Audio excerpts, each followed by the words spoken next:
Johnny Dollar. This is the Milford Advertising Agency in Denver, Colorado, Mr. Dollar. Advertising agency? Mr. Horace W. Milford would like to speak with you. Hold on, please. Hello, Dollar. That's right, Mr. Milford. Yes, can you come out here to Denver to see me right away? Well, now, look, sir, if you're interested in buying commercial time on my weekly radio program, you'll have to contact CBS Radio in New York. No, Dollar. This is a purely personal matter that I wish to see you about, that I must see you about. Well, I'm sorry, Mr. Milford, but unless there's insurance involved... Well, yes. Yes, there is. The same company that's insured my life. One of the outfits I work with? Tri-Western Life Insurance Company? Yeah, that's one of my clients. Well, then, please, come out here right away. Well, I'd better check first with the company and get their authorization to... What was that? No, by all means, do not contact the insurance company. Not yet. Well, as a little matter of my expense account. That will be taken care of, most adequately. Okay, whatever you say. Now, what's this all about, Mr. Milford? Mr. Dollar, here on the phone, I can only tell you it's a matter of preventing... Yeah? Yes? Of preventing a murder.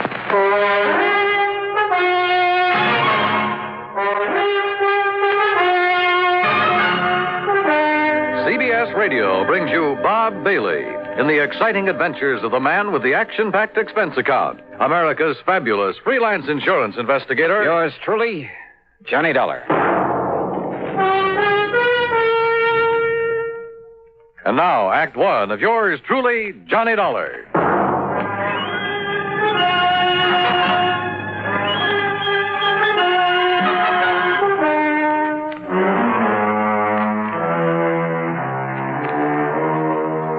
Expense account submitted by Special Investigator Johnny Dollar to Mr. Horace W. No, to the Tri-Western Life Insurance Company. You'll see why later on. And following is an account of expenses incurred during my investigation of the Hired Homicide Matter. Expense account item 1, $77 plane fare. The big mainliner took off from Bradley Field in Hartford at 8:25 p.m. and set me down at Stapleton Field in Denver at the ungodly hour of 3:35 a.m. Item 2, $5 for a cab into the Brown Palace Hotel, where I added some sleep to the few hours I'd had aboard the plane. Breakfast was item 3, $1.50. And then I walked over to the office of the Milford Advertising Agency on California Street. Horace W. Milford was tall, gray-haired, and with a very dignified bearing. He got to the point immediately, and yet in a kind of roundabout way. Mr. Dollar, I must emphasize that this whole thing must be completely confidential. Oh? Well, now that depends. I will pay you well, very well.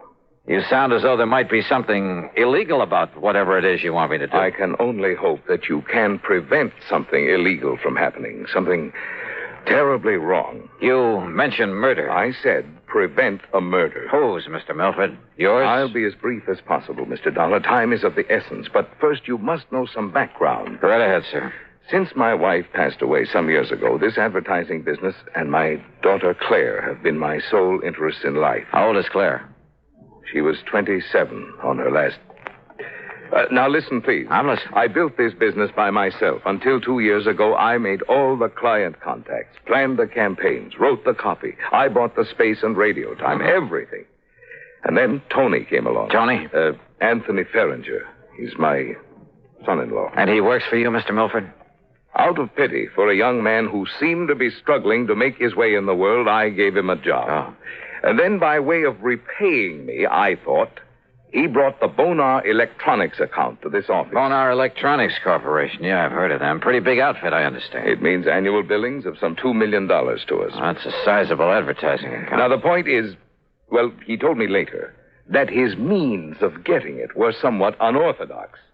Unethical is a better word. No, how do you mean? He told me that he had something on officers of the Bonar organization, that he'd threatened exposure and ruinous scandal if he weren't permitted to handle their advertising here. Well, now that doesn't seem possible with a big company. But thanks largely to my own efforts and ideas, we have established them as one of the most important companies in their field.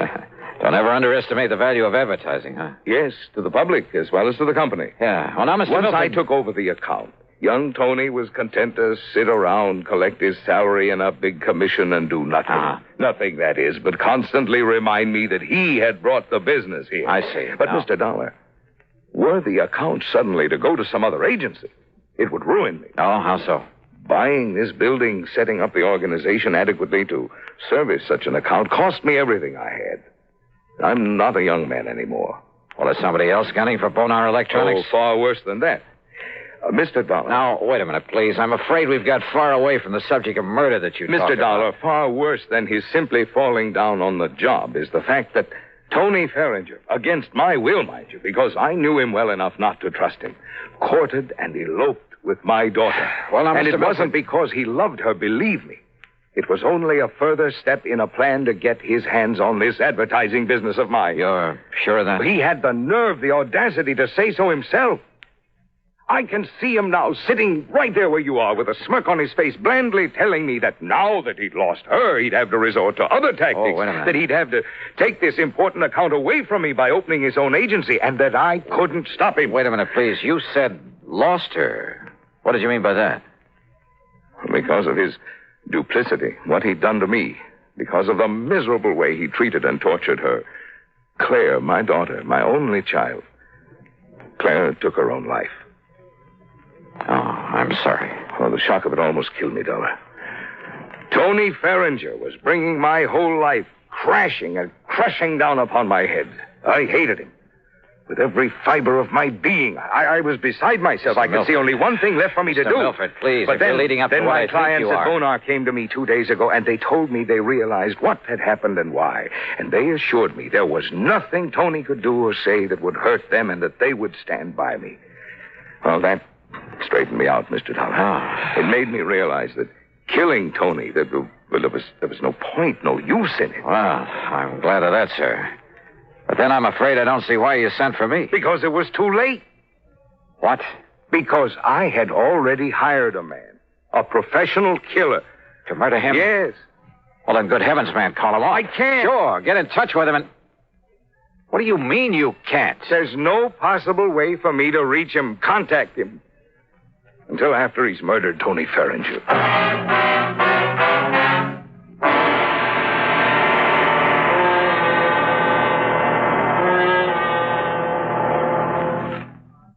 And now, Act Two of yours truly, Johnny Dollar, and the Hired Homicide Matter.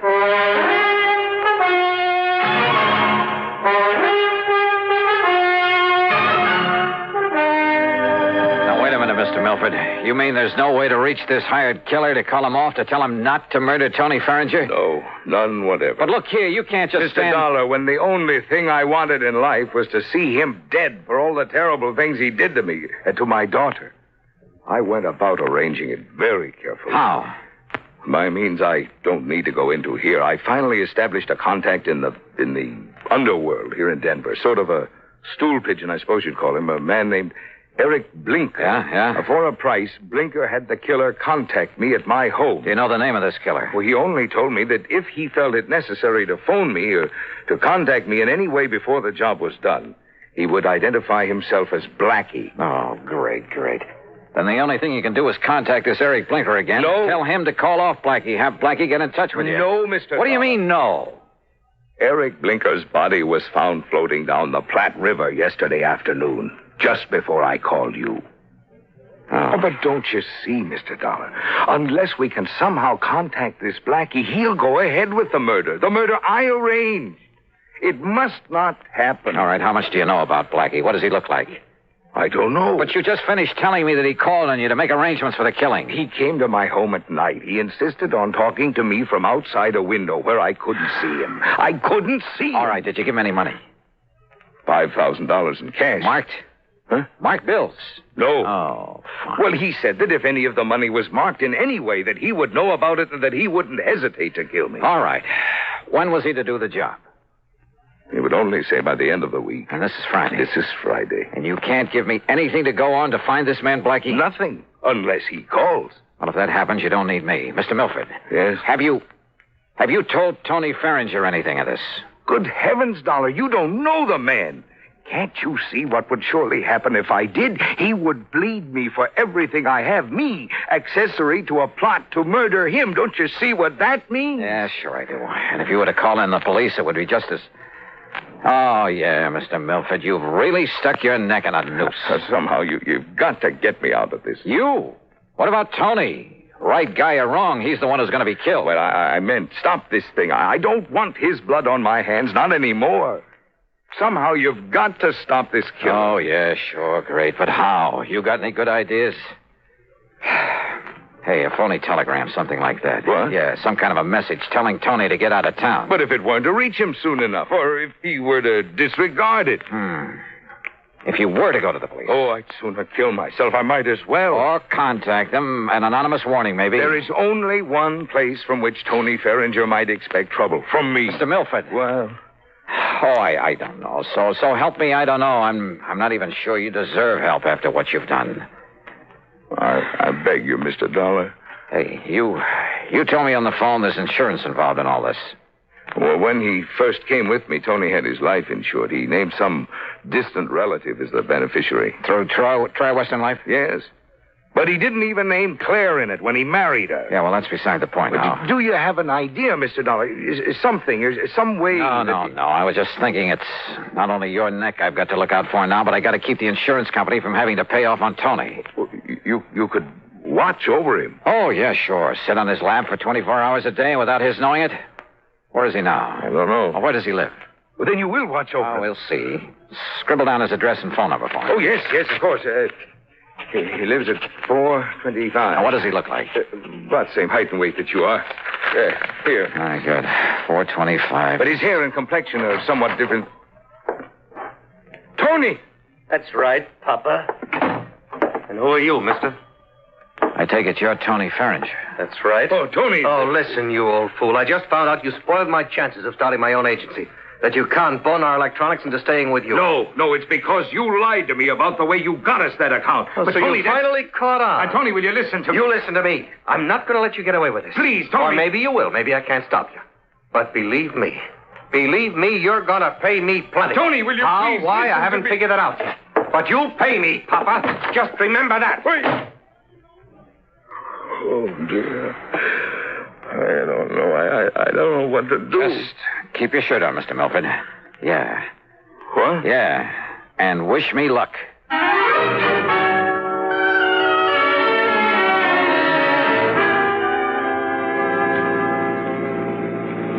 Item 2, $5 for a taxi that followed Tony Ferringer's car to a residential section east of town. And sure enough, he pulled up in front of his own home. Maybe the wild, the crazy idea that I'd suddenly got back there in the office would work. Driver. Yeah? End of the line. Pull around this corner and stop.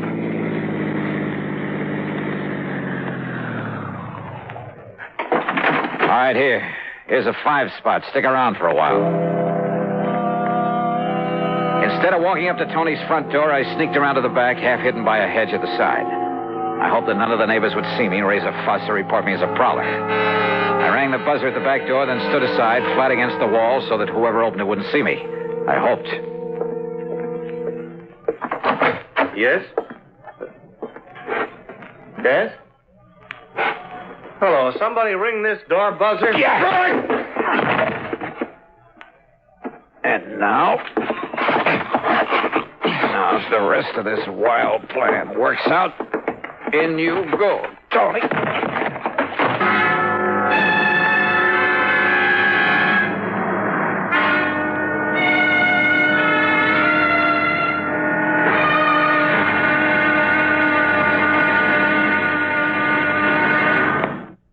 And now, Act 3 of yours truly, Johnny Dollar.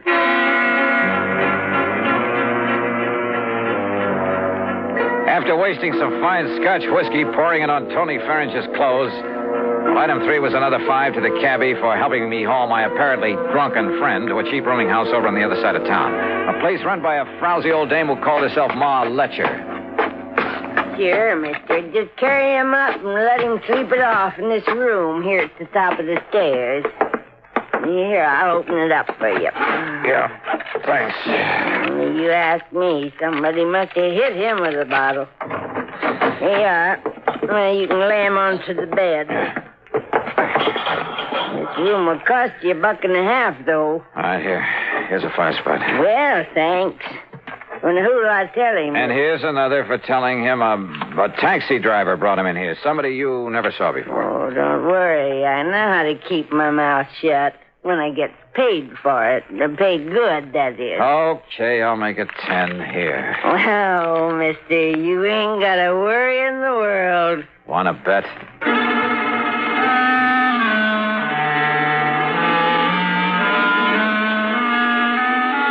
Item 4, $1.10 for another cab back to Tony Ferringer's house. Again, hoping none of the neighbors would see me, I let myself in the back door with a key I'd taken out of his pocket. I figured all I could do now was sit around and wait until the killer showed up. But as I walked through the doorway into the living room... Just hold it. And don't turn around, mister. Hands up high. Blackie? That's right, Blackie. Well, carrying a gun, huh? No, don't turn around. Just walk over to that bench now and sit down. The piano bench. There, in front of you. Now, look, if you think I'm Tony Ferringer... Sit down. Now, keep facing that way. Well, I suppose I haven't got much choice. I know you're not Tony, but you know who I am. That means you know what I was hired for. That means you know too much. All right, now listen, Blackie. Face front. I was afraid Eric Blinker might talk, but I didn't dump him in the river soon enough. And listen. I'm listening. You think I won't get Tony? Well, you're wrong. I saw you take him into that crummy rooming house. I saw what you did to him, too. He won't be moving out of there for a while. That means I have plenty of time. Hey, Blackie, so, listen. mister, I hate to do a killing without getting paid for it. But as long as you know so much, well, I'm afraid you don't give me much choice, do you? Are you talking for your own amusement? I'm giving you a chance to say your prayers, if you still know how. Hey, Blackie, look, Face we can... front. Well, what difference does it make? What? If I should see you, I mean. If you're going to kill me... Let's just say I prefer it this way. Are you ready? Are you kidding? You think you're going to get away with this? I'm absolutely sure of it. And I asked you, Do you think I'd come here looking for you without taking precautions? I think you've said enough. Now, do you feel this gun in the back of your head? I could tell by his voice Well, that he it's the stood last directly behind me. I put my right heel tightly against the leg of the piano bench. And then as I felt the cold muzzle of his gun against the back of my head, I suddenly dropped to the floor, kicking the bench against his legs.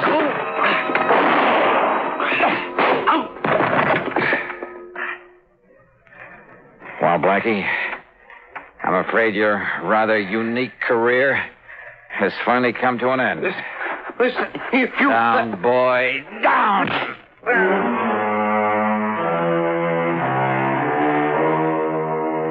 Nailing Blackie for the murder of Eric Stuley made it easy for me to keep Mr. Milford out of the picture completely. Nor did Blackie talk. Some code in the underworld, I guess.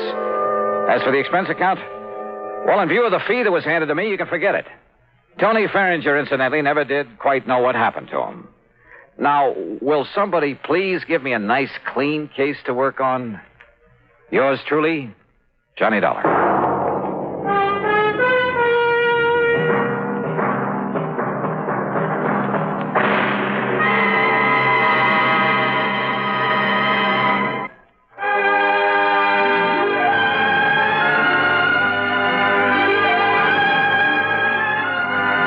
Truly, Johnny Dollar, starring Bob Bailey, originates in Hollywood and is written, produced, and directed by Jack Johnstone. Heard in our cast were Virginia Gregg, Marvin Miller, Lawrence Dobkin, and Russell Thorson. Be sure to join us next week, same time and station, for another exciting story of yours truly, Johnny Dollar. This is Dan Cubberly speaking. Johnny Dollar has come to you through the worldwide facilities of the United States Armed Forces Radio and Television Service.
From Hollywood, it's time now for...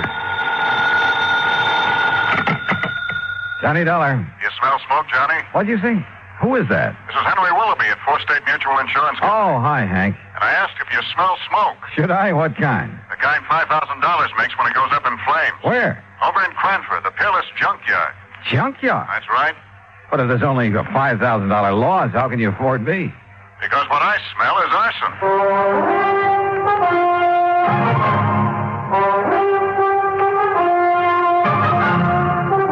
Bob Bailey in the exciting adventures of the man with the action-packed expense account. America's fabulous freelance insurance investigator. Yours truly, Johnny Dollar.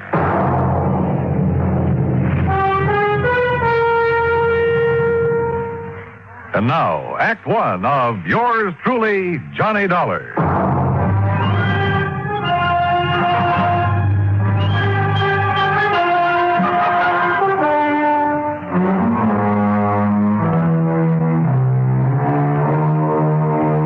Expense account submitted by Special Investigator Johnny Dollar to the Four State Mutual Insurance Company, Hartford, Connecticut.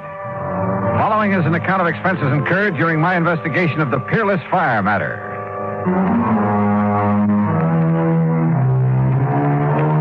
Expense account item one, $1 even, cab to Hank Willoughby's office in the Security National Building, where he lost no time in getting to the point. Policy was taken out by one Oscar H. Lehman about 4 years ago. He's the owner of the junkyard. Address of the yard is corner of Howard and Kingsway Boulevard. And why do you suspect arson, Hank? That fire didn't start until about 4 o'clock this morning. When I got here to the office a few minutes after 9, the claim was already on my desk. Almost as though he'd had it filled out and waiting, even before the fire occurred, huh? Precisely. How much do you know about this man, Lehman? Well, nothing really outside of the data on the policy. His home address is 232 East 4th Street. Also in Cranford. Yeah. Okay, Hank. I'll see what I can see. Item 2, 40 cents phone call to make sure the suspect, or at this point, I guess I'd better call him the client, to make sure he'd be around for questioning. Here speaks Oscar Lehman. Mr. Lehman, this is Johnny Dollar representing your insurance company. So why do you waste time at the telephone? Well, then maybe you're coming here with my check for $5,000 right away, huh? Well, you see, there are a couple of things that... So, all right, I'll be waiting for you when you come with the money. Goodbye. Huh?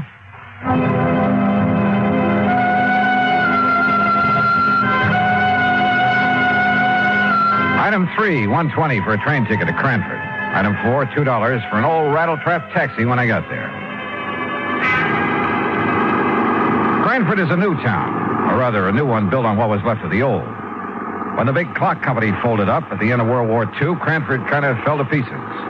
But situated as it was, just a few miles above the busy city of New Haven, a bunch of smart New York operators had stepped in and were busy making a nice modern residential community out of it. New stores, new homes, and all the fixings.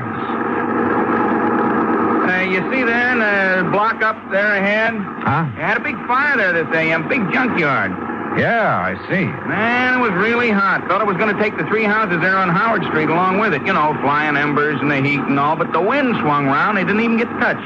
Yeah, well, pull up, will you? I want to look it over. Okay, mister, you're the boss. Hey, you want me to keep the meter running? No, I'll leave you here. Okay. That's 85 cents. But it would have been $1.50 to where you first wanted to go. Okay. Hey, Hey, thanks. Boy, how I hate to see that junkyard gone. Oh? Why? Oh, well, that's where I've been buying my parts to keep this old crate tied together. You know something? It looks it. Now that Peerless is gone, I'll probably either have to get a new cab or either try and fix this one up right, you know, and that costs dough. Yeah, well, happy fixing. Yeah, like I say, though, out of something bad always comes something good. Sure. And I not only mean my taxi, mister, but them houses there, too. Well, what about them? Oh, they're on Howard Street. They've been beefing their heads off ever since the yard got its license. So now, no more junkyard. Now the whole place could be residential like it ought to. Like I always say, out of something bad, always something good, yeah. Yeah. Now, I got to get going. Hey, you know something? Maybe that fire gives me a good idea. Like, maybe I should burn up this old wreck of mine, and the insurance company would have to give me a new one. Hey, how about that? Maybe you'd better be careful who you say that to. Oh, sure. Especially not to an insurance investigator Yeah, like well, me. don't you worry, bud. I'm too smart. You? You? That's right. Oh, happy day. In spite of the valiant efforts of Fire Chief Dale Marley and his crew, the Peerless Junkyard was just that, junk. And he agreed with the cab driver. The other property owners were probably glad to see the eyesore go up in flames. Well, you wouldn't like it either, Dollar, having a place like that in your front yard. And just take a look at those folks standing around. You'll see what I mean. Yeah, I must admit they don't look very unhappy about it. So the fire started in the shed that stood right here, huh? That's right, yeah. It was a big shed that Peerless used to store a lot of old furniture and stuff like that. Hey, Peters, hit that corner over there with some more foam. Okay, sir. Yeah, a fellow runs a grocery store on the caddy corner, and he sleeps upstairs over it. Said it woke him up. Went off with a boom, like a small explosion. Have you considered the possibility of arson, Chief? Yeah, I have. That's why I called New Haven, asked them to send up a couple of men from their special squad. But you found no trace? Nothing I could put my finger on. You got any ideas? Yeah? Yeah, I think maybe I have. I learned a long time ago that a lumber yard or a furniture factory were about the worst places in the world to look for signs of arson. The wood goes up so hot and so fast. And the remains of this shed wouldn't be much better. So I walked over to the little grocery store and spent item 5, 21 cents, for a loaf of white bread. Then I rejoined Chief Marley at the ruins of the shed. The arson experts can come up from it. Hey, what's the matter, Dollar? Did you get to eat breakfast? Oh, something like that. Hey, you want a chunk? Not without strawberry jam and a cup of coffee. Hey, Herb, take it easy over there. Hey. Stomping around like that, you wipe out all the clues. Now, like I told you, Dollar, the fire started somewhere right around here. Uh-huh. And the quick shift in the wind moved it over that way. Uh-huh. Chief. Yeah. Here, chew a piece of this fresh bread.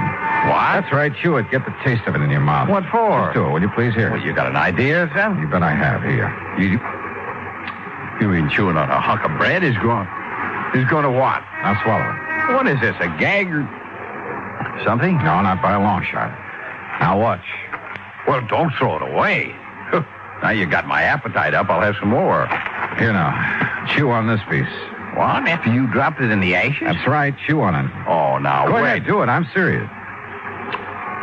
Holy kerosene. That's right. Well, I'll be doggone. Yeah. Fresh bread will pick up even the slightest trace. Even after the fire? Even after a fire. That means kerosene was brought in and poured over the floor of this furniture shed to set it off. And, Dollar, I'm going to get in the police and have them lock up old Oscar Lehman so No, fast. no, wait. What for? Until I can talk to Lehman. Well, now, look. You look. This isn't any absolute proof of arson. Well, it's good enough for me. It's good enough for a suspicion charge. I'll tell the police what I found out. Who found out? Well, What I found out. Now, don't forget that.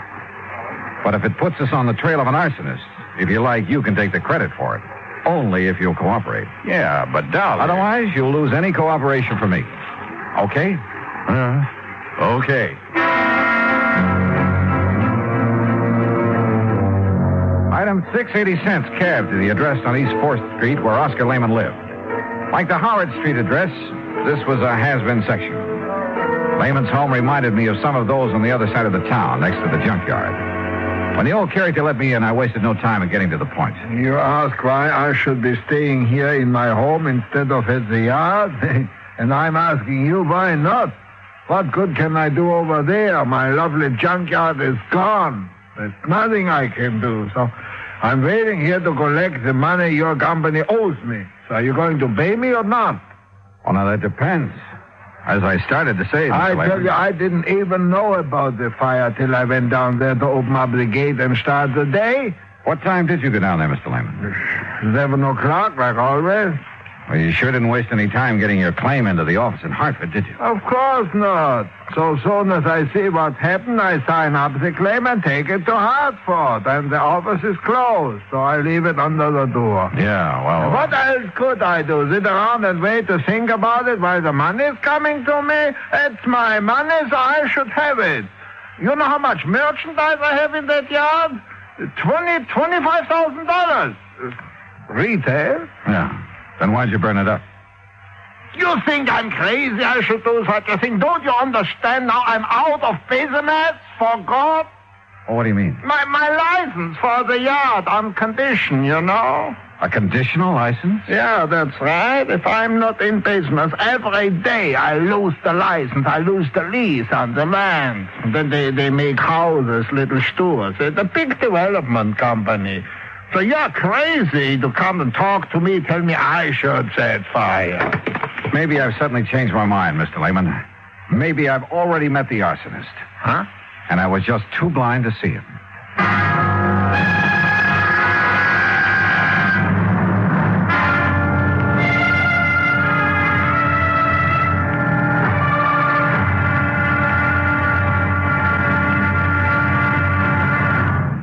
Act two of yours truly, Johnny Dollar, in a moment. Our flag now numbers 50 stars. And behind each star there stands yet another flag representing one of the 50 states. Missouri's state flag is a horizontal tricolor of red, white, and blue. In the center is a circular device bearing the state coat of arms.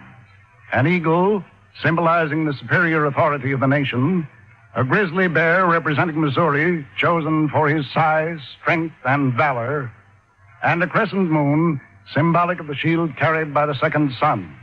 Missouri being the second state carved out of the Louisiana Territory. A belt encircles the coat of arms with a motto inscribed, "United we stand, divided we fall." Atop the flag is a cluster of stars representing the Union, with a larger star for Missouri as she surmounts her difficulties and assumes her rank among the states. The state motto is also inscribed on the flag, Salus Populi Suprema Lex Esto. The welfare of the people shall be the supreme law. Surrounding the device is a group of 24 stars. Missouri's state flag, the flag of the 24th state to enter the Union, was adopted on March 22nd, 1913. And now, Act two of yours truly, Johnny Dollar, and the Peerless Fire Matter.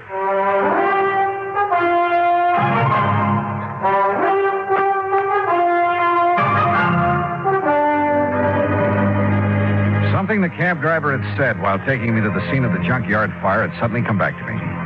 He'd been talking about the nearby property owners, homeowners. They've been beefing their head off ever since the yard got its license. So now, no more junkyard. Now the whole place can be residential like it oughta.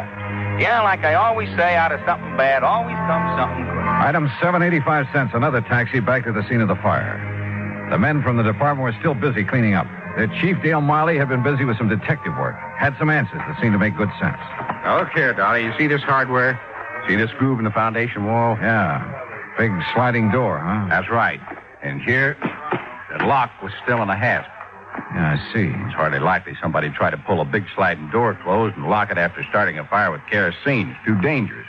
Unless he used a wick of some kind. Yeah, but look here. On the side that faced Howard Street. Street? I just call this an alley. Yeah, pretty narrow from the old days. Now, look here. Well, it's window glass. Right. Yeah, there was a window here. You see, here's the two parts of the catch from it. The catch was open. Yeah, but the question is, was it open from the inside or outside? And I think I've got the answer. Look across the street. So? Those homes and the little lawns and gardens in front of them. So what? Well, you see the rocks they all use to border their flower beds? Go on, Chief. Now, look here. Just inside the shed where the window was, I found this rock under the ashes. And, Dollar, it looks to me like somebody threw that rock through the glass, opened the catch, climbed in, spread the kerosene, climbed out, tossed in a light of some kind, and left in a hurry. Yeah, but who? That's just it. You got a better idea than old man Lehman? You talk to him. Yeah, I think I have. Like who? I'll let you know when I find out the name. Well, now, wait a minute, Dollar. I hoped that last crack would keep Chief Marley from sending the police after Oscar Lehman. Maybe he was guilty of firing his own junkyard. But with only $5,000 insurance, it didn't make sense. And I had a couple of better ideas. At least about people who might have had reason to do it. 3, as a matter of fact. For there were 3 residences on Howard Street facing what remained of the junkyard. Thanks to the sudden shift of wind, they'd received little damage. I walked down the short length of Howard Street to the first old house. The name Howard McNeil was on the little metal mailbox. Yes, well, what is it? Mr. McNeil, I'm Johnny Dollar, insurance investigator, looking into this junkyard fire. This is a fine time to come around selling insurance after the fire's out. You should know better, young fellow. No, you misunderstood me. I'm Why, not do selling. you know what would have happened if that wind hadn't changed? It would have set this whole block on fire. That's what it would have done. Would have burned us all out. We'd have been helpless. Yes, Mr. McNeil. Especially that poor widow lady, Miss Cummings, down there in the third house, right across from the shed where the whole thing started. Mr. McNeil. Yes? I'm not here to sell insurance. I'm investigating the fire, understand? Well, don't. What's that? You can stop right now. Just leave things as they be. Don't you know that fire was a blessing? I'm not quite sure I said blessing. That fire was the finest thing that's happened around here in years. Oh, you like its having happened, huh? You just bet I do. The only way we could ever get rid of that awful pile of junk right in our front yards. Now, maybe they'll give us back our nice little park that used to sit there. Or build a lot of track houses. Yeah, all right. What did they do? Anything is better than that wretched junkyard. I've hated it. Everybody's hated it. I hated it. Enough to set it on fire? Yes, sir. Absolutely. Oh, no. Me? Well? Mr. Dollar. A quiet, peace-loving person like me? Oh, no. Why, I wouldn't even think of such a thing.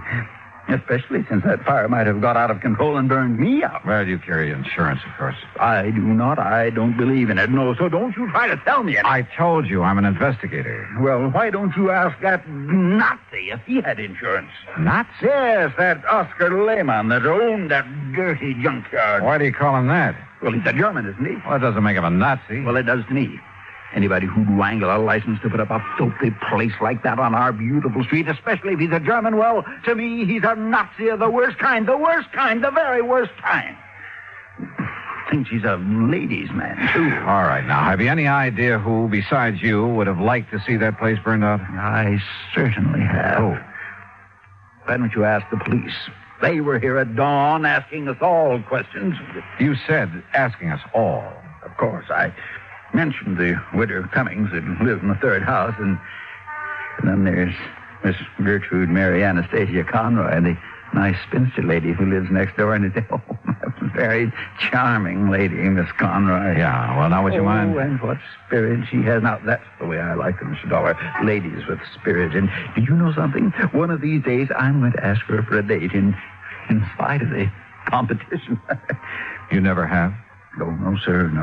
I'm not the bold type like some people I know, but I've been working up to it. And how long have you been a neighbor? 16 years, and you mark my word, one of these days I'm going to march right up on her front porch, and Miss Conroy, I'm going to say... Yeah, well, thank you very much, Mr. McNeil. Yes, but I was going to tell you, but... oh, dear, I must have said something wrong.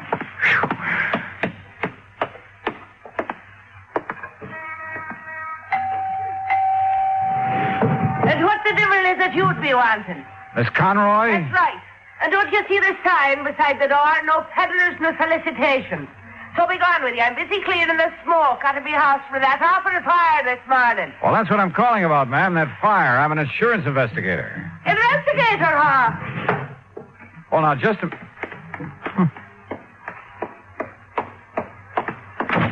If you're an investigator, young man, let me see your badge. Badge? That's right. If you're an investigator, you're a detective.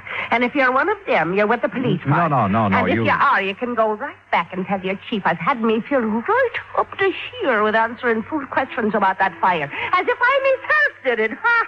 Well, did you? For years now, I've connived and connipted how to get that terrible, dirty, filthy junkyard out of this neighborhood. And now, poor soul, he's lost it. Oh, I could cry my eyes out. You what? Oh, such a lovely old man he is when I finally met him, that dear Mr. Lehman. Oh? Oh, the horrible things that Hitler done to him before he escaped them Nazis that took over his fine old country. And when he got here, he put all his savings in that lovely second-hand lot. Lovely. So he could earn an honest living. I'm afraid I don't understand. Such a fine man. Such a gentleman. The way he'd click his heels and bow when he come calling on Sunday afternoon. Oh, he was such a gentleman. Wait a minute, Miss Conroy. I don't get it. A couple of minutes ago, you sounded as though you hated that junkyard. Second-hand lot. Oh. And so I did. Until I got to know that nice Mr. Lehman. And I'll tell you this. in spite and despite of the fact they won't ever let him set up in the same kind of business again. If it takes every cent I own, I'll see that he gets started in something else. Well, I'll be... Investigator, now. Insurance investigator. And then I suppose I can tell you confidential that I've set me cap for dear Oscar. You mean you hope to marry him? Aye, and that I will before I'm through. But I got the impression that your neighbor, Mr. McNeil... Oh, that crazy old stick-in-the-mud, that old coot. Ha! But if you're from the insurance company, how can I help you, lad, with your investigation thing? Well, you can't tell me this. Was your friend, Mr. Lehman, in need of money, particularly? Well, no. His business has been good. He drives a nice car and keeps a nice home. But like I said, if he needs more than he's got to get started again, I'll be the first to help him. Besides, it will sort of help to bring us closer together if I'm worrying about him a bit. No, won't it? Yes, I guess it will. I just want to make sure. Now, wait a minute. Yeah? It's so blind I was thinking of me darling Oscar. So that's what you were up to with your nasty questions. What? Implicating that he might have burned up his place by his own self to get the insurance money. Is that what your evil, filthy mind was thinking of? I didn't say that. But that's what you meant, now ain't it? No, after all, somebody set that fire. And if he was in need of money... And just because I told the poor soul to get his claim in real quick this morning... You told him? Of course I did. Give him something to do besides standing around in the ruins crying his poor old eyes out, keeping his sorrows to himself. But I'll soon put a stop to that. I'll cook him up a real nice mess of corned beef and cabbage, German style, that is, and take it over for his supper to comfort and keep him company. And what will you be doing for the poor soul? Well, that depends. Oh, it depends, does it? Well, you and that insurance company better pay up what you owe him instead of making snide talk about maybe he himself set that fire in his... Oh, get out. Go on, get out. Why should I be wasting my time talking to the likes of you when I've got cooking to do for me? Oh, brother.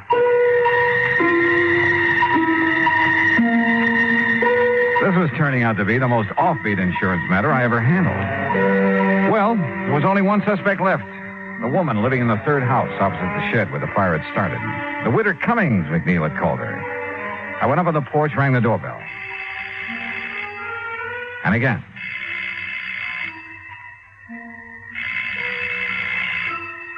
After the third time, I was about to decide no one was home when the door slowly opened. And just inside the door, in a wheelchair, sat a little old lady, pale, gray-haired. Her face reflected years of pain. Worry. I've been waiting for you to come, Mr. Dollar. You know who I am. I overheard you at my window when you talked to Mr. McNeil and Miss Conroy. Listening to the neighborhood is the only thing I have left these days, tied down as I am to this wheelchair. Yes, I see. I'm sorry. Come in and sit down, please. Thanks. There's no one to take care of you here? Only Rudolph, who does as little as he dares. And you must take him away, Mr. Dollar. Rudolph? My stepson, who keeps me here, waits for me to die. What? Not even a rest home where I'd have care and friends, but here to die. He'd help me die, too, if he dared, because of the money. What money, Mrs. Cummings? That my husband left me. A lot, Mr. Dollar. And this Rudolph wants to get his hands on it? That's all he wants. That's why he wants me dead. But he hasn't dared kill me, because everybody knows that we're alone here together. And if I should die from his neglect, they'd know he did it. But he's smart. That's why he thought of the fire. He what? He thought that it would burn down this house, too, and trap me here. Mrs. Cummings, do you know what you're saying? The divine providence. The changing wind kept the fire away. He set that fire to burn this house and you? He's clever. He made it known that he'd be away all night, that he wouldn't be back here until he finished his work at the plant in New Haven. But he came back, Mr. Dollar, this morning before dawn. I heard him here in this house. And from this window, I could see him in the moonlight. Mrs. Cummings. No, I must tell you. Quickly, because he'll be coming back from work. His work. To keep up appearances, to keep them from suspecting. His gambling. The terrible people he goes out with at night. Gangsters, that's all. And I must tell you, because if I don't... Listen to me. I'm listening. I saw him take a can, the kerosene we keep in the cellar for when the electricity goes out. He took it across the street. He broke the window of the shed and went in. Then he came out. He threw a piece of burning waste back in. Then ran. Mrs. Cummings, are you sure? I lied to the police. I couldn't make myself tell them. After all these years of knowing what he's been and saying nothing. But I thought I'd wait for him. Maybe when he saw his evil plan had failed, that I was still here. Maybe I could make him give himself up. But in my heart, I knew he wouldn't. Because he's bad. All bad. Mrs. Cummings, I'm glad you told me. God forgive me. But I knew that if I didn't, he'd find some other way to... You must take him away, Mr. Dollar. Before he does murder.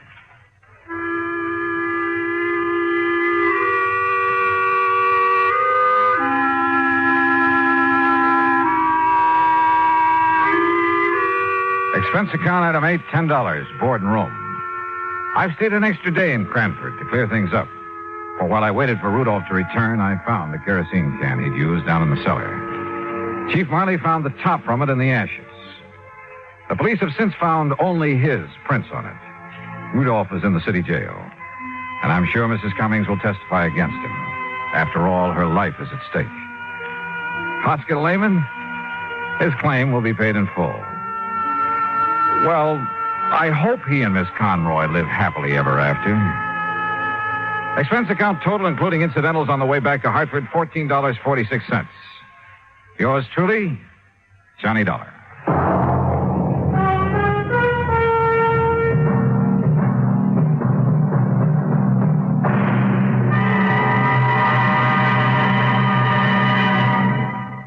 Now, here's our star to tell you about next week's story. Next week, exploration in the high Sierra country of California.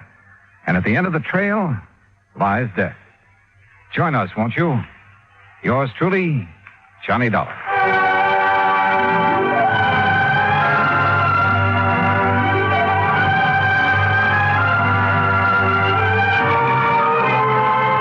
Yours truly, Johnny Dollar, starring Bob Bailey, originates in Hollywood. It is produced and directed by Jack Johnstone, who also wrote tonight's story. Heard in our cast were Virginia Gregg, Peggy Weber, John Stevenson, Herb Vigran, Hans Conried, Forrest Lewis, and Parley Barron. Musical supervision is by Amerigo Marino. Be sure to join us next week, same time and station, for another exciting story of yours truly, Johnny Dollar. This is Dan Cubberly speaking.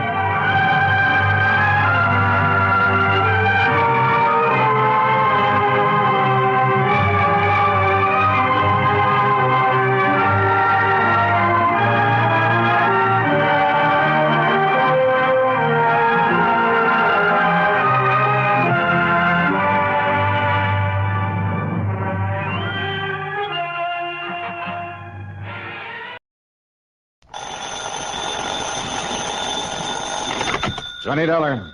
Byron K., Intercoastal Maritime and Life. Why? How are things in dear old Boston? Here in Boston, fine.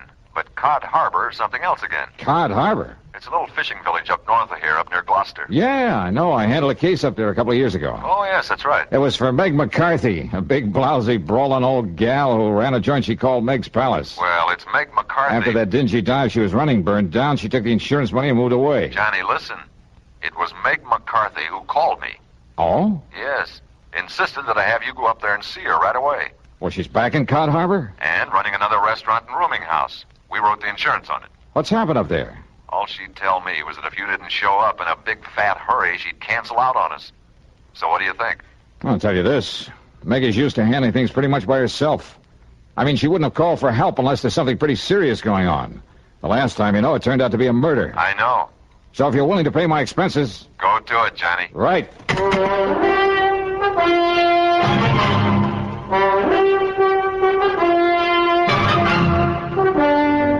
CBS Radio brings you Bob Bailey in the exciting adventures of the man with the action-packed expense account, America's fabulous freelance insurance investigator. Yours truly, Johnny Dollar.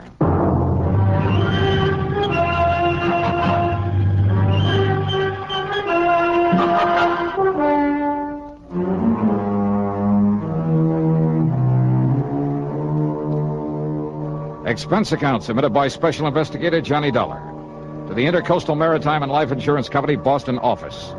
Following is an account of expenses incurred during my investigation of the Silver Queen matter.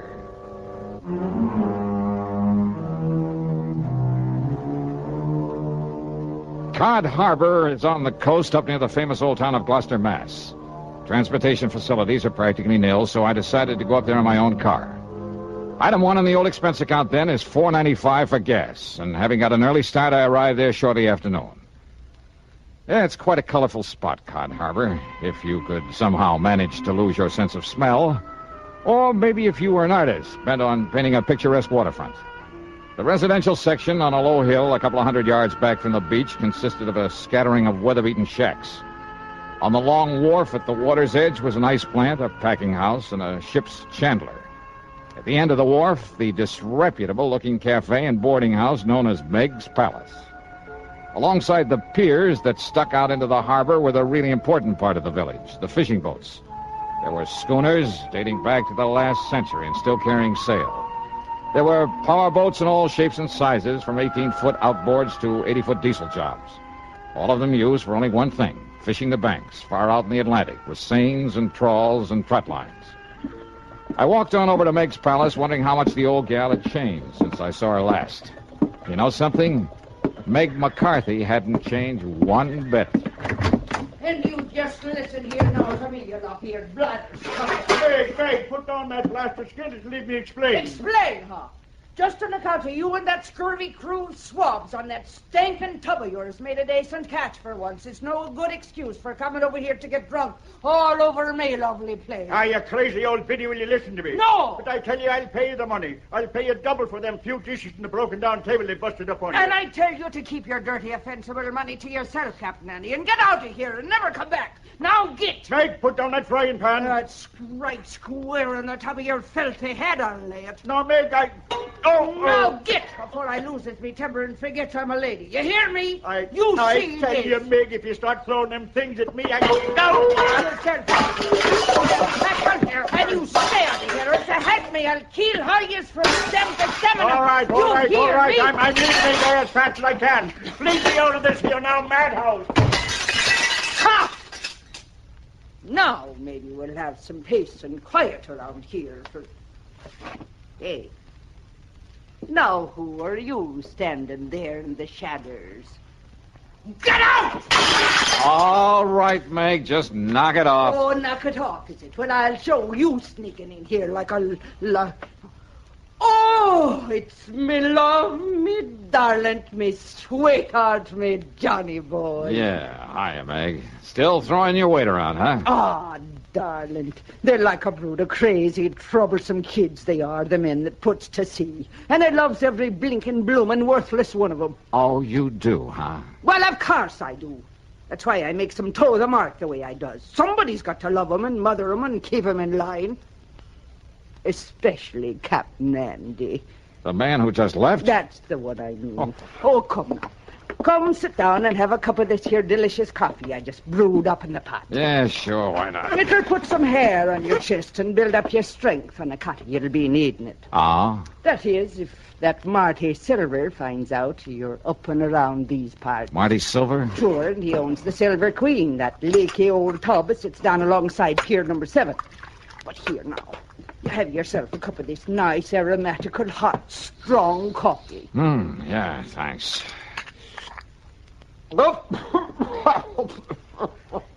Holy... What are you trying to do? Murder me? Hey? Good grief. Well, now, just a minute, me fine young, fair-feathered friend. Is it just snide and despairing remarks you be making about me lovely coffee, You is call it rat poison coffee? I'm most certain. Now, just you look here, you hairy-brained young incompetent. No wonder there's trouble up here in Cod Harbor. Oh, is that so? Well, if you think I'm going to let you sit here and make degrading remarks about me cooking... Okay, Meg, okay. Stop waving that coffee pot and settle down. Just you listen, you swab-headed young whisker Forget it, snapper. will you? Pipe down. Quiet, will you? Now, sit down. Yes, darling. Okay. Oh, Johnny. Johnny, you reminds me so of me dear, dead, departed, overbearing husband when you talks up to me like that. Oh, yeah, I'm sure. And I tell you, if I was a few years younger and maybe a mite prettier looking in the face, oh, I tell you, there wouldn't dare another girl so much as set her eyes on to you. Yeah. Oh, that's true, Johnny. Okay, Meg. But now what about this Marty Silver? Captain Marty Silver, he calls himself. And he sailed in here a few days ago from up to Gloucester, he says, in that tub he calls the Silver Queen. Says he wants to sell the old wreck. Aye, and that he will, Maggie. And who invited you in here again, Captain Andy? There's already 2 or 3 suckers bidding up to buy the old wreck from him. He's pushing them hard to make a sale, he is.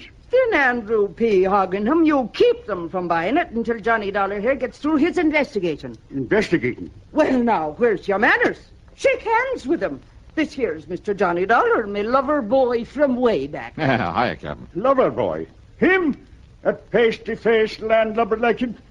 Just you mind your manners, Andy, and get out here and don't let none of them boys buy the Silver Queen. Not yet. Now, look here, Meg. Go on with you. Or do I got to throw you out again? Well, whatever you say, Meg. But I warn you, woman, if you're being untrue to me in favor of this here Johnny Dollar... Ain't he handsome, Johnny boy? And we don't make it generally known, but Captain Andy is me very own fiancé. No. Yes, sir. And all this time I thought you only had eyes for me. Oh, well, now, Johnny... Okay. Now, just tell me about this Captain Marty Silver. Well, now, listen, darling. If Marty Silver finds out that I sent for you... If he finds out you're here to investigate him... Investigate him for what? Come on, Meg, you're beating around the bush. Oh, it's because I hate the word. Because I'm afeard of it. What word? Murder. Oh, well, I can't say that I... What? Yes, Johnny. Murder. And now, Act 2 of yours truly, Johnny Dollar.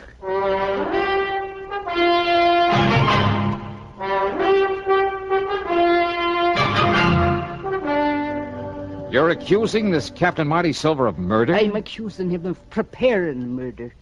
That's why me and Captain Andy's been keeping the eye onto him. Well, just keep talking, mate. Down from Gloucester it was. He said he'd come. But he telephoned me old friend Captain Lavery up there. And? Tom Lavery said he never heard of him. Oh, well, now, look, And that's... Tom has been living up there since every time in memoriam. Never heard of any Captain Marty Silver. So I says to myself, says I, if Captain Marty ever was there, he was using another name and maybe on forged papers. When I thought I had a suspicious mind. So then last night, I takes a real good look at his boat. The way the name was painted onto it. No wonder it was all fresh paint. Yeah? The count of the name before he painted over it was the Arctic Queen. Well, so what's wrong with changing the name of his boat? So I phoned up Captain Tom again, and you know what he told me? What, Meg? It was the Arctic Queen was supposed to have disappeared in a storm up there not 3 weeks before with the loss of all hands on board, consisting of only 2. Go on. Them 2 was the skipper and the deckhand by the name of Marty Flagg. So you figure that Marty Flagg and Marty Silver are one and the same? That I do. And that somehow, under cover of the storm, he did away with the skipper of the Arctic Queen. Then he changed the name to Silver Queen and brought her down here to sell her. Dearie, that's exactly what I figured. Well, you could be right. Now, look, if his papers are forged, and that includes the registration on his boat... Oh, many's the time it's been done, Johnny boy, and you knows it. That a phone booth I saw outside the front door? What it is, but what for? I'm going to check with the Coast Guard up in Gloucester. They'll know in a minute if they have a registration in the name of... Oh, but now, wait. Yes, dearie. Let's assume that he did kill the skipper of the Arctic Queen. Well, of course he did. Now, you and this Captain Andy think he's going to commit another murder. Yes. Here in Cod Harbor. Yes. Another skipper in order to get his hands on another, a better boat? Oh, lover. All right, then who? Me. What? You? Yes. But why? Because he knows I've been suspicious of him. That I've been keeping tabs on to him. And I think he's seen me when I was poking around his boat last night. Oh, no. Wait, Meg. That's not reason enough to think he might want to murder you. Oh, ain't it? All right, I'll keep an eye on him just to make sure. Oh, just to make sure, is it? Meantime, I'll check with the Coast Guard in Gloucester. Just to make sure he does want to murder me by letting him do it. Is that it now? Meg. Yes, well... Well, if I can prove his boat is the one supposed to have been lost at sea, and if his registry and papers are forged, okay, then the Coast Guard can come down here and take care of him. Meantime... What?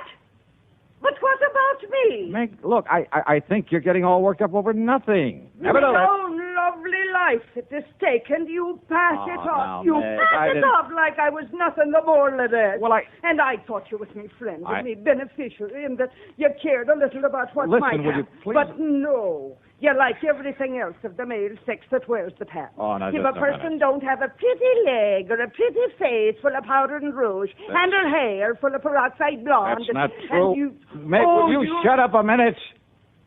Now, if you just let me finish. Yes, Mr. Dollar. I'll shut up me ugly old mouth.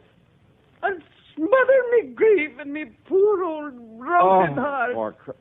Look, listen.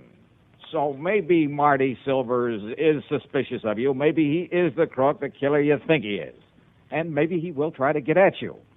So, look, I'll make sure nothing happens to you and until I can get this other stuff straightened out. Oh, Lord, love you, darling. I know that you wouldn't let down poor old Meg. Yeah, so why don't you go back in the kitchen and fix me something to eat? Oh, Johnny, love, it'll be the finest supper you ever put your teeth in. Good. Only after I've called the Coast Guard, I'll come back here, and I'll make the coffee to go with it. See you later. No, just a minute. Yeah, now what? If you're trying to make some more cracks about me coffee, Johnny, darling... Meg, put down that platter. I'll put it down, all right, you bug-eyed young. Get out of here. Get! Meg, you are a lousy shot. Oh, I am. Am I? Yep.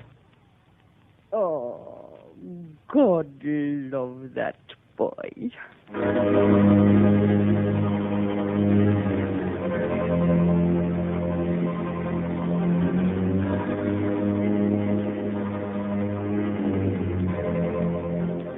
My call to the Coast Guard proved that Meg was right, 100%. They'd never heard of a Captain Marty Silver, had no record of him whatsoever.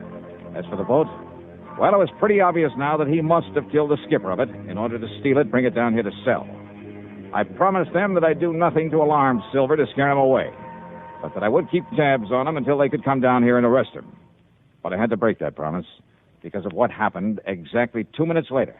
Yeah, right after I hung up that phone.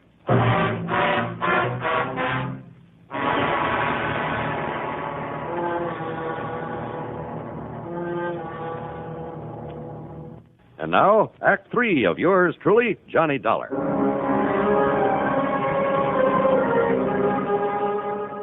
I left the outside phone booth and walked back into Meg's Palace Cafe. It was still cluttered with the pots and pans and crockery that she loved to throw at anyone who happened to disagree with her. In this case, it was Captain Andy and me, her lover boys.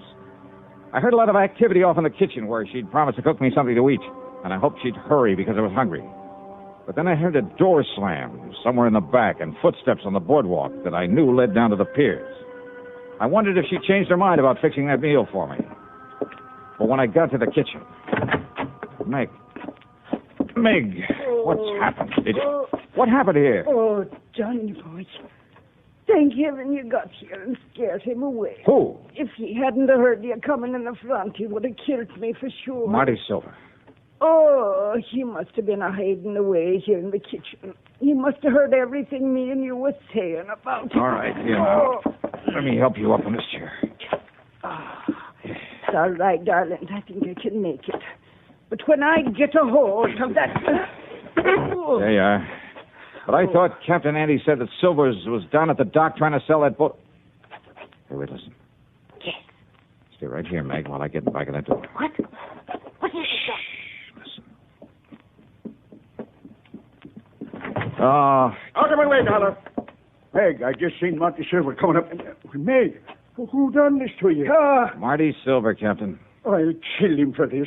Oh, Meg, me pet, are you all right? Yes, I'm all right. But where was you when Marty Silver come in here and attacked me? Like you told me to. I went back to the dock to keep an eye on him. He was right here in the kitchen. And when I went out to phone the Coast Guard... Oh, Maggie, darling, did he hurt you I bad? told you I'm all right. But if Johnny hadn't come back in here... Oh, I'll kill that dirty Hey, rotten... Captain, you said you saw him leaving here. That I did. Where'd he go? Down to the dock, to the Silver Queen. Well, he may have ideas for taking off, getting away from here. Well, of course, you barnacle-brained pair of... Look! Ah, what? Look there, out of the window. Yeah, you're right. Of course I'm right. That's the Silver Queen headed out to sea. Come on, Captain Andy, we're going after him. But he's got a start on us, a head start. And with the darkness and night coming on... Well, standing here talking about it won't get us anywhere. Come on.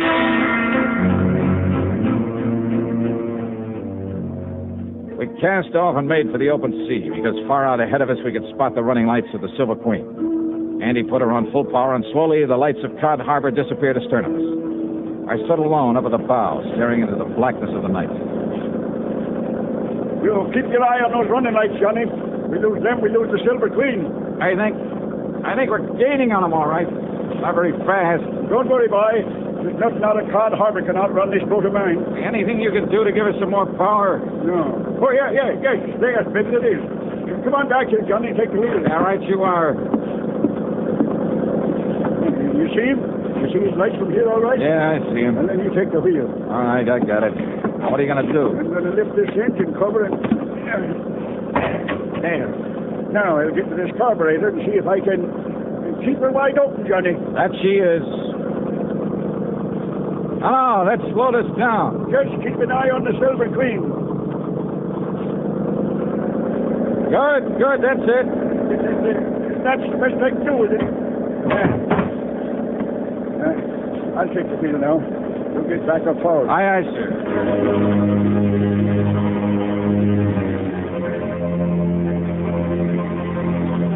As we slowly but surely pulled up on her, I could see the vague shape of Captain Marty Silver at the wheel. I could see him turn and look back at us now and then. Just a few more minutes and we'd overtake the Queen. But if Silver had a gun, I eased my .38 out of the holster, made sure I had a full load, just in case.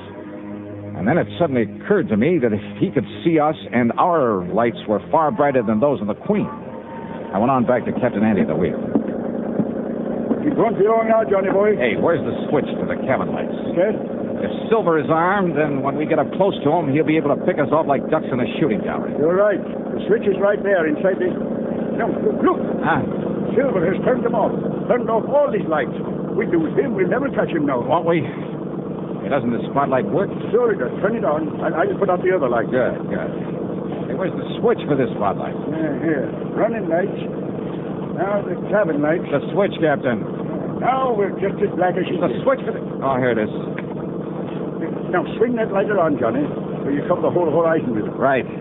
When you get it on him, I'll... Hey, what's that? It's coming about. He's going to run us down. I see. Shove the wheel hard to port. Give it a gas. I am. But he's got us in the turn. We're losing way. Come on, faster, Captain. As soon as we get back on the straight course, keep the searchlight on him, square in his face. Maybe you can find him. Maybe, if I'm lucky. On my other hand. Oh, we'll never make it, boy. We'll never make it.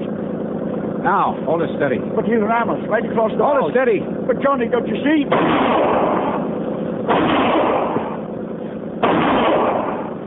You hit him. He's hurt. Yeah.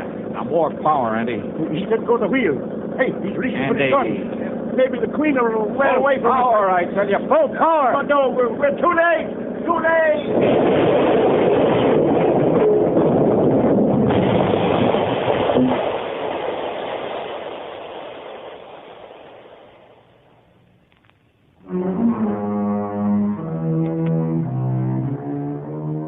Well, I suppose I ought to make some crack about it being a long swim back to Cod Harbor.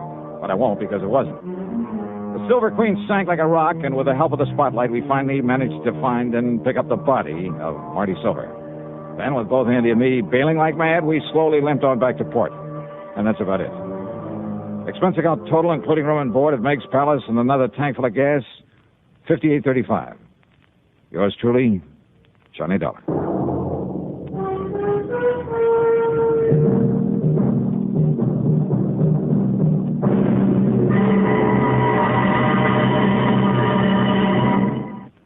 Now, here's our star to tell you about next week's program. Next week, murder. A real weirdie. Because there was no one there to commit it. Join us, won't you? Yours truly, Johnny Dollar.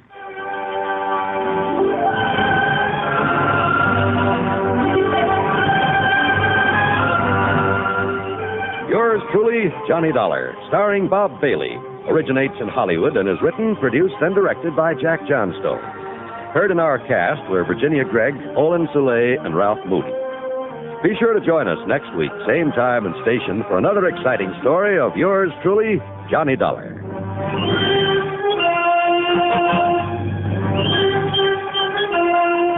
This is John Wald speaking.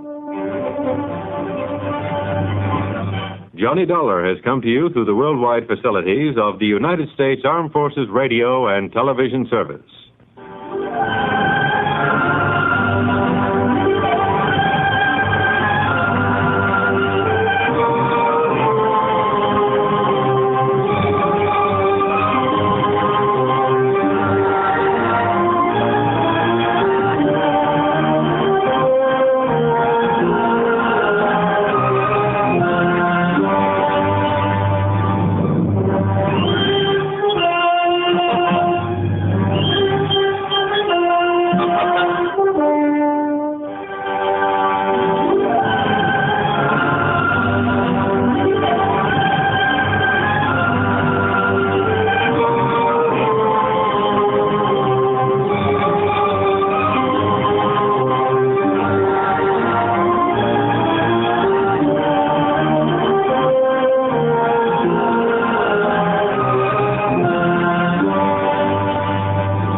From Hollywood, it's time now for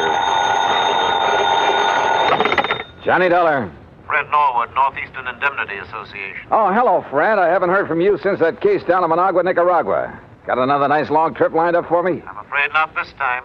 But if you can leave right away, I wish you'd run down to Baltimore for us. Baltimore? That depends. Depends on what? How free I can be with my expense account in the seafood department. Chicoteague oysters, soft-shell crabs, terrapin soup. Johnny, if you can get us off the hook on this one, I'll okay your expense account blind. Big one, huh? Over $100,000. Murder? Arson? $111,421 missing from a safe. Wow, and you're liable for it if it isn't recovered, huh? For the full amount. But who'd keep that much cash in a safe? Outside of a bank, that is. The Trillingham Tobacco Company. But why? Better get the details from August Trillingham, if you'll take this on. On a freewheeling expense account? Freddie, I'm your boy.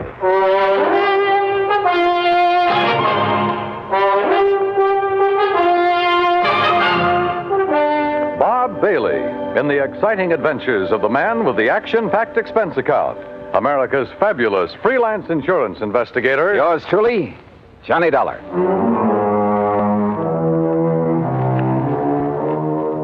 Expense account submitted by Special Investigator Johnny Dollar to the Northeastern Indemnity Association, Hartford, Connecticut. Following is an account of expenses incurred during my investigation of the Wayward Money Matter. Expense account item 1, 2630, plane fare and incidentals, Hartford to New York to Baltimore, and a cab to the Sheraton Belvedere. After all, I could afford the best.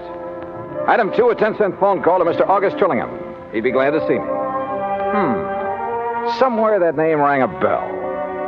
Item 3, $1.20 for a cab to the Trillingham Tobacco Company on Conway near Charles Street.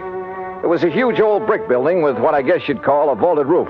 Offices at one end of it, and the rest looked like a kind of warehouse. I'm glad you could get here so quickly, Mr. Dollar. The loss only occurred last night, you know. Well, I left Hartford the minute the insurance company called me. So, somebody blew your safe and walked off with a lot of... Opened the safe, Mr. Dollar, and took over $104,000. You always keep that much cash on hand? Yes, because of the nature of our business. What do you mean? Well, the tobacco was grown by the farmers hereabouts, barn-cured for a month or 2 or 3, and then brought here. We graded according to quality and color and tied into hands. Hands? Bunches of 20 or 30 leaves, depending on size. Oh, I see. Then we pack it in hogsheads and ship it to the auction warehouses. We're kind of a middleman between the small farmer and the auction. I said small farmer, Mr. Dollar. Well? People for whom tobacco is only an incidental crop. There are a lot of them. And since we buy from them outright, they want cash. Not checks or payment due the first of the month. Oh, no, cash. Oh, I see. And you're always gambling on what you'll be able to get at the auctions. That's right. Ah. How's business, Mr. Trillingham? Not as good as I'd like, of course, but I'm sure it'll pick up later in the year. Why do you ask? Oh, just wondered. In a matter like this, I want to know all I can. Yes, but you said that as though you meant to imply that perhaps... I meant to imply nothing. Look, you said that safe wasn't cracked. I said it was opened, and I'm sure I know by whom. You what? Well, then why send for me? Well, after all, the liability is now your company's. Well, who did it? For years, we've had a bookkeeper, little pipsqueak of a man named Elmer Cockerly. Well, if he must have did been here 15 or 20 years, even before I bought this business. You haven't always owned it? Oh, no. I made my money during the late 20s, Florida real estate. Oh, yes. Seems to me I've heard something about your success down there. I retired, traveled around till the mid-40s, and then decided to get back into the swing of things, and I bought this business. Yes, okay. Now, about this Elmer Cockerly. Oh, a mild, timid, ineffectual sort of little man. And I suppose after 20 or 30 years of this dull, routine job, after seeing and handling so much money all the time... Yeah, I see what you mean. Well, anyhow, at tax time, I decided to have the accounting firm of Hanley, James, Chadwick, Kermer, and Wormsbecker go over our books, just as a matter of course. And? It was then that Elmer Cockerly suddenly discovered that some of the records were missing. I see. Things balanced out at the end of the year, mind you, but those 3 or 4 months were missing. And it was during that period that Elmer had painted his home, bought a new car. Didn't you investigate immediately? Of course. Seems to me it was then that you should have sent for me. Well, since our business is strictly cash, both in and outgoing, there was nothing we could pin on him. What's more, he was as concerned as I was, apparently. And after all, since things finally balanced out, but I wonder. Yeah, I should think you would.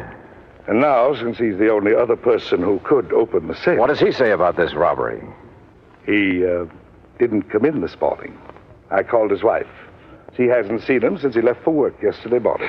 You know where he lives? Yes. Do you have a description of his car, license, and so on? Yes, I have. Okay, Mr. Trillingham. I'll notify the police from here. Then I'm going out to his house to see what I can learn there. May I use your phone? Of course. Yeah, it wouldn't be the first time a timid soul had finally felt his oats, had run off with company money. And usually that type was hard to find. The methodical mind always planned things well, including a getaway. Item 4, 80 cents, taxi to a car rental agency. Item 5, $50 deposit, and I drove to Elmer Cockerly's home, a few blocks off Wilkins Avenue, west of town. I wondered why the old fella had done it. Sometimes the why can be the best clue as to where to hunt for a man. And you know something? A good part of the why became very clear when the door of Elmer's house was opened.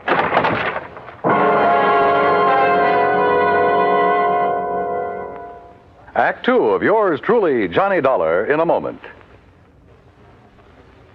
And now, Act 2 of yours truly, Johnny Dollar, and the Wayward Money Matter.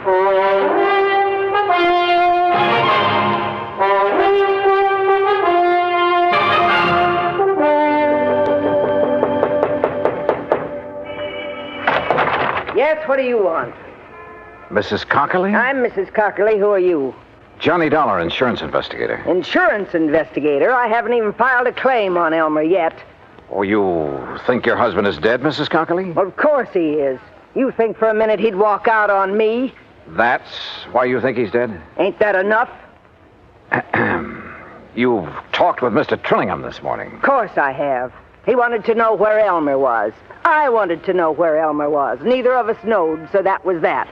So when they find his body, I'll collect his insurance, and that'll be that. And I won't have that helpless little worm around underfoot no more. No more having to baby and nurse him and tie his tie and feed him. Mrs. Cockerly. No, sir. The only reason that little shrimp would dare not to come home is if somebody done him in. And when you find him, you can come around and pay me his insurance, and that's that. Now, if that's all you Just a minute. Just a minute. Did Mr. Trillingham tell you that over $100,000 was taken from the safe at the office? No. Elmer didn't do it. I know he didn't. Do you? Working his fingers to the bone year after year, handling all that money, and him and me just scraping along. Why, if it wasn't for beneficial finance helping us along now and then, I don't know what we'd have done. Yeah, well, I look. told him more than once if he wasn't such a spineless little mouse, he'd help himself to some of that money. They'd never miss it, being a cash business like it is, and Lord knows he deserved some of it. What'd he say to that? Scared him, made him angry, so I'd keep rubbing it in. Great marriage you two had. Sometimes he'd scream and yell like a baby. He dared to scream at you? I'd let him. I got so sick of him, it did me good to see him blow his top. Believe me, I told him more than once, if I was in his place, I wouldn't hesitate. Well, go ahead, he says, go ahead. And he give me, go ahead, he says. He gave you what, Mrs. Cockley? The combination to the safe? Yes. Yes, he did. So what of it? So maybe I went down there and robbed it last night. Well, how did you know it was last night? I didn't tell you that. All right. All right, maybe I did. I'd like to see you put it on me. Maybe I will. You think I can't use that kind of money? You think I don't deserve it after struggling all these years, caring for him for nothing because he didn't have the gumption to get what he should have? You know something, Mrs. Cockley?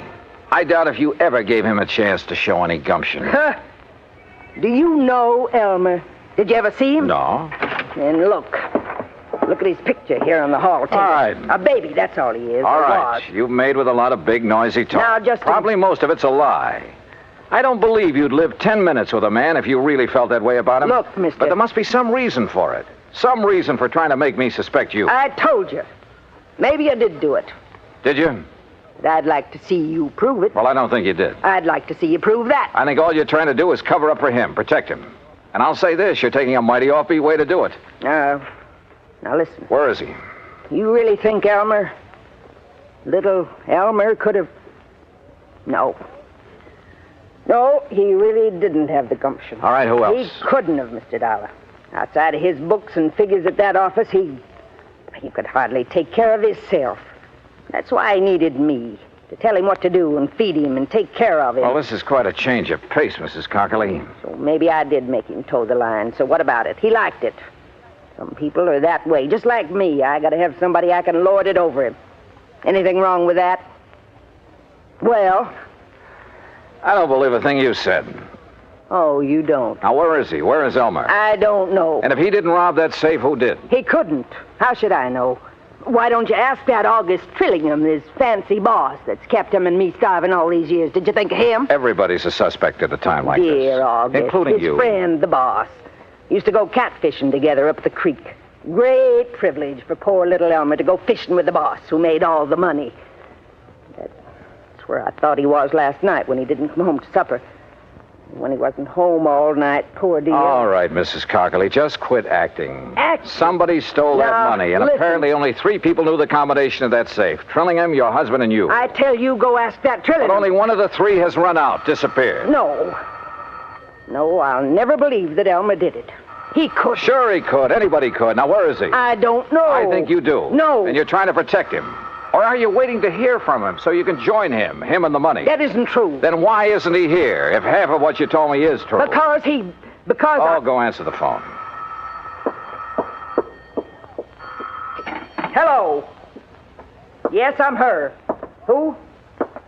Oh, just a minute. Sergeant Macklin, he says. Oh, the man I talked to at police headquarters. Here. Thanks. Johnny Dollar. This is Macklin, Mr. Dollar. Yeah, Mac. Looks like it's all sewed up. Yeah, who? Elmer Cockley. Driver's license, identification You found the card. money?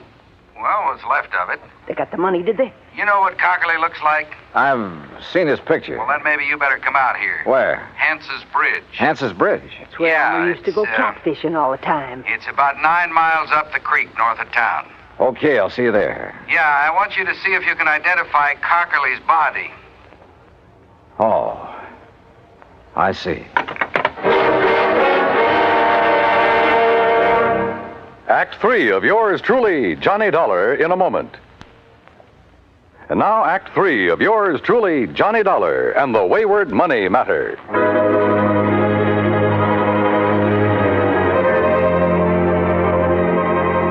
Without telling Mrs. Cockerly what I'd learned over the phone, I took off in my rental car for the creek north of town for Hans's Bridge.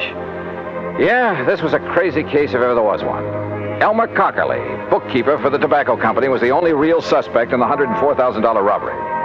And where there's only one suspect, I always begin to wonder. But who else was there? His wife? Maybe. She'd done everything she could to confuse me. The owner of the company, Trillingham? Yeah, I thought of him too. Until I got the word from the police that they'd found Elmer Cockerly, or what was left of him. They'd found the money too, or what was left of it. What's left of it is right, Dollar.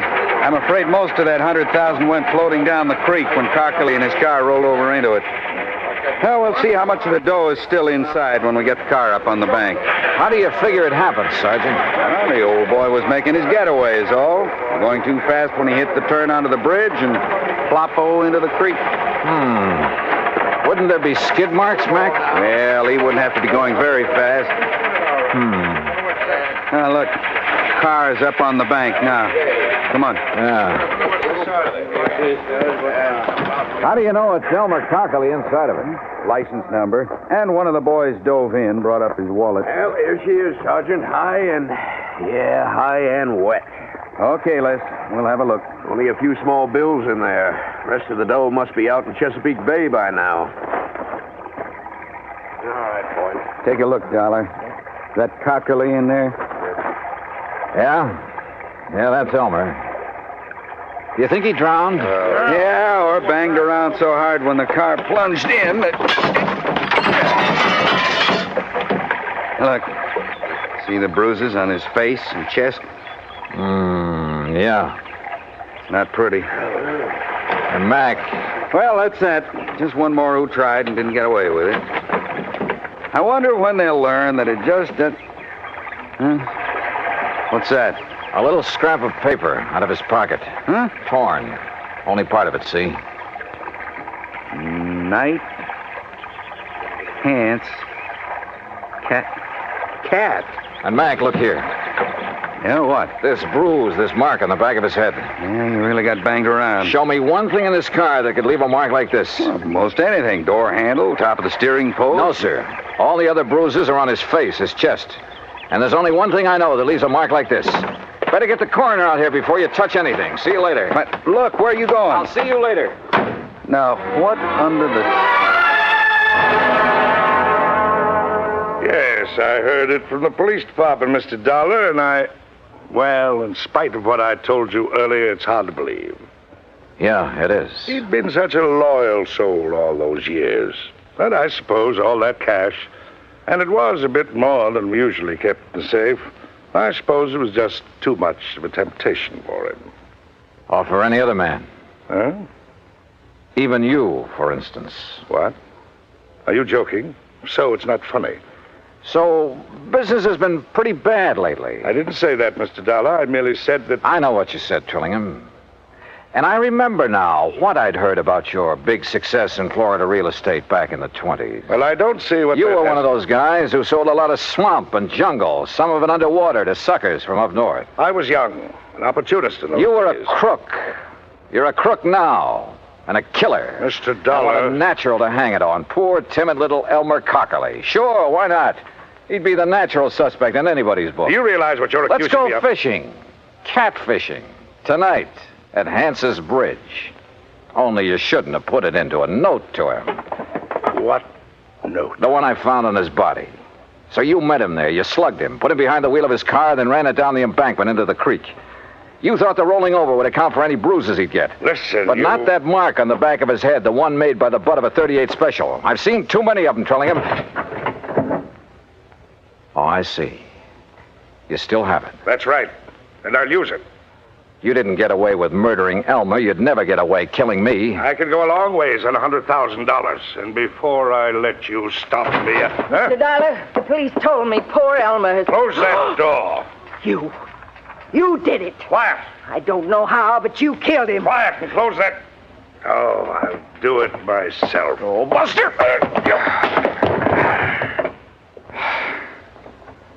Yeah, he did it, Mrs. Cockley. And believe me, he'll pay for it.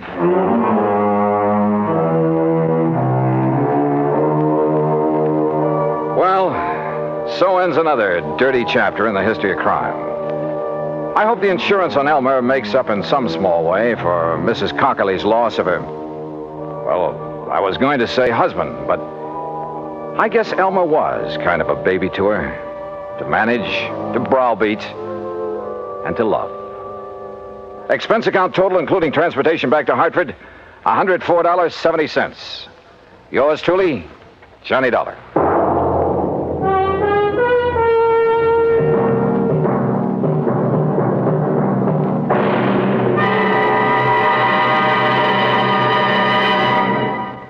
Our star will return in just a moment. Now, here is our star to tell you about next week's story. Next week, a fishing trip to Lake Mojave Resort. Fishing, that is, for a thief. Join us, won't you? Yours truly, Johnny Dollar.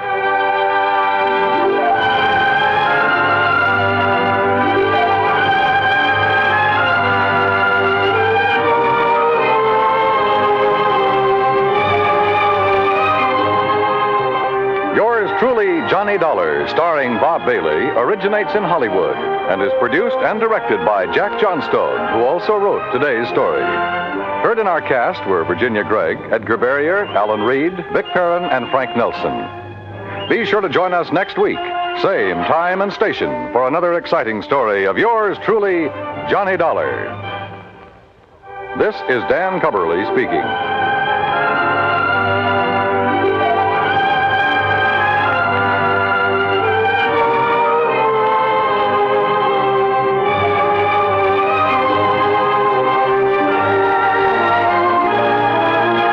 This is the United States Armed Forces Radio and Television Service.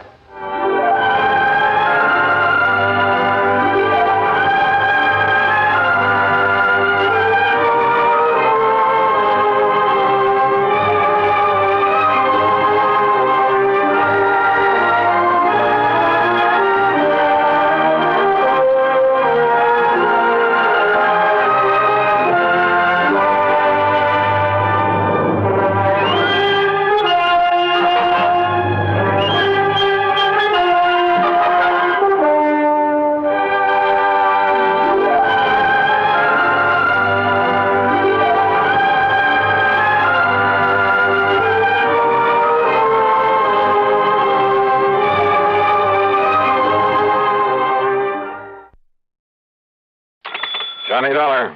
Well, here I am. I'm home. Huh? Who, I said I'm home from my vacation. Wow, great. Good for you. So, when are you going to come over and ask me to marry you? Oh, it's you. Who else? Well, I don't know. How about if I pop the question right now? Well, go ahead. Will you marry me, Paula? You bet your life. What, Paula? Who else? Why, you two-timing. This is Betty Lewis. Yeah, I know. Come clean with me, Johnny. Who's Paula? Oh, now, does it make any difference? Paula who, Johnny? Johnny? Oh, Smith, Jones, Brown, you pick one. You rascal, I could... You were kidding me, weren't you? Weren't you kidding me? Yeah, sure, I guess so. Oh, sure, honey. With this crazy business of mine getting slugged and shot at all the time, well, you know as well as I do it wouldn't be conducive to a happy married life. Not for either of us. Yes, I know, honey, but someday... Yeah, someday. Anyhow, I'm home again for my extended vacation, so... So, how about dinner and a show and a big night all around? I'd love it. Say 7 o'clock? Make it 6:30 and I'll have cocktails ready and waiting, right here at 11-3-25. Eddie, my love, it's a deal. Good. I'll see you in exactly 7 hours and 31 minutes. On the nose. Bye, honey. Yeah. Well, let's see now. Yeah, honey. Huh? Don't give me that honey stuff. This is Randy Singer. Randy, how's the old New York Police Department these days? Johnny, I gotta see you. Okay, I'll run on down there first thing in the morning. No, I mean now, right now. Oh, well, now, look, Randy, I got a date tonight, important one. Yeah, and I gotta go out of town with the chief on a murder case. Leave me in a couple of hours. Maybe gone a week, maybe longer, so grab a train, will you? Well, if I could be sure of getting back here by early this evening. Back there in Hartford is where you should be, as quickly as possible. Huh? After I've talked to you. So if this timetable I have means anything, you can grab a train in about 20 minutes. Well, now listen, Randy, I'll have the boys in the prowl car pick you up at Grand Central Station. Listen, will you? Grab your hat and come on. See you, Johnny. Randy!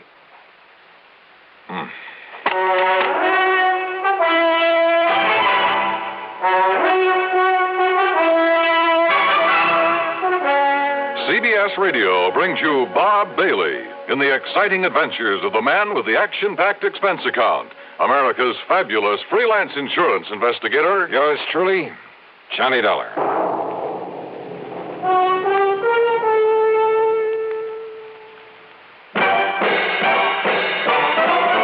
Are you smoking more now, but enjoying it less? Have a real cigarette, have a Camel. Are you missing the smoke the nation likes best? Have a real cigarette, have a Camel. Are you looking for flavor and mildness? Have a real cigarette, have a Camel. The best tobacco makes the very best smoke. Have a real cigarette. A real cigarette. A real cigarette, have a Camel. If you're smoking more today, but enjoying it less, try Camels. More people smoke Camels than any other cigarette. Any filter, any king, any regular. The Camel blend of costly tobaccos has never been equaled for rich flavor and easygoing mildness. The best tobacco makes the best smoke. Have a real cigarette. A real cigarette. A real cigarette, have a Camel. And now, Act One of yours truly, Johnny Dollar.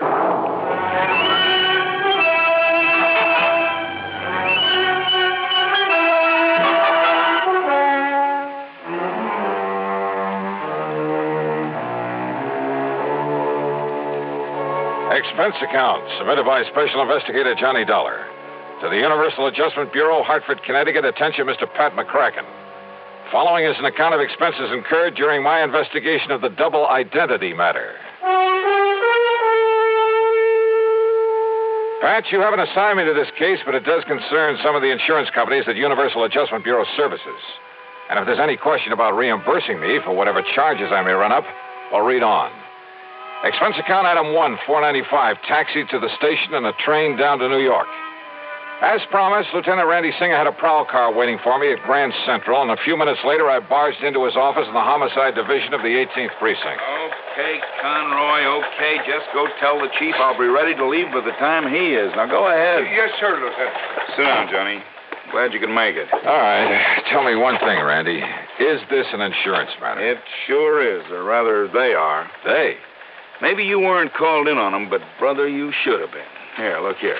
Fall 1956. John R.V. Brownfield. Lived in a small apartment over on the east side, but the old boy had a lot of money. So what happened? Somebody knock him off? His death was pronounced a suicide, overdose of sleeping pills. Yeah, happens all the time. Does it? The insurance company that paid off was Eastern Casualty and Trust. Oh? How much? $41,000.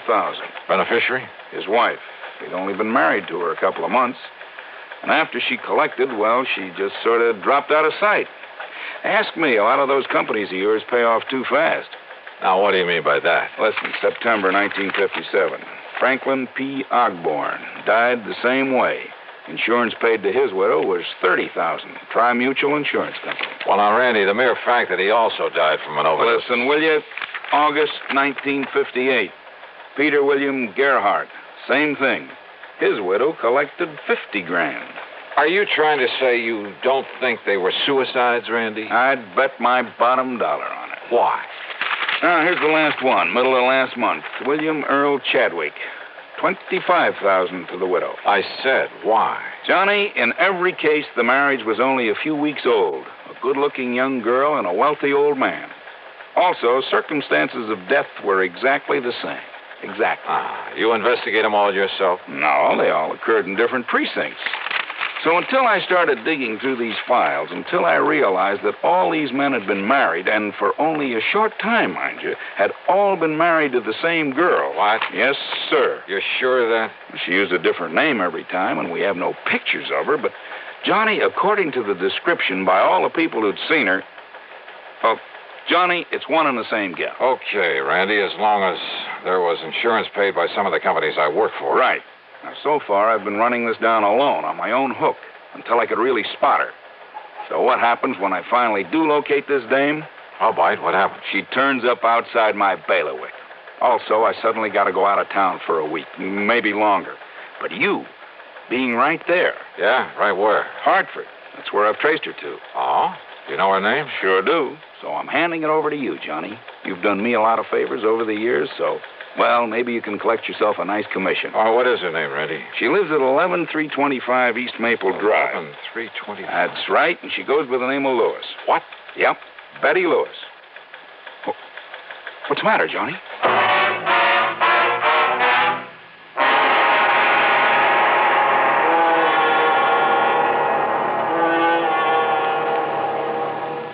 Act 2 of yours truly, Johnny Dollar, in a moment. Are you looking for a career with a lot of bright job opportunities and a chance to be someone? Then by all means, look into professional nursing. Young women between 18 and 35 who are high school graduates in good physical condition can qualify for nurses training. There are many fascinating outlets for nurses' talents. They can work in hospitals, private homes, doctors' offices, in research, industry, or the armed forces. There's a great need for women to teach nursing, too. Women under 50 are also needed as practical nurses. Practical nurses require less training than professional nurses. They assist in hospitals and perform countless valuable services in private practice. This message is also addressed to men, because there's an increasing number of men going into both professional and practical nursing. So, find out if you can qualify for a nurse's career. Inquire at your nearest hospital or inquire at your nearest school of nursing. And now, Act 2 of yours truly, Johnny Dollar and the Double Identity Matter.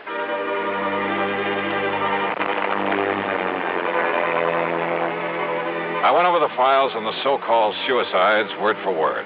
I read and reread the descriptions of the widows. They all were the same. No question about it, the same girl had been married to each of the 4 victims, had been married to each of them only a very short time. Then after death, from an apparent overdose of sleeping pills, she had collected the insurance and quietly dropped out of sight. But Lieutenant Randy Singer, NYPD, had tracked her down and traced her to Hartford.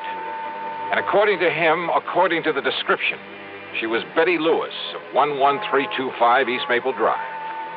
Betty Lewis, the girl I knew and palled around with. The girl I had a date with that very night. The one girl in the world I almost took seriously. What is it, Johnny? Do you know her? You know this girl? Yeah. That is, I think I've seen her there in Hartford, Randy. Good. Then go back there. Get next to her, Johnny. Trip her up. Make her spill the beans about these murders. Murders? Well, don't you agree she must have fed those old codgers all those sleeping pills just to collect their insurance? Kind of looks that way, doesn't it? What's the matter with you, Johnny? It's as plain as the nose on your face. And boy, how those descriptions of her all tie together. Yeah. Height, weight, build, complexion, eyes, everything. Of course, she dyed her hair differently a couple of times. Blonde. When she married her last victim, she was a redhead. What'd you say? She's a blonde? She's a blonde now? Randy. Yeah? How'd you get onto her? It's a long story, Johnny, but somewhere along the line, I got suspicious about those sleeping pills. They were all the same, a special prescription. Are you listening to me, Johnny? Yeah, I'm listening. Well, then I found out that not one of those old men had been given a prescription for them. So to make a long story short, I finally ran down a kid working in a drugstore who'd been getting him to her. I see. But instead of nabbing him, that would have spread the alarm, you see. Johnny, I got real lucky. In the trash barrel where the kid lives, I found some letters for her, all written within the last month, telling him to start making some more of the stuff for her. In other words, Johnny, as soon as she can trick some other guy into wedding bells, somebody up there in Hartford. But if you can grab her first, pin those 4 murders on her. Huh? Hey, Lieutenant.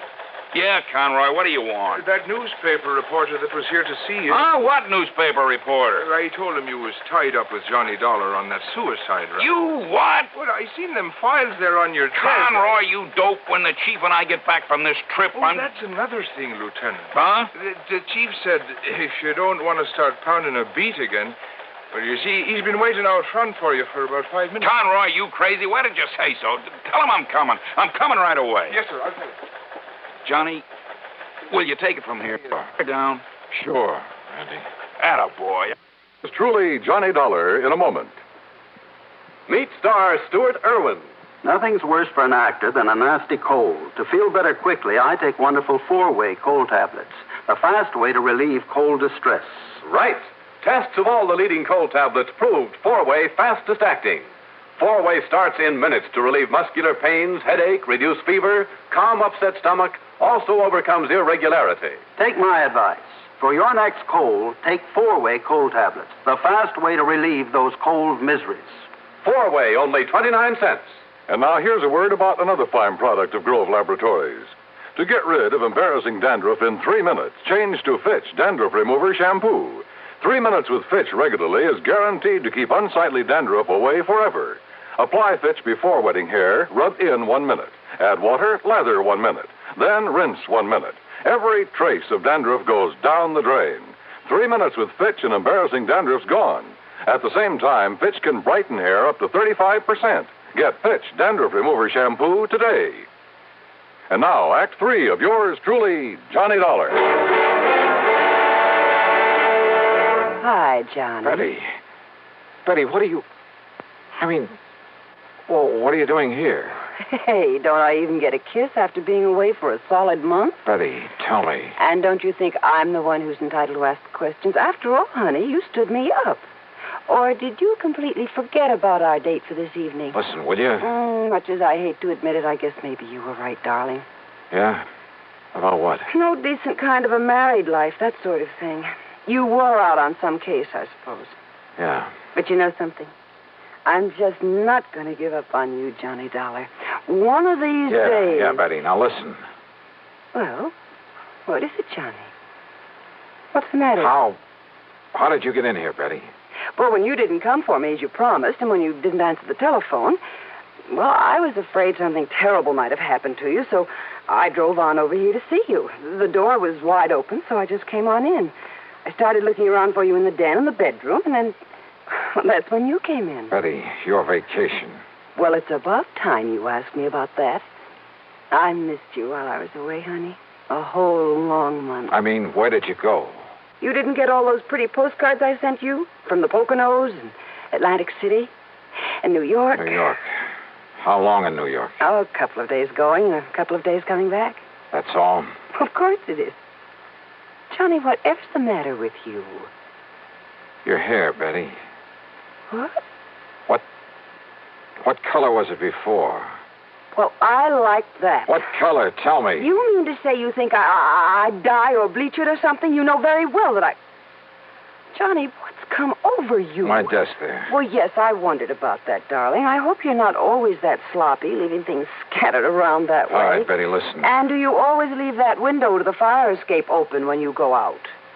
That window? To say nothing of leaving the front door open, too. Hey, Betty, look. Look, it's been jimmied open. See the marks here. Well? Yeah, see, look. Here, where it was pried open. See there. Well, it's just like my mailbox. Sure.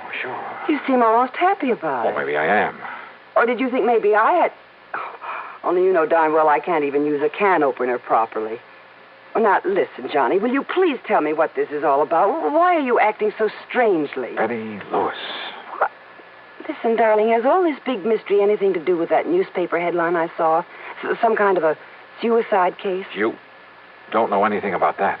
So that's why you were so late. And Johnny, does it have anything to do with your window being forced open, your desk being rifled this way? Yeah, I think so. And maybe you're coming here. Maybe you scared away whoever it was. Wait a minute. What? Wait a minute. Did you say that your mailbox out at your little house, did you say that thing had been forced open, too? While I was away. I don't know whether anything was taken because I don't usually get much mail, but the tiny lock on it was broken. You came back yesterday? Late last night. And then today, well, you see, the mail's always delivered during the day while I'm at the office. What time, Betty? Oh, I don't know. 10, 11 o'clock in the morning, I think. So what happened today? Well, you know that rain, that drizzle we had this morning? Yeah, go on. Well, I got back from the office and went out to see if there was any mail. Now, you love mysteries, Johnny, so maybe you can solve this. Go on, Betty, go on. All right. Well, there in the mud around the mailbox were the marks from those big clodhoppers the mailman always wears. Well? And right on top of them were some other footprints. High heels, Johnny. Of course. The shoes must have been almost exactly the same size as mine. So, do you suppose maybe somebody else, some woman, has been using my mailbox and my address while I was away? You bet I do. Betty Lewis. What? 10 or 11 o'clock, you said. Oh, you mean the mailman? That's exactly what I mean. Now, listen. I want a key to your house. Oh. Will you marry me? I'm serious, Betty, and tomorrow morning you go to the office as usual. Don't you mean if I feel up to it after we finish celebrating my homecoming tonight? That party's going to be tomorrow night. Tomorrow? Because I have a sneaking suspicion that by then we're going to have something to really celebrate. Oh, like what, dear? The solution of 4 murders. Oh, Johnny. Shortly after Betty left for the office the next morning, I established myself in a little house on East Maple Drive. I parked myself behind the filmy curtains at one of the front windows. Then I waited. At 10:31, the mailman walked up. In addition to a couple of letters, he left a small package in the mailbox. It didn't take much to guess what was in it. I waited some more. An hour and a half. Did whoever that package was intended for, and I was sure it wasn't Betty, did they know the mailbox was being watched? After all, they knew from the newspapers that I was on the case. But unless they appeared to collect this package, I had no case. Then it suddenly occurred to me the important thing was to be sure of having that package myself as evidence. So after making sure the street was clear both ways, I slipped out the front door, walked casually out to the mailbox.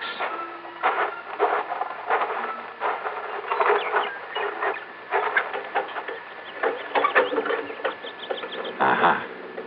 Miss Betty Lewis, 11/3/20. Huh? Just a minute there, you. Yes? Just what do you think you're doing poking around my mailbox that way? By golly, you do look like her. What are you talking about? The real Betty Lewis. Well, I'm Betty Lewis.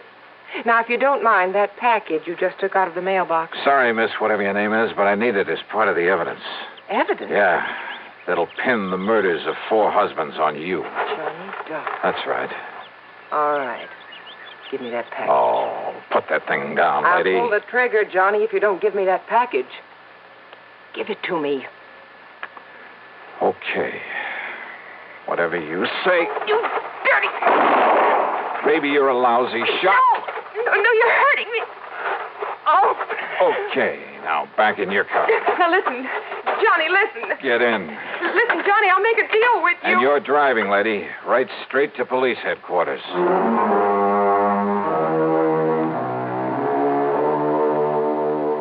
Sure, there's a lot more to be done, only by the police, both in Hartford and down in New York.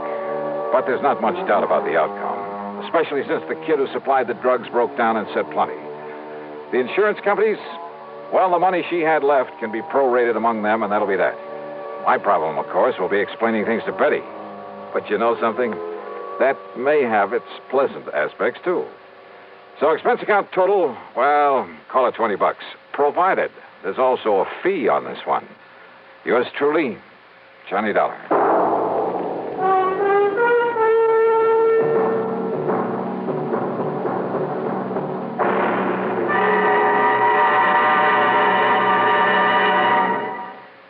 Our star will return in just a moment. Constipation is something people don't talk much about, but it can be a problem for anyone, even doctors. And when constipation occurs, it's interesting to see just what doctors consider important about a laxative they might use or recommend. Now, a majority of the doctors we heard from had this to say. A laxative should be effective, gentle, as close to natural acting as possible, and a medicine that can be used with complete confidence. Well, pleasant-tasting chocolated X-Lax is effective. Overnight, it helps you toward your normal regularity. X-Lax is gentle. Next morning, it gives you the closest thing to natural action. And that's why many doctors and millions of people use X-Lax with complete confidence. X-Lax, the laxative that helps you toward your normal regularity gently, overnight. Is X-Lax in your medicine cabinet? Now, here is our star to tell you about next week's story. Next week, the wildest bunch of crooks I ever tangled with. Join us, won't you? Yours truly, Johnny Dollar.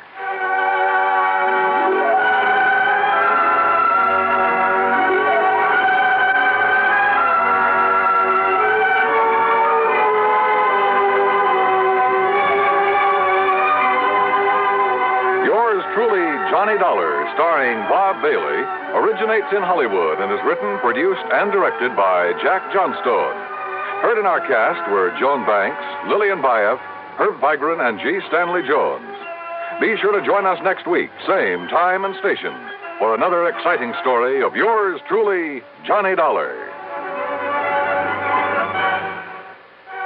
This is Dan Cubberly speaking.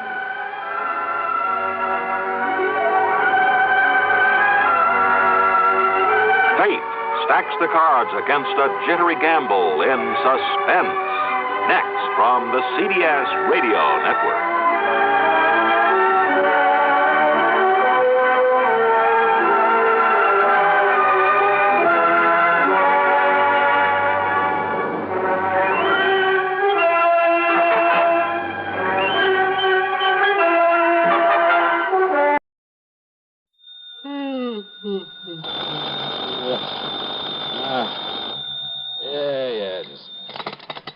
Johnny Dollar. We're all clear, Johnny, because I've assured them that you have more than adequate federal security clearance. After all, you were permitted to investigate that missing missile matter. No, wait a minute. What? So, in spite of the fact this sort of thing isn't exactly covered by the insurance we've written for them, well, I wish you'd go over there right away. Wait a minute, will you? Who are you? Oh, I'm sorry. This emergency and all. This is George Reed, Floyd's of England, here in Hartford. Now, Johnny, if you're free... George, don't tell me you're in your office at this ungodly hour. Johnny... It isn't even 9 a.m. yet. I know. I just got here a few minutes ago. Well, what's the big emergency? A phone call I just received from Dr. Paulus Rayburn. Do you know him, who he is? Rayburn? No. He's the head of Nuclear Processors Incorporated. Where's that? Out on Woodland, beyond the north end of town. You know, that large group of concrete buildings at the edge of Piney Woods? Nuclear Processors, huh? Yes, that's right. Now, we handle all the insurance on the place and its equipment, though I understand there's no actual coverage in this specific instance.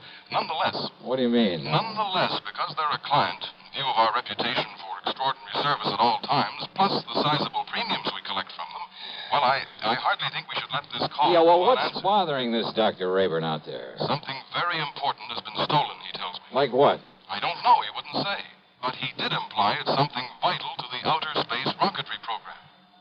Okay, George. So, in view of the fact you have security clearance... Yeah, I said okay. And the fact it'll take some hours for an investigator to come up from Washington... Yes, George. Plus the fact he made it plain the time element is George. most important. And since you're right here within a few miles... George, stop yammering and hang up that phone so that I can...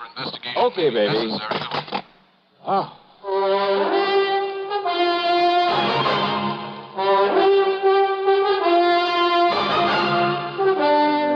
CBS Radio brings you Bob Bailey in the exciting adventures of the man with the action-packed expense account, America's fabulous freelance insurance investigator. Yours truly, Johnny Dollar.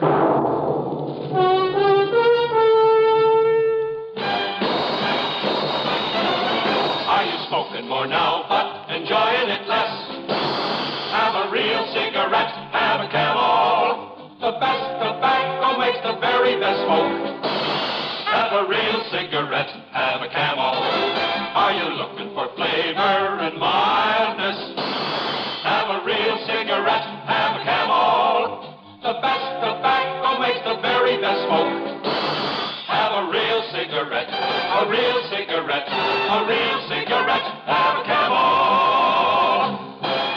Again, for the 11th straight year, Camel outsold every other cigarette, filter, king size, and regular.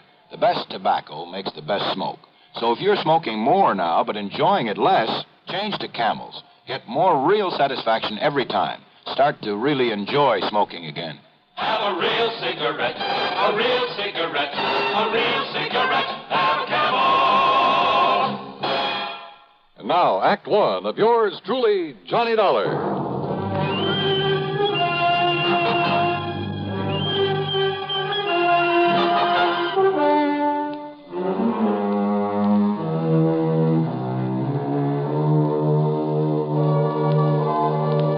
Expense account submitted by Special Investigator Johnny Dollar to Floyd's of England, North American Office, Hartford, Connecticut.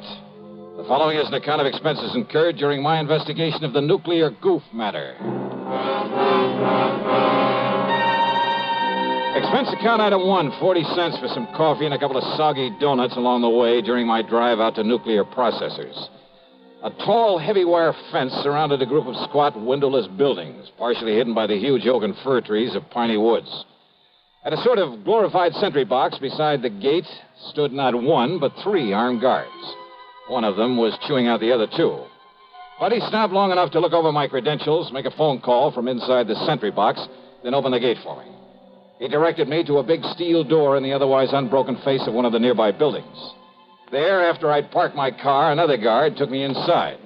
He led me through a perfect maze of long, narrow corridors with heavy wooden doors at the sides, all of them closed. From somewhere in the building came the almost ominous hum of machinery. Big, powerful machinery. Or maybe I felt it rather than actually heard it. Finally, we came to a door with a single name Rayburn on it.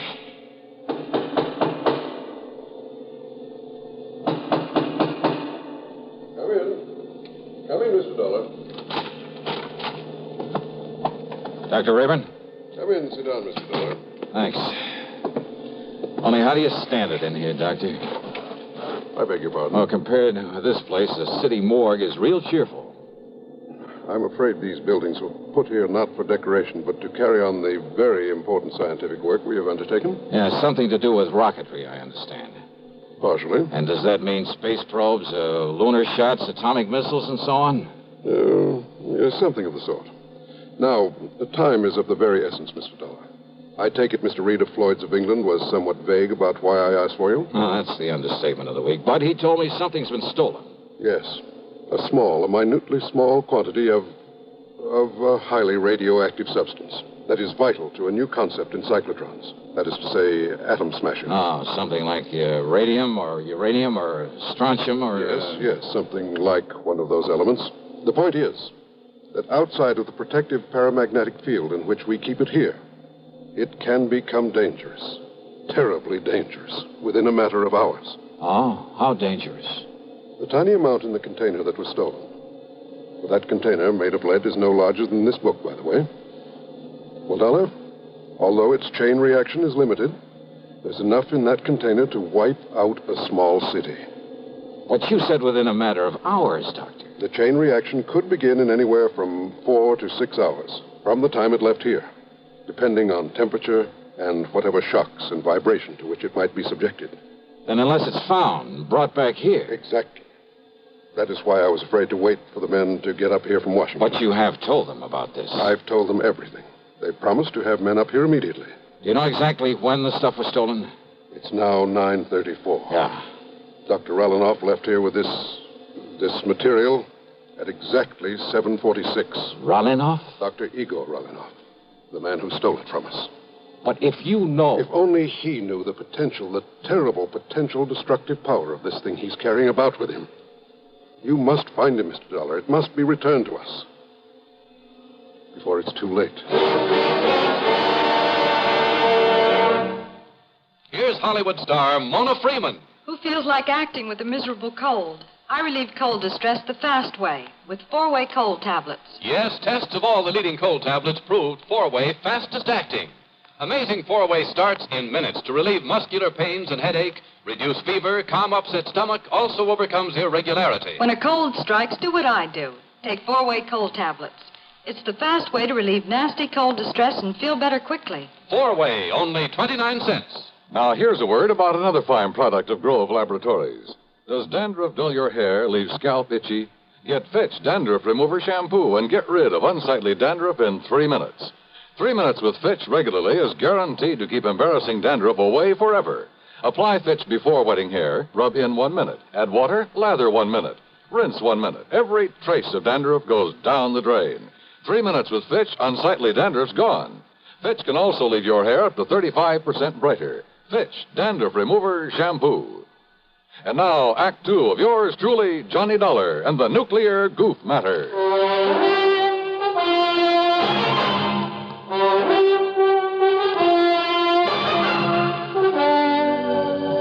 Yes, Mr. Dollar. Dr. Igor Sergei Relinov, whom I myself called in to work with us on one of our important secret projects. But it was one that had nothing whatsoever to do with this dangerous radioactive material he has stolen from him.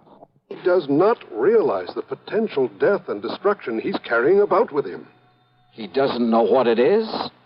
Then why did he steal it? Not knowing what it was, not knowing its destructive power, he nevertheless must have realized it would be of importance to, shall we say, to a foreign government. Relinov. You see, because of pressure from Washington on the project to which I had assigned him, well, I had employed him. I alone am responsible for bringing him here before obtaining a final security clearance on him. Oh, then I guess you're in real trouble. If you can find him, if you can return that leaden container with that deadly material in it... And you have no idea where he might have gone when he took off from here? We have only his address and a list of the names of some of his friends here in Hartford. Then let me have them.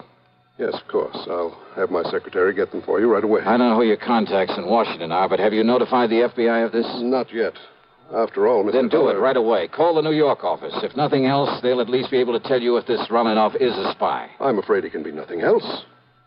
If only the guards had questioned his leaving so soon after he got here. If only you hadn't hired him in the first place without getting a proper clearance on him. But his recommendations were excellent.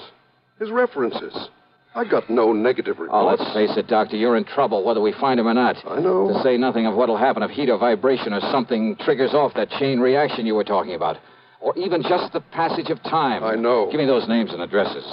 And more important, this, Mr. Dollar. Oh, what's this? A detector. A sort of adaptation of the Geiger counter, in very compact form. It reacts only to this material that was stolen. Then if I get near him and he has the stuff with him? It will make a clicking sound like a Geiger counter. This tiny needle will move and indicate the degree of radioactivity. All right, good. Provided, of course, this switch is on. I see. But be very gentle. Oh? It's extremely delicate, like a fine watch. So be very careful. Very gentle with it. Okay, Doctor, I'll take care of it. Now, give me that list of names and addresses.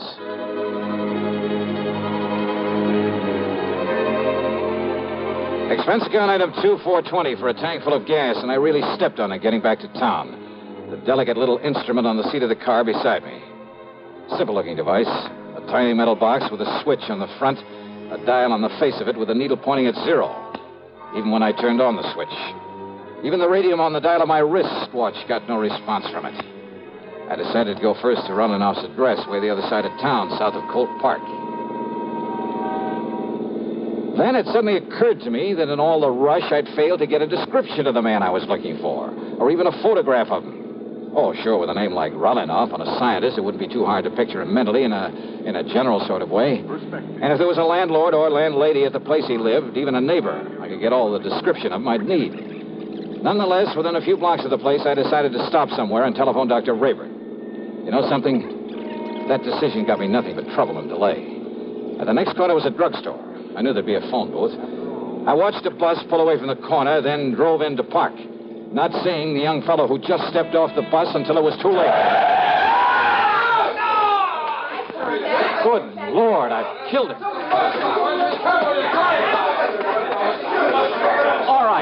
All right, folks, please, listen. Look, it was an accident. Now, look, he'll be okay. Come on, help me, somebody, will you, please? Pick up his bag there, and I'll get him to a hospital. Help me, will you? Here, I'll help you, mister. You think he's still alive? Yeah, he's still alive. He'll be all right. Please, open the door for me. For sure. And here's his briefcase. Toss it in back. Sure. There. Now, when the police come, tell them I've taken him over to General Hospital, please, will you? Yeah, sure.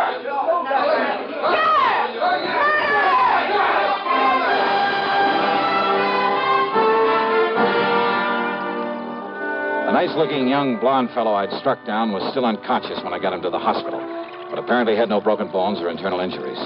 I showed my credentials, told them to notify the police of what had happened, that I'd be available whenever they wanted to question me.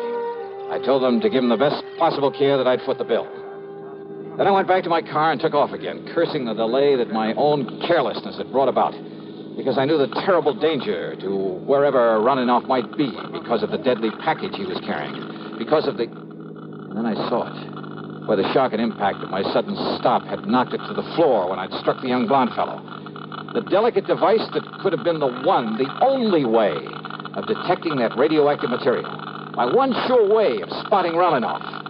It was ticking merrily away. Switch on or off, it didn't make any difference. Ticking away. Broken. Utterly useless.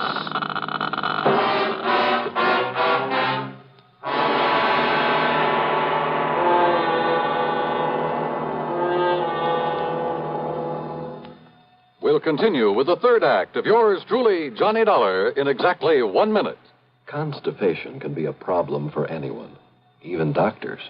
And when constipation occurs, it's interesting to see just what doctors consider important about a laxative they might use or recommend.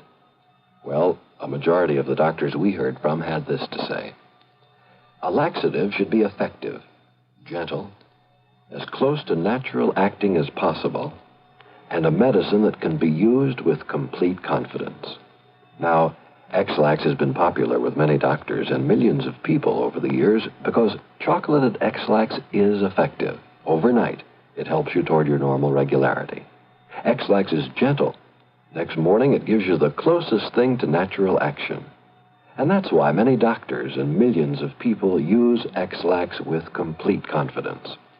X-Lax, the laxative that helps you toward your normal regularity gently. Overnight. Is X-Lax in your medicine cabinet? And now, Act 3 of yours truly, Johnny Dollar and the Nuclear Goof Matter.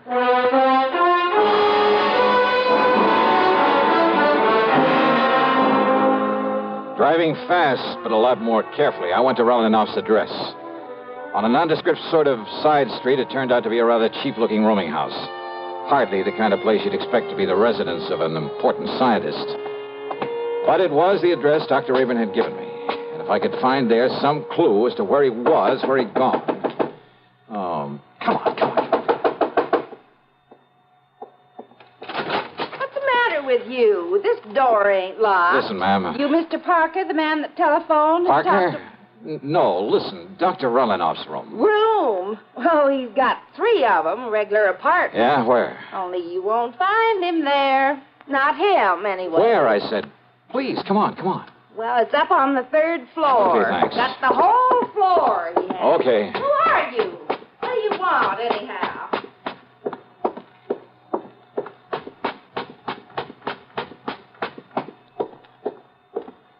Oh, great. I didn't get the key from her. Well, there's no time for that now. Here we go. The shades and drapes were tightly drawn. The room was dark. I felt my way along the side of the wall looking for a light switch, then gave up and headed over toward one of the windows. I never got there. You're not Parker. Huh? I thought not. Yes, sir.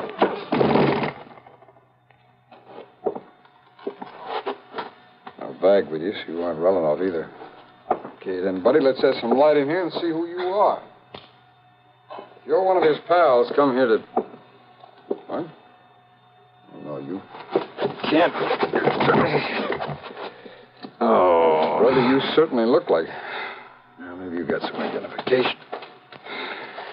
This card case at it. Holy smoke, it is. Now, you just look at here, mister. When I let you in here, you didn't say Will you anything listen to like me? this was going to happen. I haven't got time to explain. Just get me some water and a towel and a washcloth, please. Go ahead. You listen here. Will you please do as I tell you? Now, go ahead. Sir. Johnny. Come here, Johnny. Hi. Look, I'm sorry, old man. I had no idea it was you that you'd be coming up here. Johnny boy, can you hear me? Johnny. Here. Stace. That's right. Now, come on. Take it easy. Stacy Ringler. That's right, Johnny. Look, I'm sorry. FBI. No, Johnny, I'm with Nucleonic Investigation Department now.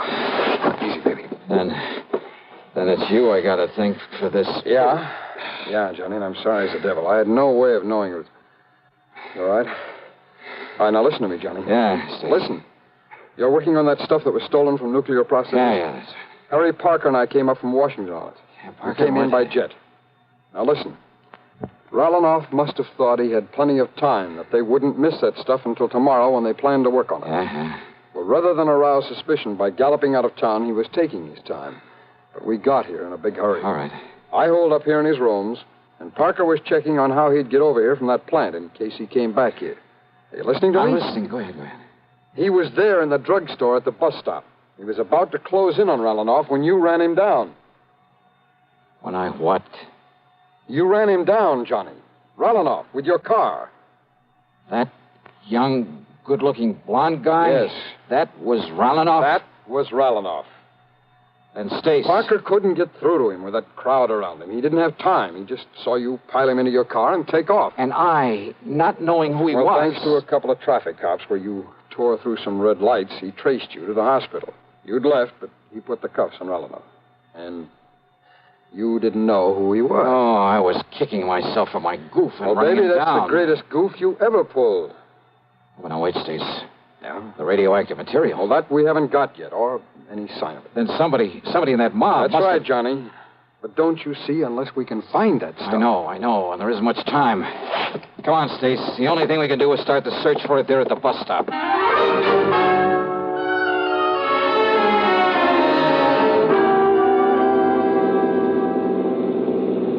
Johnny, unless we can locate every one of the people who were there. And Parker said there was a big crowd by the time he got out of that drug. Hey, where'd you get this? Detector for radioactivity. Yes, I know. Where'd you get it? Dr. Rayburn gave it to me. Thank heaven the darn thing is run down now.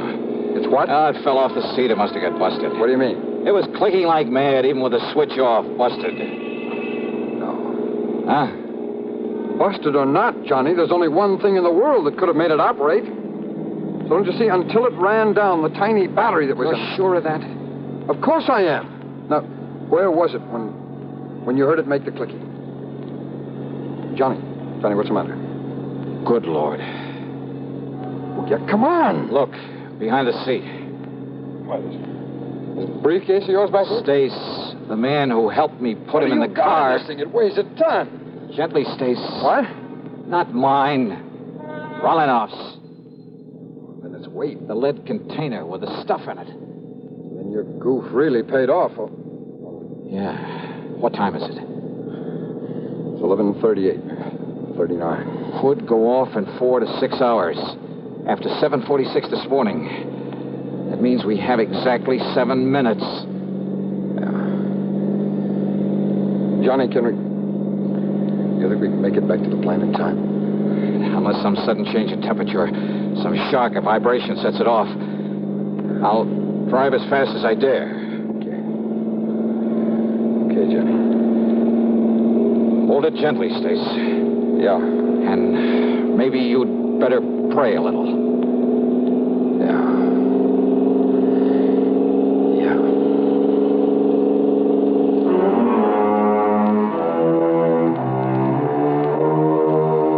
So, by some miracle, we made it. But only seconds before that tiny mass of nuclear destruction was due to become critical. Yeah, we made it by the skin of our teeth. But after all, what more could you ask? Expense account total. Oh, so what? I needed a tank full of gas anyway. Yours truly, Johnny Dollar.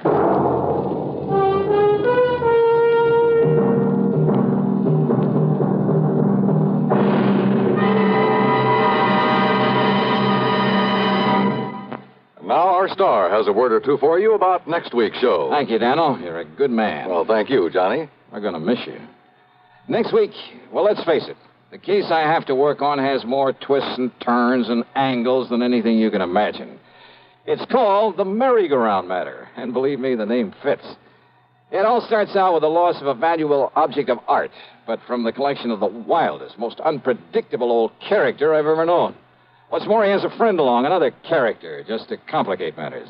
And I'll tell you this, you'll get more than one chuckle out of the whole affair. So join us, won't you? Yours truly, Johnny Dollar.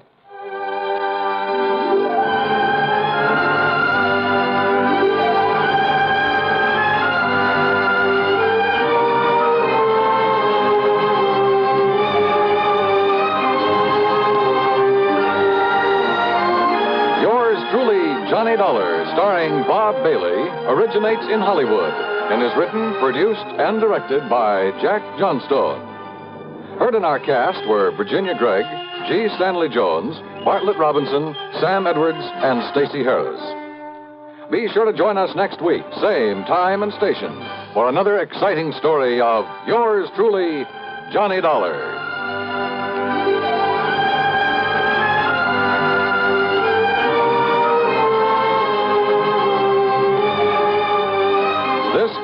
Cubberly speaking.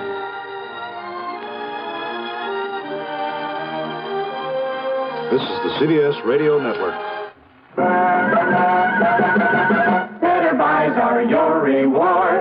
At Orange Motors for a Ford. Get your orange guaranteed from the largest dealer in Albany. In the heart of Auto Row, Orange is the place to go. Orange Motors has the parts it's true, plus 44 years of experience too. Orange Motors, if you're wise, for better service, better buy. Talk about service. Do you know about Control Tower service? Come to Orange Motors, 799 Central Avenue, and see the most efficient automobile service department in eastern New York. 44 years of experience. Get quality work and get it fast at Orange Motors, 799 Central Avenue, Albany. Better Ford buys, used or new, at 799 Central Avenue. Orange Motors, if you're wise, for better service, better buys. Radio 59, WROW, serving Albany, Troy, and Schenectady. $20. Yeah? What? Who's that? Smokey. Smokey Sullivan? Yeah. Holy... Do you always call people at 5:30 in the morning? Well, hiya, Smokey. How are things down in New York? I'm living out here in Frisco now. Oh? You know about the big fire out here? Now, Smokey, don't tell me you've been up to your old tricks. You know I wouldn't do nothing like that, Johnny, after the good way you've been treating me. Well, I hope not. But what about this fire? Big warehouse. They're in San Francisco. The Barnwell warehouse. It's still burning, Johnny. Arson? Yeah. I know who did it. There must be insurance in a big warehouse. Yeah. So as soon as I can check it out, I'll... Look, where'll I find you? Where'll you stay, Johnny? Let's see. At the Huntington Hotel up on Nob Hill. Me? In a nice place like that? Oh, unless I know where to call you. It's okay, Johnny. I'll call you. And you're sure it's arson? I'm sure. Then I'll see you.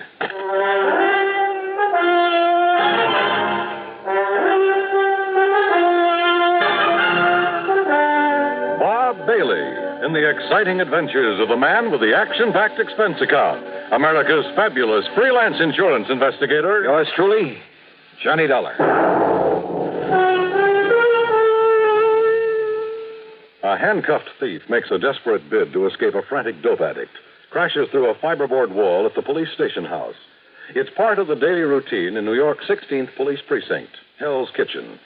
In the new issue of Look magazine, you'll follow tough, dedicated cops as they track down the man who pulled the trigger, run down a burglar, subdue a drug addict. And you'll learn in Look the kind of guy it takes to make a detective, what he thinks about his job, what he thinks about the kinds of people he has to deal with. It's all here in Look's exciting picture story, Detectives at Work, an uphill fight in a tough city where the crime rate has risen almost 10% in the last year, where 40% of the nation's drug addicts fight, steal, or beg for a fix, where an entire neighborhood suddenly becomes silent when the police department tries to track the man behind the gun. You'll see it all in Look magazine's dramatic picture story, Detectives at Work. It's in the latest issue of Look, and it's on your newsstands now. Get your copy of Look today.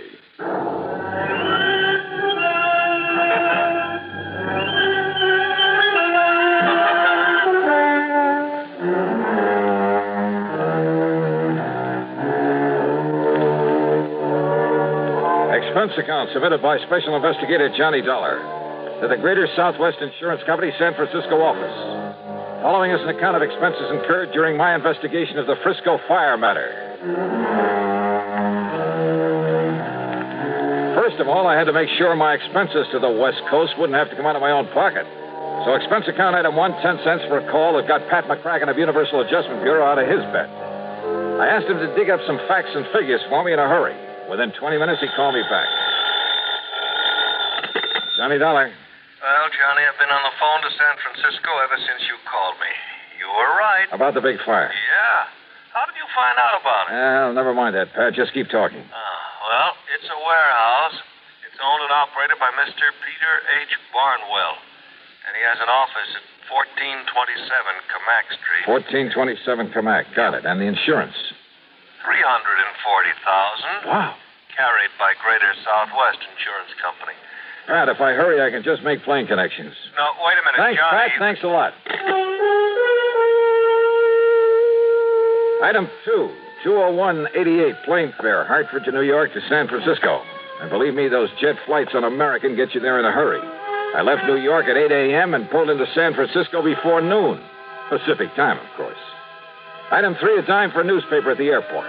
Apparently, the fire had burned itself out. Item 4, $6.75, taxi to Peter H. Barnwell's office on Camac Street. The reception room was jammed. No, there's no point in sending anybody over here because he won't see them. Now. Listen, chick, I'll get you tickets for any show in town if you just... No! I tell you, he won't see any of you. Not even me? No. Now, why don't you reporters just go back to your papers and wait until Mr. Barnwell's ready to talk to you? My card, miss. It's no use, mister. Will you read it, please? But he doesn't want to see any reporters, right? Oh. Yeah. Just a minute, Mr. Dollar. Now, how do you rate that, buddy? What paper you from? The Bingville Bugle. Huh? Yeah, that's out near Bum Spung, Oklahoma. Oh, now, look, wise guy, look. Mr. Dollar. Mr. Dollar. Dollar? Will you come in, please, Mr. Dollar? Sure. Thanks. Now, wait a minute. You Johnny Dollar, the insurance dick? Right in here, sir. Thanks. Hey, wait a minute. Sit down, Mr. Dollar. Make yourself at home.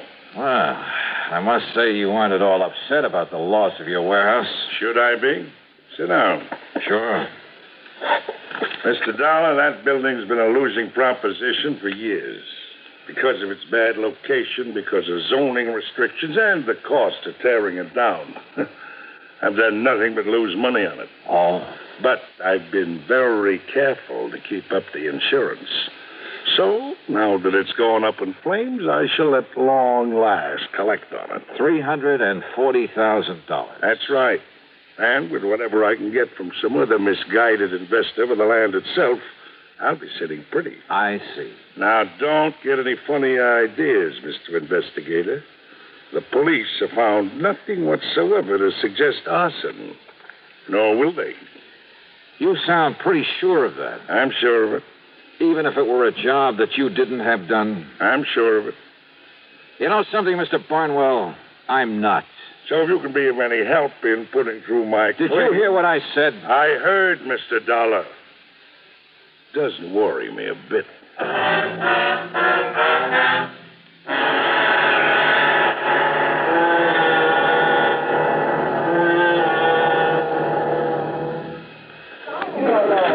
Hey, fellas!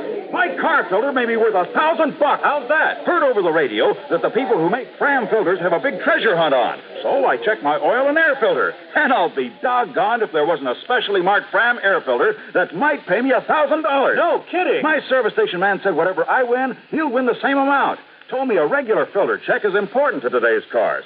So important that Fram Corporation is paying $60,000 to get car owners to check their filters now. Cash money? Sure. This is Fram's silver anniversary. Last year, 10,000 secretly numbered Fram filters were distributed all over the United States and installed in cars during regular servicing. Every one of them is worth cash, some as much as $1,000. Why, one of you guys may have one in your car and not even know it. Say, what are we waiting for? Let's get those filters checked. Hurry, folks. Get in on the big Fram treasure hunt. You could win up to $1,000 in cash. Check your car filters now. And now, Act Two of yours truly, Johnny Dollar and the Frisco Fire Matter.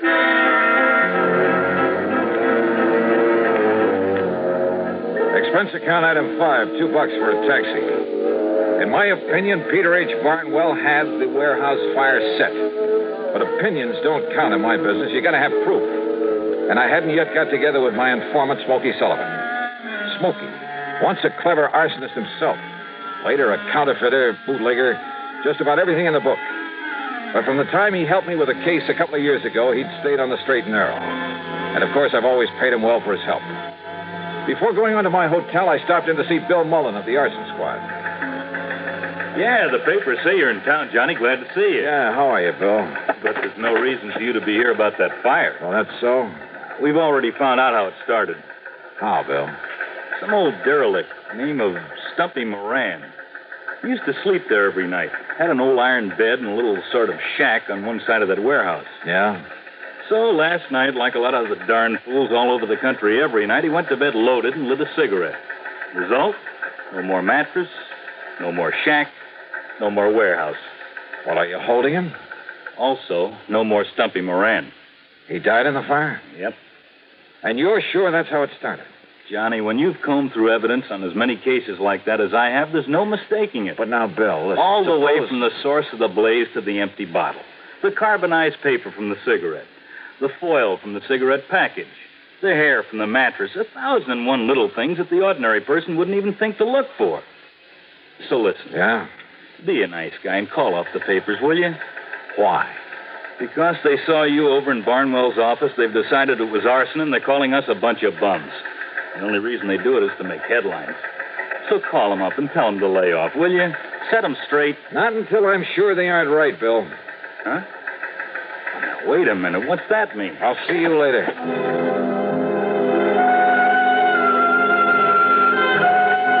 Item 6, another taxi to the Hotel Huntington up on Nob Hill. I went straight to my room and sat down to wait for Smokey Sullivan to call.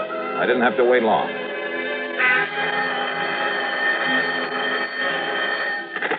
Smokey? Yeah.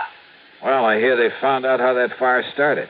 Stumpy? That's right, Stumpy Moran. He was a friend of mine. Not much brains, Johnny, but a nice old guy. But Johnny... Yeah? He didn't do it.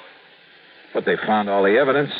He'd been drinking and smoking in bed. He never touched a drop, Johnny. You sure? He didn't smoke, neither. I know. He was my pal. Where are you, Smokey? You know where the Hungry Angel is? The cocktail bar over on... That's right. Take the alley and back. I'm in the phone booth at the end of it. I'll be waiting for you. Okay. Now, listen. Yeah? Do you know who did set that fire? Yeah. The only guy in the whole country who could leave no trace. Wait a minute. And they won't even question him because he's been living straight for so long. Touchy Thompson. Yeah. Lives in a nice house on Aldea Drive, 527. But he ain't there. How do you know? A note on his door says gone fishing.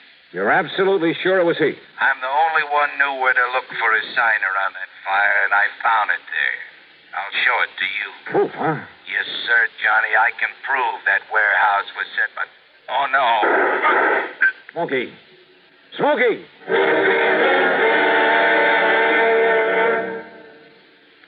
Sociable, up-to-date, debonair. What's this, a new word game? No, I'm just mentioning the qualities that people admire in other people. Oh, I see. If you're sociable, up-to-date, and what was that other word, debonair? Yes, debonair. But listen to it this way. Be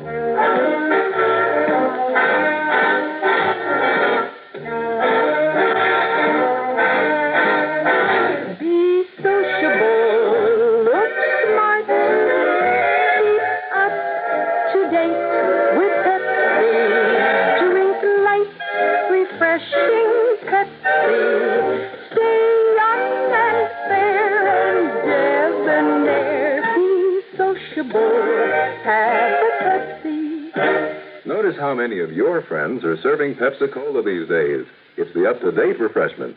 Be sociable, serve Pepsi. In the alley behind the Hungry Angel, I found a couple of policemen carefully going over every inch of the phone booth where Smokey called me. Yeah, that's right. Conroy heard the shots and came running back here. You get the angle of that bullet, old Conroy? Hey, listen. What about Smokey? City hospital, but he isn't going to live, Dollar. Not a chance. And you have no idea who shot him? No. But you're a smart dick. Why don't you find out for us? All right, now look. And let me tell you something else, too, Dollar. If that warehouse fire had been a torch job, which it wasn't, like you're blabbing it out to all the papers, your dear pal Smokey Sullivan is the only one who could have done it. So his being knocked off is good riddance. Why Smokey? Because we got every other firebug in this town nailed down. That's why. Want to bet?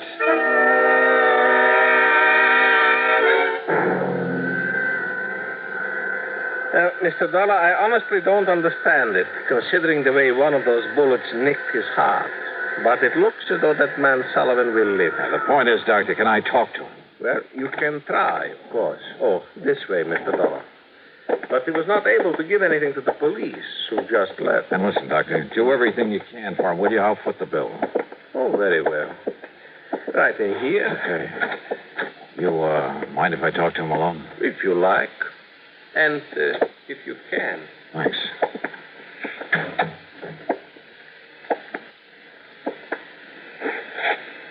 Smokey.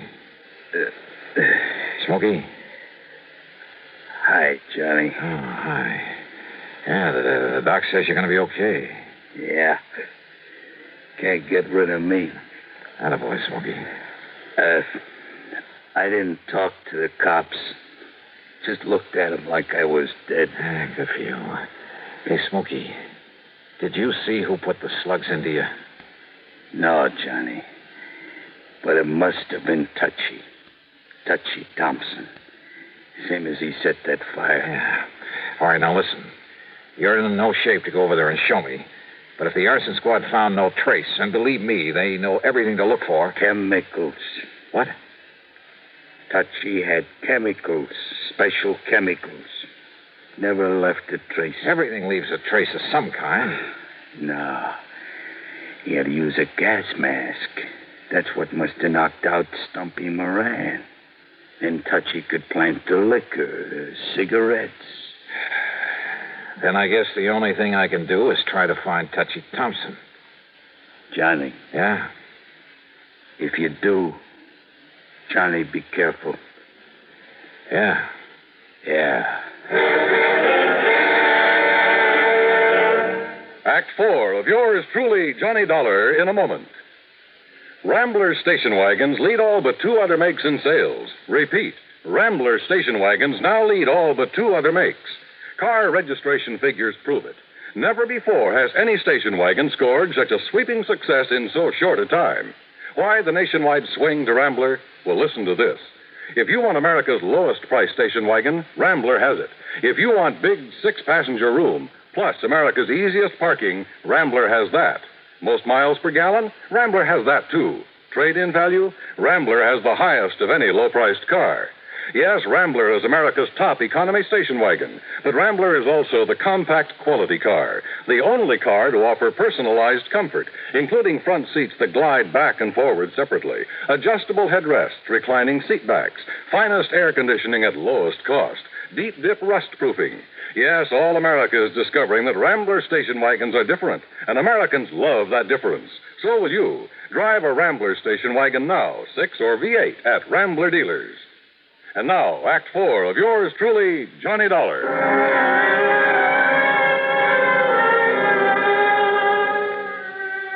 Expense account item 7520, more taxi fares. There was nobody home at Touchy Thompson's place. Only the note on the door Smokey had told me about. Gone fishing. Fishing, huh?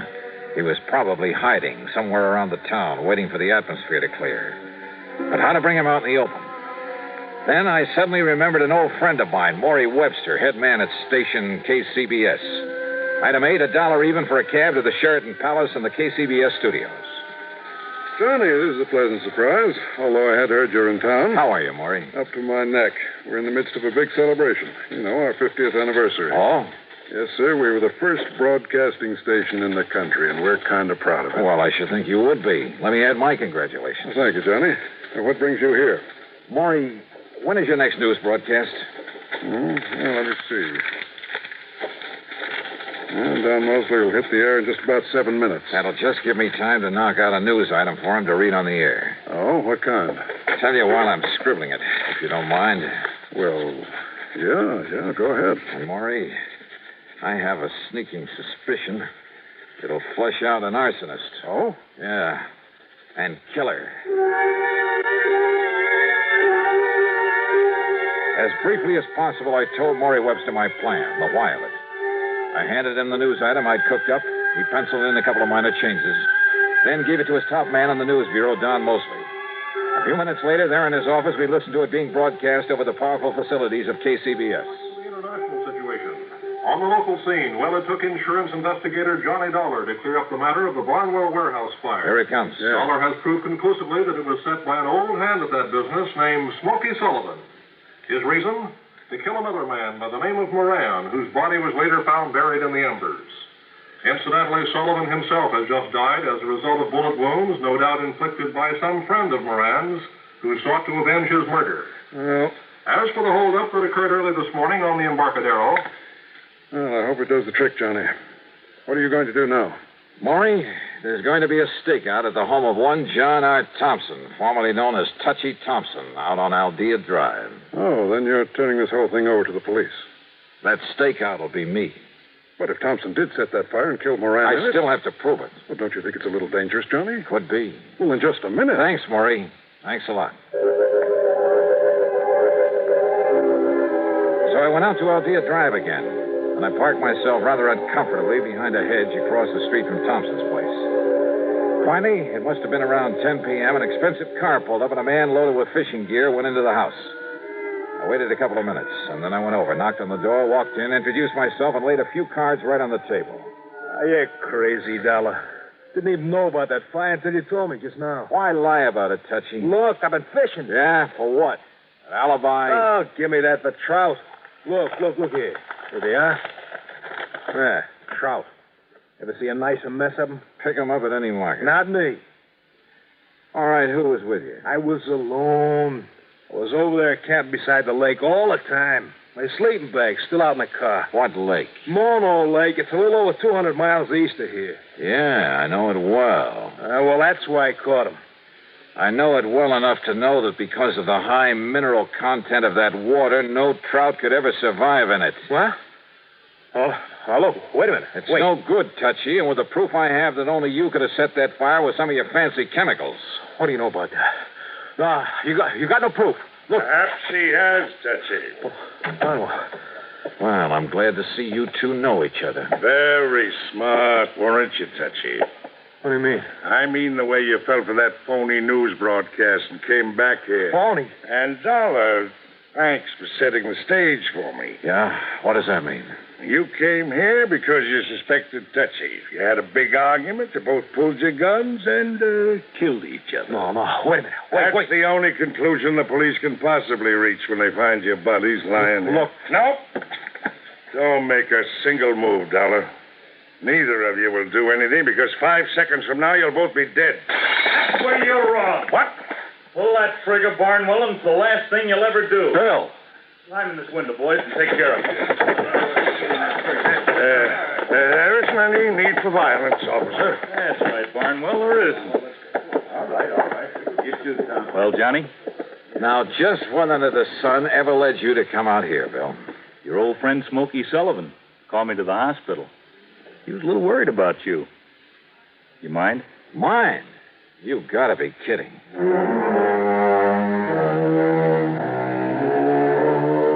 Yeah, they were both in it up to their ears. Each, in trying to defend himself, just put the other in there much deeper. And by the time the courts get through with them, they'll be sorry they ever lived. Expense account total, including the trip back to Hartford and a good hefty gratuity for Smokey Sullivan, plus all his hospital bills, $923.91. Yours truly, Johnny Dollar.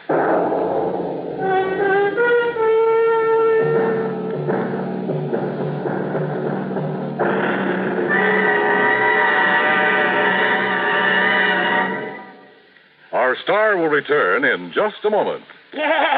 I'm a mean widow, kid. And are you pleased with yourself? Sure, because I'm a germ. A bathroom germ. Bathrooms is where the meanest germs get to live. Do I have fun causing odor and spreading disease? Well, you better watch out, son, or your landlady may find out about Lysol brand disinfectant. Lysol? No, Lysol. That's what I said. Lysol. Well, anyway, a lot of women are finding that a dash of Lysol in their cleaning suds every week wipes out nasty bathroom disease germs like you. Disinfects from one cleaning to the next as no other product can. Wipes out many deadly viruses, too. Lysol makes every cleaner work better. It's the easy, modern way to get bathrooms really clean and free of odors.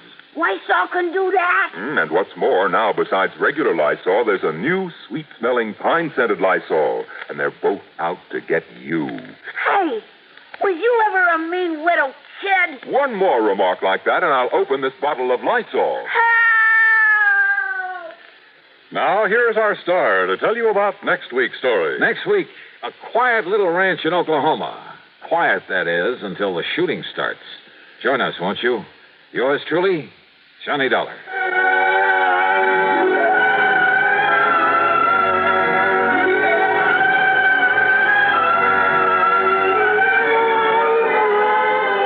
Yours truly, Johnny Johnny Dollar, starring Bob Bailey, originates in Hollywood and is written, produced, and directed by Jack Johnstone. Heard in our cast were Virginia Gregg, Vic Perrin, Larry Dobkin, Alan Reed, Gil Stratton Jr., Paul Duboff, Bartlett Robinson, Don Mosley, and Tony Barrett. Be sure to join us next week, same time and station, for another exciting story of yours truly, Johnny Dollar. This is Dan Cumberly speaking. This is the CBS. From Hollywood, it's time now for...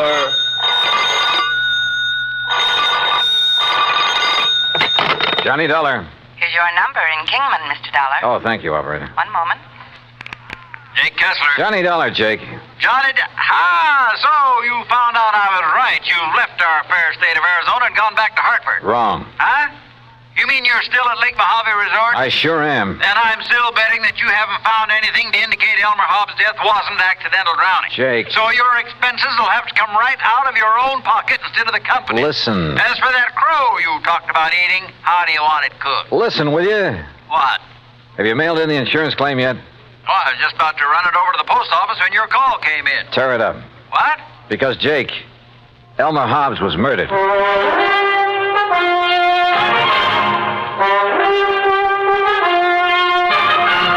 Bob Bailey in the exciting adventures of the man with the action-packed expense account, America's fabulous freelance insurance investigator. Yours truly, Johnny Dollar.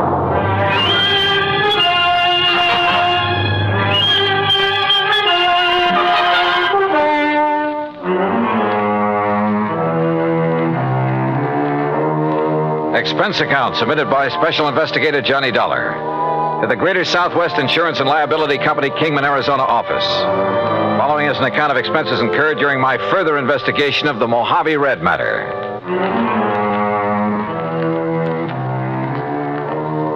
Expense account item 1, 20 cents for the phone call to Jake Kessler in Kingman. I made that call in the office there at Lake Mojave Resort. And needless to say, Jake didn't quite believe me at first. Murdered? Elmer Hobbs was murdered? Jake, I'd bet my last buck on it. Yeah, but Johnny, the police spent 2 or 3 days over there investigating. The coroner, too, and they all reported no evidence of foul play. That's simply because they didn't know where to look. What do you mean? You know Red Barrett, the old fishing guide over here? Well, I've heard of him. Well, Red found the boat that Hobbs used that day. It was lying on the bottom of one of the coves up in the big basin. Sure, because of the storm that drowned Elmer Hobbs. Because somebody sank it. That boat had a couple of air tanks on it that would keep it afloat even if it was swamped. Oh? But, Jake, those tanks were cut open by whoever killed Hobbs. Good Lord. Yeah. But who did it, Johnny? That's what I'm going to find out. I'll call you later. I hung up on Jake Kessler, then walked on back to the dock where I found Red Barrett and Buster Favor waiting for me. Did you get your call to Kingman through all right, Johnny? Yeah, Red. Jake Kessler's holding up the claim on Elmer Hobbs' insurance. Good. That's good. Did you, tell Buster what we found up the lake? Yes, sir. Yeah, Johnny, he did.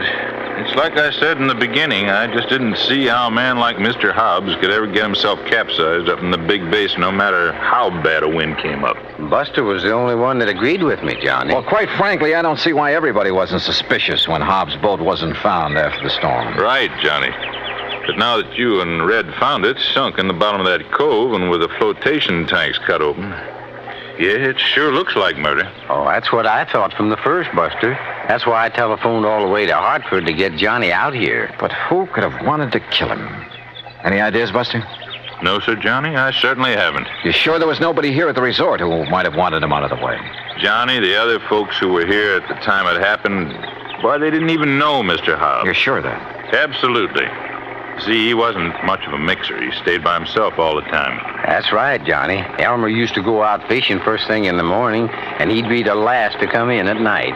He'd go to his room, cook his supper, and then go to bed. All right, listen. He was killed just before or during the big storm you had. That's right. Who else was out on the lake at that time? Nobody. Nobody from here, that is. All our people, all our boats were back here at the landing. They'd got the storm warning. So don't you see, Johnny, it must have been somebody from up the lake. What do you mean? From one of the other landings. What other landings? Cottonwood, Emery's, any one of them. Yes, sir. Somebody sank his boat and tried to sink his body with it. But we found his body washed up on the Nevada shore. You found it, Red. Yes, I did. My best friend. I dove down to that boat, Buster. And I found not only the bashed-in flotation tanks, but where the anchor line had apparently been lashed around the body to hold it there. And you remember, Buster, the rope marks we found on Elmer's body? Yeah, but the police, sheriff, and coroner, and the rest... What did they say? He probably just got tangled up in that rope when he was fighting the storm. But they were wrong. Yeah, apparently. Well, why do you say that, Johnny? Well, because so far this evidence of murder is, well, it's all circumstantial. As for motive... Motive? Well, I hadn't thought of that. Red...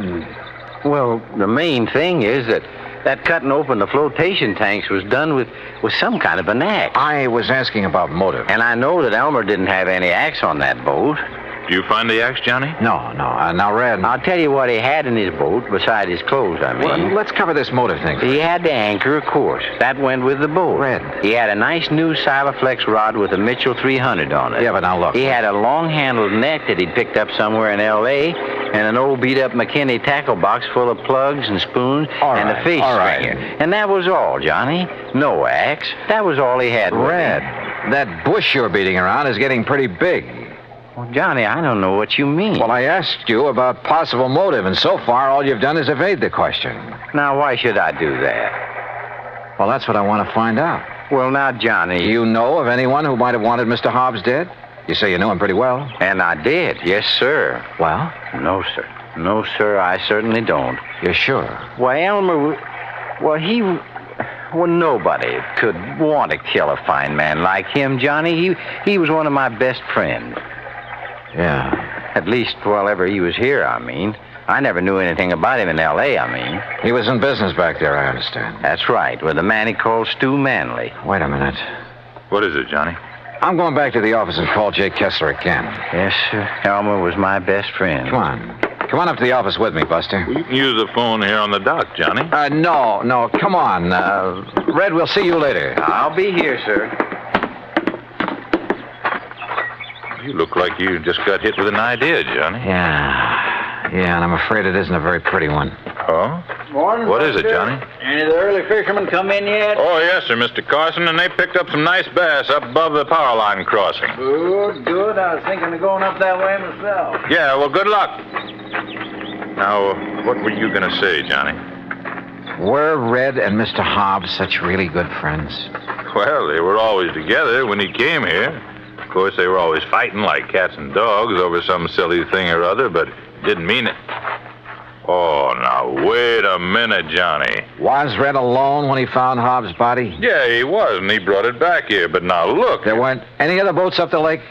Yeah, there were, but Red was searching that particular part of the shore alone. But surely you don't Jake think... Kessler told me something about Hobbs' insurance policy, but not quite enough. Johnny, listen. Come on, let's get to that phone.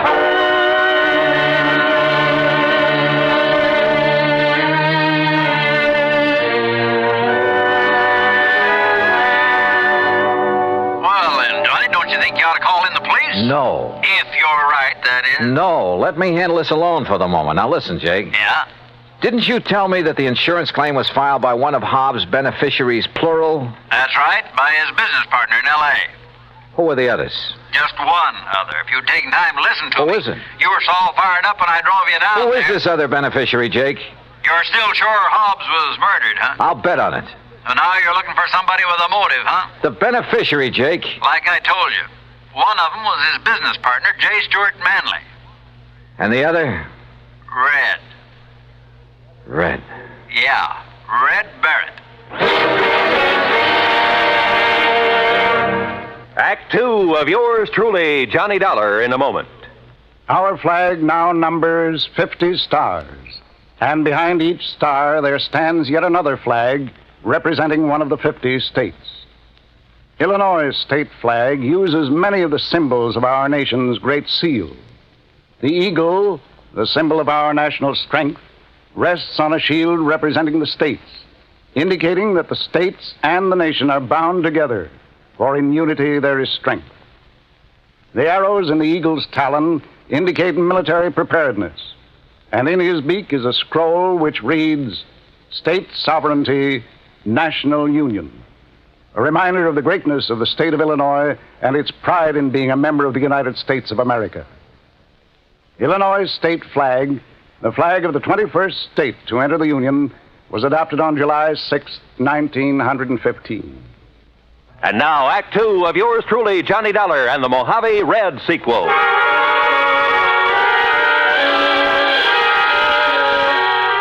Two people who I knew stood to gain by the death of Elmer Hobbs. One, his business partner, J. Stuart Manley in Los Angeles. The other, Red Barrett, fishing guide at Lake Mojave Resort, who said he'd found his body, who professed to have been his best friend. I wondered. I said as much to Buster Favor as we sat there in the office of the resort. Red do a thing like that, I won't believe it, Johnny. But he's the one person who could have engineered the whole thing, Buster. But why, then, would he lead us to the place where Mr. Hobbs' boat was sunk? And point up the fact it was deliberately sunk, and an attempt made to sink Hobbs' body with it? Oh, there's a cover-up? To make him look clean? Oh, no, Johnny. Well, the boat would have been found in that cove sooner or later anyway. I tell you, you're wrong if you suspect Red. Look, if Hobbs' business partner is a beneficiary, too, why don't you look him up? I fully intend to, unless Red did do it. No. And I can prove it. No, Johnny. Let's go back to the dock so I can talk to him again and see... Buster, Oh, hello, Johnny. I suppose you've heard, Ham? Yes, Red told me. You're quite sure it was murder? Yeah. I'm sorry. Listen, Buster. Yeah. Look, Ham, as manager of this resort, you know Red pretty well. I sometimes wonder. That's what I came up here to ask you about, Buster. Huh? Did you send him skiting out of here? What? We just left him down at the dock. You mean you didn't see him tearing out of here in the pickup truck a few minutes ago? What? Ham. Red? Where'd he go? I don't know, but he certainly left in a hurry. Johnny. Yeah. No, I still can't believe it. What are you boys talking about? Nothing. Ham, is there a car around here I can use? Oh, sure. Take mine. There are the keys. Thanks. Now, look. Incidentally, Buster, I was poking around where Red kept his fishing tackle trying to find that rig he borrowed from me last week. What did you find, Ham? Well, I thought Buster might know where the old coot got hold of that new spinning outfit. Silaflex rod. What? Yeah, and a brand spanking new... Mitchell Reel. Oh, yes. Oh, no. All right, Ham, Buster, you just sit tight. If Red comes back here before I do... Comes back? Yeah, say nothing to him about what we've learned. Just keep him here and tell him I'll return to talk with him later. Nothing else. But, Johnny... No, do as I say. Look, boys, what's going on I'll here? see you later. Well, now, Johnny... Red was one of Elmer Hobbs' beneficiaries. He was the one who'd found the body. He had the fishing tackle that had belonged to Hobbs. And when it was discovered by Ham Pratt, he'd left in a hurry. All pretty incriminating. Which is not why I took off in Ham's car. West on 77, south on 95, and west again on 66. Item 4, $1 even for a sandwich and a Coke and Barstow. Item 5, $4.80 for a tank full of gas at the sign of the Flying Red Horse. Then westward again. And always with an eye out for Red in the old pickup truck. Finally, as the sun was disappearing over the edge of the Pacific, I pulled into Los Angeles. The real estate office of Manley and Hobbs was closed. A directory at the nearest phone booth gave me J. Stuart Manley's home address. 1308 Pandora Avenue in the residential section called Westwood. The neat white stucco house was dark, the garage empty. I let myself in through a back door by slipping the lock with the aid of one of my business cards. It was hard to see inside, but I didn't want to turn on any lights. And that was a mistake. Because as I quietly rounded a corner and started toward the den, I guessed wrong. Somebody was at home, was in that den behind the now closed door. And that somebody knew that I was in the house. There was only one thing to do, try to bull my way through. Well, Mr. Manley, you're just... Oh, you killer! Wait a minute.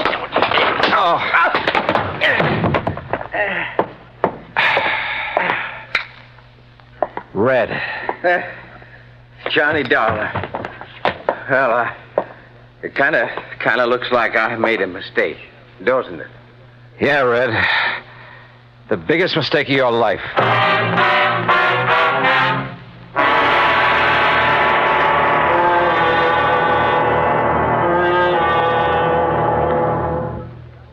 Act 3 of yours truly, Johnny Dollar, in a moment.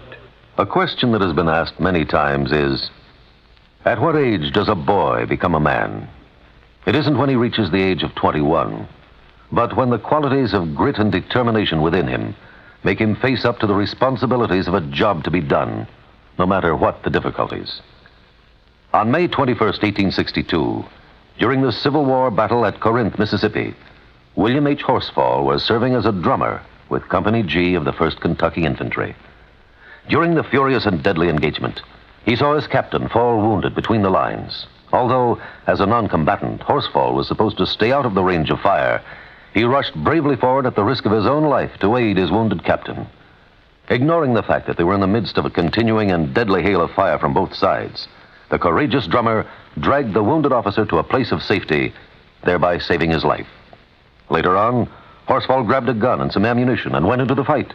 But his commanding officer finally sent him to the rear, recommended him for the Medal of Honor, and gave him a furlough. Gallant as the drummer's valorous actions were, the officer felt that 14-year-old William Horsfall was still too young for battle. But Horsfall's personal code had already proved him a man. And now, Act 3 of yours truly, Johnny Dollar and the Mojave Red Sequel.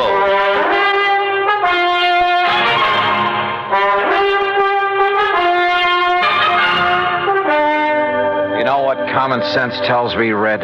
What, Johnny? That you and J. Stewart Manley were in cahoots in the murder of Elmer Hobbs. Oh, no, sir. You can't believe that. You told us that Hobbs had a Silaflex rod, a Mitchell reel in his boat. Yes, sir, he did. Just like the We found him, Red, among your things back at the lake. Oh, you found mine, Johnny, that Elmer gave me to match his. Look. Now, look what I found here in Manley's closet. This was Elmer's rod and reel, Johnny.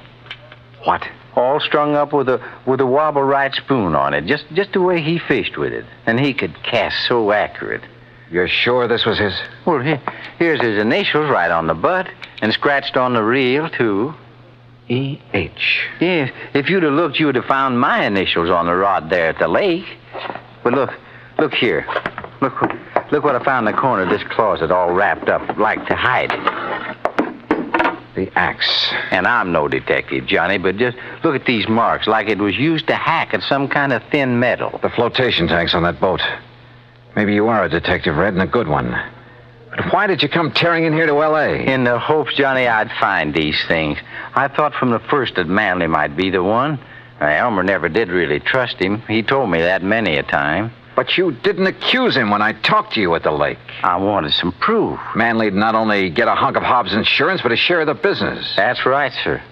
I pulled a little trick on him, too. What do you mean?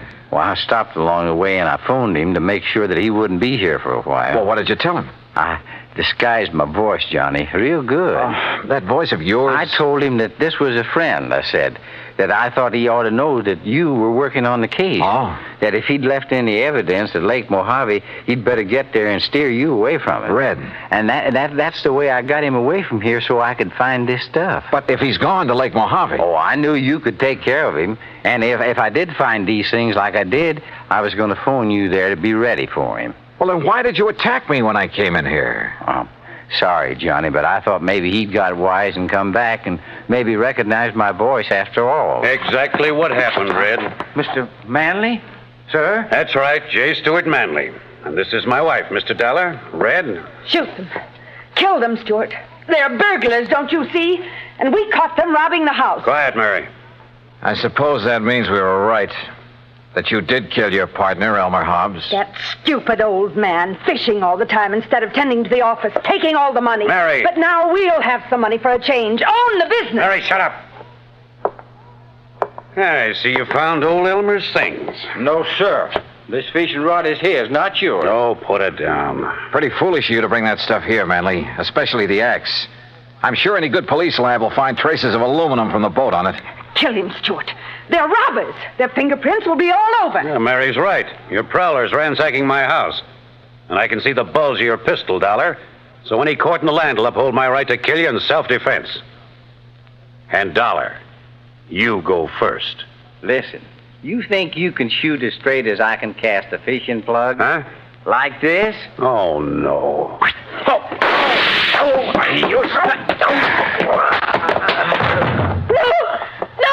Oh, get back, Mrs. Manley. I'd hate to have to sock a woman. But you hurt him. Yeah, as badly as he hurt Elmer Hobbs. And look, that horrible fishing plug. The hooks have ripped his hand open. It's bleeding.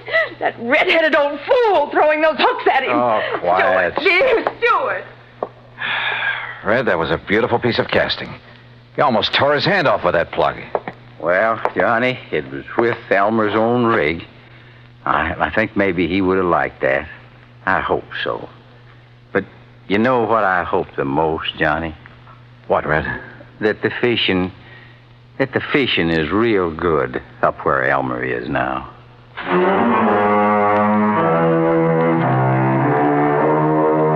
Manley and his wife. Yeah, Red had figured right. The morning of the day that Hobbs was killed, they'd rented a boat out of Cottonwood Landing, a few miles up the lake. Then ambushed him there in the Big Basin. Bob Cole at Cottonwood had noticed the new rod and reel when they'd come back off the lake, just before the big storm. Had noticed the axe, too, when he'd wondered about it. Now he knows. So, from here on in, it's up to the sheriff's office and the courts. Expense account total, including return of Ham's car, a few days of fishing, and the trip back to Hartford, $307 even. Yours truly, Johnny Dollar.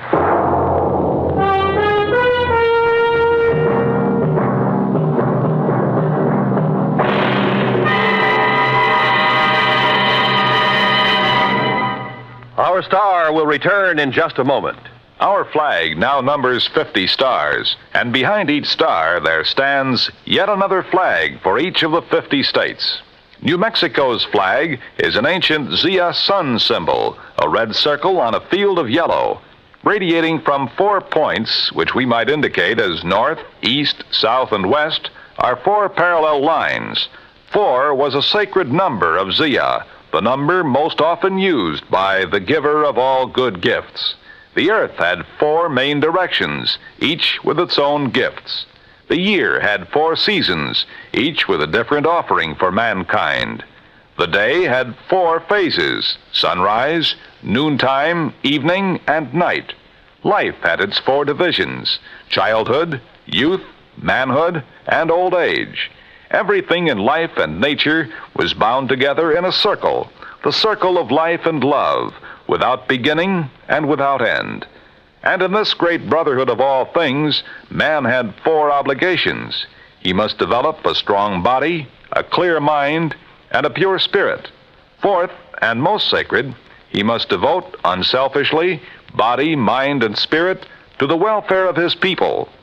From this simple symbol, the Zia sun, we read the legend of a wonderful philosophy.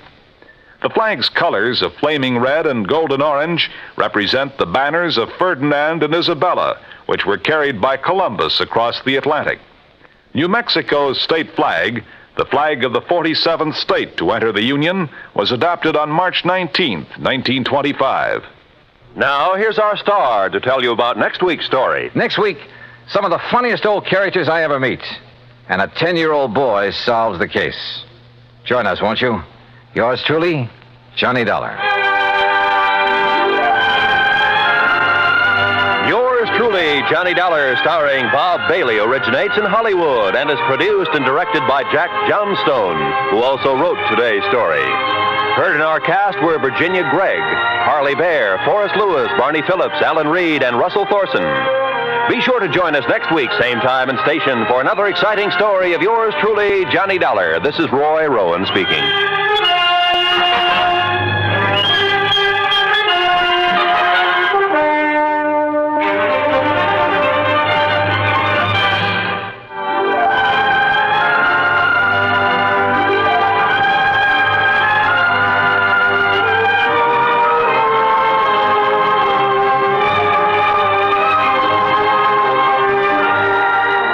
This is the United States Armed Forces Radio and Television Service.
Johnny Dollar. Johnny. Yes? Hello? George Reed, Floyd's of England. Oh, what's the matter, George? You sound a bit down in the mouth. I am. What's up? Well, Johnny, I understand you've handled quite a few investigations for the Continental Insurance and Trust Company. Oh, brother, I sure have. And you know something, George? Yes? Floyd's of England, you that is, have handed me some pretty wild ones over the years. I know. But believe me, they've been nothing compared to some of the cases that Continental has handed me. And you know why, George? Why, Johnny? Because of just one client of theirs. Well, He's a wealthy old screwball by the name of Alvin Peabody Cartwright. Cartwright? Yeah, he carries a lot of insurance, millions of it. And any company that has his account is making plenty. Yes, But, brother, the fantastic problems that man comes up with. Why, it's enough to drive you off your rocker. I mean, I'm always the goat. Yeah, I handled one crazy investigation for him only 3 or 4 weeks ago. So I understand. He told Continental that if they sent somebody else around, he'd leave him flat. Johnny... Actually, I suppose I shouldn't complain. Some of the biggest fees I've ever got have come out of his pocket. And you know something? Yes, Johnny? In spite of all his wackiness and these silly problems he hands me, well, over the years, I've really gotten to love the old character.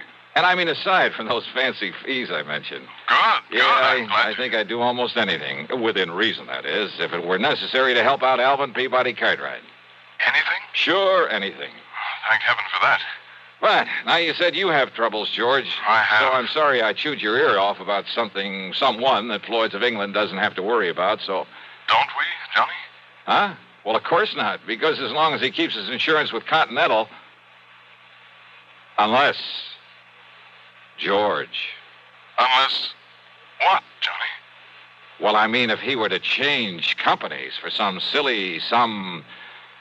Oh, now, wait. Yes? George. I'm still here. Just who is your problem? I'm afraid you've guessed it. Oh, no. Yes, Johnny. Alvin Peabody Cartwright.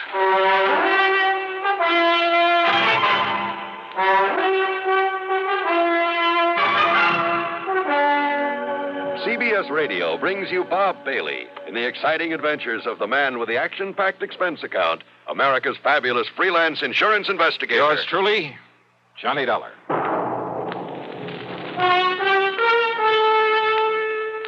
Pepsi-Cola refreshes without filling.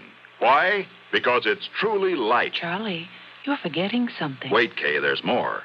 Yes, ice-cold Pepsi is the delicious refreshment that goes great at a picnic or a party. But, Charlie... And Pepsi goes fast. People like it, so keep plenty handy. There. Oh, you did fine, except for one thing. Well, I mentioned lightness and how Pepsi refreshes and how fast it goes. You left out Pepsi sociability. You know the Be Sociable song. But, Kay, I can't sing. I can. Listen. Be sociable, look smart, keep up to date with Pepsi. Drink light, refreshing Pepsi. Stay young and fair and debonair. Be sociable, have a Pepsi. Well, at least I can say this. Pick up an extra carton of Pepsi today. Please do. And now, Act One of yours truly, Johnny Dollar.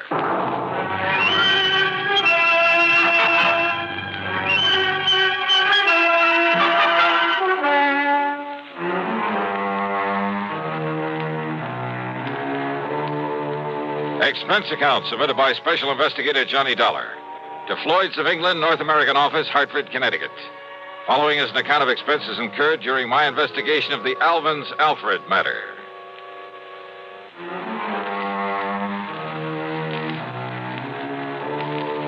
The assignments George Reed usually handed to me were usually bad enough. But a combination of both George and Alvin Peabody Cartwright could be just a little too thick.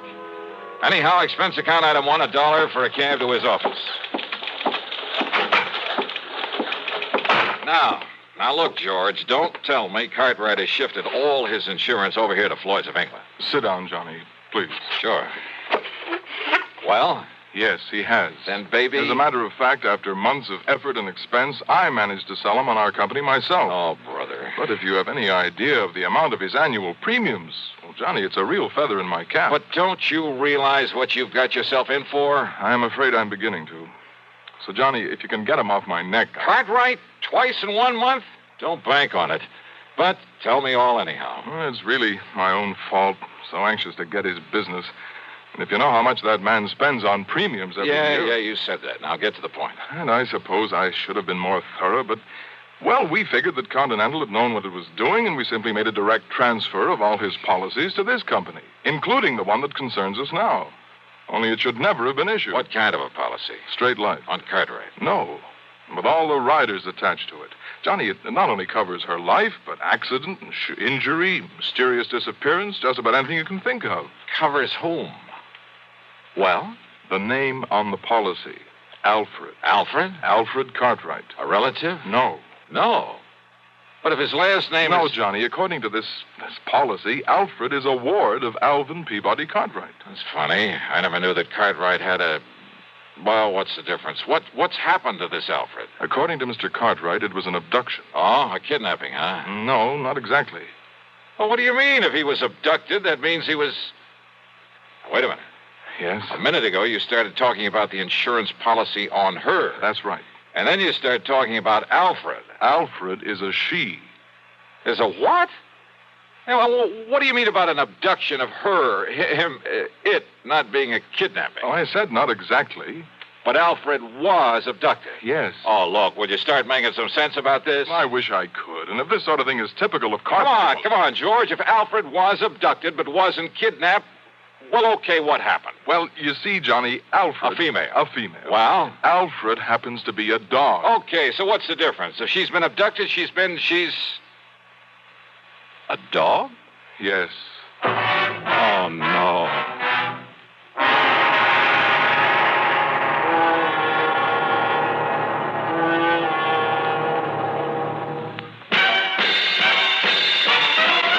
Are you smoking more now, but enjoying it less? Have a real cigarette, have a Camel. The best tobacco makes the very best smoke. Have a real cigarette, have a Camel. Are you looking for flavor and mildness? Have a real cigarette, have a Camel. The best tobacco makes the very best smoke. Have a real cigarette, a real cigarette, a real cigarette, have a Camel. Again, for the 11th straight year, Camel outsold every other cigarette, filter, king size, and regular. The best tobacco makes the best smoke. So if you're smoking more now, but enjoying it less, change to Camels. Get more real satisfaction every time. Start to really enjoy smoking again. Have a real cigarette, a real cigarette, a real cigarette, have a Camel.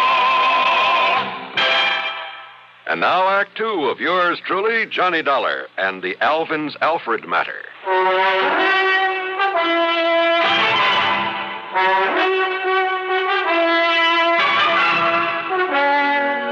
George, life, accident, injury, mysterious disappearance, all that insurance on a dog? Yes, Johnny. A female dog? Yes. By the name of Alfred? Yes. A pet of that lovable old crackpot Alvin Peabody Cartwright? His ward, Johnny. At least that's the way it reads on the policy, and that's why we thought nothing of it when the policy was transferred to us from Continental Insurance and Trust. Oh, brother. But why Continental ever wrote such a policy in the beginning? Oh, that part's easy, George. But the premium's only a drop in the bucket. I mean, compared to that on the rest of Cartwright's insurance. Now listen. If they'd refused to write this complicated policy on his dog, they'd have lost all his business. Well, they have now, to us. And, Georgie, you can lose it just as fast unless you try to do something about this disappearance of that pooch. Unless you do something about it, Johnny. You've got to find Alfred and return her to him.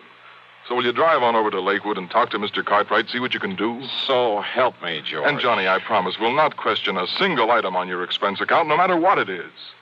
Oh? As for a nice big extra fee, well, you name it. Well, will you do it? Okay, George, on one condition. Yes? That you keep this thing under your hat. I mean, after all, if the word ever got out that Johnny Dollar was chasing around the countryside looking for a dog napper... Johnny, I promise. I cross my heart and hope to die. What a business. With no limit on the expense account, I should have hired a Rolls, complete with liveried chauffeur. But instead, item 2 was $420 for a tank full of gas for my own car. Within the hour, I was pounding on the front door of the Cartwright home over in Lakewood.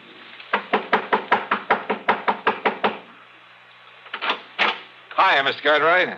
No. I'm sorry, I'm out. I'm far too upset to talk to anyone right now. So goodbye. No, wait a minute. Hey! Yes. Why, Johnny? That's right. Well, why didn't you say so? Come in, boy, come in. Sure. Well, sir, how are you? Yes, come in and commiserate with me in my hour of bereavement. How anybody could be so wicked as to take Alfred, my pride and joy, away from me. But somebody did. And, Johnny, you must find her and must bring the culprit to justice. Spare no effort, spare no expense, but come on, Johnny. Well, have you any idea, Mr. Cartwright, who might have walked off with the pooch? Pooch? Oh, Johnny, how can you use such a term? Alfred was almost like a child to me. Dear little thing. Oh, yeah, I'm sure. But you haven't answered my question. Do I know who committed this dastardly deed? Yes. Of course I do. Oh, sir. Come along, Johnny. I'll show you Alfred's picture so you'll know her when you see her. All right. But now, why send for me, Mr. Cartwright? What? Well, I mean, if you know who did this. I certainly do. And, Johnny, he must be made to pay the penalty for this nefarious deed. Now, look. Here's dear little Alfred's room. Huh? Well, do you like it? Isn't it nice? I could hardly believe my eyes. It was more like the playroom for some much too wealthy child. Why, he must have spent thousands on it. On the soft, thick, wall-to-wall carpeting, all the furnishings, including a bed in the corner with a foam rubber mattress. There was a growing tree in the middle of the floor and a half-dozen miniature fire plugs scattered about. There were rubber bones and balls and toys of all sorts and sizes Toys. In addition to everything a dog could possibly play with, there was a big table with a scale model electric train, an erector set, a microscope, a lot of other science toys, including a working model of a... Huh? Isn't it nice, Johnny? Oh, no. Look, Mr. Cartwright. Yes? Don't tell me the dog played with these things. What thing? Well, this toy seismograph. Toy? What are you talking about? That really works. See? See how the recording needle gave a jump on the roll of tape on it? It runs for a week. Keeps perfect time. Oh, well, sure. So the dog could tell when there's been an earthquake somewhere, is that it? Well, no. I may as well admit, Johnny, that some of these things are mine. Yours? Yes. When I was a child, the only toys I had were the ones my poor mother could make with her own hands. And I always said that if I ever had the money, I'd make up for it. That I'd have all the things I couldn't have then. So maybe I'm just a silly old man, second childhood, that sort of thing. But I said I'd have them, and now I have. I see. Did you ever have a nice electric train when you were a youngster? Well, no. My folks couldn't afford it. Yes, but I bet you wanted one, didn't you? Oh, sure I did. Doesn't every... Yes, and after you'd grown up, I bet you spent as much time looking at them in the store windows as any kid. All the time wishing you dared to buy one. Just to have it. You think it's all a joke, Johnny? Joke, Mr. Cartwright? About the man who buys his son a train for Christmas and then, plays with it all Christmas morning? Yeah, maybe you got a point there. Of course I have. And that's the trouble with growing up. People get so proud or stuffy or something that they won't unbend. They won't let their hair down and enjoy some of the simple little things that they'd really like to do. They're so afraid that somebody might laugh at them. I'm not laughing, Mr. Cartwright. And that's why I like you, Johnny, because you've sense enough to realize that, well, maybe an eccentric old character like me isn't so eccentric after all. He's just become smart enough to get rid of a lot of nonsensical inhibitions. Yeah, you have got a point there. Maybe you can understand why this same old man is so upset about losing a wonderful companion. His dog.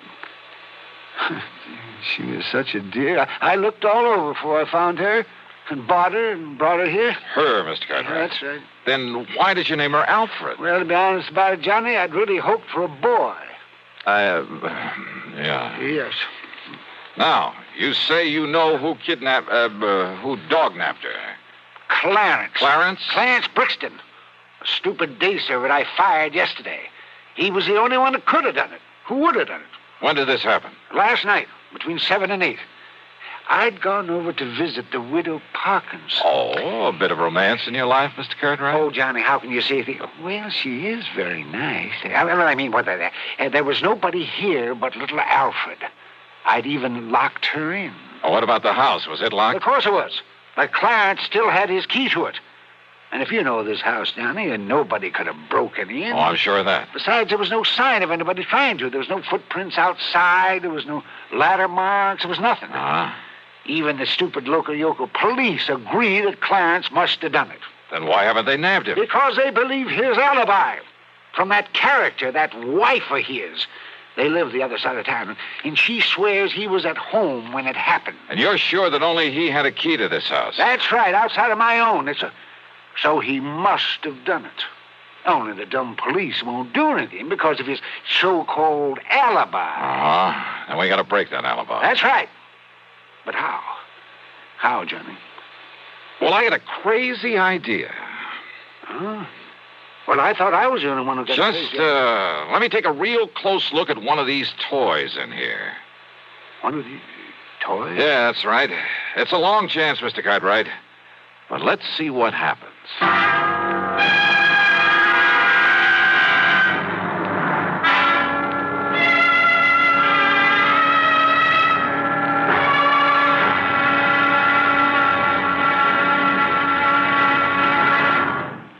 Act 3 of yours truly, Johnny Dollar, in a moment.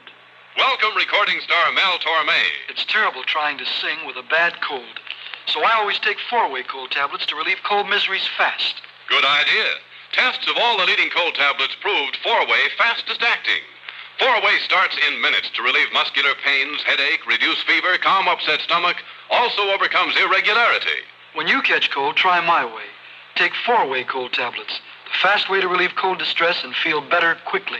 4-way, only 29 cents. Now here's a word about another fine product of Grove Laboratories. Had dandruff for years? Now get rid of it in 3 minutes with Fitch Dandruff Remover Shampoo. 3 minutes with Fitch regularly is guaranteed to keep unsightly dandruff away forever. Apply Fitch before wetting hair. Rub in 1 minute. Add water, lather 1 minute. Then rinse 1 minute. Every trace of dandruff goes down the drain. 3 minutes with Fitch. Embarrassing dandruff's gone. Fitch can also leave hair up to 35% brighter. Get Fitch Dandruff Remover Shampoo today. And now, Act 3 of yours truly, Johnny Dollar.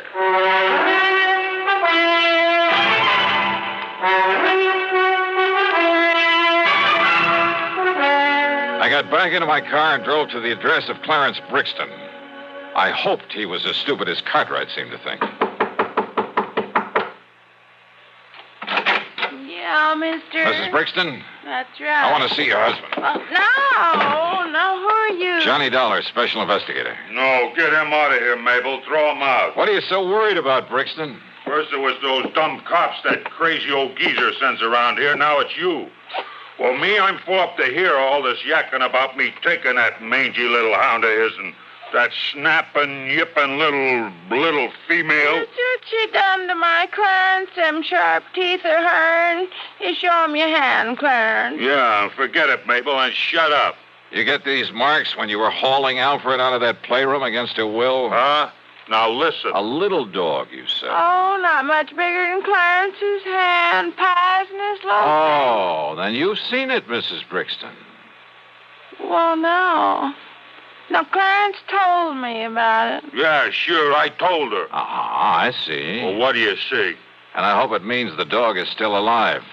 After all, if you took the trouble to bring it here. Well, what are you talking about?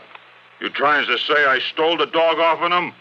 So maybe nobody did, wise guy. Oh, what do you mean by that? Ask me, that lousy pooch got out of there on her own free will, just to get away from that crazy Cartwright like anybody in her right mind. Oh, out of a locked room in a locked house? Sure. Cartwright always left the window open so she could sleep good. He left so the dog took off somewhere. A little dog jumped out of a third-story window? Why, it would have killed or crippled her. All right, so then he was wrong about when it happened. While he was out, he said. And he was out between 7 and 8 p.m. last night. And that's when somebody chased Alfred around until he caught her, then took her away. Prove it. Yeah, some big, clumsy ox like yourself, Clarence, who had a key, who knew the place, knew he'd better leave the place looking undisturbed before getting away. But he didn't. Yeah? Here, take a look at this. What's that, huh? From a working model seismograph there in that playroom. What? You see, Clarence? Every clumsy footstep of yours registered in black and white for some 5 or 6 minutes during a period between 7 and 8 o'clock. Oh, it don't look like his feet to me. But I didn't touch that thing. You didn't need to. You mean them squiggles on the paper, my footsteps? What do you think? And what do you think of modern scientific investigation, Clarence? Scientifical, huh? Gee. But listen, mister, please, it was only so's Clarence could make like he found the dog and then take him back and then maybe get his job back. Yeah, could have worked, too, only... Only what, Clarence? Some local cops. They was a pushover. But then you had to come along. All right, Dollar. Well? Dollar, I give myself up.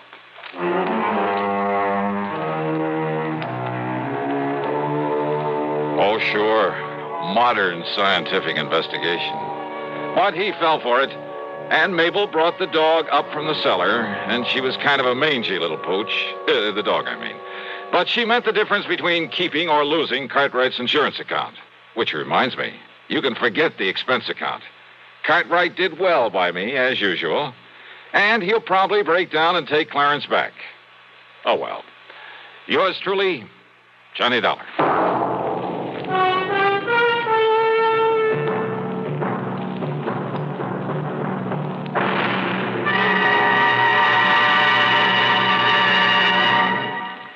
Our star will return in just a moment. Constipation can be a problem for anyone, even doctors. And when constipation occurs, it's interesting to see just what doctors consider important about a laxative they might use or recommend. Well, a majority of the doctors we heard from had this to say. A laxative should be effective, gentle, as close to natural acting as possible, and a medicine that can be used with complete confidence. Now, X-Lax has been popular with many doctors and millions of people over the years because chocolated X-Lax is effective. Overnight, it helps you toward your normal regularity. X-Lax is gentle. Next morning, it gives you the closest thing to natural action. And that's why many doctors and millions of people use X-Lax with complete confidence. X-Lax, the laxative that helps you toward your normal regularity gently, overnight. Is X-Lax in your medicine cabinet? Now, here's our star to tell you about next week's program. Well, first, a real hearty welcome to WATV in Birmingham, Alabama, and to KSOB in Cedar City, Utah. Glad to have you with us on the network. Next week, I run up the biggest, the fattest expense account you ever heard of. Join us, won't you? Yours truly, Johnny Dollar.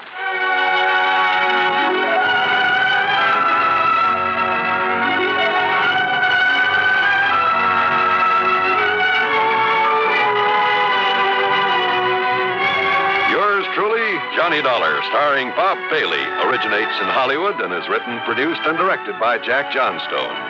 Heard in our cast were Virginia Gregg, G. Stanley Jones, Howard McNear, and Frank Gerstle.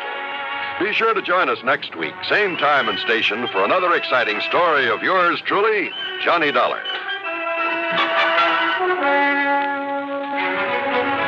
This is John Wall speaking. From Hollywood, it's time now for Johnny Dollar. Pat Cummings, Inter-Allied Life. Hi, Pat. What's new with you? Johnny, ever hear of Everett Benton? No, I'm afraid not. Investment firm down in New York. Real estate, oil, mining, this and that. What about him? We're carrying a $100,000 life policy on him. So? So last night he fell out of a 14-story window. Oh, that's too bad. Accident, Pat, or was it suicide? Maybe neither. I think he got pushed. I'll be right over.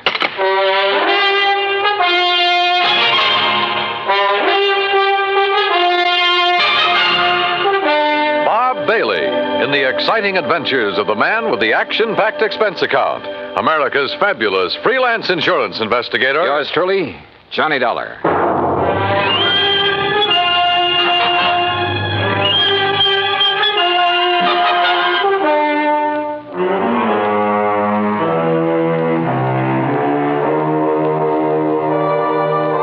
Expense account submitted by Special Investigator Johnny Dollar to the Inter-Allied Life Insurance Company, Hartford, Connecticut.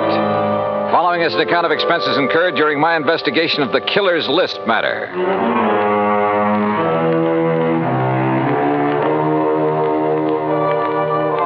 Expense account item 1, $1.20 for a taxi from my apartment to the offices of Inter-Allied. Pat Cummings looked worried and got straight to the point.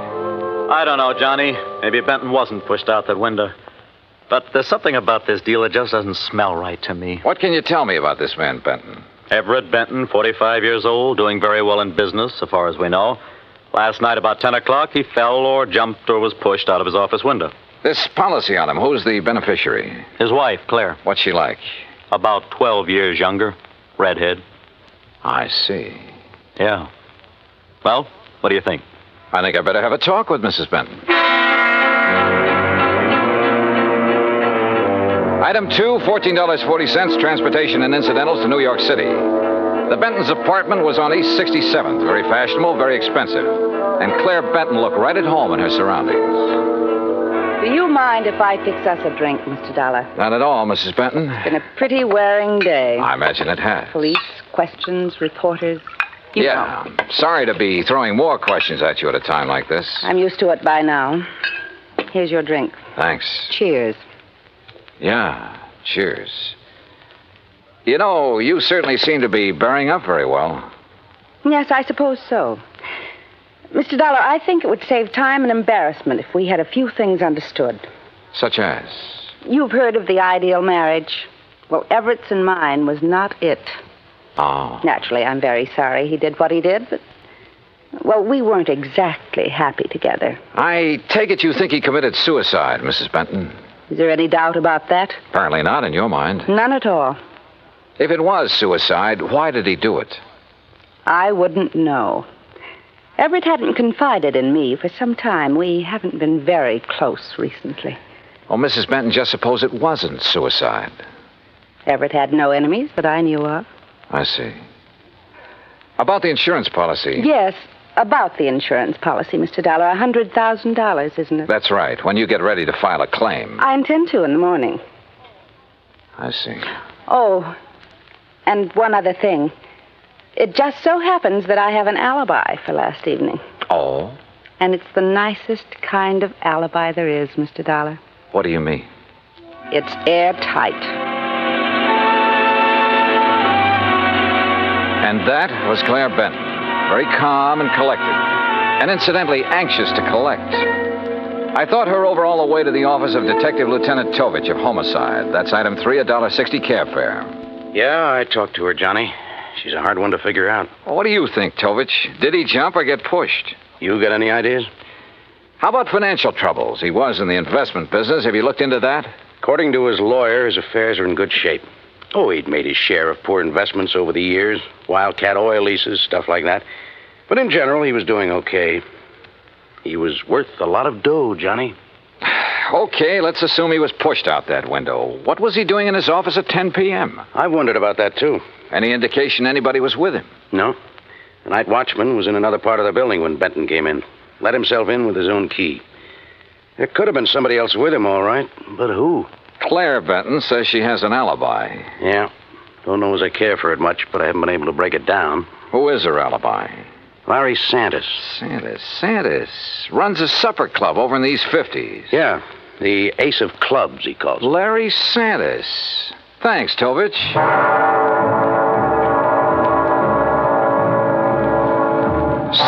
went calling again, but this time it was different from my visit to Claire Benton.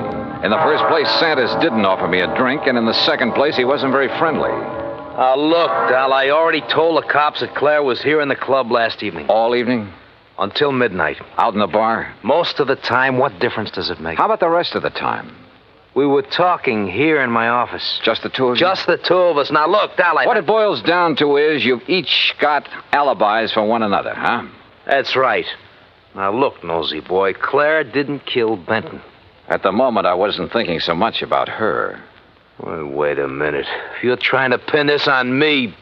You and Claire have been pretty friendly, Sanders. She benefits to the tune of $100,000 by Benton's death. Look, Dollar, you're blowing smoke in the wrong direction. I like the arrangement the way it was. Why should I try to change it? Well, that's a good question. So just let it drop. You get me? You got nothing to worry about, Sanders. If you've got nothing to hide. I don't want this kind of publicity. It's bad for my business. You know what's wrong with you, Dollar? You got nose trouble. Yeah, occupational disease. You better just get over it. Sometimes it turns out to be fatal. Act 2 of yours truly, Johnny Dollar, in a moment. And now, Act 2 of yours truly, Johnny Dollar, and the Killer's List Matter.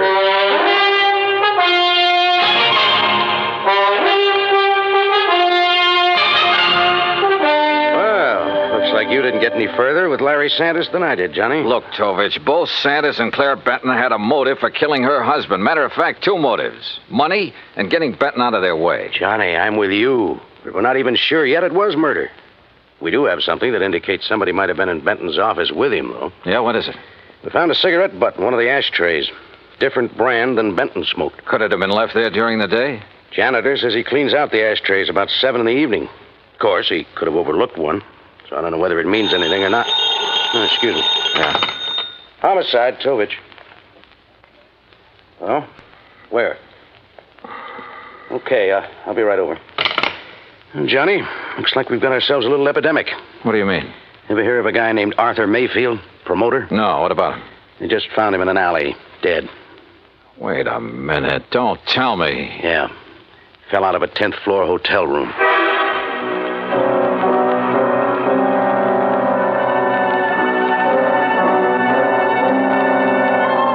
Lieutenant Tovich and I went over to the West Side Hotel where Mayfield's body had been discovered. There was nothing in his room to indicate anyone had been there with him. As a matter of fact, there was nothing period. Item 4, $1.80 cab fare to Claire Benton's apartment. Mr. Dollar, I really don't see the point of this. I've told you twice that I did not know this Arthur Mayfield. Did you ever hear your husband mention his name? I've never heard the name until now. From you. Mrs. Benton, mind telling me where you were last night around midnight? I take it that's when Mayfield died. Approximately. I suppose you have an alibi. You suppose correctly. You know something? I wouldn't be at all surprised if you were about to tell me you were with Larry Sanders again. You know something, Mr. Dollar? That's exactly where I was last night. I know, Tovich. I know it could be just a coincidence that two guys fall or jump or get shoved out of windows within 24 hours. But I got a hunch there's some kind of connection between them. Could be, Johnny. But so far, we haven't been able to find it. Well, how about their past? The armed forces, maybe? I've already checked that out. The answer's no. Could they have been involved in any sort of business deal? I asked Benton's attorney about that. He's checking through all of his papers. He's promised to call me. And you haven't been able to find any organization they both belong to, any situation in which they could have been thrown together? Not so far. Unless they served on a jury together, something like that. Well, don't laugh. That could be it. And they might have convicted somebody who took this way of getting revenge. Yeah, I'll check it out and call you if we find a connection. But don't count on it, Johnny. Don't count on anything.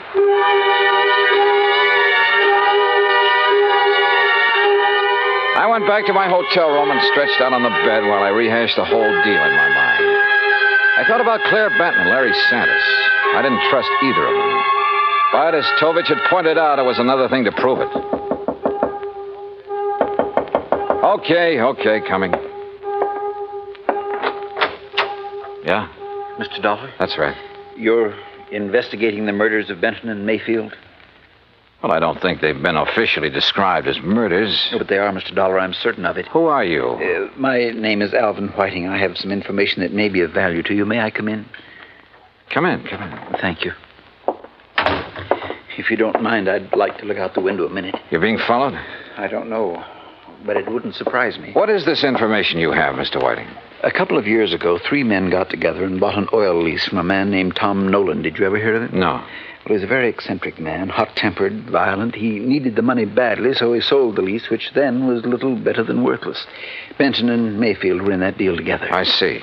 But I still don't understand what that has to do with their murders. I'm convinced their killer is Tom Nolan, getting revenge on them in his own warped way. Revenge? For buying a worthless oil lease from him? Last week, oil was discovered on that property, a lot of it.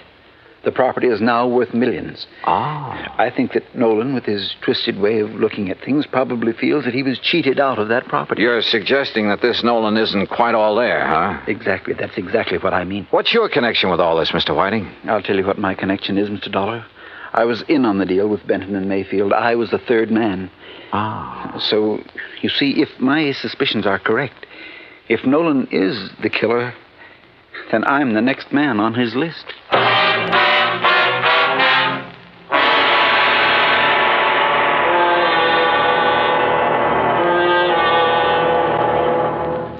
Act 3 of yours truly, Johnny Dollar, in a moment.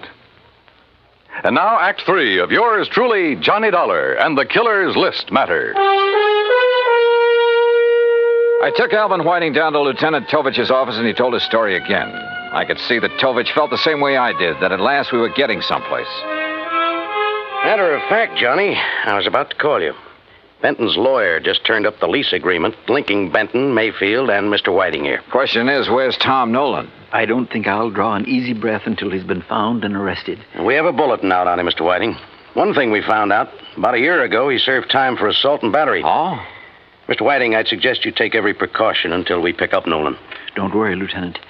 I propose to remain in my apartment until you apprehend him. I'll post a man in the building to look after you. Thank you, sir. Homicide, Tovich. Oh, what's the address? Right. Thank you. We've located the little hotel where Nolan's been staying. Come on, Johnny.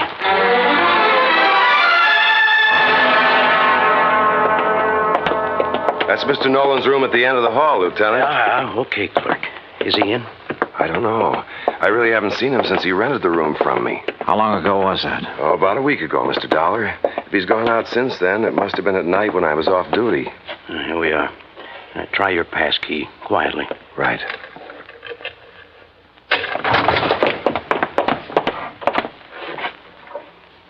Well, gone.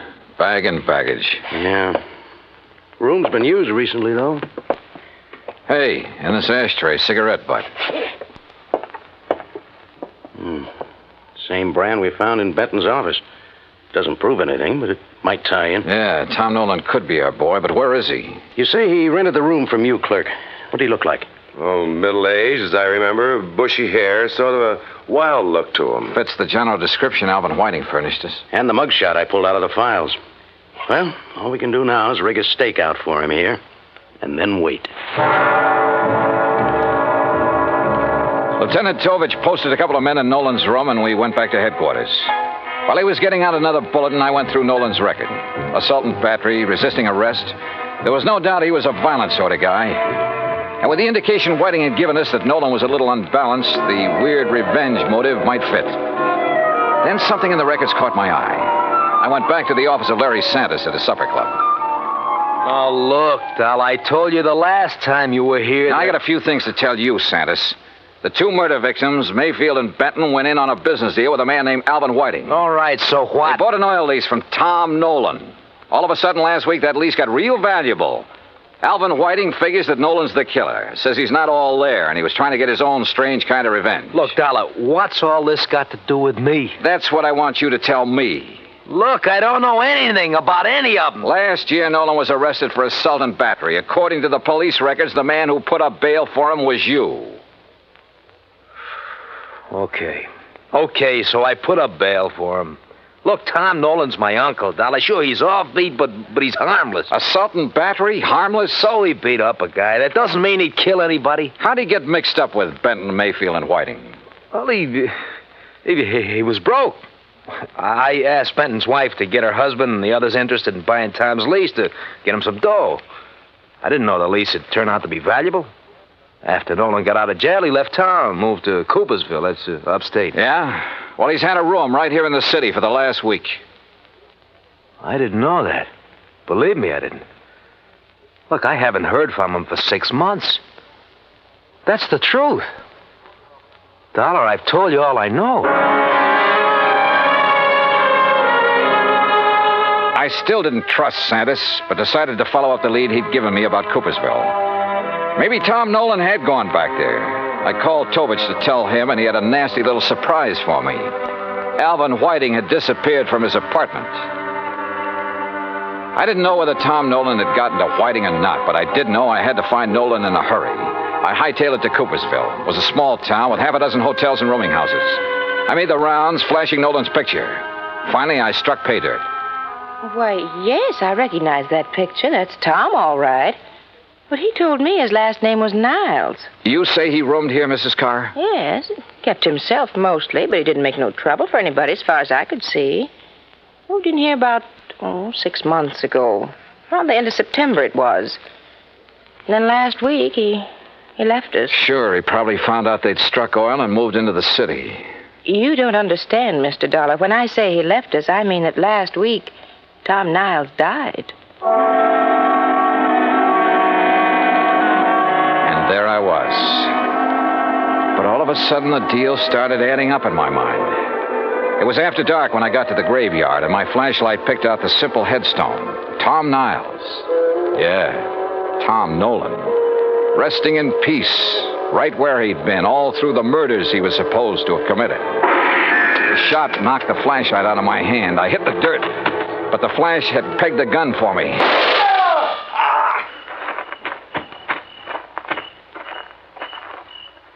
Well, Alvin Whiting. Oh, Dollar, my arm. Oh, don't worry. I'll get you a doctor, Whiting. I want you to be in good shape to stand trial. How'd you work it? Hire some drifter to rent that room back in New York under Nolan's name? Some character you picked up in the park? No, you've got to understand. I had to have the money. I was in debt. I was desperate. You almost got the money, too, didn't you? Yeah, it almost worked. You rigged the story that Nolan was the killer, that you were on his list of victims. That way you end up in sole possession of the oil lease. If I'd only known he was... Yeah. Never try to frame a guy who's already dead.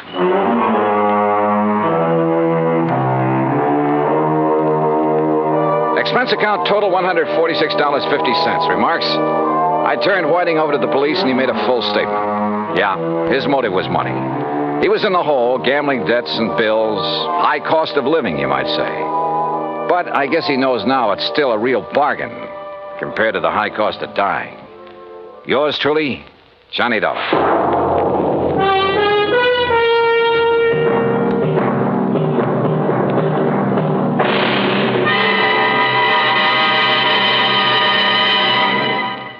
Our star will return in just a moment. Now, here is our star to tell you about next week's story. Next week, Dame Nature takes a hand and helps me solve a crime. Join us, won't you? Yours truly, Johnny Dollar.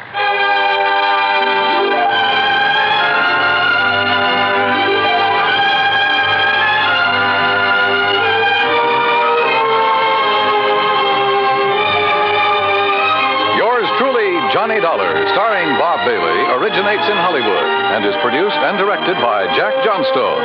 Today's story was written by Robert Wright. Heard in our cast were Virginia Gregg, Lillian Bayef, Jack Edwards, Jack Moyles, Tony Barrett, Parley Barron, and Carlton G. Young.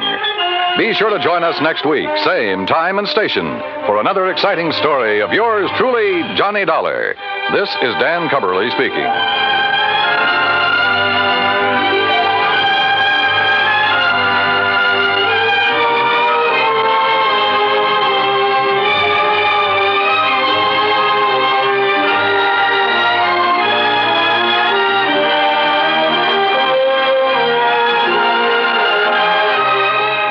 the United States Armed Forces Radio and Television Service.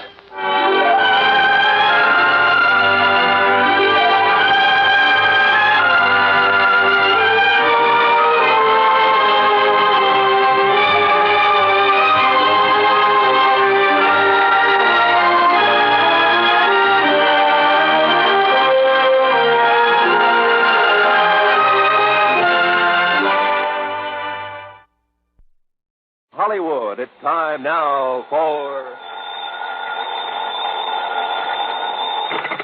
Johnny Dollar. Nick Walters, Johnny. Northeastern Fidelity and Bonding. Oh, hi, Nick. How's with you? Good and bad, Johnny. Good and bad. Well, I'm sure it's nothing good you've called me about. What's the problem? $58,000. Lost, straight, or stolen? As if I didn't know. Yeah, probably stolen. Ever hear of the Old Lang Syne Furniture Company? I have not. Sounds like a gag. It's no gag. Some of the finest traditional furniture in the world comes out of that plant. Really? It's up in northern Massachusetts in a little town north of Fitchburg, and it's run by a bunch of real characters. Oh, how do you mean? Well, I suggest that when you go up there, you wear a dark blue suit, white shirt, and black four-in-hand tie. Huh? Oh, and suspenders. Be sure you wear suspenders. Are you kidding? Why? Why don't you come over here at the office and let me tell you about it? Yeah, Nick, I think I'd better.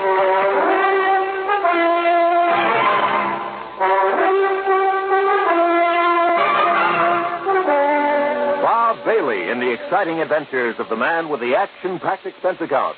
America's fabulous freelance insurance investigator. Yours truly, Johnny Dollar. And now, Act One of yours truly, Johnny Dollar.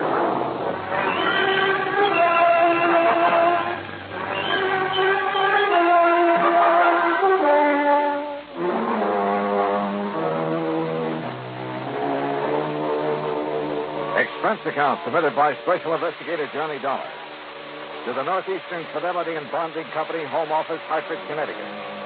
Following is an account of expenses incurred during my investigation of the Two-Face matter.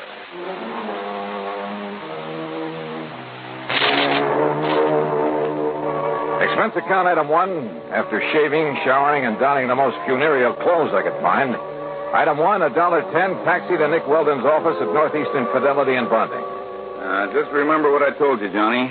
The Old Lang Syne Furniture Company is run by a bunch of characters. Yeah, that's what intrigues me. That's why I came over here. Oh, they're craftsmen, all right. The old school. May take them a couple of years to make an ordinary straight-back chair, but when it's done, it's the most beautiful thing you ever saw. And the finish they get on the pieces they turn out. Beautiful. And expensive, too, huh? Oh, sure, but worth it. Any piece of furniture they make will last 100, 500 years. Yeah, they're real honest craftsmen, the kind you don't see anymore. Uh-huh. Well, apparently somebody wasn't too honest with them. So tell me all, Nick. Johnny, it seems one of their lads has run off with some of the company money. Yeah, you mentioned $58,000. Yep. 58,433 to be exact, and those boys are exact. Well, what did the police have to say? Nothing. They were never called in. Well, why not? I told you, the place is run by a flock of real characters. Oh, brother, they must be. When did this happen? Sometime within the past 3.5 years. And you've just found out about it now? That's right.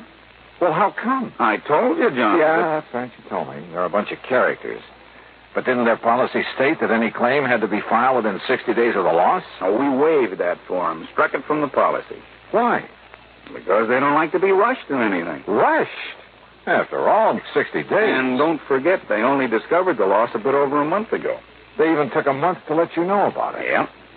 And yet you say it could have occurred as much as 3.5 years ago. Yeah, I know. But why don't you save the questions for Mr. J. Worthington Keesley? Who's he?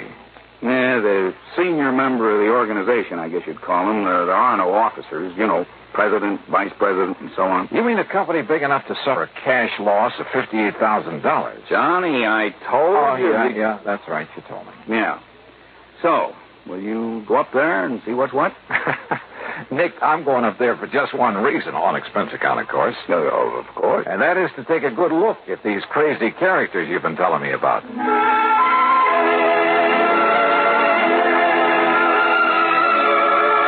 Item 2, $3.25 for a bus to Fitchburg, Massachusetts, where at the terminal I picked up a local to North Weldon, home of the Old Lang Syne Furniture Company. The name was appropriate. Located on the outskirts of the quiet little New England town, it consisted of a huge barn-like building that looked as though it had been standing there since the year one. Surrounded by stately elm trees and a couple of gnarled ancient oaks, it looked, well, very picturesque. A large wrought iron weathercock raced one end of the high-peaked shingle roof and looked down on broad lawns and well-kept flower beds. The road leading up to it was just an old-fashioned dirt road, and I kicked the dust as I plodded along. Then suddenly I stopped. For there at the side, instead of automobiles, were, believe it or not, horses.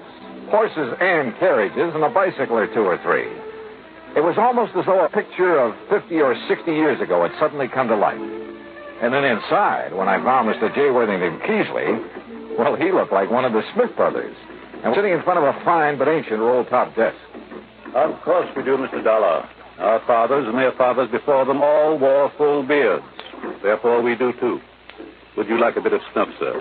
No. No, thanks. Yes, it's one of the traditions, sir.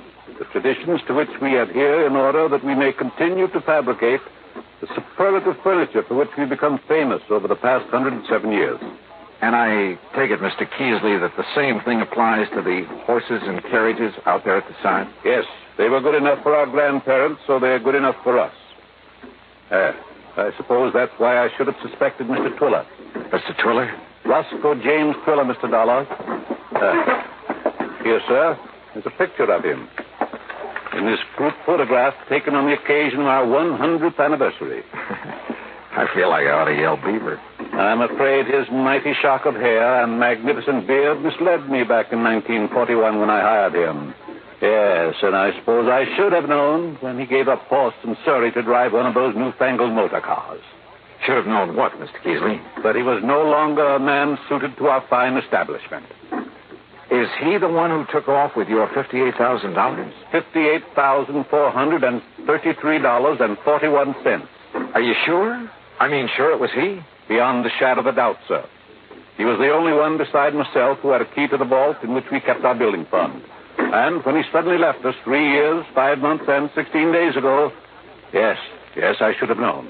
But you didn't discover the loss until recently. It was June 21st at 4 minutes after 10 that I went down to the vault.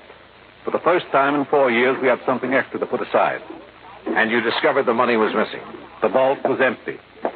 Except for this note. Huh? Goodbye, suckers. Horrid word. Signed, Twiller. So, you see, Mr. Dollar? Yes, I do. It looks like he's our man. No question about it. And you've no idea where he might have gone? None whatsoever. Well, surely there must be some clue. None whatsoever. But you must find him. But that was 3.5 years ago. Exactly 3 years, 5 months, and 16... Yeah. So where do I start? Unless your company decides simply to reimburse us for our loss, that, Mr. Dollar, is up to you.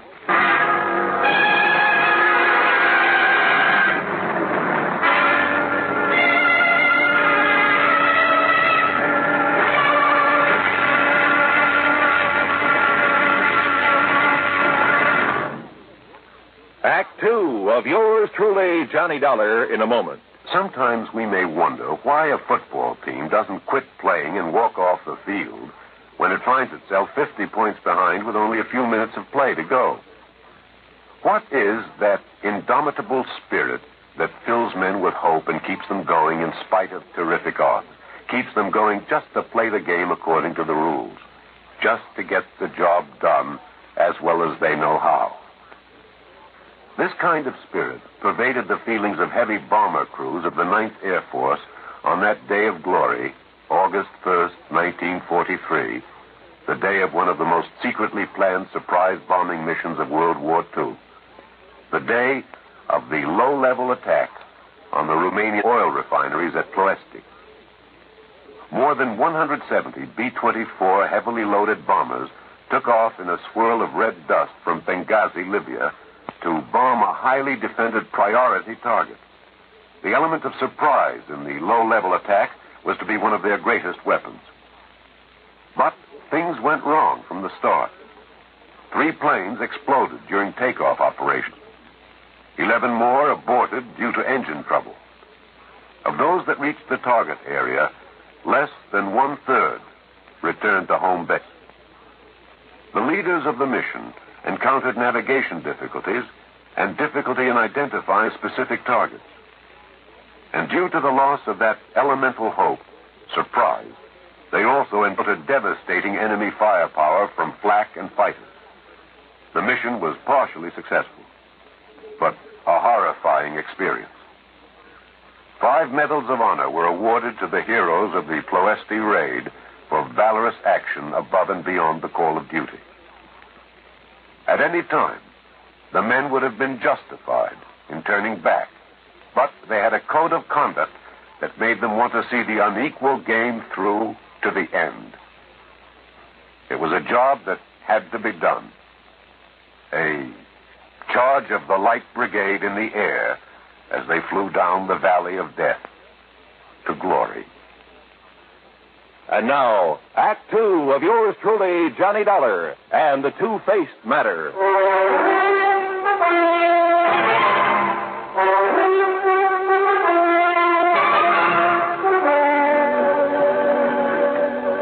Okay, Mr. Keesley, it looks like this man Twiller is the one who walked off with the money in your safe when he left your employ. No question about it.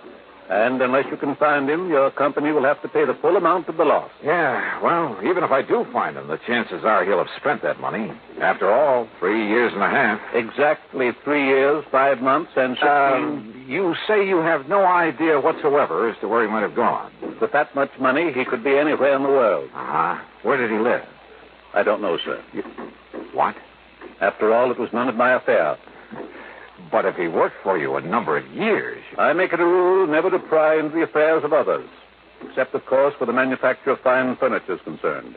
Well, doesn't anybody in this organization know anything about Twiller? Possibly Mr. Bottomley. Who's he? He is presently engaged in creating a Hepplewhite table in the shop. Come, we shall speak with him. The huge shop dated back 100 years at least. There wasn't a single power tool, not even a buzzsaw. But some of the tools looked as though they might have been used to build the ark. 8 or 10 men, all of them old, all wearing dark trousers, suspenders, and white aprons, were busy turning out fine pieces of furniture, carefully, almost lovingly. And every one of them wore his own distinctive full beard. Hooray for tradition. Mr. Keesley led the way to a man who was gently trimming the edge of some kind of a sideboard. Good morning, Mr. Bottomley. Good morning, Mr. Keesley. You must pardon this intrusion, Mr. Bottomley. It must be for good reason, Mr. Keesley. So you must understand that I cannot afford interruption if I am to finish this credenza by the 1st of the year coming. Of course. I wish you to meet Mr. Johnny Dollar. Good morning, Mr. Dollar. How are you? He is an investigator, Mr. Bottomley, come to get us back the money we lost. Then he must find Mr. Twiller. Exactly. Good morning, Mr. Thurston. Good morning, Mr. Keesley. Mr. Keesley tells me you know where this man Twiller lived. He was my neighbor. Lived alone next door to me. Where? And I assure you, sir, I had no idea of his designs on the company building fund. Yes, I'm sure. But now if you'll tell... Each morning he drove me to work in his carriage until he purchased that abominable motor car. Oh? I refused to ride in it, sir, and bought myself a bicycle. You did properly, Mr. Bottomley. Good morning, Mr. Woodstone. Morning, Miss Keesley. Well, just where is it that Twiller lived, Mr. Bottomley? In the village of North Weldon. East North Weldon, on Peach Avenue. Well, then perhaps the authorities there will be able to give me some kind of a lead. The authorities? The police, Mr. Keesley. The police? Good heavens. I hope not, Mr. Dollar. Surely not the police. Gentlemen, please. These gentlemen are right, Mr. Dollar. Think of the blot on our good name. Now, look, your loss amounts to $58,000. $58,400. If I don't find this man, my company's going to have to pay off. I know, but the police... Now, look, my immediate job is to find this Roscoe James Twiller. And if I need the help of the police to do it... Who's the chief of police in North Weldon? Well? The mayor, Mr. Dollar. What's his name? John Kenworthy Wilkins, Mr. Dollar. Any of you know him? We do not mix with the townspeople, Mr. Dollar. We don't even go into town, Mr. Dollar. That's right. But I do have a picture of the mayor. Here, sir. Bottomley. Where did you get this? He's running for re-election, Mr. Keesley. I found this poster in my carriage. Well, get rid of it, man. This is indecent. No, wait a minute. Let me see that. Terrible. Disgusting. Huh? Why, it's a disgrace to have such a thing within the walls of this fine old company. Oh, no. No wonder the old boys were shocked. For His Honor the Mayor of North and East North Weldon was not only as bald as a billiard ball, but to top it off was clean shaven. Yeah, a picture like this within the walls of the Auld Lang Syne Furniture Company was real sacrilege. But I still hadn't done my job. I had to find this man Triller or let the company pay out $58,000. How to find him? I hadn't the least idea.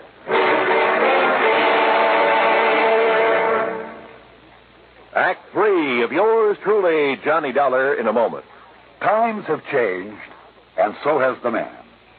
During the 18th and 19th centuries, warfare with its musket fire and cavalry charges and cannonades was a simple, direct, easily understood type of conflict. The undisciplined but sharp-eyed revolutionaries hid behind trees and hedgerows to pick off the advancing British troops. The wild, dashing, hell-for-leather cavalry charges of the Civil War and Custer's encounter with Sitting Bull and the Sioux Indians were, though courageous, simple and direct. But they were far removed from the developments of the atomic age, which demands selectivity, skill, and rigorous training. Until recently, the soldier's general level of knowledge determined his job suitability. Today, however, with more and more complex weapons and equipment being used, the military needs large numbers of skilled technicians. To that end, tests have been developed to find men with intelligence and technical aptitude, and to develop in these men the needs of the future. Yes, times have changed, and so has the man. And now, Act 3 of yours truly, Johnny Dollar and the Two-Faced Matter.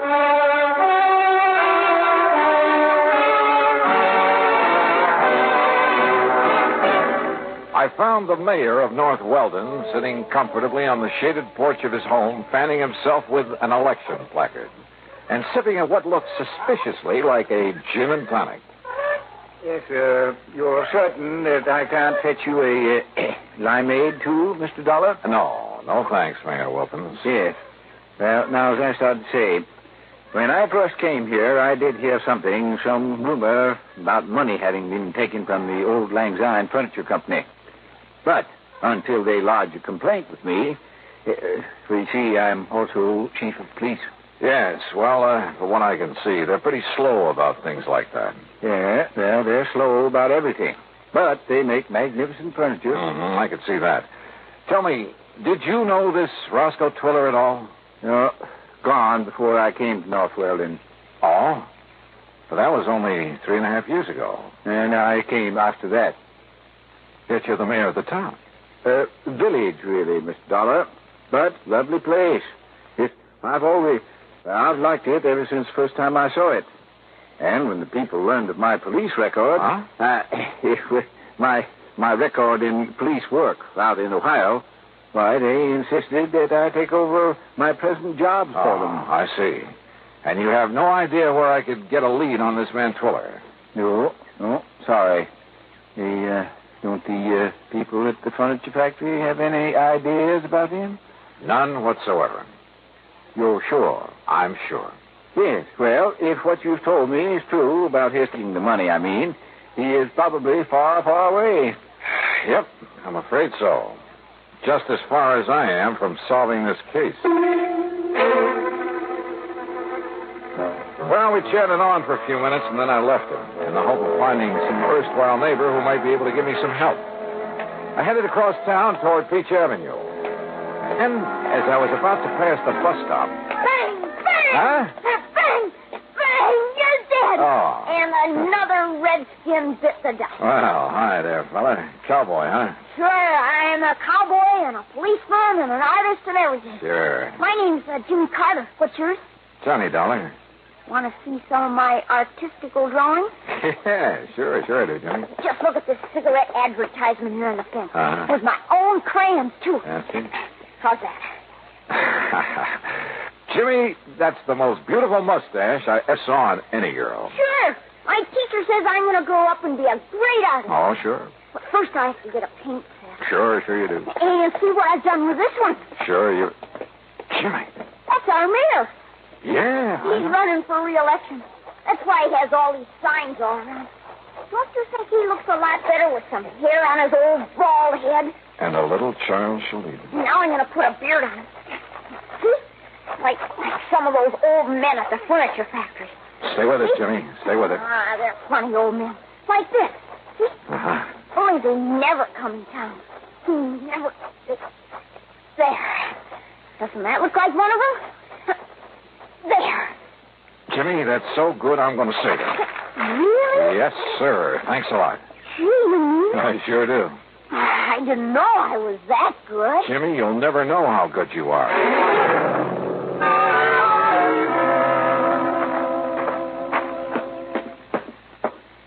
Well, you back so soon, Mr. Dollar? Mayor Wilkins, or rather, Chief Wilkins. Yeah? I have to ask you to make an arrest. You mean you've found the man that you've been looking for? If there's any question about it, I'll make a civilian arrest. Oh, well, I don't understand, sir. Only a few minutes ago... Only a few minutes ago, I was blind as a bat to the most obvious possibility in the world. You showed up in this town a short time after Roscoe Twiller left. Yes, that's true. Roscoe Twiller, with a heavy shock of hair and a thick beard. Well, I understand it's all men out at the old Lang Syne furniture. You, clean-shaven, completely bald. Mr. Dollar. I should have realized by the funny pink tint on the top of your noggin that you've been using some kind of hair remover. I beg your pardon, sir. Here. Look at yourself. Yes. Where'd you get that? Roscoe James Twiller, alias John Kenworthy Wilkins. Now, Mr. Dollar... And I'll bet that if I make a search of your house, I'll find the key to that vault in the furniture factory. No, I threw it away. Yeah. Do you want to make the arrest yourself, Twiller? Or shall I?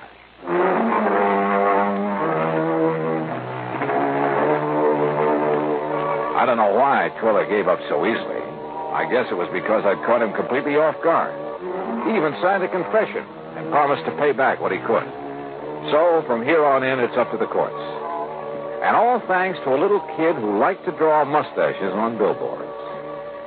Expense account total, including the finest paint set I could find for my little pal Jimmy. Ooh, hey, wait, I gotta pad this. It only comes out to $9.80. Yours truly, Johnny Dollar.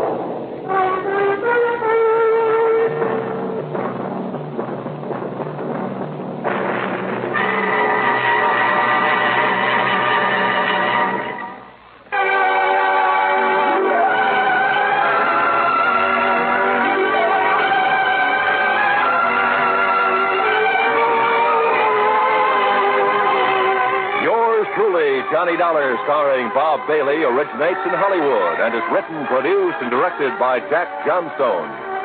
Heard in our cast were Will White, Herb Vigran, Forrest Lewis, Edgar Barrier, Richard Beals, Bill James, and Gus Bays. Be sure to join us, same time and station, for another exciting story of yours truly, Johnny Dollar. This is Roy Rowan speaking.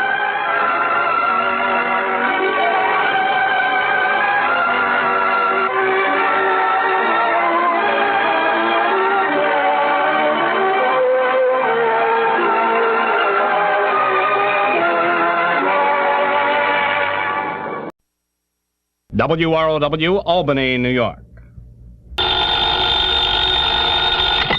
Johnny Dollar. This is Frank Harmon, Johnny, at Tri-Western Life here in Hartford. Hi, Frankie. Where have you been, anyway? Oh, I just got back from Lake Tahoe out on the West Coast. Well, then it's no wonder Jack Price couldn't get hold of you. Price, in your office down in Corpus Christi? That's right.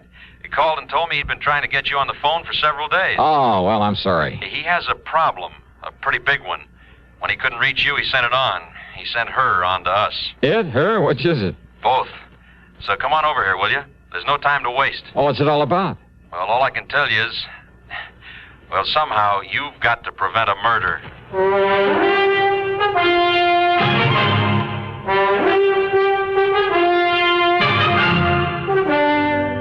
CBS Radio brings you Bob Bailey in the exciting adventures of the man with the action-packed expense account, America's fabulous freelance insurance investigator. Yours truly, Johnny Dollar.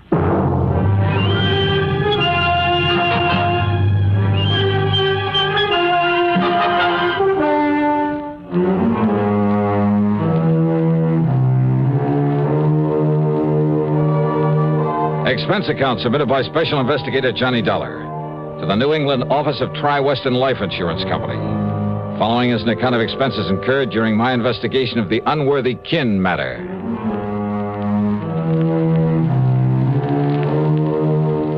After the Lake Tahoe mess, I was ready for a nice long rest, but a job's a job. So expense account item 1, $1.10 for a cab back to Frank Harmon's office at Tri-Western in the big new building on the square. Glad you finally got back here, Johnny. Hiya, Frankie. Yeah, sit down. I'll get right to the point. Okay. Try to give you the whole story before she gets here. Who's she? Name is Jean Unworthy. Unworthy? That's right. That's a funny one. Well, our little problem isn't very funny. Now, listen. I'm listening. About 4, maybe 5 years ago, up in Ypsilanti, Michigan, a prominent businessman was killed by a guy named Eric Bean. Oh, you're telling me. It was a ruthless, pointless, wanton murder. Simply because the victim refused to give him a few bucks. And the defense tried to get Bean out of it on grounds of temporary insanity. That's right. But instead, they sent him up to the Michigan State Prison. Gave him life with no chance of parole. Oh, yeah, I remember. It just happens I was in on that case. Hmm? Oh, of course. Of course you were.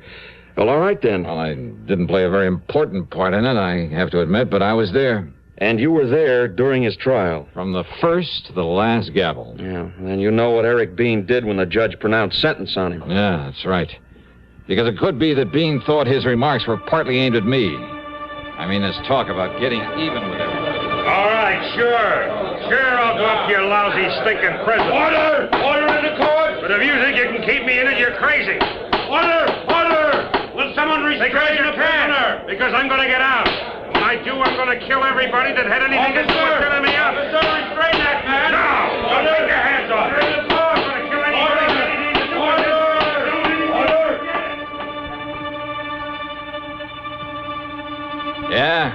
Yeah, Frankie, it was the typical threat of a tough criminal to get out someday and get even with everybody. By killing them. That's what he said. Including you? Well, I told you I really didn't have too much to do with the case. So there's no real reason for Bean to hold a grudge against me. Was there any real reason for the murder? Well, no. But listen, you know how little those courtroom threats usually mean. Yeah, well, then you're not at all worried over the fact that Eric Bean escaped 7 or 8 days ago. Oh? Well? No, not particularly. Well, you should be, Johnny. Along with the rest of the people who were involved in that affair. Oh, Frankie, I told Johnny, you. In the past 5 days, Bean has killed 4 of the people he promised to kill. No kidding. And the police have no idea where he is or when he'll strike again. And another one of his intended victims is Mr. Albert K. Unworthy, who's now living down in Corpus Christi, Texas. And he's insured by our company for over $500,000. Well? Yeah.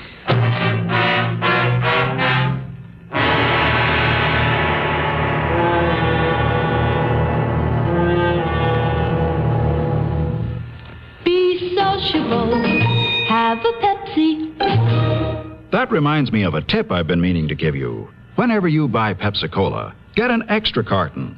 This is the secret of effortless entertaining. You know by now that as the parties go, so goes the Pepsi. So face reality and be ready for any number of thirsts by making sure there's always plenty of the light refreshment on hand. People go for Pepsi because it refreshes without filling and does it in such a good-tasting way. Come to think of it, why not buy a case of Pepsi? Then maybe there'll be enough for you to have some, too. Be sociable, look smart, keep up to date with Pepsi. Drink light, refreshing Pepsi. Stay young and fair and debonair. And now, Act Two of yours truly, Johnny Dollar.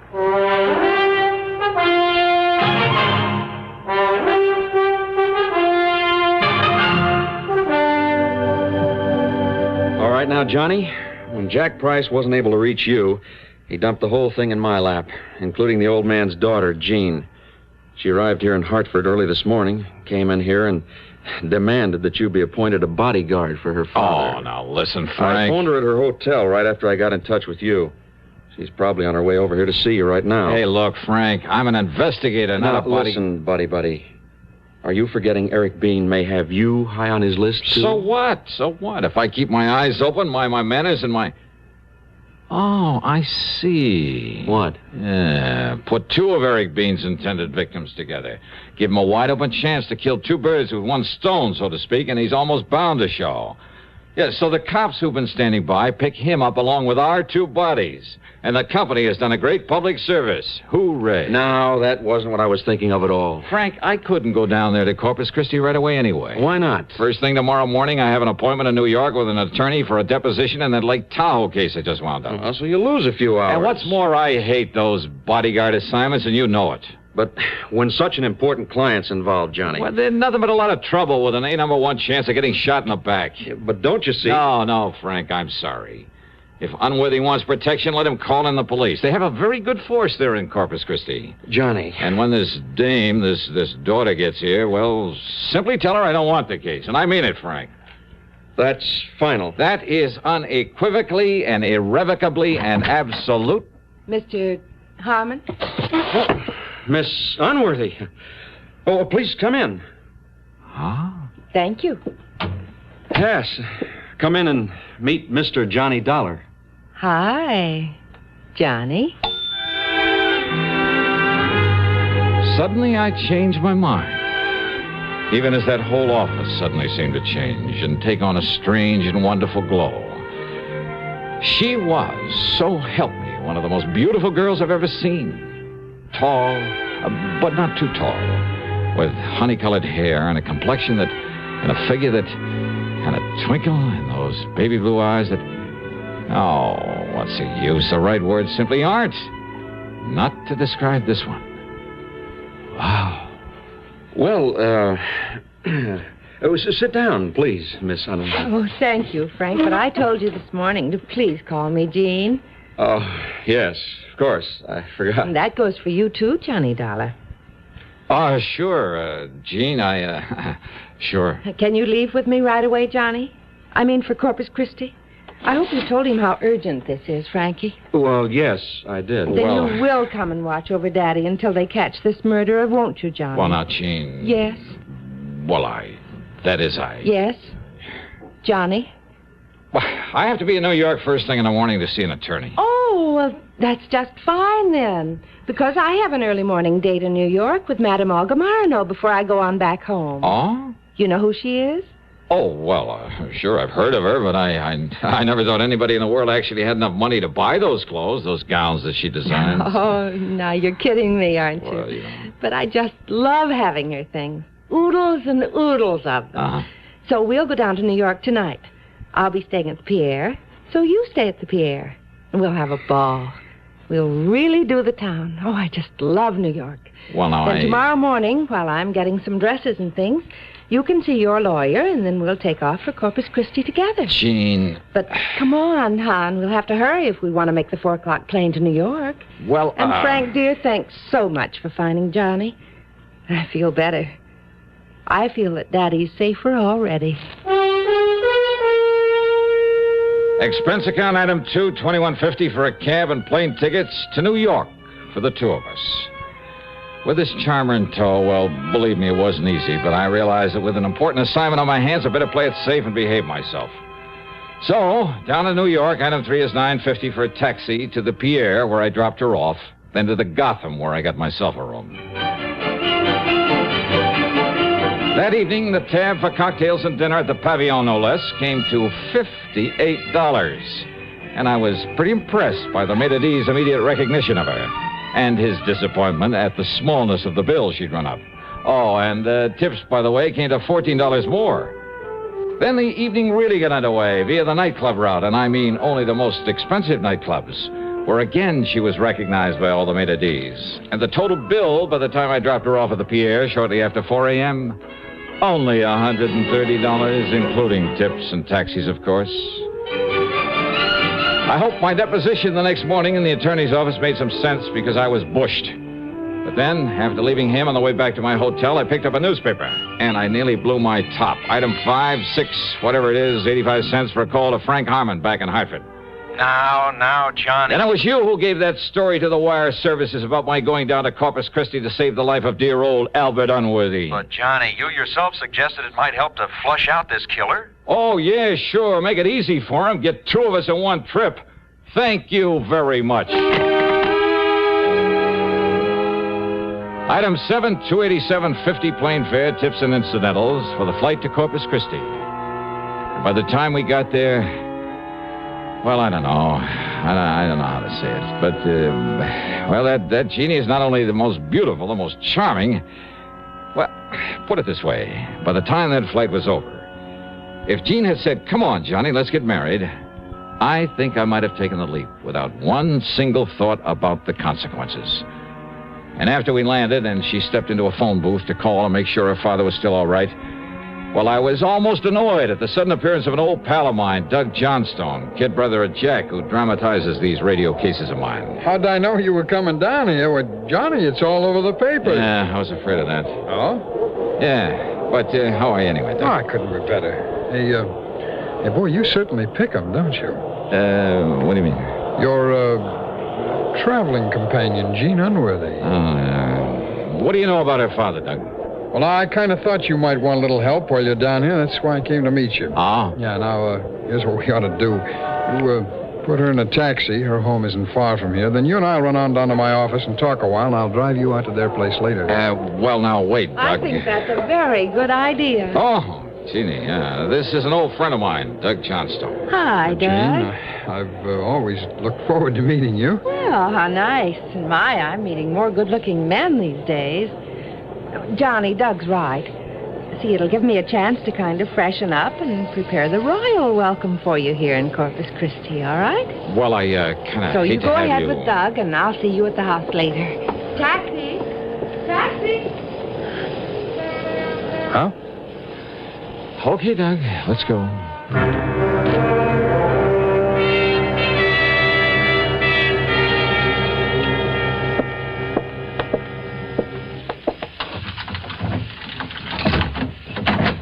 Okay, now, Doug, as you were saying. As I was saying, well, sit down. Make yourself comfortable first, Johnny. Thanks. Well? Well, Johnny, old man Unworthy is loaded, all right. Despite this gorgeous daughter of his trying to spend it all. But when she turns on the charm... Oh, you are telling me. Always a sucker for a good-looking gal, ain't you, Johnny? Oh, now, Mr. Johnstone, sorry. Oh, sure. Jean is different. The point is... Oh, she sure is. The point is, though, that there may be something in the rumor that her old man is getting a mite fed up with some of her extravagant... Johnny, hand me the phone, will you? What's the matter? You think I don't make a good secretary? Oh, this here's Mr. Douglas D. Johnstone's office. Help. Quick. Jean. Yes. He's here. That killer. What? He's here in the house, and he's going to shoot Daddy with a... No. No, please. You killed him. You killed him. Throwing a house party every weekday is no small accomplishment. Ask any housewife who's faced the perils of just one house party with fear and trepidation. But Art Linkletter's been at it so long that he never worries today about tomorrow's house party. And yet they always come out slick, smooth, and hilarious. Art's enthusiasm is part of the reason why. The way he lets his guests take the bit in their teeth is another. So you never know where the fun's going to lead once it starts. Listen Monday through Friday on CBS Radio. Now, Act 3 of yours truly, Johnny Dollar and the Unworthy Kin Matter.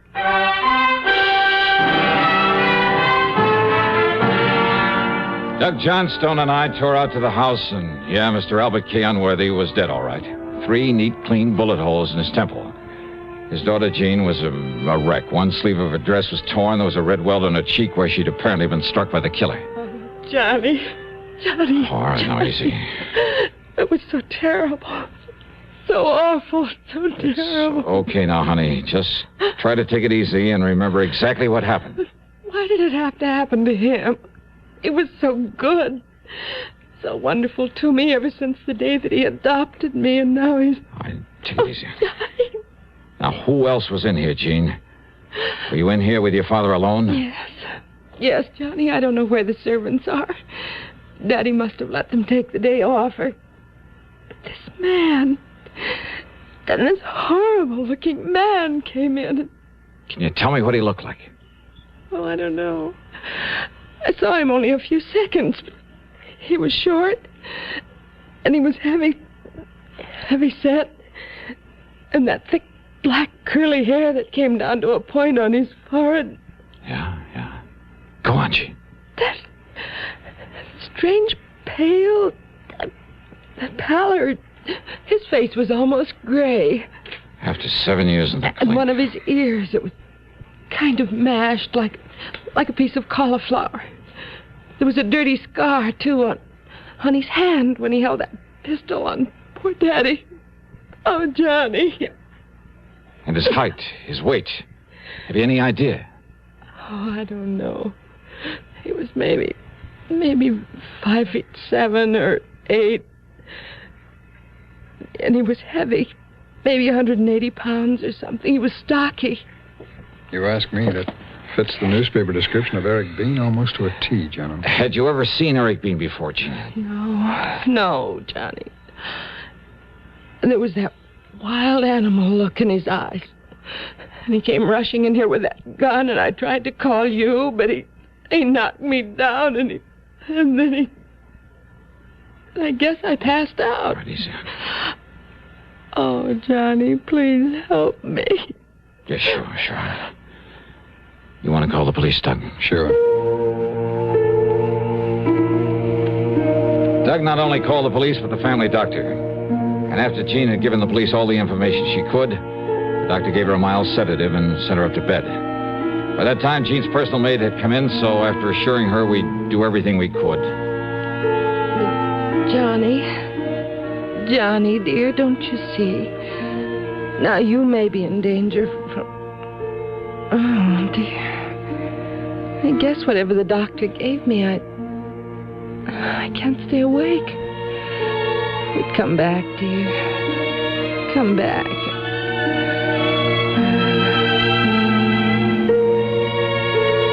On the way back to Doug's office, neither of us said a word. Not until we got inside and he closed the door. And even then we sat there quietly for a minute. Well, Johnny, you like a little drink? No, thanks. You have one. No. You, No. Nothing. I just... Johnny, you're thinking the same thing I am. Yeah, Doug, I guess I am. Mind if I use your phone? My call was to the police, not there in Corpus Christi, but in Ypsilanti, Michigan. It's item 8440. I got hold of Sergeant Tim Brower, the man who'd originally arrested Eric Bean, who now again was working on the case. What do you mean, am I afraid of him? Are you, Dollar? Well, I expect I ought to keep an eye out for him. Why, you'd be away down on this list. Like maybe Mr. Albert Unworthy and... Yeah, like Unworthy and Phillips and Mrs. Peterson and half a dozen others. The only ones he's trying to knock off now are the people whose testimony really set him up. But we'll get him before he does. Because he's just crazy enough to have set himself a very obvious little pattern in these 4 new murders. Yeah, what kind of a pattern, Sergeant? All the people around here. And in the order of their importance in the case. Oh? First was the judge, Judge Henry Packham, who actually set the sentence. Okay, Sergeant. Then the chief prosecutor, Mr. Frederick Wallman. Okay, Sergeant, that's all I need to know. Then there was... Huh? Well, Johnny? Yeah, well, I guess you tipped me off, Doug, when you said something about her father getting fed up with her extravagance. Her foster father? Oh, yeah, she told us that herself, adopted. There was no real blood bond between them. Mm. So, I suppose it's no wonder she was taking him for all she could. And when she found he was going to pull back on the reins. I'm afraid her description of Bean is what stopped me. Too perfect. I mean, when a man suddenly barges in, knocks her down, and fires. Yeah. 3 bullets into his skull. But when she said he was going to kill him, and we heard only 2 shots. Only 2, Doug. Yeah. Johnny, you want me to go along with you? Just, let me use your car. Sure.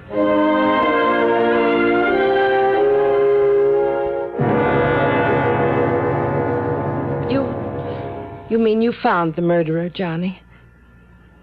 Yeah, Jeannie. And all the proof I need. Oh, thank goodness. And did you kill him when you found him? Kill? Yes. Him? What? Only one more thing I'd like to know. Yes. Well, what is it, Johnny? What you did with the gun. Oh. Well? It's out in the little fish pond. Under the library when...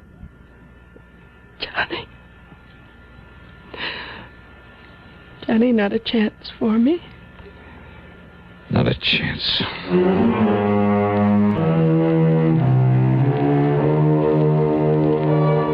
And I learned about women from her. Following Harry Bean's pattern, the police in Michigan were able to pick him up in less than 2 weeks before he could kill again. The expense account, the total, call it $500 even. Yours truly, Johnny Dollar.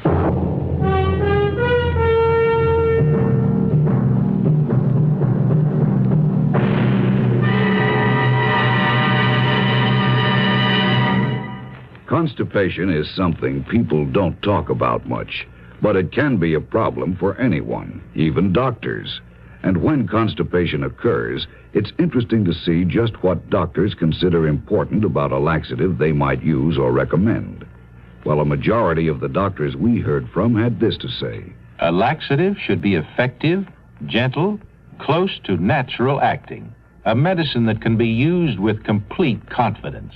Now, X-Lax has been popular with many doctors and millions of people over the years because pleasant-tasting chocolated X-Lax is effective.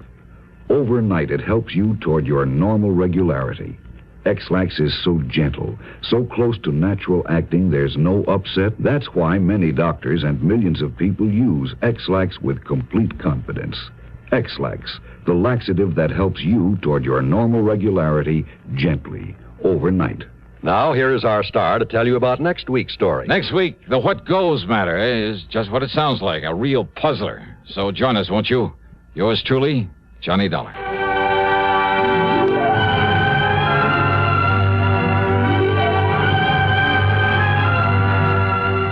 Yours truly, Johnny Dollar, starring Bob Bailey, originates in Hollywood and is written, produced, and directed by Jack Johnstone. Heard in our cast were Virginia Gregg, Dick Crenna, Frank Gerstle, Russell Thorson, Stacey Harris, James McCallion, Bill James, and Gus Bays. This is John Wall speaking. Next, a study in terror entitled Nightman on Suspense on the CBS Radio Network. 590 WROW, Albany, New York.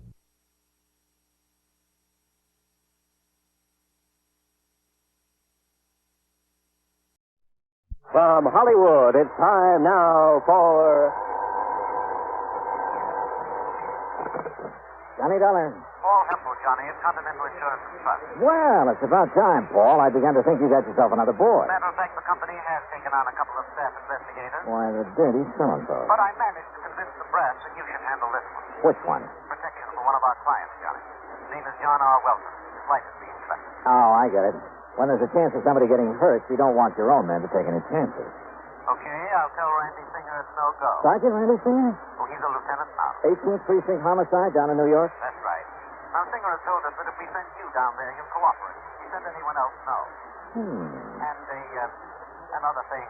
What's that? There'll be a nice fee in addition to your expense account if you manage to keep this man Welton alive. Oh? How much? $2,000. $3,000. $2,000, Johnny. Well? Well, it's been a long time since I've seen Randy Singer. Maybe I ought to run down there and say hello.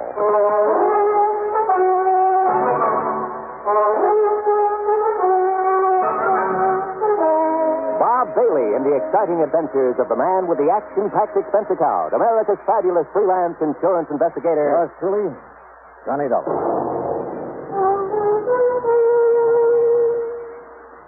And now, Act One of yours truly, Johnny Dollar.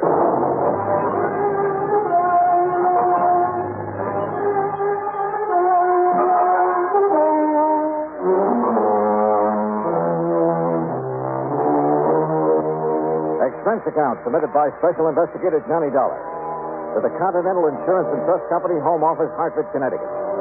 Following is an account of expenses incurred during my investigation of the Wayward Killer Matter.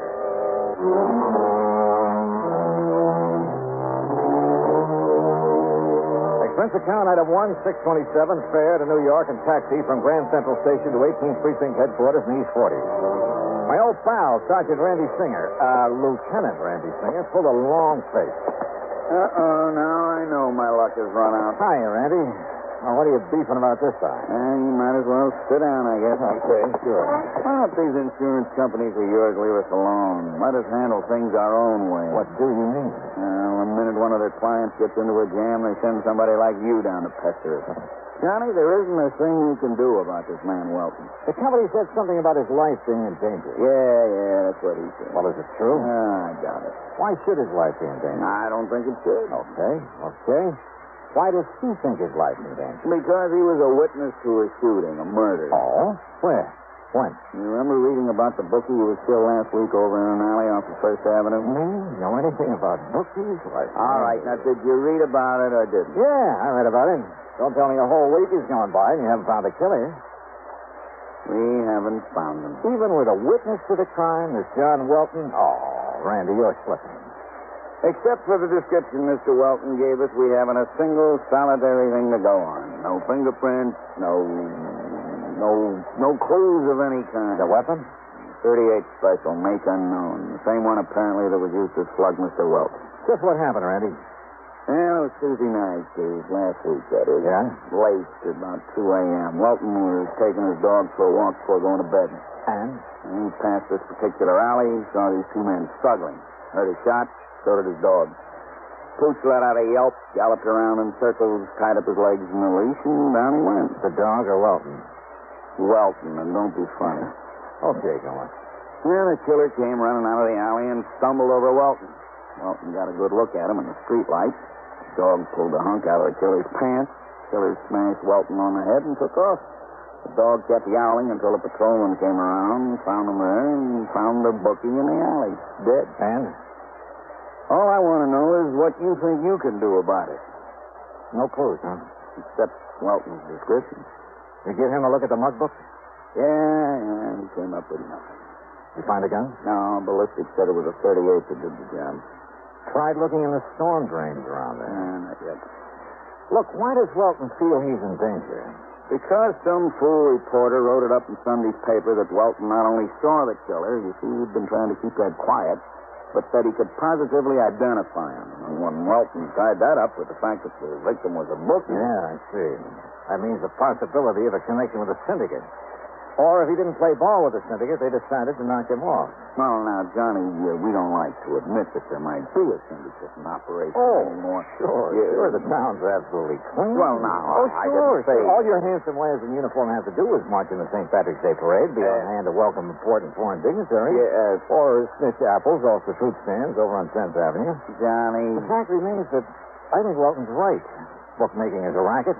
Rackets mean racketeers. And as a mobster who killed that bookie was smart enough to leave you no clues, he's smart enough to shut the mouth of anybody who might be able to identify him permanently.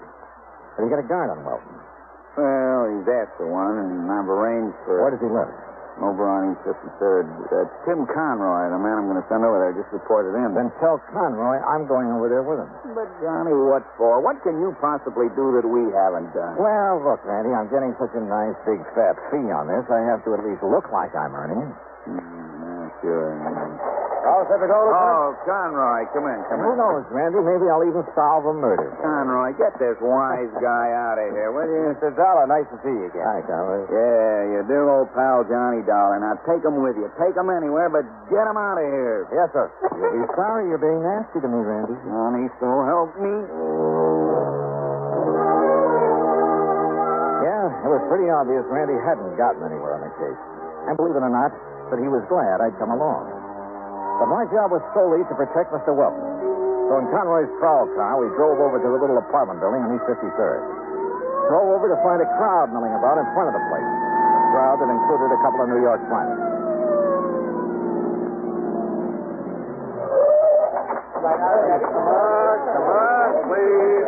Come on, Johnny. Something's happened to you. Yeah, I started to think what it might be. Wilson! McCarthy! What's happening around here? You're a little late, Conroy. What's up? Well, don't you see him laying there? What? Lord. Who is he, officer? Man named Welton. John R. Welton.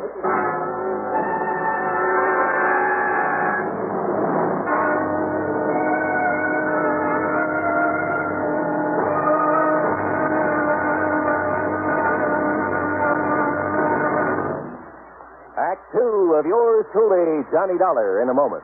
Here is a message from the National Heart Institute of the Public Health Service. It looks like an electronics control board panel banked with meters and switches. It is knee-high and 6 feet in length, surmounted by what appears to be a cylindrical coil. Its price is comparable to the cost of a new 3-bedroom home. But in human lives saved and repaired, its value is limitless. This is the heart-lung machine. Its development has opened new latitudes in heart surgery. In closed heart surgery, with a finger or an instrument inside the beating heart, the surgeon must go by feel alone. This closed method has been in use for many years, and for some conditions it is still the method of choice. However, a great many heart conditions cannot be corrected by closed heart surgery. Only with the development of the heart-lung machine has correction of many of these conditions become possible. Today, the surgeon can open up the heart, empty it entirely of blood, and under direct vision make unhurried repairs of valves or other defects inside the heart. Exactly what does the heart-lung machine do? Its purpose is to function temporarily as a heart pump and to oxygenate the blood and rid it of gaseous waste. In surgery, after the heart has been exposed, plastic tubes from the heart-lung machine are inserted into the 2 great veins that normally carry blood to the heart from the upper and lower parts of the body.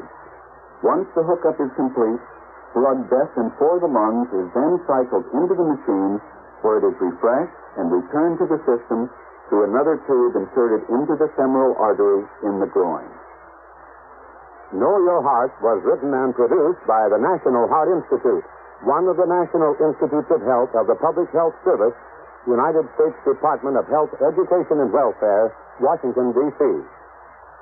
And now, Act 2 of yours truly, Johnny Dollar, and the Wayward Killer Matter.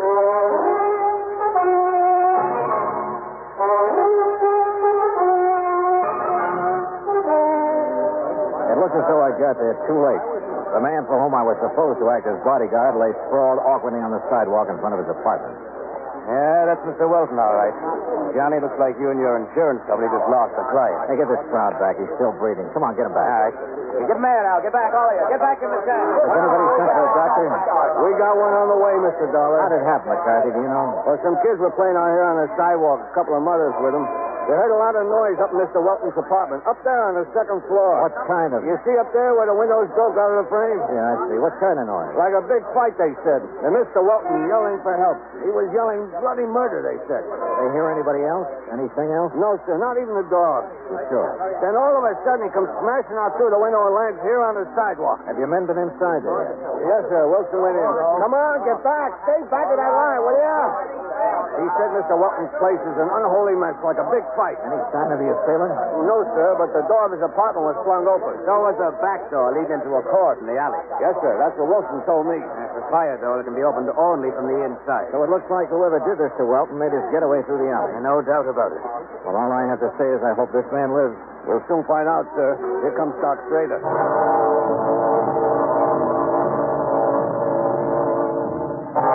Schrader made a quick inspection, then had us take Welton up to his apartment on the 2nd floor. Fortunately, he wasn't hurt badly. No bones were broken. All right, boy. All right. Your match is going to be okay. Just lay yourself down in your pillow now. Well, quite frankly, Mr. Dollar, I think that it's shock more than anything else. After all, thrown out of a window, even if he did suffer only a few bruises and contusion. Yeah, Doctor, I see what you mean. Down, boy. Down.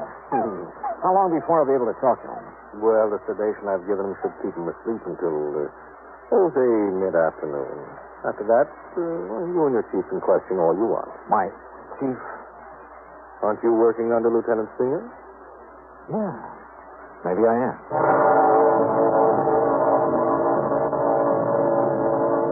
Randy Singer himself came over and took charge. While John Welton slept, he and his men closed off the alley and went over it with a fine-tooth comb. Meanwhile, since Welton had all the police protection he could possibly need, and then some, I went out and grabbed the bite of lunch. That's item 2, 175. Then I took a cab, item 3, $1 even, to the alley off First Avenue where Welton had witnessed the murder the week before. Just why, I don't know. But I'm sure glad I did. Yeah. Because of a crew working on the streetlights who came up with some rather interesting information. I'll tell you what I mean later. In any event, it led to item 4, a dime for a phone call.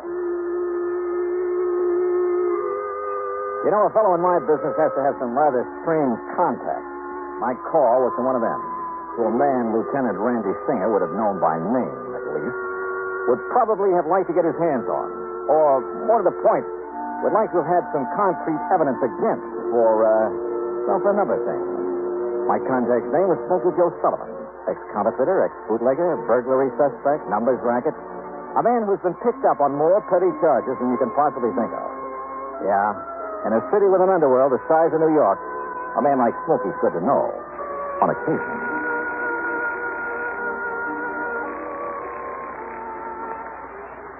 Yeah. Smokey? Yeah. This is Johnny Dollar. Yeah. How would you like to pick up a fast $100? Depends. Johnny Dollar, huh? That's right. How I know? I'll be standing in the lobby of the Hotel Lexington. Come on over and see for yourself. Well? Maybe I will, maybe I won't. There's any coppers around here. Oh, come on, Smokey. You know me better than that. Yeah? I'll see you in the lobby of the Lexington. Maybe. Item 5, $1.10 for a taxi over to the Lexington, where I waited.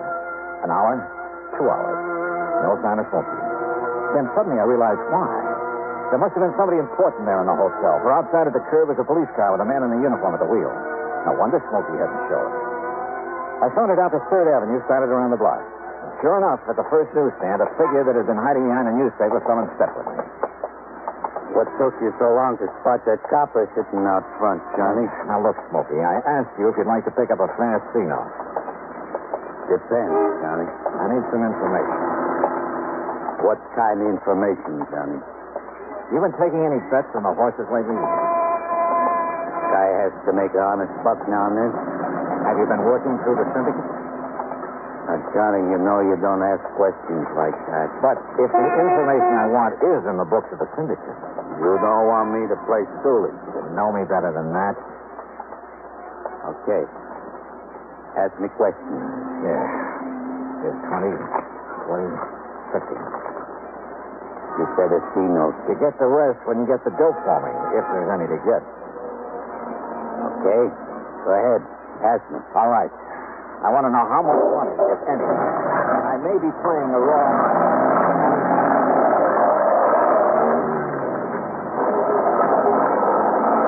Okay, Johnny. If I find out anything. Good. You call me on the phone again. Maybe 3:30, 4 o'clock. Good. And Smokey. Yeah? If there is such information to be had, and you get it, maybe I'll double that fee. Okay, Johnny.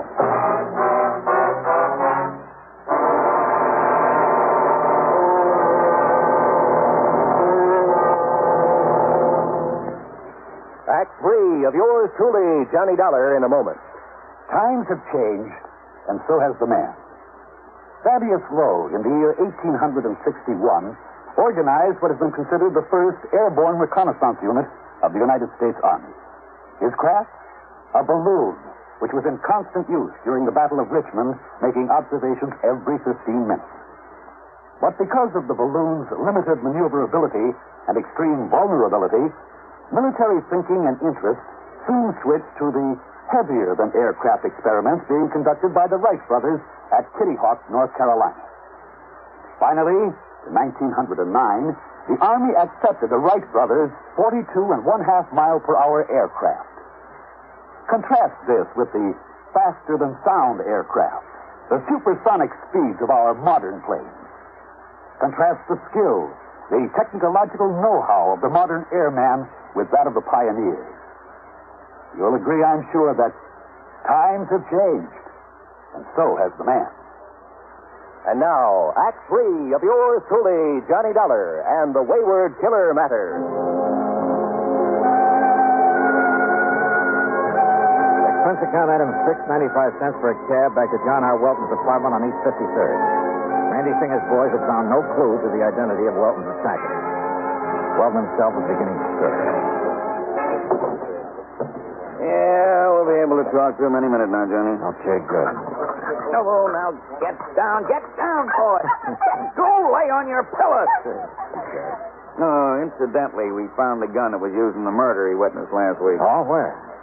Like you said, in the storm drain near that alley on First Avenue. Oh. Yeah, but no print. No print. Randy, I didn't think there would be. What time is it? 3:51. Why? I'm going to make a phone call. Oh, the phone's right over there. Hey, Wilton's coming through. Hey, what's this? What goes on here? It's all right, Mr. Welton. You're going to be okay. Police. That's right. Yeah. Got a phone. Thank heaven. I beg you. Yeah, I'm afraid we got here a little too late, but you're going to be okay. The doc says so. That man, the man who attacked me. The same one you talked to at the murder? Yes. Yes. Smokey, this is Johnny Dollar. Johnny Dollar. Yeah? What? 23,400. 23? Yeah, I got it. Good boy. What did he say about... I'll meet you at the Lex at, say, 6 p.m. Okay, the newsstand. Mr. Dollar, what did you say about me? Yeah, Johnny, what goes? Funny. How would you like to make an arrest? Arrest? That's right, Randy. Of the man who killed that bookie. Well, you know who he is? Yeah, well, I sure do. And, Randy, I'm ashamed of you. What? Come here, boy. Now, listen, Johnny, This pup really deserves the credit. Good boy. Yeah. Now, down. Johnny, what under the sun are you talking about? The night of that murder. Welton says the pup chewed a hunk out of the killer's pants. Yes. He was trying to defend me. You say that killer struck you, Welton. He did. But he made no move to hurt the dog. Well... Now, believe me, that doesn't make sense. He would have put a bullet in him even before he struck you. Now, Mr. Now, Dollar... what about this so-called fight here in your apartment a couple of hours ago? It was the same man. Yeah? And did the dog attempt to fight him off? No. Because there was nobody for him to fight. Johnny, You think he wouldn't have been heard down in the street if somebody really clobbered you? Well, You faked this attack on you, Welton, to make it look like the killer was somebody else. Too bad you didn't break your neck when you jumped out that window. You don't know what you're talking about. Another thing. And this is where you missed a bet, Randy. Yeah? Over on First Avenue, I checked with a crew from the electric company. They finally got around to fixing that street light. Huh? Yeah. That light's been out for nearly 3 weeks. So how could Welton have seen another man in that alley well enough to make a positive identification? Now, listen, Dollar. Shut up, Welton. Said my phone call just now. Randy, Welton was in hock to that bookie he murdered. To the tune of $23,000. He threatened me. He said he'd kill me if I didn't pay him. I had to kill him. If I hadn't killed him, he... Breaks my heart, Johnny, but thanks. Okay, Welton, up on your feet.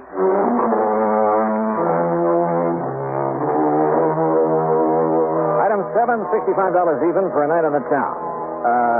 Randy needed some relaxation. Item 8, $200 to Smokey Joe Sullivan. Expense account total, including a trip back to Hartford, $315.17. And don't forget that $2,000 you promised me. After all, Welton's still alive. For a while, at least. Yours truly, Johnny Dollar.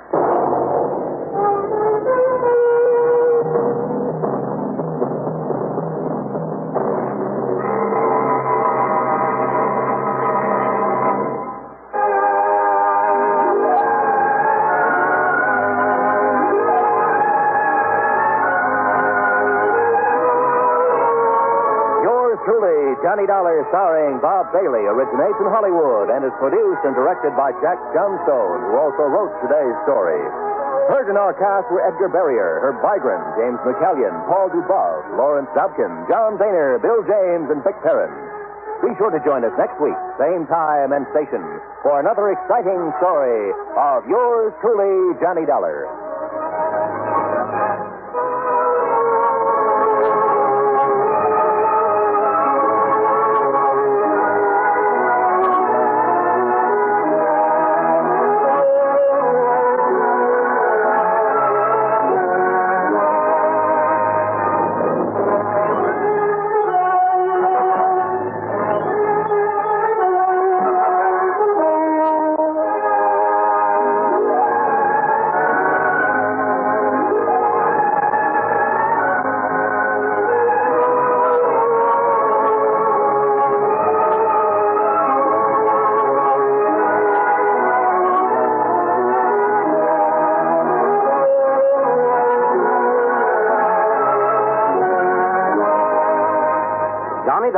Come to you through the worldwide facilities of the United States Armed Forces Radio and Television Service. From Hollywood, it's time now for... Johnny Dollar. Dave Lawler, Johnny, over at Surety Mutual and Trust Company. Oh, hi, Dave. Long time. Yeah, I know. Listen, do you own a pair of dark sunglasses and some real loud sports shirts? Mine are so loud I have to keep them in a soundproof drawer. Great. But where you'll be at this time tomorrow, nobody will give them a second look. Oh? Like where? Well, according to the travel folders, it's, quote, the land where the summer spends the winter, unquote. In other words... Palm Springs, California. Dave, you're on. Good. But don't forget, this can be pretty expensive for your company. Oh, more than you know, Johnny. $75,000 hard cash. Ah, oui. Unless you're able to prove the bracelet Dan Galloway gave to his child bride wasn't really stolen. For a trip to Palm Springs at this time of year, I think I could prove anything.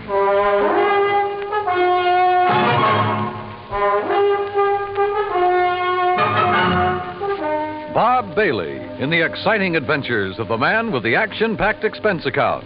America's fabulous freelance insurance investigator. Yours truly, Johnny Dollar.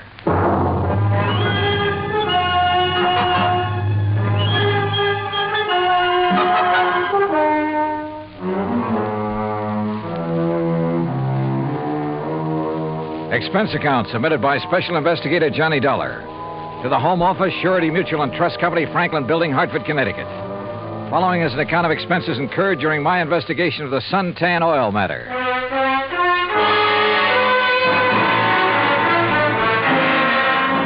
Expense account item 1, $197.40. Airline fare and incidentals, Hartford to Palm Springs, California.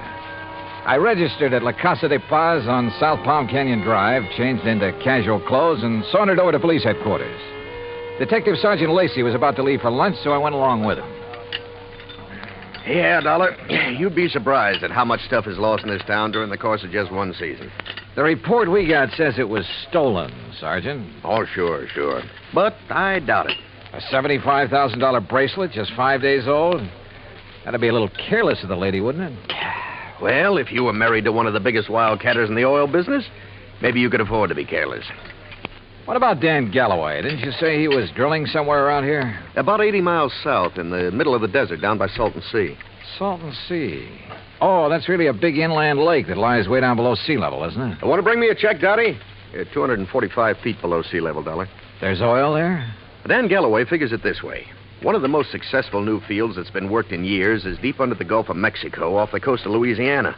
There are a lot of salt domes down there, and underneath them are big pools of oil, millions of barrels.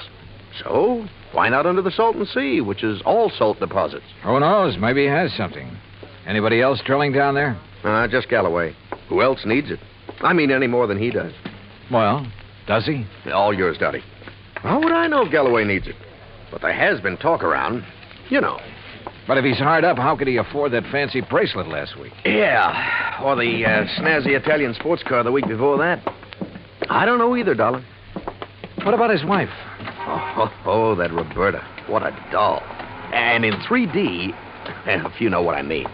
How an old coot like him could ever latch onto a pretty little chick like her. Ruff. I take it Roberta's somewhat younger than her husband. Oh, not more than 35, 40 years. Oh, I see. How long have they been married? 2, maybe 3 years. Down in Dallas, I think it was. She's a Texas girl. Well, is it working out? I mean, are they happy? There's talk about that, too. What kind of talk? Oh, it's really just small-town gossip for the most part. Ever hear of Sonny Wyman? Wyman? No. Well, Sonny's around Roberta's age. One of those kids who came up from nothing, but all the time knew exactly where he was going. You know, made a point of meeting the right people, shaking the right hands. Real nice kid, too. What's he do? Well, when the season's over here, he works Pasadena, Beverly Hills, and L.A. Always has something that'll intrigue his wealthy friends. This season, it's Italian sports cars. Cosmo Romas, I think they are. And he's the one who sold the Galloways theirs, huh? He sold Roberta hers. Any angle there in connection with the bracelet? There is. You let me know. Well, if there isn't, what have you been working up to? Well, actually, nothing. You see, I still believe it was lost.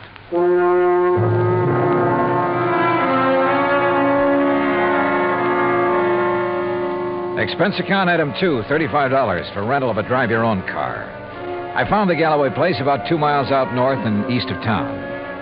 As I parked in the broad U-shaped driveway, I noticed a low, shiny suntan color sports car standing in the shade of a date palm back by the garage. I started over to take a look at it. But the front door of the house opened, a Filipino boy appeared, took my name, and showed me into the living room. Through the solid wall of picture windows, I could see that the whole place was built around a kidney-shaped swimming pool. Mighty inviting. And so was Roberta, Mrs. Galloway, when she stepped into the room a minute or two later. Hi there, Mr. Dollar. My, it's nice of you to come all the way out here. Yeah, Sergeant Lacey was right. Roberta was a living doll. 22 or 3, trim, petite, and with a figure that... Well, let's not go into that. She said it would be more comfortable out on the lanai beside the pool. I just wish there was something I could tell you about that bracelet that'd help you find it, Mr. Dollar, but... Well, just must have been stolen. Well, it makes no difference insofar as your claim is concerned, Mrs. Galloway. The company will still have to pay up, you know, unless, of course, it's found. Oh, I know that. How do you go about your investigation? I mean, do you offer a reward or something? Usually, yes. Of course, it depends on... How much have they offered for my bracelet? Well, frankly, I haven't checked on that yet. But now, Mrs. Galloway... How much would you guess, Johnny? Well, claim this size, probably somewhere between 10 and 30%. What's the matter, Johnny? Your ear's out a mile. Nothing. I just thought I heard... Now, that's funny. I didn't hear a thing. But I had. Quick footsteps somewhere in the house. Then a door open and close. Then a few seconds later, the unmistakable growl of a high-powered engine thundering out through twin straight pipes. Oh, that. Probably some hot rod fan in the neighborhood just drove by. Aren't they She prattled on for another hour or so and again asked about possibilities of a reward for a bracelet. But so far as helpful information was concerned, she came up with nothing. So I excused myself and drove back to town. I wanted to talk to the driver of that sports car. I also wanted to check with Wilhoit Van Hook, the jeweler who had sold the bracelet. I found his shop on Palm Canyon Drive, a small place, but very ultra. As I was about to enter the door... Hey, Mr. Dollar, got a minute? Oh, yeah, sure. 2 or 3 minutes. And I like your car. Mr. Wyman, isn't it? That's right. How'd you know? How'd you know mine? Yeah, real cloak and dagger stuff, huh? You knew I was out at Berta's house, didn't you? Well, it seemed pretty obvious when I heard you hot-footed for the door, then heard this pint-sized monster of yours barrel off. Hey, you wouldn't like to buy a Cosmo Roma, would you? It's a real dilly. Oh, I'd like nothing better, but I'm out here on a job. Yeah, I know. That's what I wanted to talk to you about. Well, you know anything that'll help me? Not much, I'm afraid. But I'll be glad to tell you anything I can. You going in to see Willie? Willie? Yeah, you know, Wilhoit Van Hook, the jeweler. I was, yeah. Why? Do you know him? Know him. I sold him one of these. One exactly like mine. And we're both going to be in the rally they're holding next Sunday. You ever see a good sports car race? No, I'm afraid not. Well, we'll soon fix that. And look, after you've talked to Willie, if you want to go down to where Dan Galloway is drilling his new well, I'll be glad to give you a lift. Good idea. But I don't want to take you out of your way. Oh, not at all. I was going that way anyhow. Besides, I thought it might give us a chance to talk a little. Sure, Wyman. Why not?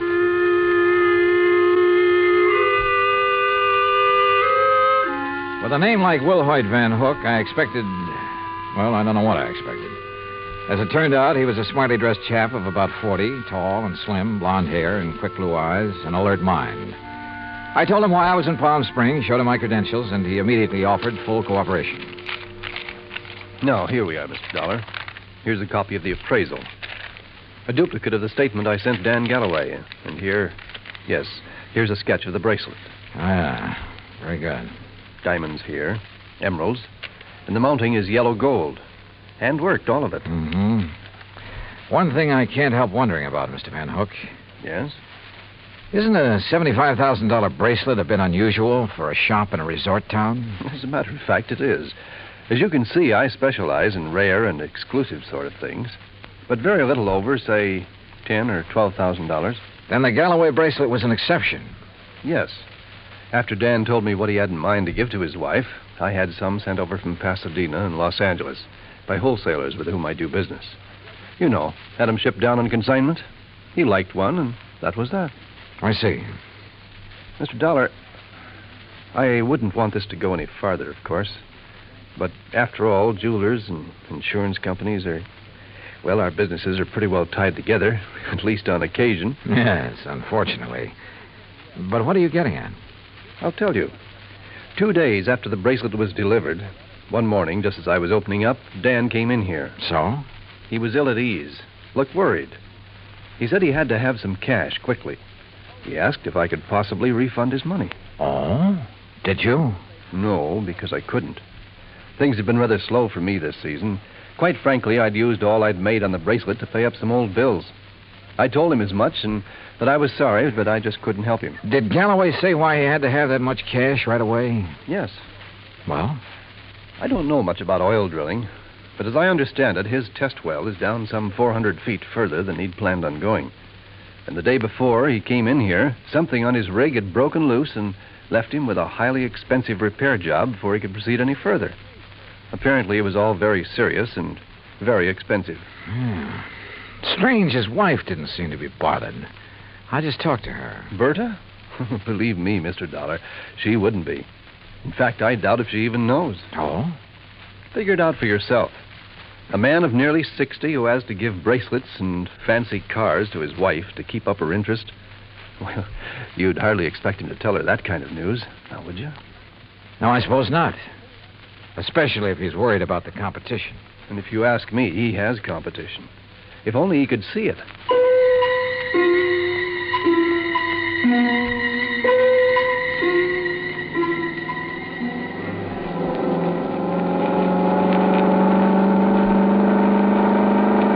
That suntan and chrome Cosmorama was all Sonny Wyman claimed it was. It purred like a kitten, performed beautifully. But I was more interested at the moment in what Sonny wanted to talk about. Johnny, I'm going to be perfectly blunt with you. I'll go along with that. Out at the house a while ago, I felt pretty foolish when you arrived, and Berta insisted I hide until she could get you out on the lanai. Did she have any particular reason? Well, you see, we know that... Well, there's some talk going around about Berta and me. Any truth in it, Sonny? A little, I guess. You saw her. Oh, yeah? I mean, there's nothing serious between us. It's just that, well, with Dan away so much of the time, we have fun together. Yeah, sure. Now, what about the bracelet? You mean who might have stolen it? That's the general idea. I don't know. I have no idea. That sound funny to you? Should it? Well, after all, Dan and Berta keeping their house open to everybody. People in to swim, play badminton, cocktails, barbecues. I guess half the population of Palm Springs has been there at one time or another. And even if it weren't an invited guest, why, it'd be simple for someone to just sneak in and walk off with it. Providing, of course, they knew where it was kept. Well, yeah, someone who was close enough to... Well, yeah, I heard Berta ask you about a reward for it. You think a big enough reward would turn it up?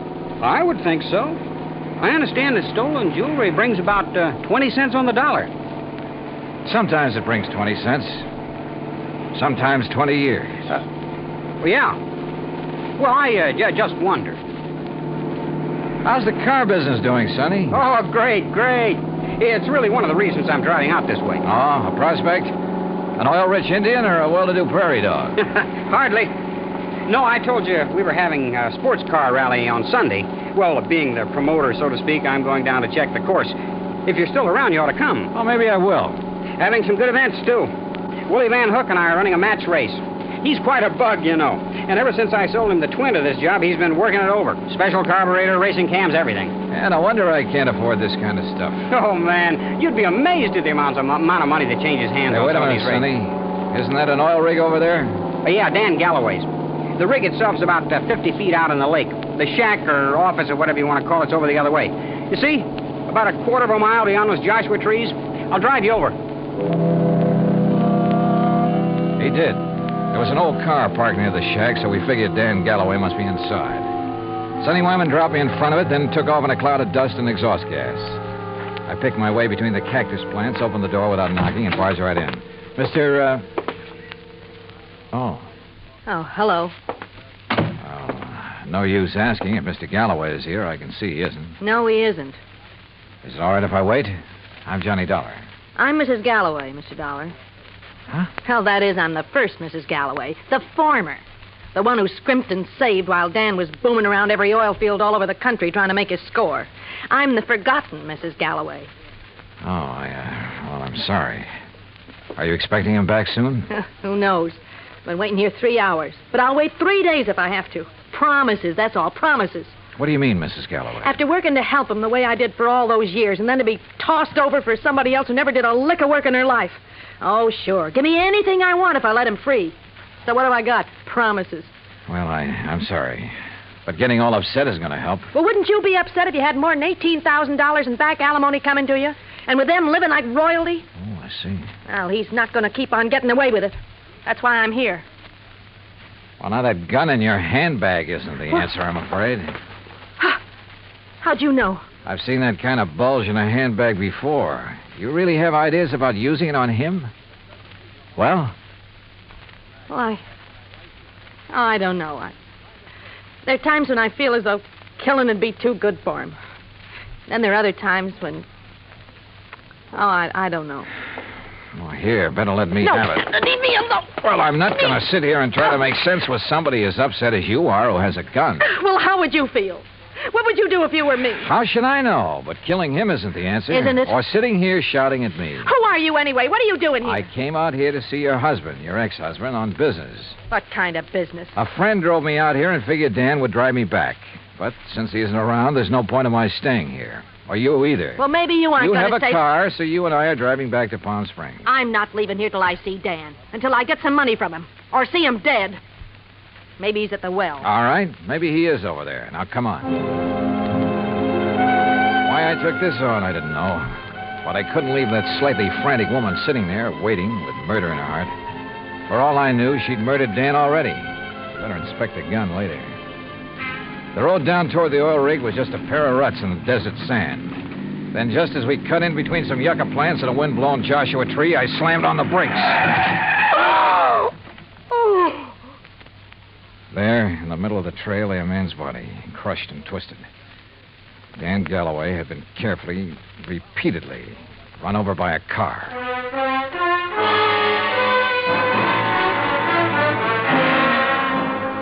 Expense account item 3, $1.19 for a quick phone call to Sergeant Lacey in Palm Springs and smelling salts and a bromide for Florida, the ex-Mrs. Galloway.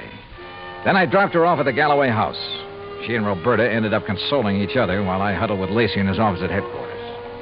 Some of the boys are still out there, Dollar, checking tire prints, taking pictures, and so on. No clue as to who ran Galloway down? Not yet. Looked to me as though Galloway stepped out of his own car to see whoever had pulled up in the other and was run down for his trouble. The car that did it ran around in a circle over and over him. Any suspects, Sergeant? You found his ex-wife, Flora, waiting for him in the field office, you said. That's right.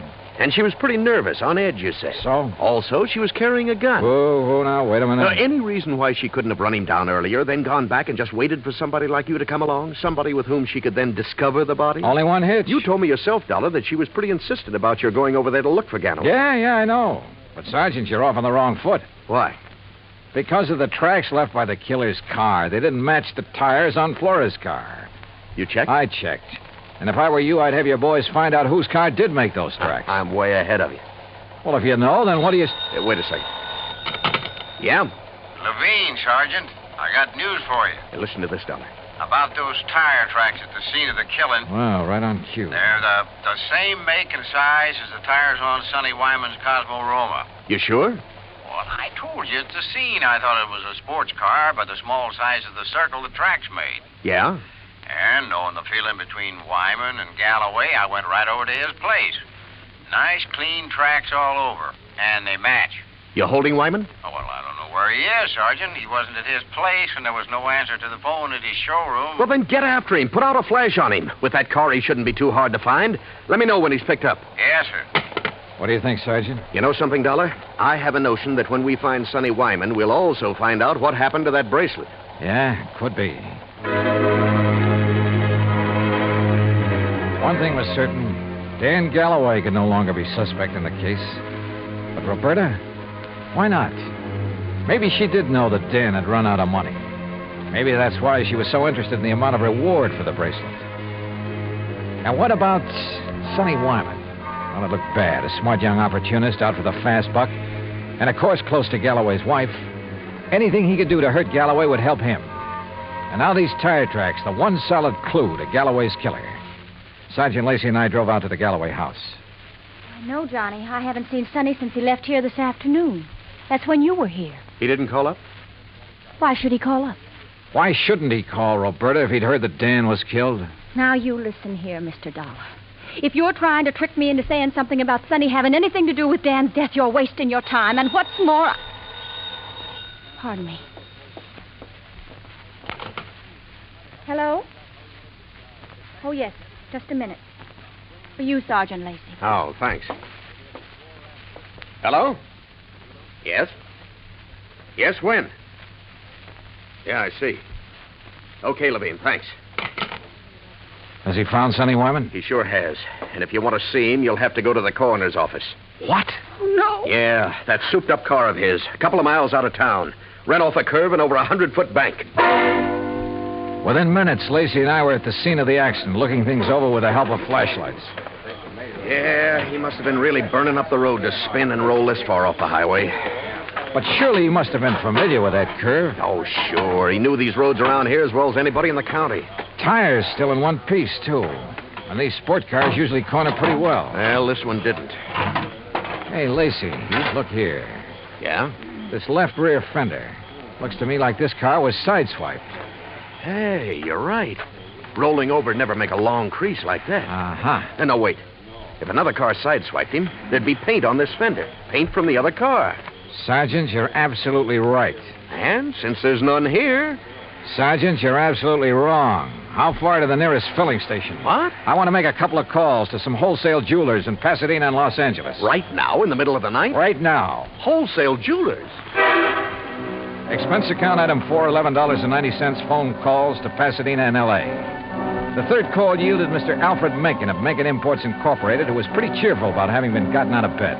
It's quite all right, Mr. Dollar. Now that I'm up, I'm wide awake almost. Well, I hate to throw something like this at you in the middle of the night, Mr. Mencken, but tell me, please, did you ship a diamond and emerald bracelet to Will Hoyt Van Hook in Palm Springs within the past few weeks?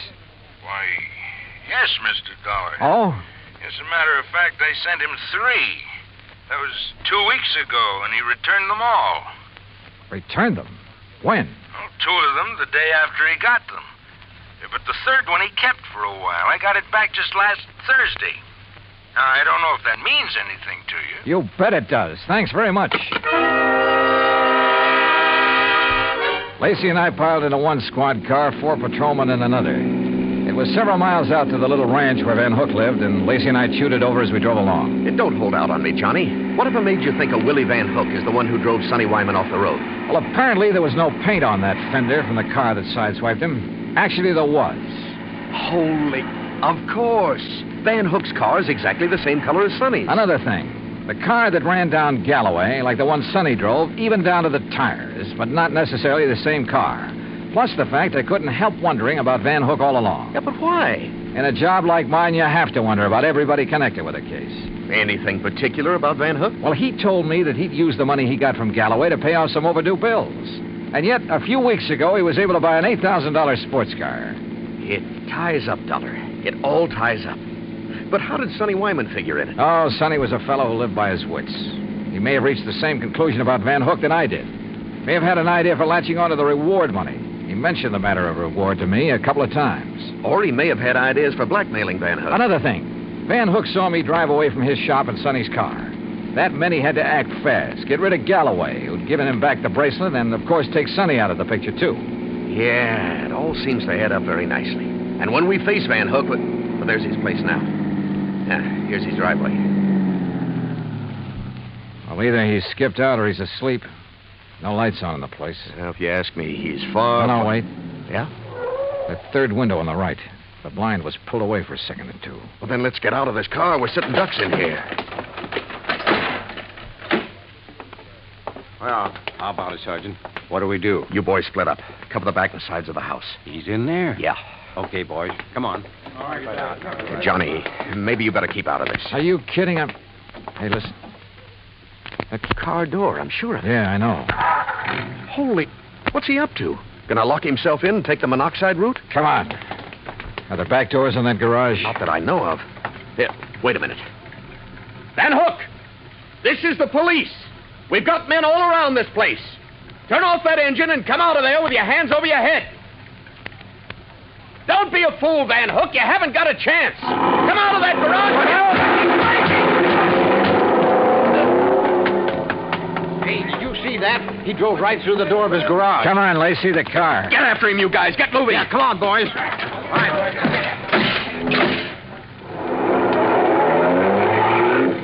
Crazy fool. He's getting into the side-swiping habit. See what he did to that other patrol car? Yeah, they're okay. They're off and tailing us. Come on, step on it, Lacey. This is one time we ought to have a Cosmo-Roma. Well, maybe he can outrun us, but with two cars on his tail, he may get careless, take chances. If so... Yeah, hang on. Oh! Lacey, you could qualify for some of those road races yourself. That guy's out of his head. Main highway like this, full of trucks and trailers. Oh, don't worry about those guys. Those interstate truckers will give you a clear road after them. They're the best drivers in the country. Come on, hit your siren. You're right. Hey, you see, I told you those guys would give you the road. Holy... Look! The trailer in front of him. And the oncoming truck. Van Hook's trying to squeeze through. Pull up. Pull up, or we'll...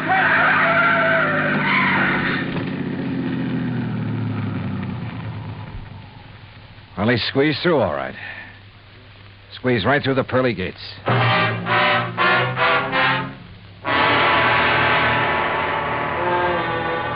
Expense account item 5, $38.75, room, 2 meals, and valet service at the Casa de Paz. Item 6, $191.60, airfare and incidentals, Palm Springs, California, back to Hartford. Expense account total, $474.84. Remarks? Well, justice is done in pretty strange ways sometimes. Kind of makes you think. Maybe it pays to tread the straight and narrow, doesn't it? Yours truly, Johnny Dollar.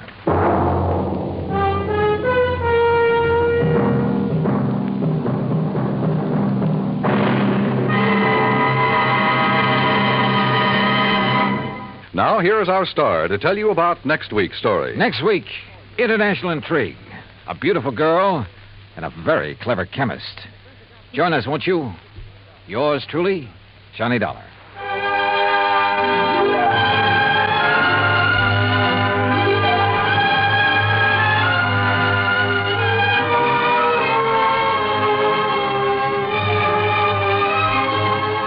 Yours truly, Johnny Dollar, starring Bob Bailey, originates in Hollywood. It is written by Paul Franklin and is produced and directed by Jack Johnstone. Heard in our cast were Barbara Eiler, Paula Winslow, Forrest Lewis, Frank Nelson, Sam Edwards, Austin Green, and Shep Menken. Musical supervision is by Amerigo Marino. Be sure to join us next week, same time and station, for another exciting story of yours truly, Johnny Dollar.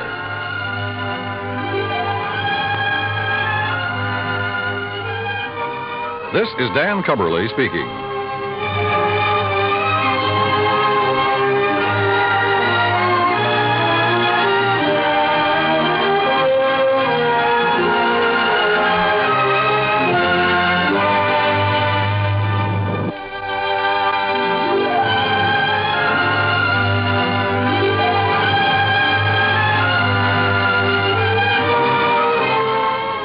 Johnny Dollar has come to you through the worldwide facilities of the United States Armed Forces Radio and Television Service.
Johnny Dollar. Dollar, my name is Hal Barker, Tri-Western Life Insurance Company. Out in Los Angeles, California. No, I'm holding down the branch office here in Reno, Nevada. Well, made a change, huh? That's right. Well, how are you, Mr. Barker, and what can I do for you? Are you available for an assignment? Can you fly on out here right away? I don't see why not, as long as you're willing to pay the freight. Good. Yeah, you mind telling me what it's all about? Well, not at all. One of our clients, a man named Walter Bisbee, has just died in a mining accident over near Virginia City. Virginia City, the famous old ghost town, huh? That's right. But now listen. Yeah? I don't think it was. Was what, Mr. Barker? Well, I don't think it was any accident. Oh, you don't, huh? No, and believe me, I don't say that just in the hope of not having to pay double indemnity on his insurance. Why do you say it? Well, I have no proof, Dollar, no proof at all. But I'm convinced that Walter Bisbee was murdered. That I know who murdered him and why. Well, tell me more, Mr. Barker. Fly on out here to Reno, and I will. I'll grab the first plane I can.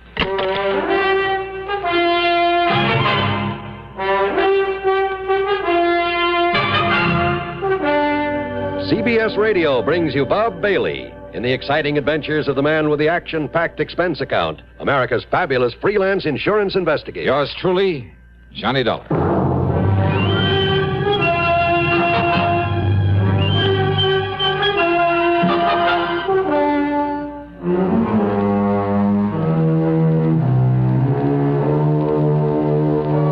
Expense account submitted by Special Investigator Johnny Dollar to the Tri-Western Life Insurance Company, Reno, Nevada office.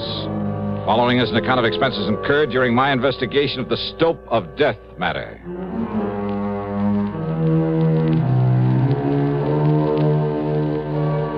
Expense account, item 1, $176.25, a jet to Los Angeles. Item 2, $32.70 for the flight to Reno, Nevada. Hal Barker met me at the airport, and we headed south on 395, then southeast on 17 toward Virginia City. Virginia City, by far the largest and most famous of the old mining towns of the West, with its quaint, colorful streets and fascinating buildings left over from the days when the Comstock Lode was the richest silver strike the world had ever known. Where it didn't take much imagination to visualize the grizzled old characters with burrow and pick and shovel who roamed the desert hills in a stubborn search for gold-bearing quartz, who worked and fought and often died violently to keep others from getting their hands on the precious yellow metal, and who finally realized that the heavy blue mud they'd been discarding was the real bonanza, was loaded with rich silver ore. Yeah, you can almost see their ghosts walking the streets or stopping for a drink at the fabulous Crystal Bar or the lowly Bucket of Blood Saloon, depending on their luck. During the 23-mile ride over to this fascinating historical spot, Hal Barker filled me in. Yeah, thanks to modern methods, modern tools of the trade, so to speak, Walter Bisbee and his partner did fairly well, Dollar. Uh-huh. They'd explore these old abandoned mines around here, supposedly all worked out, and they'd locate new ore strata that would pay off. Like I say, with modern, efficient recovery methods that weren't even known about during the gold rush days. Yeah, like the big petroleum companies have found ways to get more oil out of wells the old-timers thought were pumped dry. That's it exactly. And Bisbee and Hargrave would locate these profitable veins and take a royalty from whoever worked them. And they'd go off and hunt for another spot. They made no fortune, but, well, they did pretty well. For a while, at least. Hey, you said Hargrave. Bisbee's partner, Hal? That's right, Bill Hargrave. Each of them claimed he couldn't do the job without the help of the other, so we wrote a partnership policy for them. How much? Upon the death of either one, the other was to receive $35,000. Double that for accidental death. And now Bisbee is dead. Want to tell me just how it happened, Hal?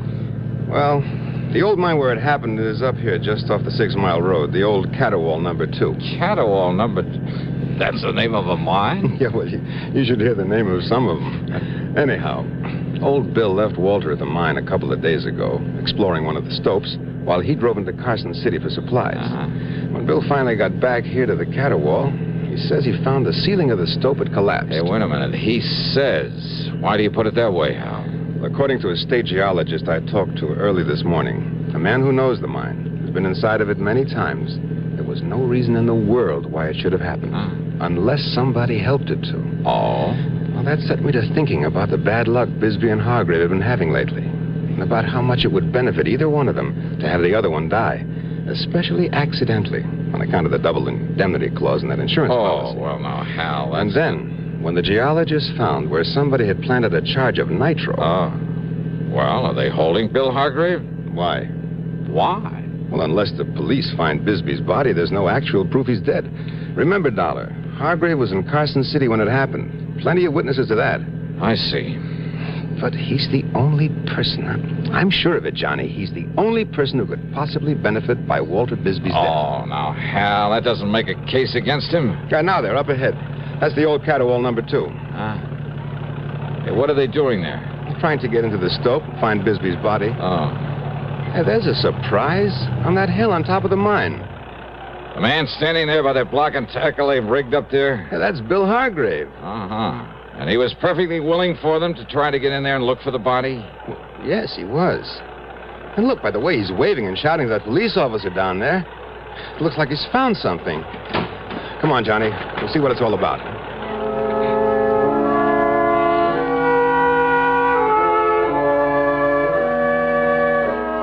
On top of the small hill was a vertical ventilation shaft driven down into the mine.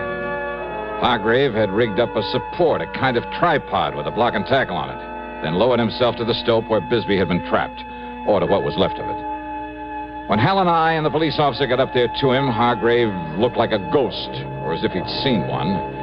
There was a strange expression in his eyes, his mouth half open, and his weather-beaten face so pale it was almost gray. When we questioned him, he simply stared at us until the police officer took him by the arm and shook him. Well, come on, Hargrave. Did you get down there all right, down to the Stope? Yeah, I got down there. There's a clear space where Walter was working. Did you find him? Well, come on, Hargrave. Yeah, I found him. And listen. Well? He was murdered in there. Walter was murdered. Well, the political conventions are long gone. Is it all over but the voting? Hardly. From now to November, we're in for some hard campaigning. Details, of course, from CBS News. And your candidate, whoever he may be, is in for tough sledding before he gets into office, if at all. Your responsibility to your candidate is, of course, to give him your vote. Your voice will help, too. But there's something else that helps put across a campaign. It's money. The best candidate in the world can't get elected without incurring expenses. If you believe in your man enough to vote for him, believe in him enough to get out and work for him, then put some money on the line, too. That's the real test of your interest. We haven't covered the subject of whom to vote for, whom to support, whom to help with a contribution. That's strictly your own business. But if the people who like the other man dig in for him, and you don't do likewise for your man, well, that could be the difference right there. So think it over and make sure you vote. And now, Act 2 of yours truly, Johnny Dollar and the Stope of Death Matter.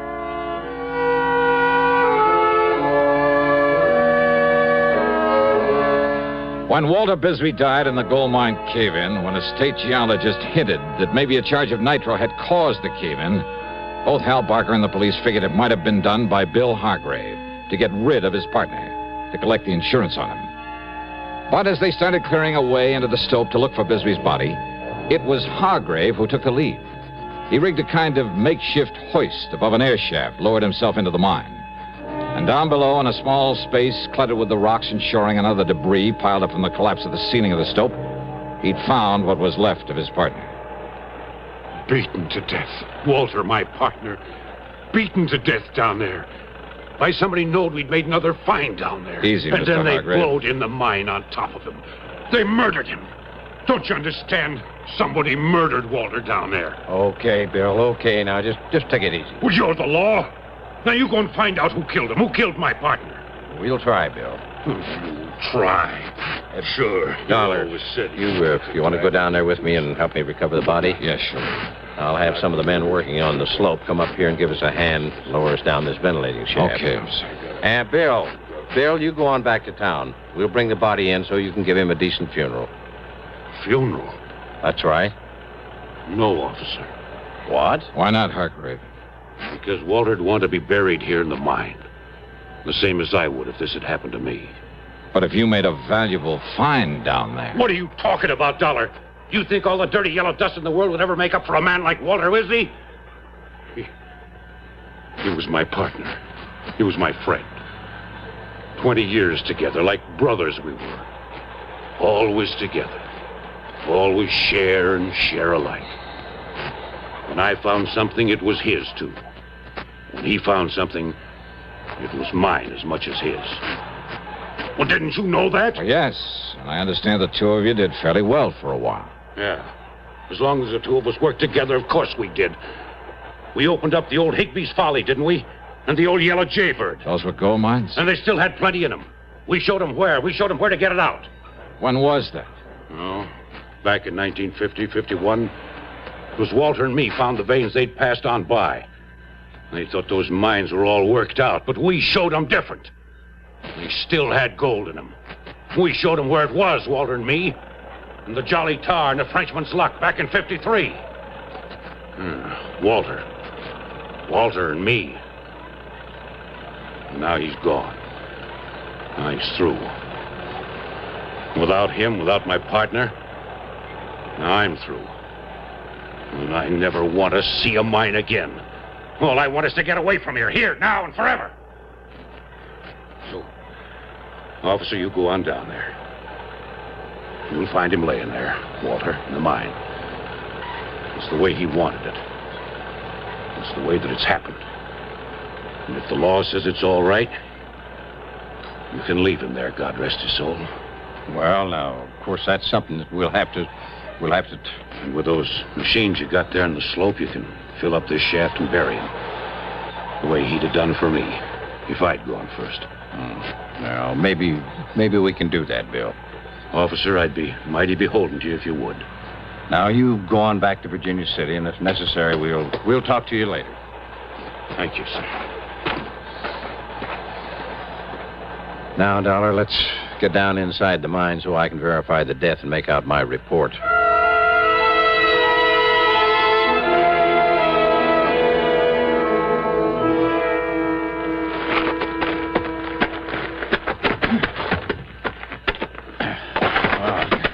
I'm afraid I'm not used to one of these miner's lamps, Dollar. Yeah, I know what you mean. But I think we can see enough with him to just... Yeah, wait. Look. There he is. Yeah, I see. Good Lord. What a beating he took. Beating? Yeah, look at him. Look at his face. It's... Hey, officer. This man was knocked down, then kicked to death. Yeah, these marks on him, on his face. Hobnails. Yeah, you're right, Dollar. Whoever did this to him stood right here. You see? Yeah, I see. And you see the print of his right foot deep in the dust? Where he stood while he kicked and kicked with the other one? And he is Walter Bisbee. Yeah. Maybe we're going to have to leave him down here. What do you mean? Oh, 240, maybe 50 pounds. Up through that air shaft? Oh, yeah. Maybe you got something there. You and I, a couple of skinny guys, we barely made it. Only there was something around here could tell us who did this to him. That footprint. Hey, Dollar, there isn't a hard rock miner in this whole area doesn't wear shoes like that. Here, look, you see here? These other footprints, huh? Yeah, well, those are probably Hargrave's from when he came down here through the air shaft to look for Bisbee. Yep, that's right. Same kind of shoes, but newer. Uh-huh. You can tell by the nail marks. Yeah, but does it prove that Hargrave came down here only after his partner was killed? Oh, now, wait a minute, Dollar. You're forgetting that Bill was in Carson City when this happened. Yeah? When what happened? The murder? Or the caving in of the stope?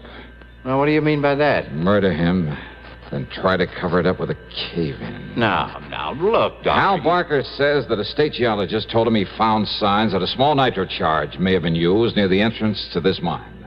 But if Bill...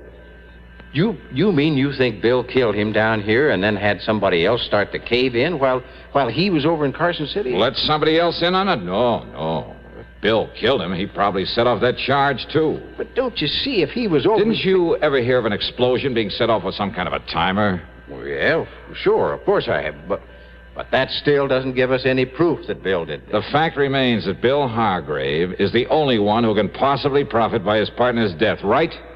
Sure. I'll go along with that, all right. But unless you can find some proof that he did this, well... Well, I don't know. But while you're poking around in the dark down here, I'm going to pay a little visit to Bill Hargrave. Go ahead. But why? Well, I told you, officer. I don't know.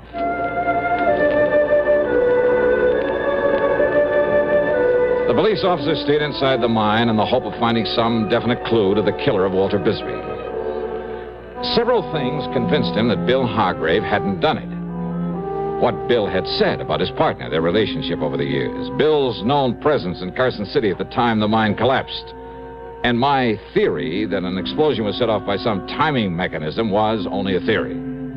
Even the fact that Bill was his partner's beneficiary didn't prove anything. And Bill had been among the first to volunteer to help and try to recover the body and found a way to get down to it that nobody else had thought of. Yeah, very convincing. Almost too much so. At least enough to make me more suspicious than ever. Suspicious of Bill Hargrave. Just a little sort of shack on the edge of town, Johnny. Okay, then let's head for it, Hal. Well, of course, he may have gone over to Miss Crutch's boarding house to take care of Walter's things. Hey, you mean in spite of all their palsy-walsy over the years, they didn't share the same living quarters? Well, up to a few months ago, yes. So maybe they had a falling out, huh? In spite of Hargrave's pretty little speech. Well, Johnny, I must confess, I believe what he said. They were still working together. Maybe Bill just got tired of Walter's cooking or vice versa. Oh, after 20 years. Well, sure. Look, Hal, you're the one who was suspicious of Bill Hargrave right from the beginning. I know, Johnny. I know. Well. But unless you can find some proof that he did it, after his behavior back there at the mine. You better do this, Hal, after you let me off at Bill's place. Go on back to the mine and bring that policeman over here to join me. Oh? Well, now, Johnny. Just do as I say, will you, huh? Well, did you see something? Have you discovered something you haven't told me about? No, or the officer? No, yes, maybe. I don't know. Hal, I honestly don't know. But there was something back there. Something you or the officer told me? I don't know. Something down there in the mine. Well, here we are. Here's the shack Bill lives in. Wait a minute. What, yeah? Maybe that's it, yeah. What, Johnny? Yeah. Hey, listen. Before he leaves that mine, tell the officer to take one more good long look at the footprint we found in the dust. Huh? Well, just exactly what is that? Tell him that, Hal. Then tell him to get on over here fast. Well, then you have thought of something to pin it on Hargrave. I told you, Hal. I don't know.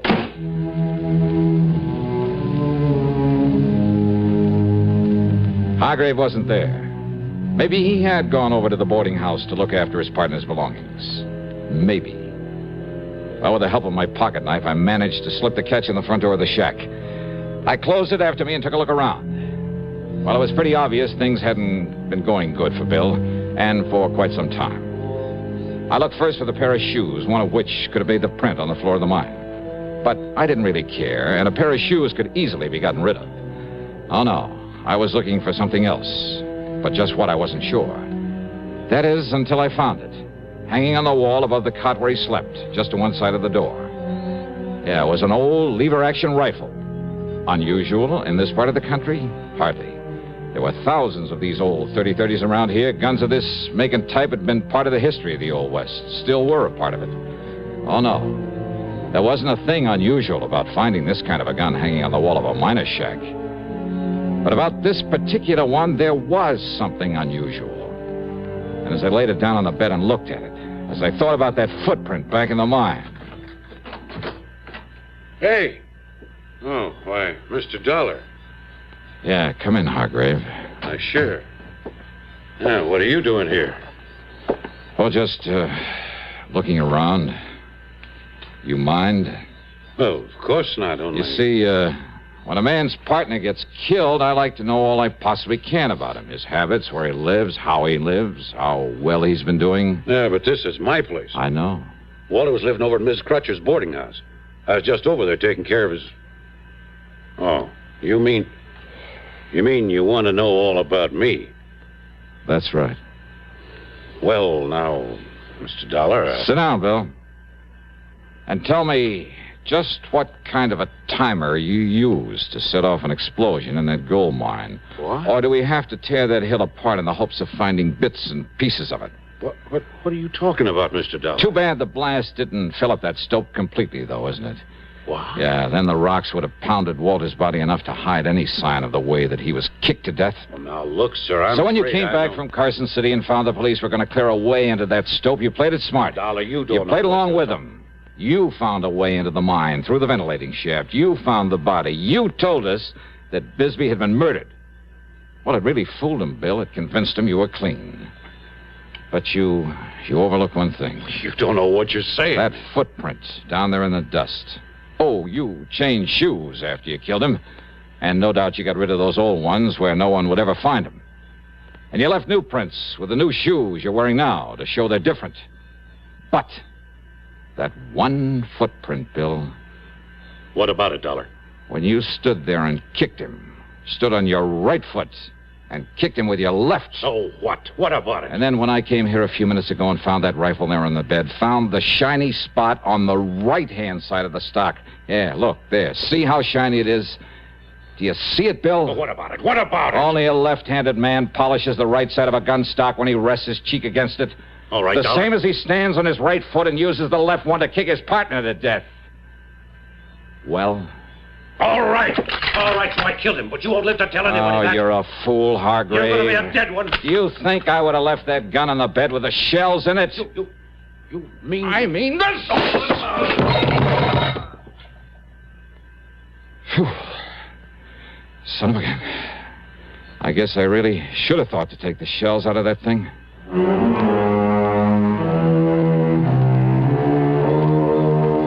So maybe there were dozens of left-handed men around Virginia City, and who knows, maybe there were some right-handers who kicked with the left foot. But Bill just didn't happen to think of that when he confessed the killing. Expense account total, including all the incidentals I can think of, and the flight back to Hartford, $248.75. Yours truly, Johnny Dollar.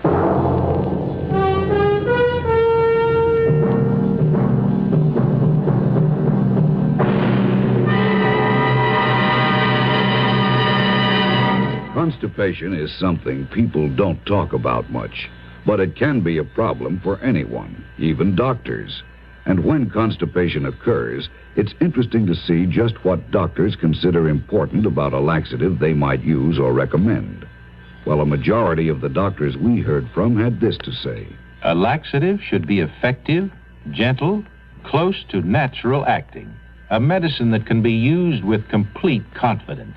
Now, X-Lax has been popular with many doctors and millions of people over the years because pleasant-tasting chocolated X-Lax is effective. Overnight, it helps you toward your normal regularity. X-Lax is so gentle, so close to natural acting, there's no upset. That's why many doctors and millions of people use X-Lax with complete confidence. X-Lax, the laxative that helps you toward your normal regularity gently, overnight. Now, here is our star to tell you about next week's story. Next week, a most unusual case where murder isn't murder at all. Where the whole thing is based on the confession of a dying man to something he did some years before. Oh, his confession is true. It's backed up by all the facts in the case. There can be no question of them or the confession itself. And yet the twist at the end of the story, well, all I can tell you is it'll take you completely by surprise. So join us, won't you? Yours truly, Johnny Dollar.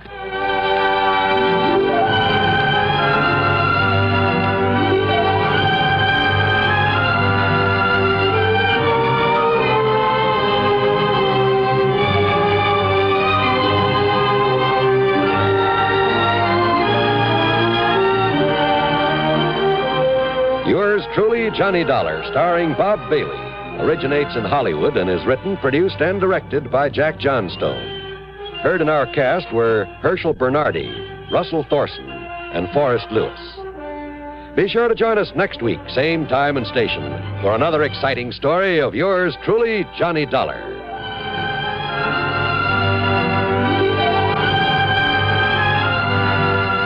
This is John Wall speaking. An expectant mother and an adventuresome son are the elements of suspense. Next on the CBS Radio Network. WROW in Albany, New York.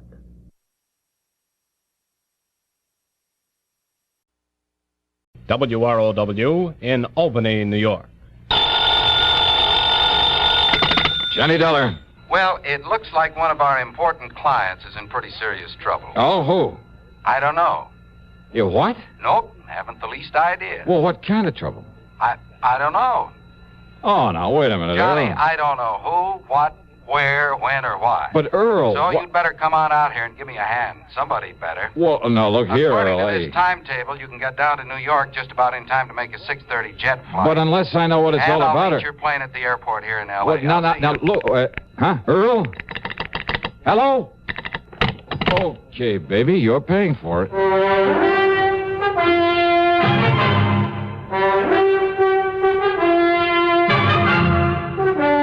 CBS Radio brings you Bob Bailey in the exciting adventures of the man with the action-packed expense account, America's fabulous freelance insurance investigator. Yours truly, Johnny Dollar.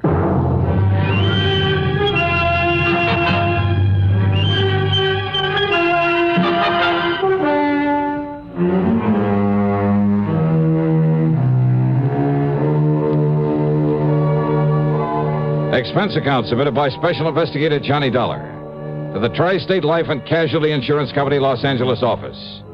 Following is an account of expenses incurred during my investigation of the What Goes matter.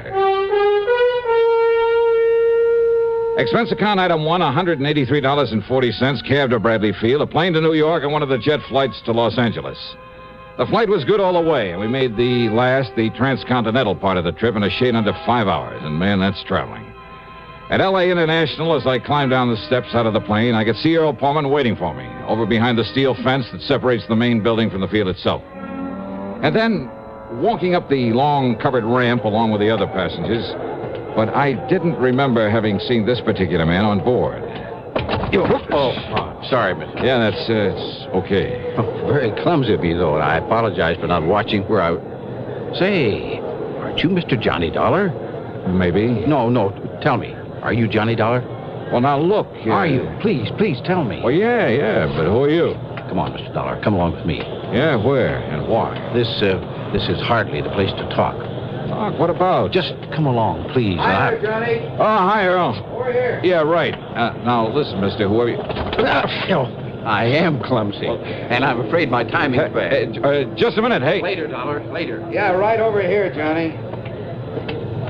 We'll clear your baggage and hop into my car and be on our merry. How are you, boy? Well, all right, I guess. Yeah, fine, Earl, fine. Well, you don't look it. What's the matter, Johnny? Well, I just want to be sure I still have my wallet. I don't get it. Well, I'm sure I don't. Coming up the ramp, Earl, the well-known jostle. Jostle? Yeah, the old pickpocket's trick. Bump into you so as to divert your attention while he or somebody else lifts your wallet. Oh? Nothing's missing, I guess. Well, maybe whoever it was did just accidentally bump into. I might believe that if he didn't stop and... If he didn't what, Johnny? Now, what's all the big mystery? Well, Earl, I wish I knew. But now what's this big mysterious trouble of yours? Well, this is hardly the place to talk.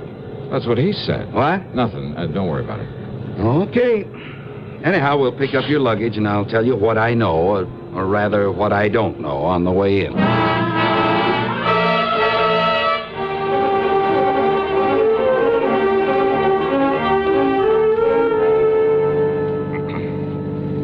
Oh, yeah, we'll love it out here, Johnny.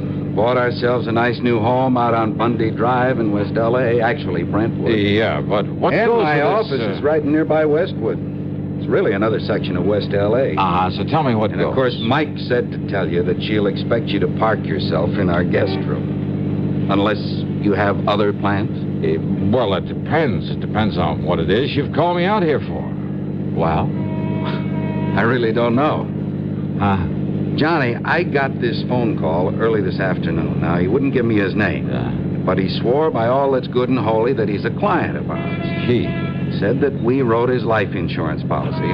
That was before I came out here, of course, for $350,000. Oh. Yes. And he was so sincere and so worried about something that I was sure it wasn't just a gag. Well, I guess that's pretty obvious since I wasted no time in calling you and asking you to come all the way out here. Yeah, well, what else did he tell you? Cigarette? No, thanks. I have some of my own. Oh, here, smoke one of these. Oh, okay. Thanks. Light? Here you are. Thanks. But now, what else did he say? Only that if I didn't send for you immediately, have you come out here and see him, we might very shortly lose him. You mean he expects to die? I mean, be killed by somebody? Well, what do you think? and that's all he'd say. And he wouldn't tell you who he was? No. But I wonder why. And if he expects me to go to him... Or maybe, of course, he plans to contact you some way now that you're here. Hey, that man back at the... Huh? But look, if his life is in danger, something like that, well, what if I hadn't come? Or what if I'd come too late? Now, look, what goes, Earl? It just doesn't make any sense. Okay, so maybe it was a gag. Maybe I did fall for a gag. Well, it's not a very likely sort of a gag. And if that man at the airport, I mean, if whoever this client is does know that I've come here... What? And yet, if he is in danger, I mean, if he was the man who called you... Wait a minute, the minute he saw you there to meet me, the way he bumped into me again and then got lost in the crowd... Johnny... But he didn't take my wallet or anything else that I can pick up. You're not making any sense, you know. Oh, yeah, I know. But as I said before... What goes? Yeah. More important, what'll you do? What else? Wait and see what happens.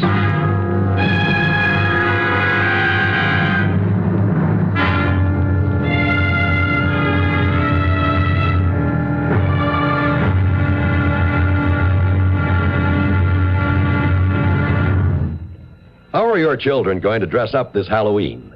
As clowns, ballet dancers, skeletons, hobos, cowboys? Whatever their costumes may be sure you snap their picture before they go out as well as when they're making their rounds through the neighborhood. But be sure you have lots of Sylvania Blue Dot flash bulbs on hand, because only with Flash can you catch all the fun, color, and excitement of Halloween. Only with Flash, both inside and outdoors, even after dark, can you get all the sharp, clear details. Then, too, flash bulbs work with any film, any time, anywhere, with any camera. Pick up several packs of Sylvania Blue Dot flash bulbs, the world's largest selling brand today. Also, ask your dealer for Sylvania's lavishly illustrated 32-page flash guide book that's yours free with the purchase of just one pack of Blue Dots. But hurry, the big night to howl is next Monday. Have your camera and Sylvania Blue Dot flash bulbs ready and waiting. Now, Act 2 of yours truly, Johnny Dollar. Earl and his wife, Mike, that's right, Mike, have a mighty nice little house there on Bundy Drive in West Los Angeles.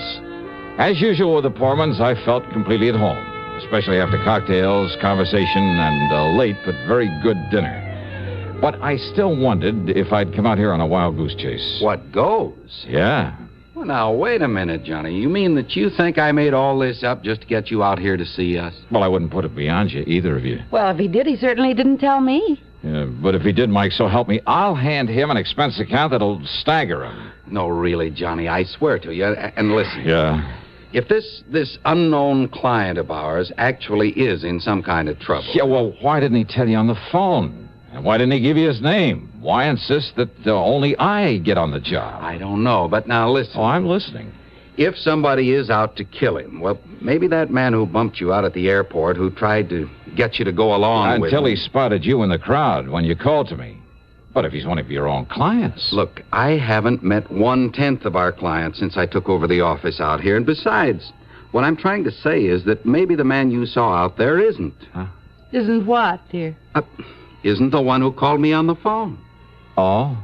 What if he's the one who's out to get our client, who somehow knows you've come here to protect him, whose first job, then, will be to get you out of his way? Oh, Johnny, if that's true... Brother, what an imagination. But, Johnny, it is a possibility. You too, Mike? Well, all I have to say is I hope you got a good look at that man out there. Well, I did. Because if he is gunning for you, Johnny... I'll get it. Excuse me. I'm perfectly serious, Johnny. Well, don't be. Hello? What? Who is it? What? Huh? Well, yes. I said yes. Yes, he is on... Is that for me? Just hold on a minute. Well, who is it, Mike? Well, it's for you, Johnny. Okay. But it's the funniest... Like he's trying to disguise his voice. Johnny Dollar. You're sure? What? That you're really Johnny Dollar? You swear it? Well, sure, of course I'm sure. All right. I'll have to chance it. What? And listen, please. Well, now, let's get one thing straight, mister. Are you the man at the... Yes, the man who bumped you at the airport. And I'm the one who called Poorman and begged him to have you come out here. Who are you? You must promise me that you won't tell him. Why? Because he doesn't know me. He doesn't know about me. And if he calls the police... Well, now, why would he do that? Because of my connection with No, listen, there isn't time. Oh, wait, look, listen. I thought that you'd be over here to see me before now. Yeah? Yes. Well, you mind telling me how when I haven't the least idea who you are or where you are? But when I bumped into you out there, well, you see, I had anticipated that you might be met by someone, that I wouldn't have time to tell you why you... Well, when I bumped you that second time just before leaving you, you mean you haven't looked? What? You haven't looked in your... Hello? Hello? What is it, Johnny? Yeah, what Well, goes? this just doesn't make any sense at all. Or maybe it does. Huh? He didn't hang up that phone. It didn't sound like an ordinary disconnect. If those wires were cut... Yeah. And you thought I was kidding you. Well, and did he tell you who he is? Same one who phoned you. Same one I met there at the airport. I mean his name. No, he didn't. Johnny, don't you think we ought to call the police? That's the one thing he doesn't want. He doesn't want the police in on this whatever it is. Any ideas, Johnny? I mean, about where to go from here? Well, how can I when I don't even... give me a cigarette, huh? Yeah, sure. Oh, no, wait. I have some in the pocket of my top coat. Oh, here. Smoke these. Okay, thanks. Hey, Earl. Yeah? There's something very wrong here. Because if that phone line was cut, well, I have a hunch that mysterious client of yours, unless we can somehow get to him first, isn't going to be long for this world. But how to find out who he is? Well, look, let's go on down to your office, go through your files on people who carry a lot of life insurance. There may be hundreds of them, Johnny. Well, if you do, wear your top coat, Johnny. I'll get it for you. Yeah, Enjoy sure. out there tonight. Thanks. You said $1/3 Earl? Well, that's what he told me. Also, in spite of the fact you didn't write the policy, he was apparently afraid you might know him, or at least his name, who he is. So? So he was afraid you might call the police. But if he is in danger now... Well, come on, let's get to your office. So we went, and I poured through the files. Finally finished up about 2 in the morning. And there was nearly a dozen of Earl's clients in the $1/3 policy class. And the only way to find out which of them was in danger, needed protection, was to call them up, rouse them out of bed if they were at home, and talk to them. You know something? We could have saved a lot of time, maybe kept a killer from doing his work. If only I'd realized I'd been carrying the clue to our man's identity all the way from the airport. And if only I'd stopped bumming cigarettes from Earl Pullman. Yeah. Figure that one out.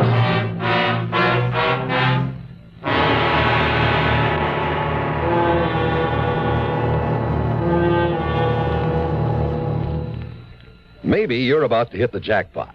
Maybe you're on the point of inheriting $500,000 or finding oil. Chances are, though, that none of these lovely things will happen. Chances are, if you want a bonanza in the future, you'll have to save for it. Now, there are a number of ways to do that. Some people stuff their mattresses, stash their cash behind a loose brick in the fireplace, or slip it under a floorboard. None of these methods make sense because that kind of money isn't making a cent for you. Not only that, it may get lost or stolen. Wouldn't you like your savings to make more money for you? Wouldn't you like to have them theft-proof, loss-proof in every way? Of course you would. And you can the United States Savings Bond way. Through the payroll savings plan where you work or the bond-a-month plan where you bank, $3 will get you 4 on maturity every time. Nicest thing of all, it's literally impossible to lose your money. If Baby tears your bonds into confetti and drops them out the window, you can recover your cash plus interest in United States Savings Bonds.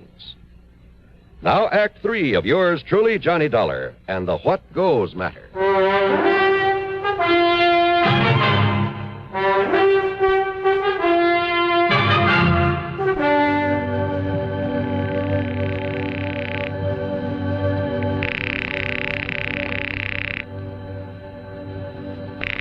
No answer, Johnny? No, I guess not, Earl. Either the Branfords aren't at home or they're too sleepy to get up. Branford? J. Morton Branford? Is that who you're trying to call? Yeah. I should have remembered. They're always in Florida this time of year. All right, then that leaves just one more on this list of big policy holders I made up. Let's see. I was afraid this wouldn't get us anywhere. Seelegger. Except to annoy a lot of our rather... What'd you say? Bernard Seelegger. Barney Seelegger? Barney the Bum? Barney the who? Alias Barney the Butcher, alias Sea Legs Brown, alias half a dozen other things. Let me see that. You know him? Who he is? That's the one, all right. Johnny, the cops have been trying for months to locate this man. No kidding. Yes, in connection with a lot of narcotics running over the Mexican border. Uh-huh. So if he's our man wanting protection, just forget him. If somebody's out to knock him off, it'll be the greatest public service. What? Yeah. Yeah, it looks as though your predecessor handed him insurance for $320,000. Why, he must have been crazy, insuring a man like that, and for that amount. And look, only about 6 months ago. Yeah? You'd rather see him dead and let the company pay off? Well, you're darn right. Well, no, of course not. We've got to find him, Johnny, and somehow we've got to... But how and where? Wait. Yeah, Lieutenant Spaulding, Jim Spaulding. What? He's an old pal of mine, narcotics squad. Here, let me have that phone. By the time they got Jim Spaulding out of bed and put him on through the switchboard, a lot of precious time had been wasted. But that just couldn't be helped. You're right, Johnny. And listen, Barney Seeliger tried to call me earlier in the day, only I was down near the border. He tried calling you? Well, nobody knows it, least of all the regular police. Well, that's the reason he didn't want Earl Foreman to know. We don't dare take a chance on any leaks. But wait, look... But Barney is of more help to us in this narcotics racket than any man alive. And if somebody's trying to knock him off... look, did he give you his present address? No. Well, then I'll have to dig it up. Oh, when you do, give it to me, huh? Yeah, I'll have one of the boys call you back after I'm on my way. Okay, the number here is... Hello? Oh, just how does he know where to call me back? I heard all that, Johnny, and if he's swung to the side of the law, it's more important than ever that we... Now, you can give me a cigarette. You've smoked all mine. Mm-hmm. Side pocket of my top coat there. Okay. Now, let me see. Let me see if I can get Lieutenant Spaulding back. Oh, what's the matter? Well, this card in your pocket with the cigarettes. Card? What card? It's the address of some blonde or redhead you plan to call on. Let me see that. On Bundy Drive, too. Just half a dozen blocks north of where we live. Earl, look, don't you see? He told me that when he bumped into me the second time... Don't you see, your pal Barney slipped this into my pocket in case he... 12124 North Bundy Drive. Okay, you call headquarters. Have him tell the lieutenant I'm on my way to this address. Well, now, Johnny... In your car.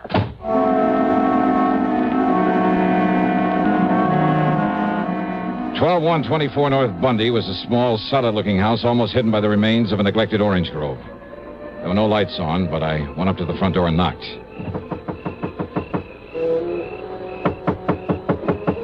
No answer. And, of course, it was possible that Barney Seeliger had called me from somewhere else. But this was the address he'd been so careful to slip into my pocket. Then I noticed where the power and telephone lines led over to a service box at a rear corner of the house.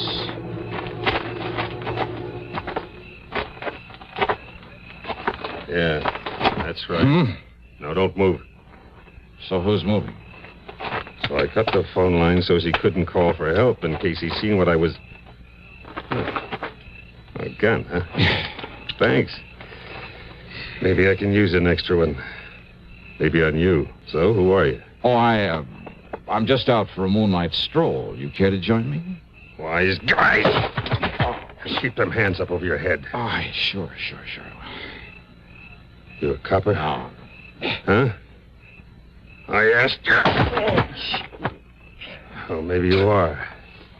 Maybe I'll give you the same treatment that Stooley's getting inside there. You want to see? You want to see what you got coming after I'm sure he's dead? And just walk. In front of me. Yeah. To the corner window there.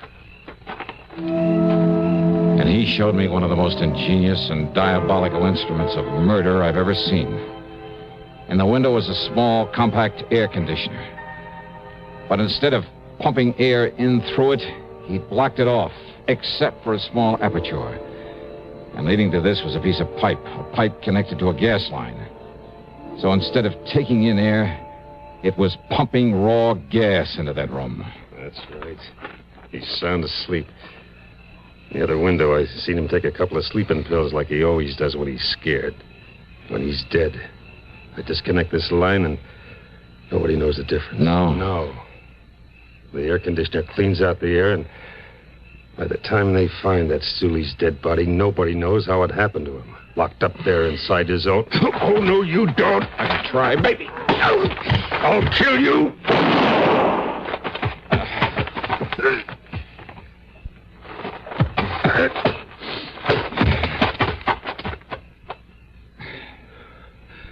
All right.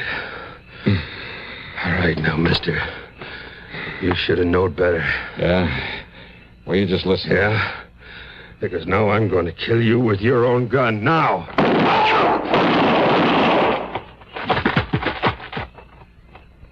Dollar! Johnny Dollar!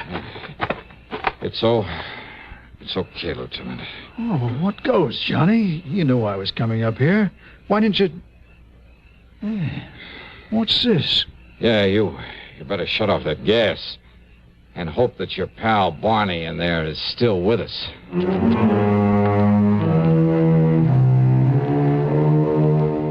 Yeah, Barney was still alive, but barely.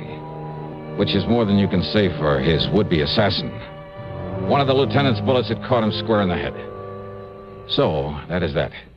Expense account total, including incidentals, and the trip home to Hartford, $368.50. Yours truly, Johnny Dollar.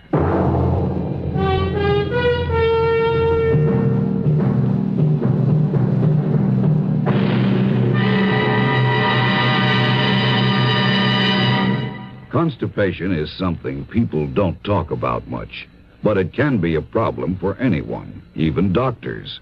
And when constipation occurs, it's interesting to see just what doctors consider important about a laxative they might use or recommend. Well, a majority of the doctors we heard from had this to say. A laxative should be effective, gentle, close to natural acting. A medicine that can be used with complete confidence. Now, X-Lax has been popular with many doctors and millions of people over the years because pleasant-tasting chocolated X-Lax is effective. Overnight, it helps you toward your normal regularity. X-Lax is so gentle, so close to natural acting, there's no upset. That's why many doctors and millions of people use X-Lax with complete confidence. X-Lax, the laxative that helps you toward your normal regularity gently, overnight. Now, here is our star to tell you about next week's story. Next week, a super salesman selling death. But he's not the only one doing a selling job. You've heard the expression, it takes a crook to catch a crook. Well, I'm afraid that's exactly what gets me into trouble on this one. I mean, on account of in order to catch him, I try a little selling myself. I mean, after all, when the potential customer is a beautiful blonde, who wouldn't? That is, until a killer comes in. Then trouble and nothing else but. So join us, won't you? Yours truly, Johnny Dollar.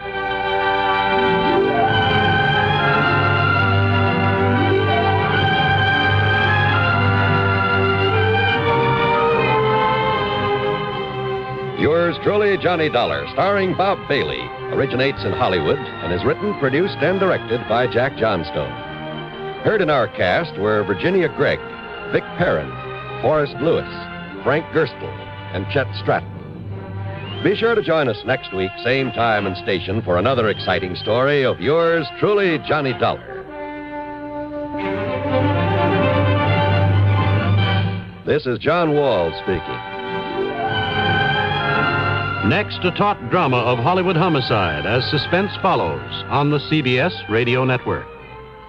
WROW in Albany, New York.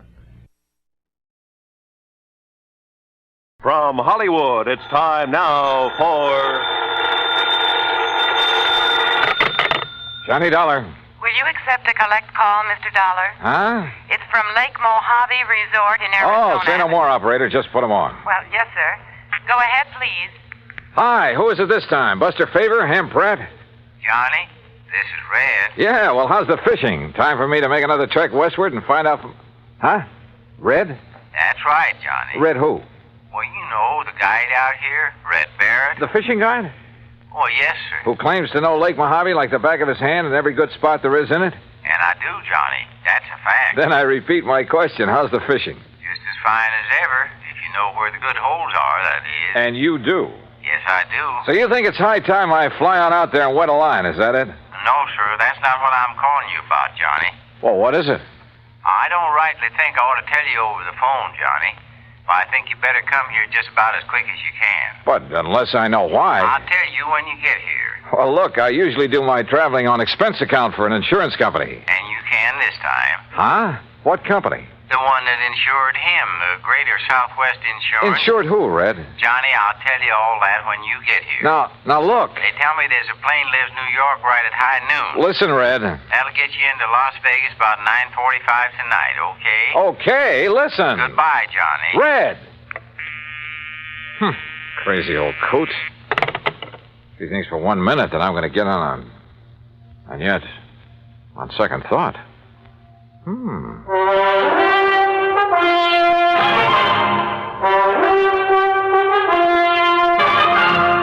Bob Bailey in the exciting adventures of the man with the action-packed expense account, America's fabulous freelance insurance investigator. Yours truly, Johnny Dollar.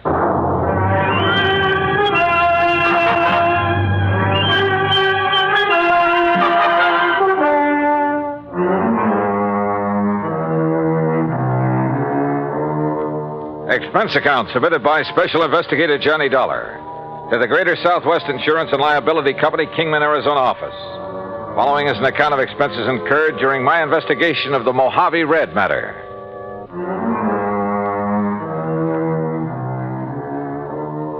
Expense account item 1420, phone call to the Kingman, Arizona office of Greater Southwest Insurance and Liability. On the theory it might be well to check with their agent, Jake Kessler, before going off half-cocked. Hi, Johnny. Haven't seen or heard from you since 2 years ago when you came out here to investigate the murder at the old Midas Touch mine. Yeah, I remember, Jake. Now listen. Yeah? Is everything going along okay these days? What? Well, I mean, no trouble with any of your clients, that sort of thing, huh? Why, not a bit, Johnny. Why do you ask? Just wondered. Well, if I did have, you know who I'd call. No problems at all, huh? I told you, not a... Hey, just what do you got stuck in your craw, Johnny? Nothing. I just... Well? Well, tell me this. Any of your clients, policyholders, have any kind of trouble, accidents, anything like that, over at Lake Mojave Resort lately? Ah, so that's what's eating you. Well, Johnny, that claim was legitimate. It's in the home office for settlement. The company will pay it, and that'll be that. What claim? So just you stop worrying about it and forget. What claim, Jake? No, sir, Johnny, there's not a single solitary thing for you to investigate out here. So just you forget it. Hey, you know something, Jake? You've just convinced me there is something to investigate. So I'm grabbing the first plane I can. Well, Johnny, I'd love to see you, but I swear... What's more, I'm charging my expense account to your company. Oh? And, if you find out that I'm right and you're wrong... Okay, Jake. Then you can shoot the crow and I'll eat it. Expense account item 2, $153 plane fare, Hartford to New York and New York to Las Vegas, Nevada.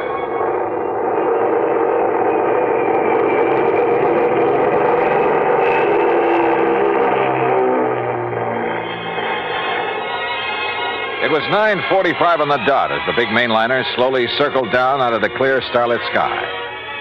Unless you've seen the millions of stars that twinkle brightly through the clean, dry air over the Mojave Desert, you've really missed something. And as we glided down toward the landing strip on the south edge of Las Vegas, the multicolored lights of the fabulous resort town made it sparkle like a vast field of jewels. Beautiful. Yeah, and expensive. That is, if you insist on trying your hand at the gaming tables and the casinos that line the main drag. Believe me, brother, I know. But that's neither here nor there.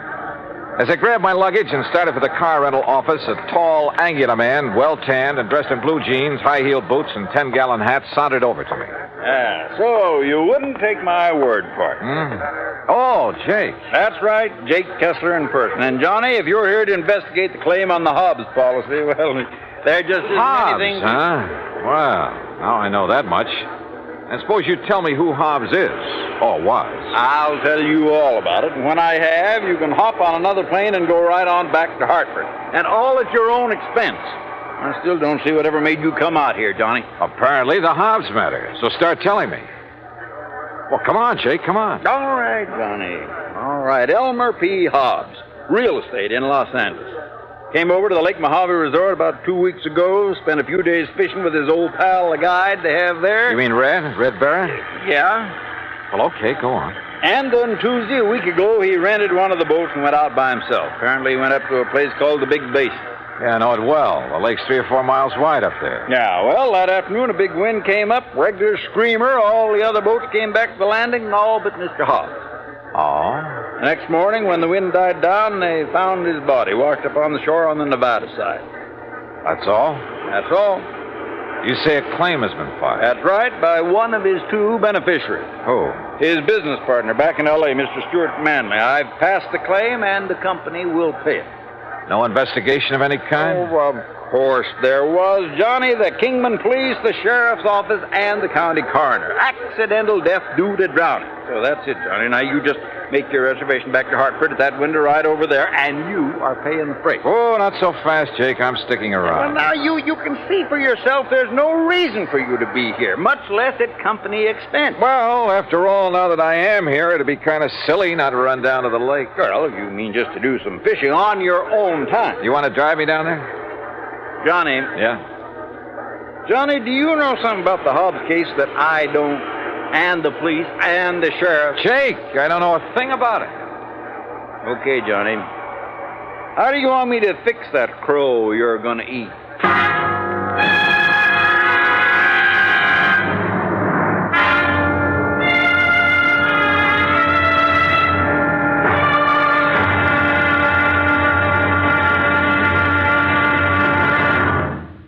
Act 2 of yours truly, Johnny Dollar, in a moment. Our flag now numbers 50 stars, and behind each star there stands yet another flag representing one of the 50 states. Vermont's state flag, in its early form, imitated our national flag, uniquely bearing 17 stripes and 17 stars, with only the inscribed word Vermont to distinguish it. The good people of Vermont assumed, as did our national government, that stripes as well as stars would be added as each new state entered the Union. Vermont entered the Union after Tennessee and Ohio, and with Kentucky to join shortly, the Vermonters naturally put 17 stripes on their flag. In 1818, the United States Congress put a stop to this, and since then the stripes have always been at 13, and only stars are added for each new state. Vermont's present flag captures the famous beauty of the Green Mountain State in its coat of arms, and inscribed is the phrase, Vermont, freedom and unity. Vermont's state flag, the flag of the 14th state to enter the Union, was adopted on April 26, 1923. And now, Act 2 of yours truly, Johnny Dollar, and the Mojave Red Matter. Elmer P. Hobbs of Los Angeles had died of drowning when his small boat capsized in a high wind on Lake Mojave. At least that's what Jake Kessler, his insurance agent, told me. Accident pure and simple, he said, and I could hie myself back to Hartford and forget about it. But I didn't. Simply because of the phone call I'd received from old Red Barrett, fishing guide at Lake Mojave Resort. I persuaded Jake to drive me over there on the excuse that as long as I was nearby, I might as well do some fishing. So he dropped me off, and since it was after midnight, went on back to Kingman. I wandered on down to the dock and boathouse. Hello? Who's that? Ham? Huh? Johnny? Johnny Dollar? Yeah. Johnny Dollar? Hi. What are you doing here? Hiya, Ham. Hey. You know darn well what he's doing here, Ham. The fishing has never been better. Only how'd you get the word? And how are you, Johnny? Oh, just great, Buster. Did you stop by the office, let Marilyn fix you up with a room? No, because as I recall, old Red usually sleeps here on the dock. Oh, Red. Well, why do you say it that way, Buster? Because Ham and I are wasting good sleeping time down here, wondering why he hasn't come in yet. You mean he's still out on the lake? Yes, the crazy But it's as black as the ace of spades out there. And no moon tonight. Buster and I were about to take off and about to look for him. He pulled this very same stunt night before last. We finally found him drifting around about 9 miles up. He said he'd run out of gas. Showed his empty tank to prove it. Yeah, but we knew better. What do you mean, Buster? I mean, when he saw us coming after him, he dumped out what gas he had. Oil slick all over the lake. If somebody'd struck a match, why? You know, Red's been doing a lot of crazy things this past week or so. Ever since his old friend Mr. Hobbs died, they were pretty close. And that is why he phoned me. Red phoned you? Yeah, early this morning. And if you ask me, it's because he doesn't believe Mr. Hobbs' death was accidental. Johnny, you know something? I didn't quite believe it myself. Well, sure, we have some pretty big winds on the lake now and then, and it was a big one that day. Yeah, and then when the coroner and the other authorities, well, who's to argue with them? Do you know if Red has found out anything? Anything at all? All we know is he's given up taking out fishing parties and spends all his time prowling around the lake every day. And night. Says if he can find the boat Mr. Hobbs used. What kind of a boat was it? One of our regular rentals, an aluminum Arkansas Traveler. Yeah, with a 10-horse Johnson on it. Well, listen. Those boats have flotation tanks. Why, yeah. So even if it did capsize, it wouldn't sink. You're right, Johnny. And there's been no sign of it? None at all. Then let's go up to the lake and find Red.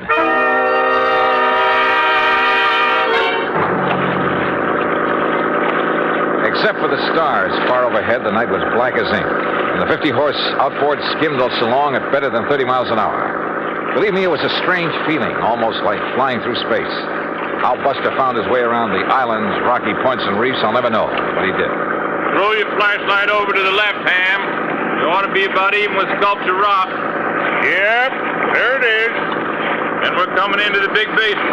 Will you please tell me how you ever expect to find Red in all this darkness? Oh, don't worry about him. He hears us coming. He'll signal by striking a match or something. Sure, Johnny, no matter how crazy you are, you never let somebody wander around in the dark looking for you out here.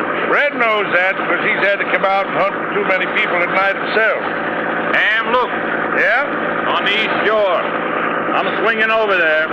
Hey, you're right. There's a fire on the beach. Yeah, it must be Red. What's he doing out here? We'll soon find out. Hang on.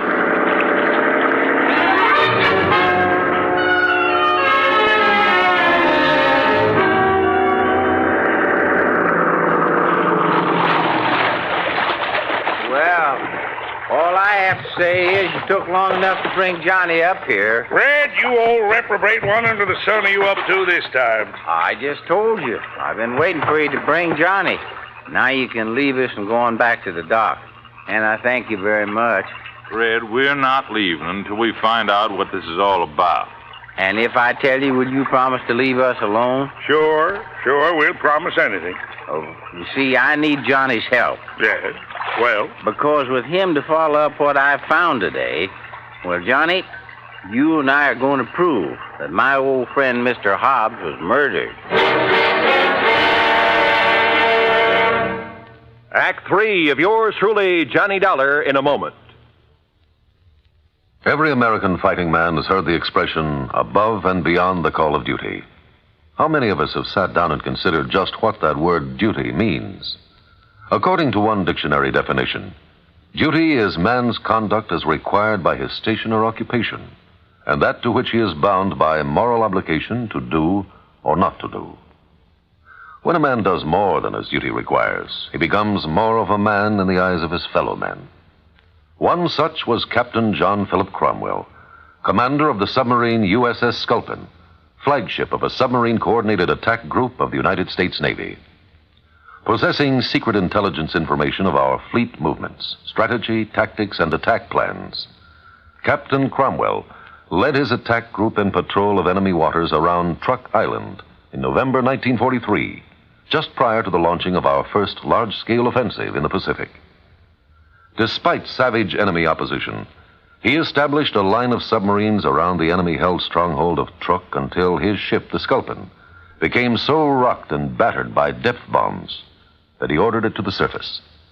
He engaged the enemy with deck guns, giving his crew an opportunity to abandon the mortally stricken ship. Determined to sacrifice himself, rather than risk capture and the subsequent danger of revealing the secret plans to the enemy, Captain Cromwell remained aboard the Sculpin as she plunged to her death. He thereby preserved the security of the mission at the cost of his own life. Captain Cromwell earned the Medal of Honor for deep integrity and uncompromising devotion to the call of duty in the service of his country.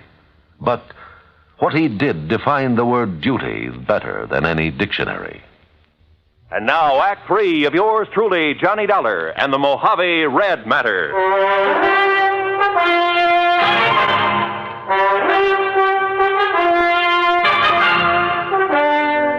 I'll tell you this, Johnny.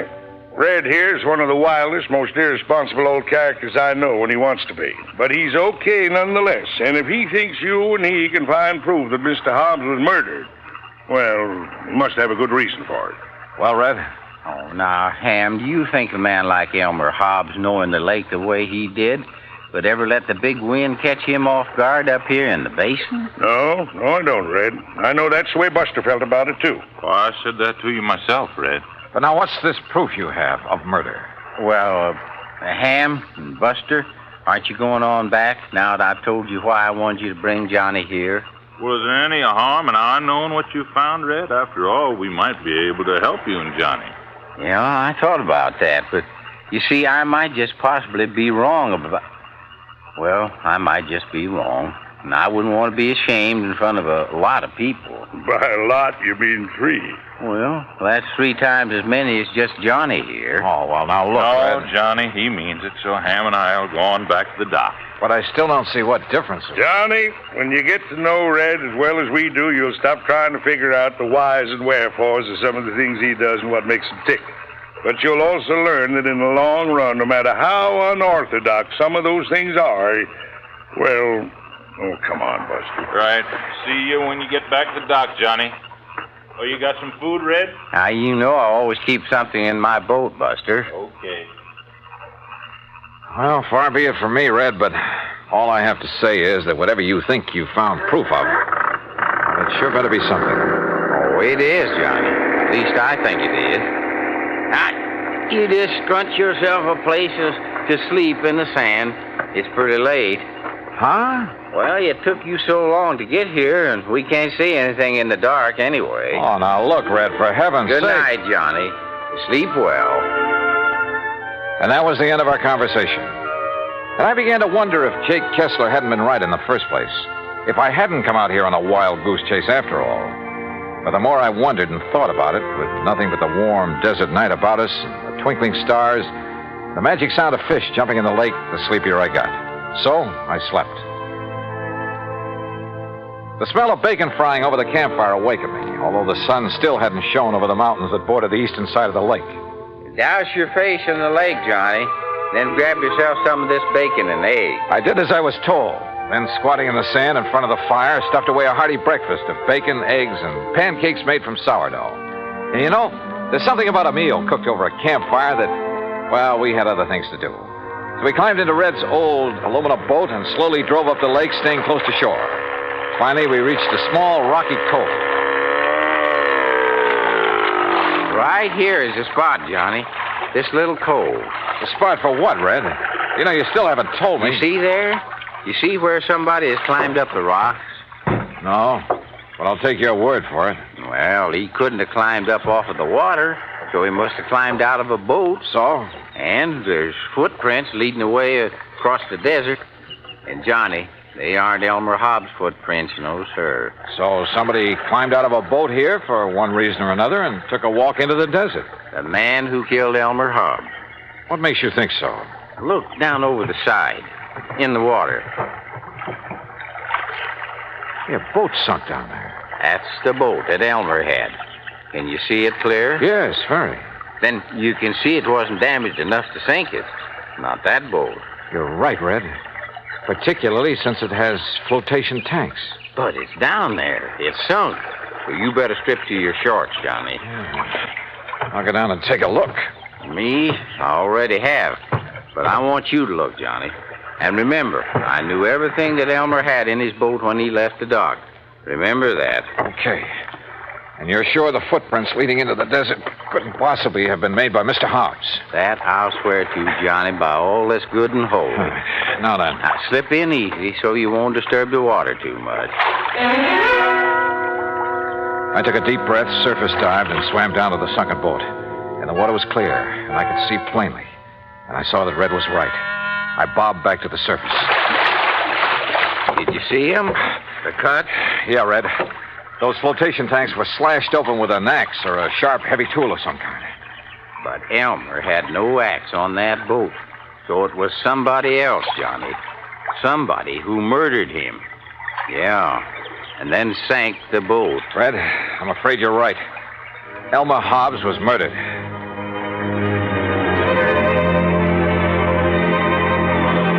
So there you have it, Jake. And if I were you, I'd call off payment on that claim immediately.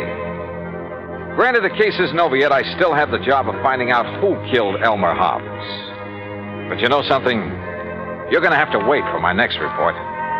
Meantime, expense account total to the moment, $159.20, including the cost of shooting and retrieving one crow. Jake, how would you like it cooked? Until the next report, then, yours truly, Johnny Dollar.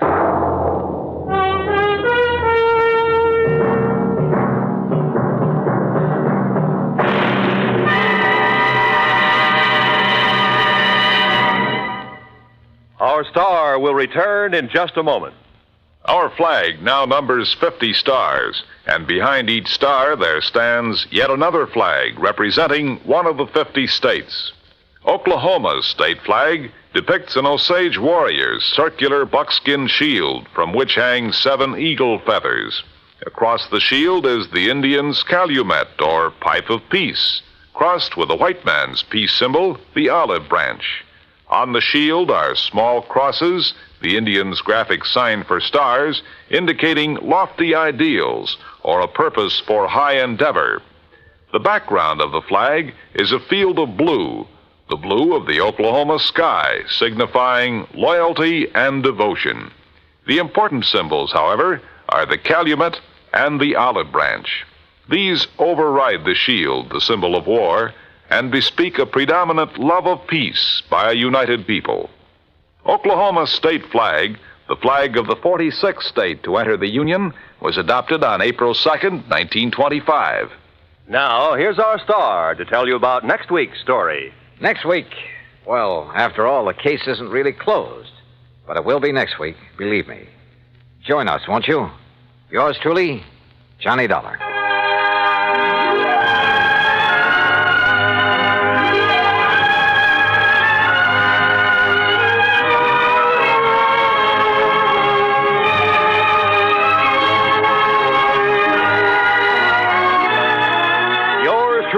Johnny Dollar, starring Bob Bailey, originates in Hollywood and is produced and directed by Jack Johnstone, who also wrote today's story. Heard in our cast were Lucille Meredith, Horace Lewis, Parley Barron, Alan Reed, and Barney Phillips. Be sure to join us next week, same time and station, for the conclusion of this exciting story of yours truly, Johnny Dollar. This is Roy Rowan speaking.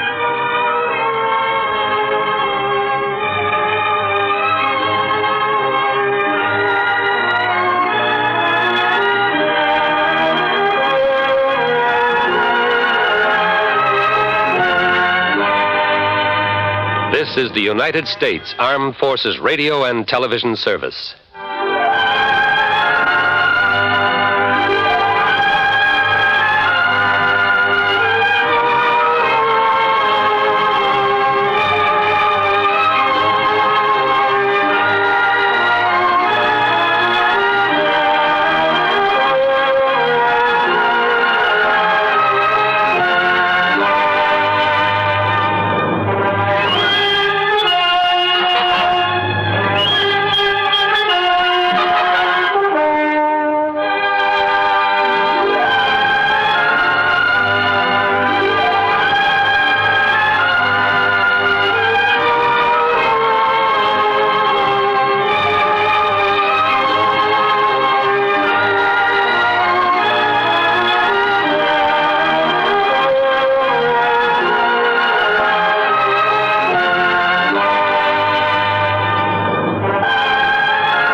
From Hollywood, it's time now for...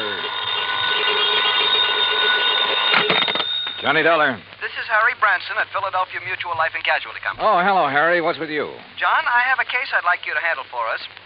It's somewhat unusual. Have you ever handed me one that wasn't completely screwy? I said unusual. And I said screwy. So now that we understand each other, what's it all about? Well, absolutely nothing yet. But I'm very apprehensive about one of our clients. Oh, Harry, you're the biggest worrywart I ever knew. What was that? I said, who is this client? Dr. Walter Merrill. Merrill? The scientist? That's right. Nobel Prize winner? The man who worked out the molecular orbital contraction something or other? Yes, that's the one. As I say, John, I'm worried. Well, who wouldn't be about him? I'll be right down to see you.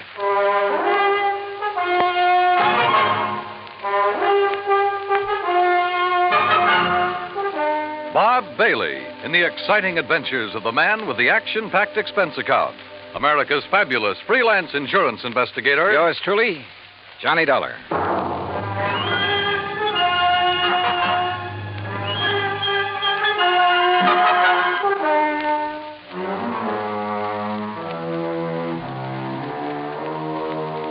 Expense account submitted by Special Investigator Johnny Dollar to the Philadelphia Mutual Life and Casualty Insurance Company in Philadelphia. Where else? Following is an account of expenses incurred during my investigation of the Clever Chemist Matter.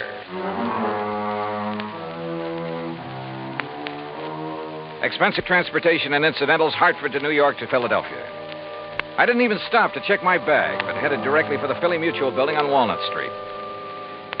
Harry Branson is a good insurance man, but a great worrier.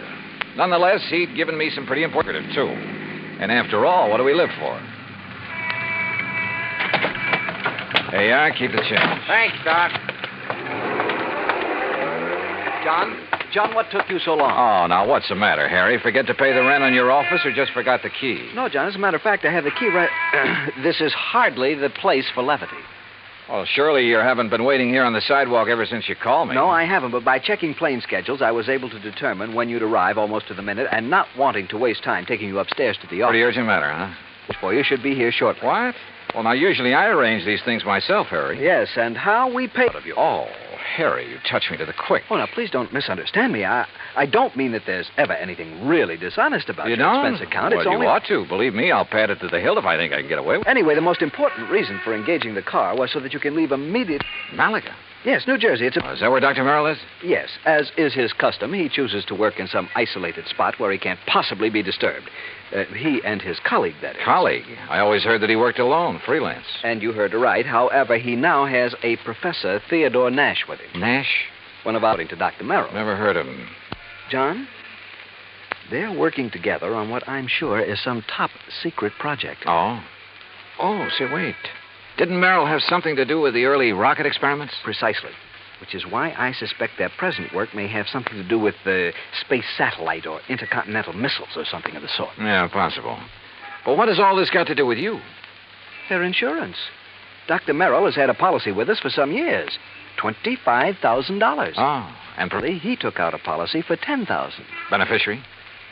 Nash made Dr. Merrill his beneficiary. Oh, well, that sort of thing is often done between men working together. Harry, you know that. Yes, so that if anything happens to one, the other will be financially able to carry on what they've started. Sure, right. Which is no doubt why Dr. Merrill changed the beneficiary of his policy to Theodore Nash. So, what's the worry?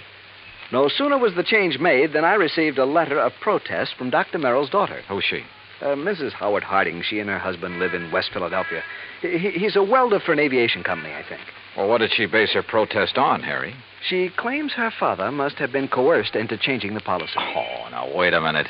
That sounds like the hungry relative who complains about being cut out of the will. It might.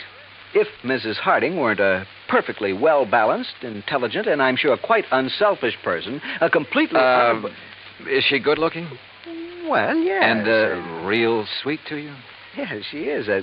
Well, now, John, I don't know what you're trying to imply. They do it every time. John. Particularly when there's a bit of money involved. Good-looking insurance broker like you. And you're a bachelor, too, aren't you, Harry? Oh, John, you're pulling my leg. Oh, Harry. But then I guess we're all suckers for someone like that. That has nothing to do with it. I've had these hunches before, John, and they've always been right. Even you will have to admit that. Yeah, I'll confess that in the cases I've handled for you so far. Why don't you call up Dr. Merrill? I think the quaint old fellow would die rather than have a phone near enough to disturb him in his work. Oh, there's your rental car waiting at the curb. So off you go, John, and see what you can find out. Okay, Harry. It all sounds like a lot of nothing you're worried about, but as long as you're willing to pay for it. And I always did like South Jersey this time of year.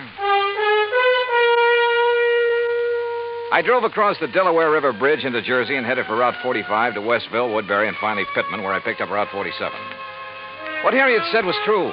These hunches of his had a remarkable way of panning out. And yet, who was I to complain? After a pleasant hour's drive through cranberry bog and farm country, through miles of orchards and the intoxicating odor of the peach blossoms, I pulled into the quiet little town of Malaga. Population, I'd say around 500. First stop, the post office. Dr. Merrill? Yeah, sure. You go back the way you came, about a mile, till you see the name Wampus Bung. Wampus what? Wampus means cat. Bung, bungalow. Wampus Bung. Yeah. Yeah, the doctor and the professor got the fourth cottage beyond it. White one with a fence around it. Yeah, good, thanks. And if you don't mind, you can take their mail out to them. They haven't been in to pick it up 4 or 5 days now. Oh? Nothing wrong, is there? Well, who'd know? The way those two keep to themselves. Well, you'd think whatever they're working on was the atomic bomb. Yeah, well... Just to be sure, you let them know that you're at the gate now before you try to go through the fence. Oh, what's that supposed to mean? The professor sees you prowling around, he's liable to take a shot at you.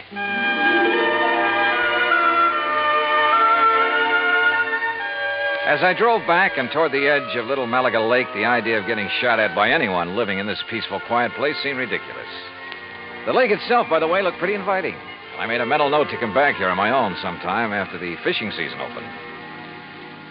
As the postmaster had indicated, the fourth cottage beyond Wampus Bung was heavily fenced in, so I gave notice of my arrival.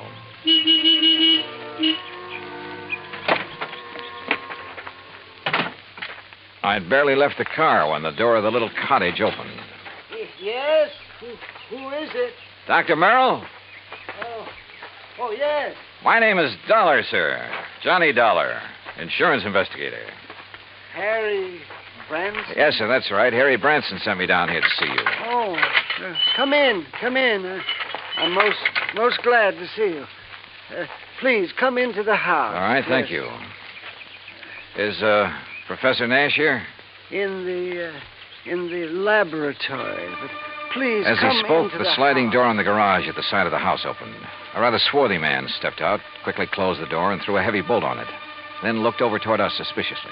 Yes, because it's better that you and I talk in private, alone. Doctor, who is that? Oh, yes, Professor. If we have a visitor, why do you not bring him here where we can both speak to him? Oh, yes, of course. This is Mr. Johnny Dollar, Professor Theodore Nash. Mr. Dollar? How do, Professor? I'm from your insurance company. Just making a little routine checkup. Oh, fine. I'm very glad to see you. As a matter of fact, I wish to talk with you. How do you do? Now, come into the laboratory. Professor, do you think it wise? Oh, of course, Doctor. Since he is not a man of science, I'm sure there is no harm in his seeing it. And you have an experiment going, remember? But I wish to Mr. speak Dollar, to him alone. within these four walls, the genius of Dr. Merrill and my own poor efforts are creating things that will startle the world. Outside, the small building looked like an ordinary two-car garage, someone in need of paint and repair.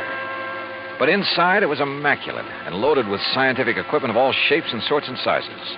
There were racks of test tubes, bottles of chemicals, beakers, a centrifuge, machines and apparatus I'd never seen before, that I imagine much of the world never dreamed of. And all of it as neat as a pin, not so much as a stirring rod out of place. Look, Doctor. The polymerization step is almost complete. Yeah? Now, you must continue the molecular balance check immediately. Oh, yes. And you must both leave me.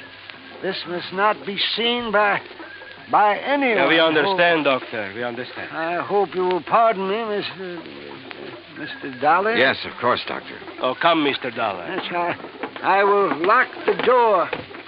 Yes. He does require privacy, doesn't he? Yes. Oh, hey, you're not going to bolt that door, are you? Oh, of course not. Force of habit, I guess. Oh, it is he who keeps things locked so tightly when he is working, unnecessarily so.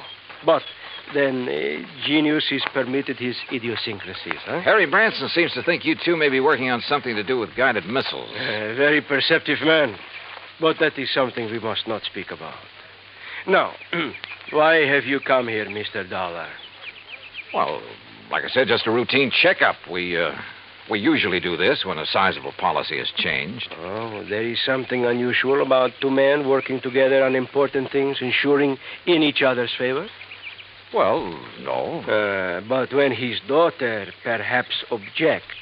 You know Dr. Merrill's daughter? Oh, I know about her and about her unfortunate marriage to that day laborer. Nothing wrong with day labor, Professor. Yeah, but one who waits for a great man like the doctor to die so that he can get his hands on the insurance money. You think that's why his daughter objected to the change? Of course. But his money will be used to further his work by me. And, of course, for the good of humanity. I see. Well, how soon do you think the doctor will be through with his experiment? An hour, perhaps two. And then he will call me in to assist him with the next, the crucial step. But now, about this look, why don't I insurance- run in town, arrange for a place to stay, grab a bite to eat, and then come back here, huh? If you like. I'm sorry we have no room in the cottage. No, to don't put give it you a second up. thought. I'll see you later. Something of Harry Branson's hunch had passed on to me. A strange feeling about the whole setup. There was something wrong about both Merrill and Nash, particularly the latter. Something I couldn't quite put my finger on. Was Dr. Merrill afraid of Nash? I don't know. Item 2, $1 even for a quick bite in a little cafe along the highway after I'd made arrangements for a room for the night in a private home. It was not much over an hour later when I drove back to the little cottage by the lake.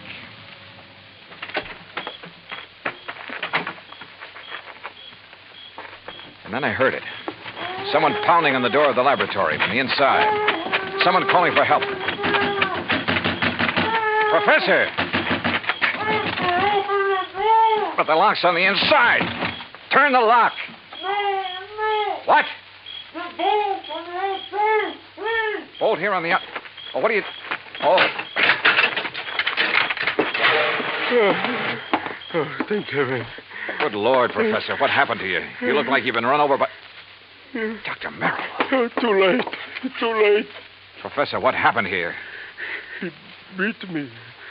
Threw acid at me. The doctor? No, the man who... Then he killed the doctor with a gun. He killed him. Who, Professor? Who? I don't know.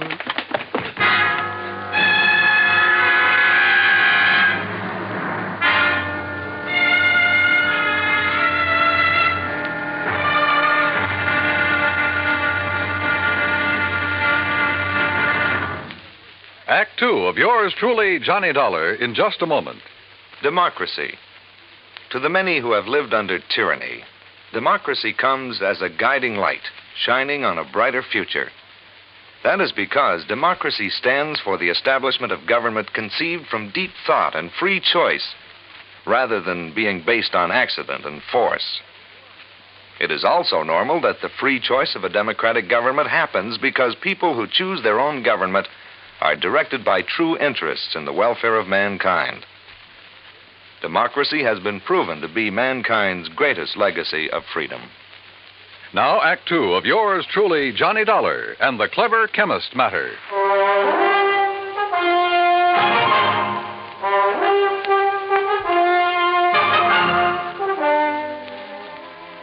Expense account item 3, $10 for the services of one Dr. Frederick Foote, the only resident medico in the little town of Malaga, New Jersey. After pronouncing Dr. Walter Merrill dead, he took the badly beaten Professor Nash to his office clinic. While waiting for Nash to get in good enough shape to talk, I ran up item 4, 10 cents, phone call to the sheriff, who promised to come over as soon as he could enlist the aid of the nearby state police. Finally, Dr. Foote gave the word. But I suggest you talk with him as little as possible, Mr. Dollar. In pretty bad shape, huh, Dr. Foote? The intruder not only beat him severely, but threw a bottle of acid in his face. Oh? Professor Nash will never have the use of his left eye again because of that nitric acid. Has Nash said anything that might help us identify the assailant and killer? No? Now, please don't talk with him too long. Professor? Yes. Yes. Hello, Professor. Oh, Mr. Dollar. I will never see again with my left eye. He has told me. Yes, I know. I'm sorry. But the great Dr. Merrill, he is dead. What a loss. Professor. Professor, tell me, did you see the man who attacked you? Yes. Can you describe him at all? Yes, young, not more than 30, 5 feet, 6 or 8, Very heavy. Yes. Stocky. And black curly hair. Yeah? Hands like a working man, laborer. Have you ever seen this man before? No, I... Oh, here. Some water. Thank you. Do you know why he came in and attacked you and Dr. Merrill? No. Was he after something there in the laboratory? No, only to kill Dr. Merrill. I tried to defend him. I'm sorry, Mr. Dollar, but I think that's enough. Yes, okay, Dr. Foote. I think I've heard enough. I managed to get back to the cottage by the lake before the police arrived and came up with one very damning piece of evidence. In one of the bedrooms, I found a picture of a wedding couple. It was inscribed, "Love to the dearest father in the world." And next to the bride stood a man who answered perfectly the description Professor Nash had just given me. The husband of Dr. Merrill's daughter, Howard Harding. And then I thought of what Nash had said about Harding. His antagonism, his conviction that Harding was the one who resented the change in the insurance policy. But there was something else, too. That had happened when I talked with Nash in the doctor's office that... By the time I got back to the laboratory, the sheriff and state police arrived. The sheriff, I'm afraid, mussed up any prints that might have been left on the bottle of acid. However, in the weeds outside, a state trooper found the pistol, a .38 caliber Luger that had killed Dr. Merrill. Fingerprints had apparently been wiped off, but the gun was carefully... Fingerprints. Before taking off in a mad dash back to Philadelphia, I stopped at Dr. Foote's and picked up one water tumbler. Item 5, $3.70 for a tank full of gas. Item 6, 50 cents. Parking in Philadelphia as close as possible to Harry Branson's office. John, what have you found out about Dr. Merrill? Harry, he's dead. Well, oh, dear. Now listen, write down the address of Mr. and Mrs. Howard Harding for me. His daughter, does she know? No, she doesn't know yet, and I hope I can avoid telling her before I write it down, will you, man? Well, yes, of course. Take this. Don't unwrap it, but see that it gets to Ray Kemper at the Federal Bureau fast. I'll check with him about it later, thanks. But now, John... Harry, this is one time this expense account of mine is going to save you a lot of money. I think. I don't know how many red lights I skipped on the drive out to West Philadelphia, but I felt like a hound dog in a hot scent. The home of Mr. and Mrs. Howard Harding turned out to be in a nice, quiet residential area. I was met at the door by the girl in the wedding picture, a tall, very nice-looking blonde in her late 20s. Oh, yes? Mrs. Harding? I'm Terry Harding. Well, I'm Johnny Dollar from your father's insurance company. Oh, good. Come in. Perhaps you can help me make him do something about that policy of his. Well, that isn't exactly... Someone has poisoned Daddy's mind, Mr. Dollar. Oh? What do you mean? Well, it isn't that I need the money if Daddy dies, which heaven forbid. No. It doesn't exactly look as though you do. No, of course we don't. Howard's been doing so wonderfully at Colonial Aviation. Yes, apparently. And I'd had a notion he was just a laborer or something. Oh, dear, no. That's what Daddy called him because he wasn't too fond of Howard. And that is the way Howard started before we were married, but now he's one of the officers of the company. Where is he, Mrs. Harding? Well, as a matter of fact, I thought you were Howard when you drove up just now. He's been fishing. Fishing? On some little lake over in Jersey. He goes every Saturday all by himself. Malaga Lake? No, Malaga's where Daddy was. Mm-hmm. He and that... That what, Mrs. Harding? Well, I don't know. It's Howard, I guess. What do you mean? Howard has never liked or trusted him, even though they've never actually met. When Daddy changed his insurance to name that professor, there is something wrong about that man, Mr. Dollar. What, Mrs. Harding? I don't know. Daddy always worked alone until he came along. Daddy's such an alert, bright-eyed little busybody in spite of his Wait a age. minute. Your father... Like a cute little wound-up spring, hopping about like a... Mrs. Harding. Yes? Mrs. Harding, when I saw your father... You've seen Daddy. Well, then you know what I mean. He was tired, almost in a daze. He spoke with difficulty. Oh, no, you're mistaken. He chatters away like a jaybird. What is it, Mr. Dollar? Well, he must have been doped. He looked as though... Hi, honey. Well, I'm just as lousy a fisherman as usual. Not a single... Oh, excuse me. Mr. Harding, just tell me one thing. Well, that depends. Who are you? Mr. Dollar's from the insurance company, darling. Not Johnny Dollar. Yeah, that's right. Well, I've certainly heard of you. Tell me... No, you tell me, Harding. Where have you been? Why, fishing. Where? Over in Jersey. Where in Jersey? Little private lake. Where? Over near Mount Holly. One place I know of where nobody else ever goes, where I can get rid of the cobwebs at my job.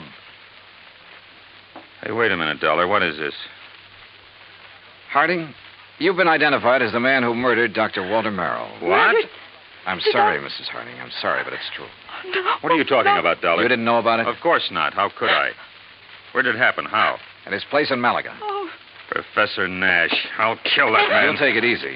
You seem to forget that so far you're the only suspect in the case. You're out of your mind. If it was anybody, it was that Nash. Never have trusted that man. And the insurance policy. If anybody killed Dr. Merrill, it was that professor. Now listen to me. Nash was with Dr. Merrill when he was killed there in his laboratory. Of course he was. But Nash was attacked also, beaten, acid thrown at him. He lost the sight of one eye because of it. And I tell you... You sure? Yes, of course I'm sure. It was I who found them. Nash beating against the inside of the door of that laboratory crying for help. A door that was bolted on the outside. But, Dollar, You're sure of that? I'm sure. Well, I still think... Oh, Terry, I'm sorry, honey. Here, let me. Howard, it's so terrible. Better answer that phone, Howard. Yeah. Hello? Yes? Oh, yes. It's for you, Mr. Dollar. Oh, thanks.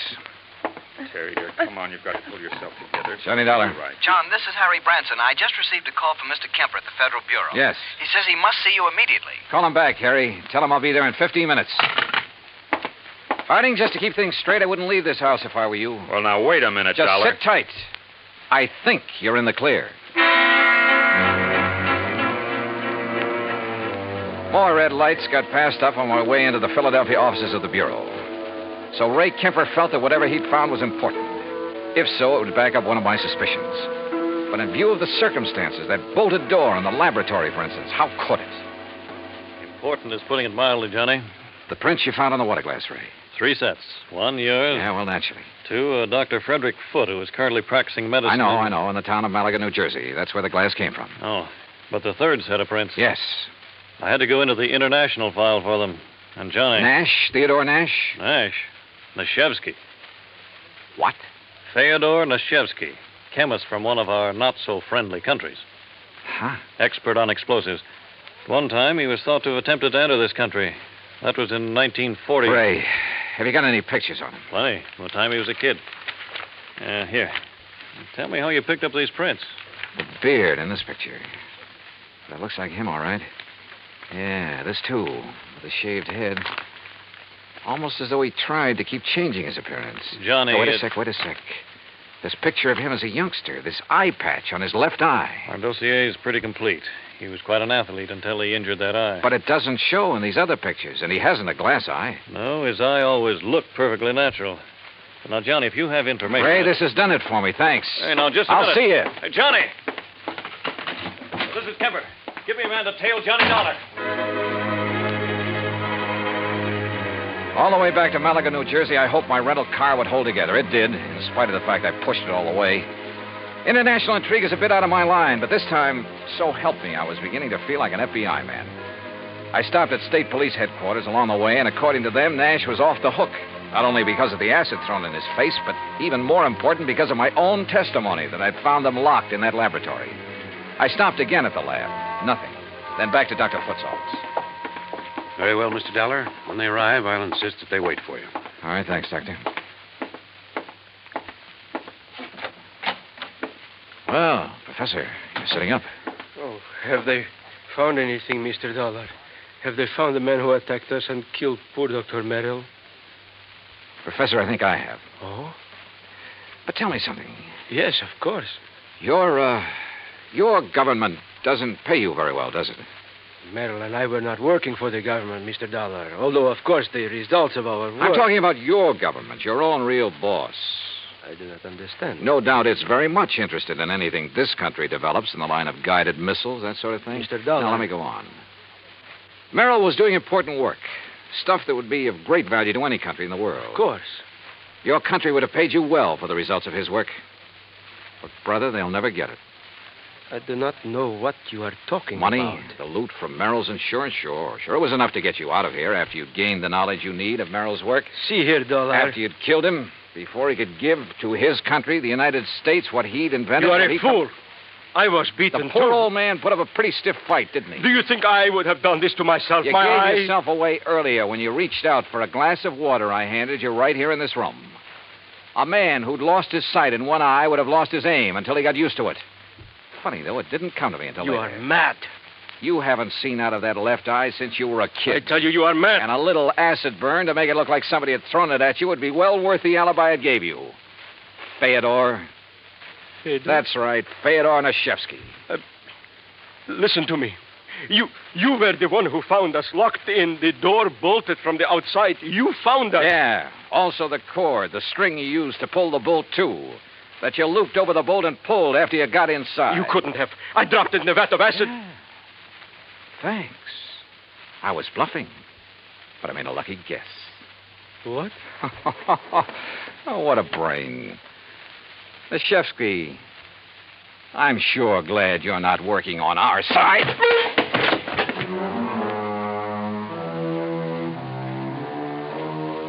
The capsule he fished out of his pocket never got to his mouth. And I'm afraid he won't see very well out of his other eye for a while. My knuckles still hurt. And it was lucky for him that the police arrived. I'm afraid I don't like guys like him. Expense account total, including all the incidentals I could think of, and transportation back to Hartford, $84.35. Remarks? Well, don't beef on this one, Harry. The criminal, in spite of being the named beneficiary, doesn't get paid. Yours truly, Johnny Dollar.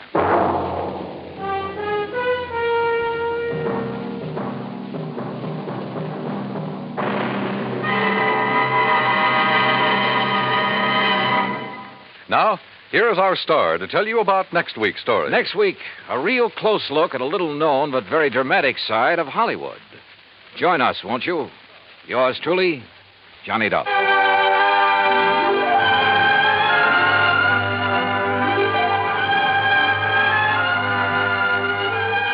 Yours truly, Johnny Dollar, starring Bob Bailey, originates in Hollywood. It is produced and directed by Jack Johnstone, who also wrote tonight's story. Heard in our cast were Virginia Gregg, Harry Bartell, Howard McNear, Forrest Lewis, Jack Crucian, Russell Thorson, Frank Gersel, and Bob Bruce. Musical supervision is by Amerigo Marino. Be sure to join us next week, same time and station, for another exciting story of yours truly, Johnny Dollar.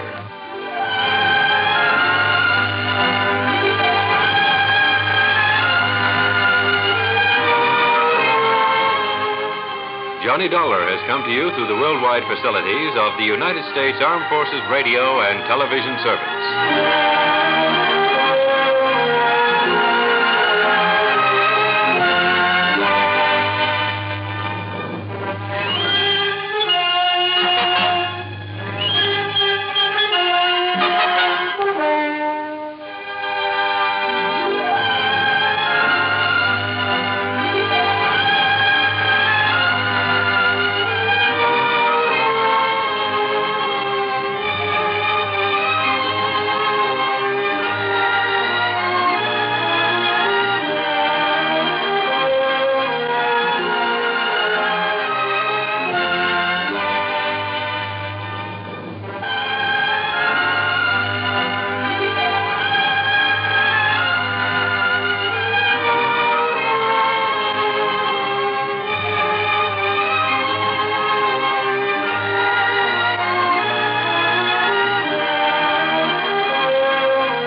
Johnny Dollar.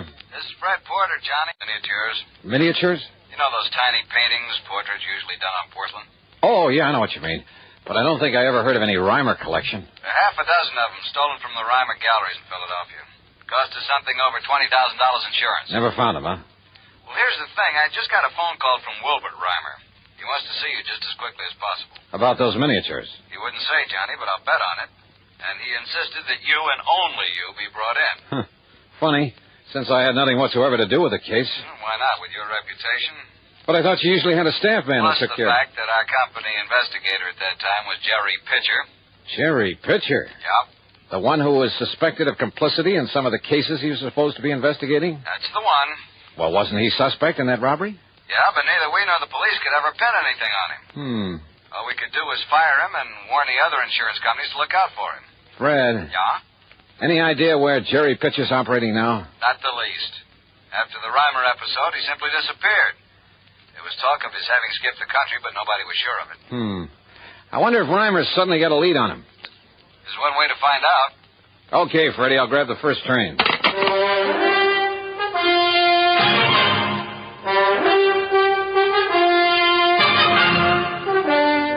CBS Radio brings you Bob Bailey in the exciting adventures of the man with the action-packed expense account, America's fabulous freelance insurance investigator. Yours truly, Johnny Dollar.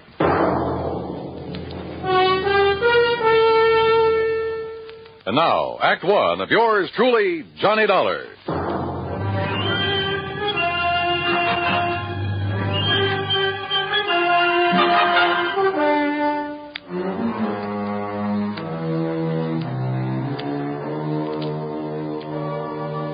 Expense account submitted by Special Investigator Johnny Dollar to the Mono Guarantee Insurance Company, Philadelphia office. The following is an account of expenses incurred during my investigation of the Reimer collection matter.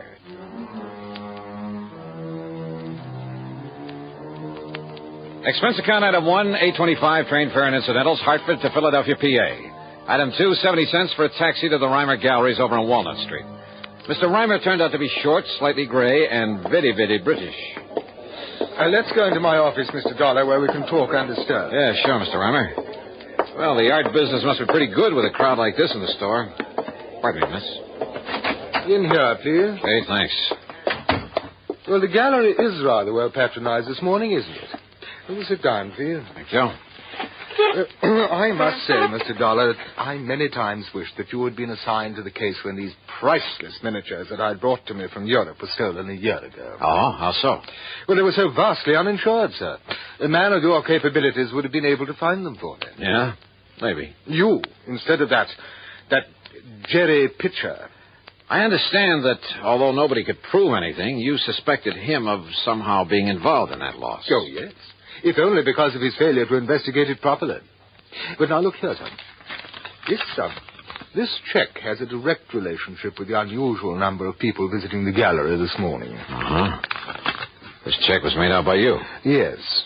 I intend to put it in the mails before the day is over. To the Mono Guarantee Insurance Company. $4,050? The exact amount I received for the loss of one of the miniatures, a genuine Pellegrini. But you collected something like $20,000 in all. On the 6th it was stolen, yes. But now, suddenly, and most mysteriously, the Pellegrini has been returned to me. What? And, of course, the people out there in the gallery, most of them connoisseurs, would be interested in seeing it again, wouldn't they? Yeah, I should think so. As a matter of fact, I've already found a buyer for it. Who? Mr. Charles Cunningham, one of my regular clients. Well, just how did you happen to get this one back? 2 days ago, when I opened the place, I found it lying inside the door, on the floor, under the letter slot for the morning mail. Just lying there? But it was wrapped in a bit of coarse wrapping paper, the sort a greengrocer might use, and it was tied up with a piece of dirty string. No note or anything with it? Nothing. They're very mysterious. But why was it returned? Who knows? Would you call it a pretty well-known piece, one that might easily be recognized? Oh, definitely. And of course, there were pictures of it in the papers and of the others at the time that they were stolen. In other words, anybody having it stood a pretty good chance of being caught if he tried to sell it. But that does seem to be a logical conclusion, doesn't it? Yet there's always the black market. I mean, abroad, in Paris. A lot of fine art that was stolen during the war has suddenly shown up over there. Yes, and I understand that otherwise perfectly honest collectors haven't hesitated to purchase it. Things taken from the Louvre, from various museums in Germany, and... Hello, but Mr. Dollar, if the thief were caught smuggling the miniatures out of this country... Yeah, I know what you mean. But now, why return these to you? One of them, Mr. Dollar. Okay, one of them, but why? Well, there is, of course, one possibility. Yeah? Like what? If the thief himself were a connoisseur, one who would fully appreciate the value of the miniatures, well, I'm certain that he would never bring himself to simply destroy them. That is, after realizing that he couldn't very well dispose of them without being caught. So rather than destroy them, he decided to give up and return them to you? Well, it is a possibility, isn't it? But he returned only one of them. And, of course, this theory of yours rules out Jerry Pitcher. Well, yes. But it's puzzling, isn't it? Yeah. Wait now, the paper and the string you found wrapped around it. What? Where are they? I'd like to see them. Well? Oh, how utterly stupid of me. What do you mean? I'm afraid I threw them out with the trash, Mr. Dollar. It was taken away yesterday. Oh, great. You might have found fingerprints on them, mightn't you? Yeah, and they might have given us a lead on whoever sold those things in the first place. I'm terribly sorry. It was terribly stupid of me. My reason for sending them for you, I hoped that by finding who returned this one, you might find the rest of them. Sure. In which case, your insurance company, well, needless to say, I would gladly return all of the money they paid to me.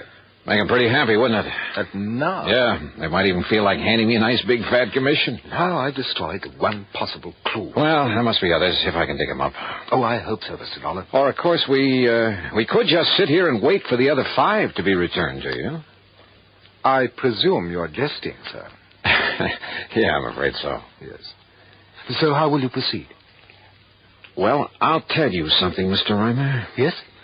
Yes, Mr. Dollar? I haven't the least idea.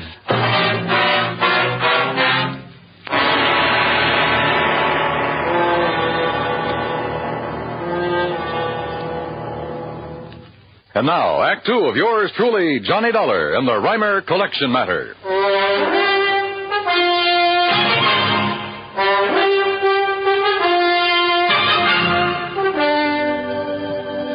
Expense account item 2, 60 cents per cab to Fred Porter's office at Mono Guarantee Insurance. And it was about the stolen miniatures that Mr. Reimer sent for you. And it was, Freddie. Over $20,000 worth, Johnny. Well, has he some idea now about who might have taken them? Fred, one of them, a Pellegrini, has just been returned to him. What? Yeah. Reimer's sending you a check in the amount your company paid him for that particular one. Well, who returned it to him? I don't know. He doesn't know. It was simply pushed through the letter slot in the door of the gallery. No clues, no nothing. Johnny, whoever returned it must have been the thief. Or someone who knows the thief has contact with him. So if you can find this person, whoever brought it back, we may be able to recover the other miniatures. Yeah. Did the police really do a job when they were stolen a year ago? Yes, and the only suspect was that so-called investigator we'd mistakenly assigned to Reimer because he seemed to know something about art. He was familiar with Reimer's place. That was Jerry Pitcher. That's right. But they couldn't prove a thing against him. And after all, it was only Reimer's theory that Jerry might have been mixed up in it. Why? I don't know. It may have been because of the sloppy way he handled his end of the investigation. And don't forget, it was about that time we learned that Pitcher's reputation wasn't all that it might have been. Have you got any idea where Jerry might be now? As I told you over the phone, Johnny, there was talk that he'd skipped the country. Reason in itself to be suspicious of him, if you ask me. I'll tell you this, Fred. If he did skip, and if he had those miniatures with him, the one place he might have gone to... Listen, mind if I use your phone? It's right beside you. Help yourself. Okay, thanks.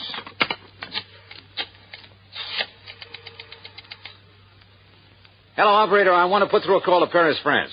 Paris? Johnny... Just take it easy, Freddie, and stay close to this phone so that you can hear.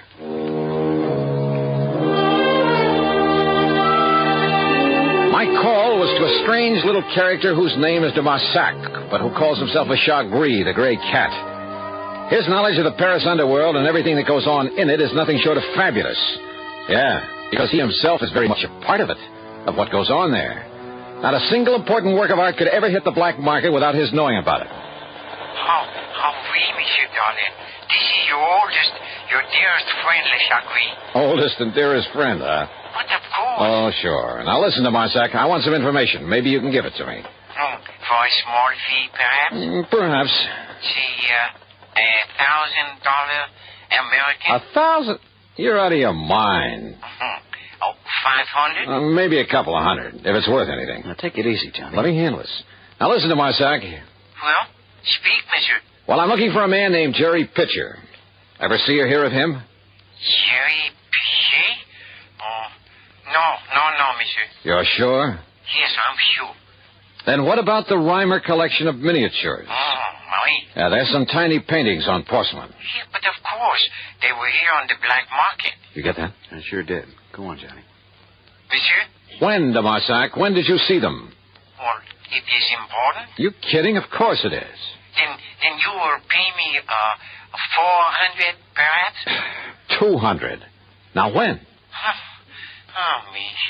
Well, 3 years ago, 3 years ago? we when they purchased for the gallery there in the United States. Oh, well, that's a lot of help.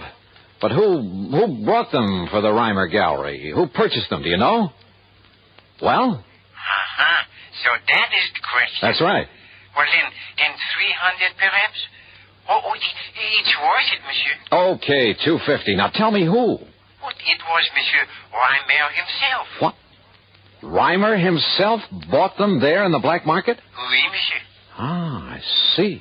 Well, so perhaps it is really worth 400, monsieur? No, on second thought, DeMarsac, I'm afraid it doesn't mean a thing. I'll mail you a check. Well, of course, the last time I saw it... What? What's that?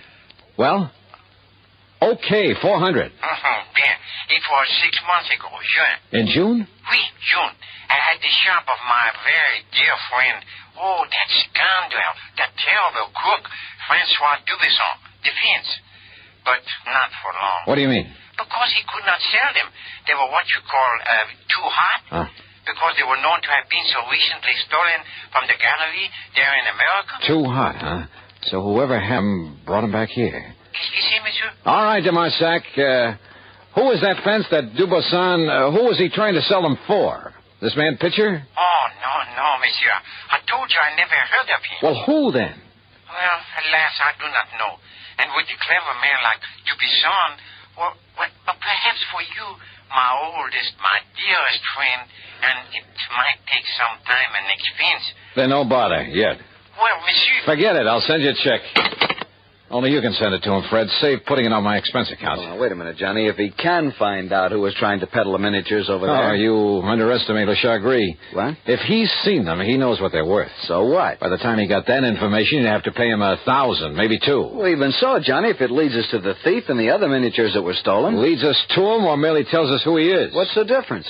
And I thought you were convinced it's Jerry Pitcher. Well, who else? Why? I don't know. Ask the police. Ask Reimer. Maybe I will.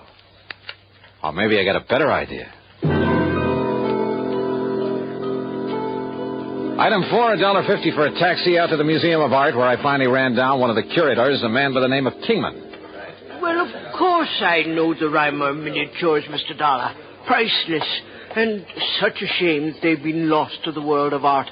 Stolen. Yeah. Stolen by a fool. How do you mean, sir? Well, I mean the thief would never dare to try to sell them, but such well-known pieces, anyone, anywhere would recognize them, would see that he was brought to justice. Maybe. How much would you say those 6 little paintings are worth? About? 2 or 3 years ago, not very much.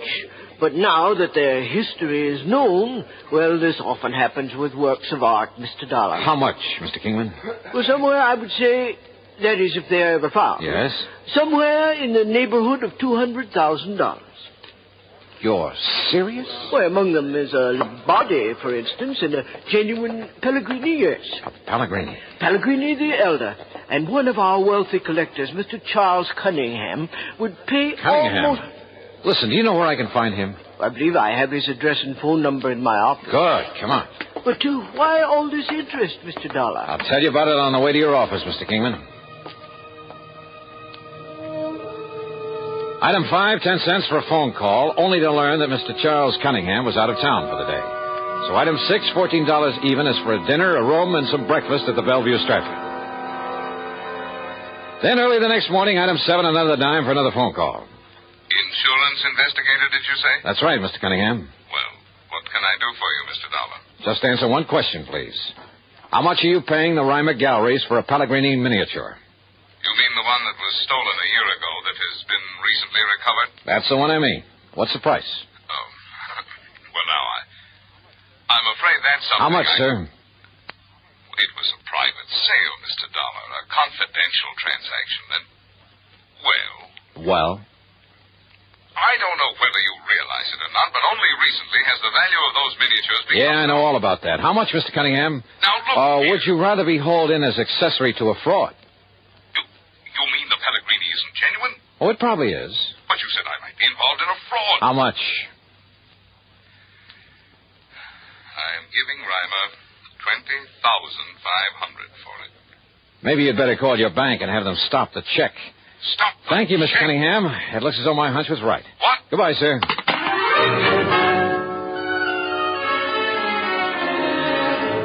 Item 8, a buck for a taxi to Fred Porter's office. Item 9, another buck for a cab for the two of us to the Reimer Galleries. Will you please tell me what this is all about, Johnny? Have you got on the trail of Jerry Pitcher? No, Freddie, I haven't even bothered trying. Hey, listen, do you handle all of Reimer's insurance? When are his premiums due? Well, as a matter of fact, a rather large one, slightly overdue now. Oh. Why didn't you tell me that? What difference does it make? Well, if business were good for a man like that, wouldn't he keep up his insurance payments? Wonder how much else he owes. What are you getting at? Plenty. Looks like we've arrived, though. You know, you still haven't told me why we've come here to the gallery at the crack of dawn. Yeah, buddy. Now, keep the change. Yeah, See, Mr. Reimer's already opened shop. Johnny? Come on, Fred.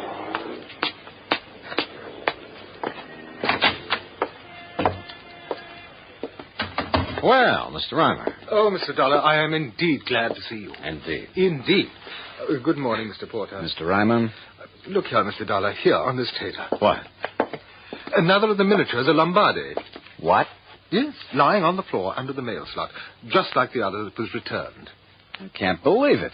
Here, let me see. No, don't touch it. And you see, Mr. Dollar, this time I saved the string and wrapper for you. Oh? Why? Fingerprints? Yes, of course. Only I doubt if we'll find any. But you were most explicit. Matter of fact, if you didn't wear gloves in wrapping it up, you were pretty stupid. I beg your pardon. Asked that I be dragged in so that nobody would suspect you, huh? Suspect me? Johnny, what of Jerry Pitcher? Who knows what Jerry is, Jan? Who cares? Mr. Reimer, when was your last trip to Europe? In June, wasn't it? I make many trips to Europe in order In June? Well, yes, it was. But now look here. Let's go back to your office. I want to look at your bank statements for the past year. Mr. Dollar. Or would you rather I just call in the cops? I don't know what you're talking about. Real honest business you've been running, huh? Of course. But you didn't hesitate to buy stolen, smuggled artworks on the Paris black market. Now, look here, sir. I suppose I should have started thinking when you told me those miniatures were considerably underinsured. What? Yeah, because you insured them before their true value really became known. But by the time you did know it, you'd already pulled the fake robbery, collected the insurance on them to keep your business going. Well, I'll please. You tried to sell them in Paris then, but they were too hot. That was in June. But you still needed money, didn't you? Well, have I denied So that you had to bring them back. After all, you'd only collected about $20,000 on them. And now you could sell them for $200,000 at least. Is this true? Pretty nice profit, even after you got through returning what you'd collected from the insurance company. Mr. Reimer? And how to get them back? Have them mysteriously reappear one at a time and give out that cock and bull story about the thief not daring to sell them without being caught. Well, Mr. Reimer? Well, do you think, if I produce the others, if I write and sign a full confession, the authorities will be more gentle with me?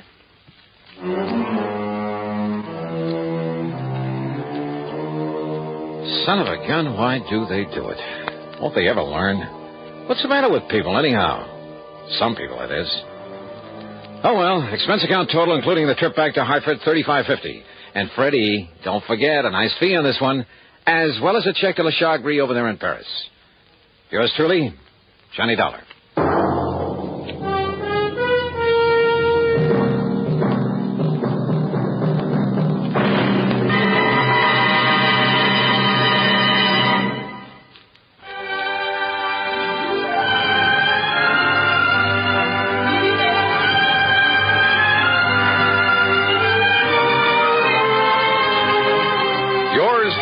Johnny Dollar, starring Bob Bailey, originates in Hollywood and is written, produced, and directed by Jack Johnstone.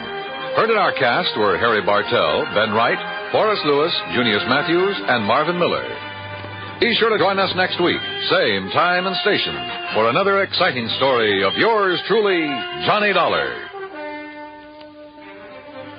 This is Dan Cubberly speaking.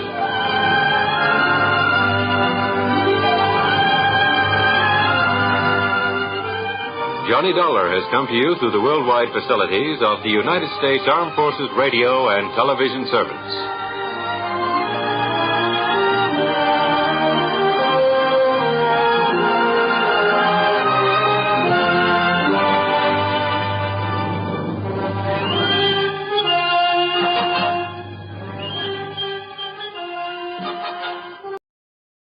From Hollywood, it's time now for... Johnny Dollar. Earl Poorman, Johnny. In Sarasota? That's right. Florida? Where else? Well, hi, Earl. How are things in the land of infernal sunshine? What do you mean, infernal? Well, it's got pretty hot down there these days, isn't it? Makes good fishing weather, Johnny. Yeah, but without a case to work on, what possible excuse would I have? Maybe I have one for you. Oh? Yeah. And maybe it's murder. Earl, I'll be down on the next plane.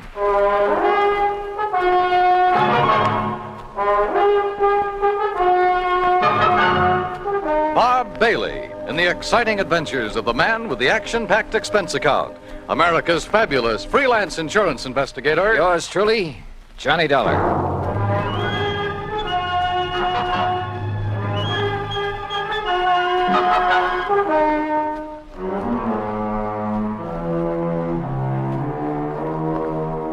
Expense account submitted by Special Investigator Johnny Dollar to Tri-State Life and Casualty Company Branch Office, Sarasota, Florida. Following is an account of expenses incurred during my investigation of the Parley Barron Matter.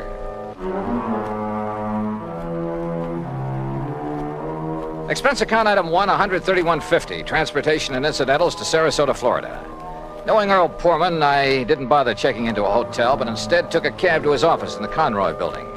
Tall, lanky, easygoing, he welcomed me like a long-lost brother. Oh, Johnny, you're looking great. And I'm glad you're here because you can clear up this case in a hurry, and then you and I can get out in the Gulf and do some real serious fishing. Oh, well, that's okay by me, Earl. Your last trip down here, you remember, they weren't biting so good. But, oh, Johnny, so help me now that... Oh, I see you've got your bags with you. Well, yeah. Good, yeah. because you're going to stay with us out the house. Now, I'm not going to take any argument. I told that old battle axe I'm married to hang out an extra towel for you. How is Mike? Oh, she's great, just great. I never did understand how I was lucky enough to grab that dame, Johnny. Oh, well, now, I think maybe she kind of cares for you, too, Earl. Now, about why women we show funny taste sometimes. Hey, maybe the old horse will go fishing with us. Mike?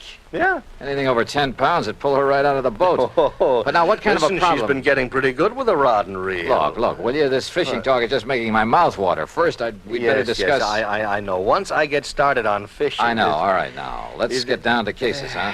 Oh, all right, if you insist. I insist. Yeah, all right, okay. I was just trying to stall off having to. You know where Lido Key is?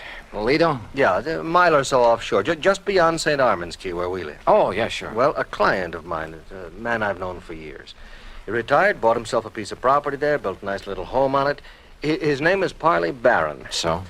Well, I've handled all his insurance for him, including a straight life at $50,000. Uh-huh. Beneficiary? His wife, Flora Barron. And what's happened to him? Well, Friday morning, now that's the day before yesterday, he left the house just to do some errands.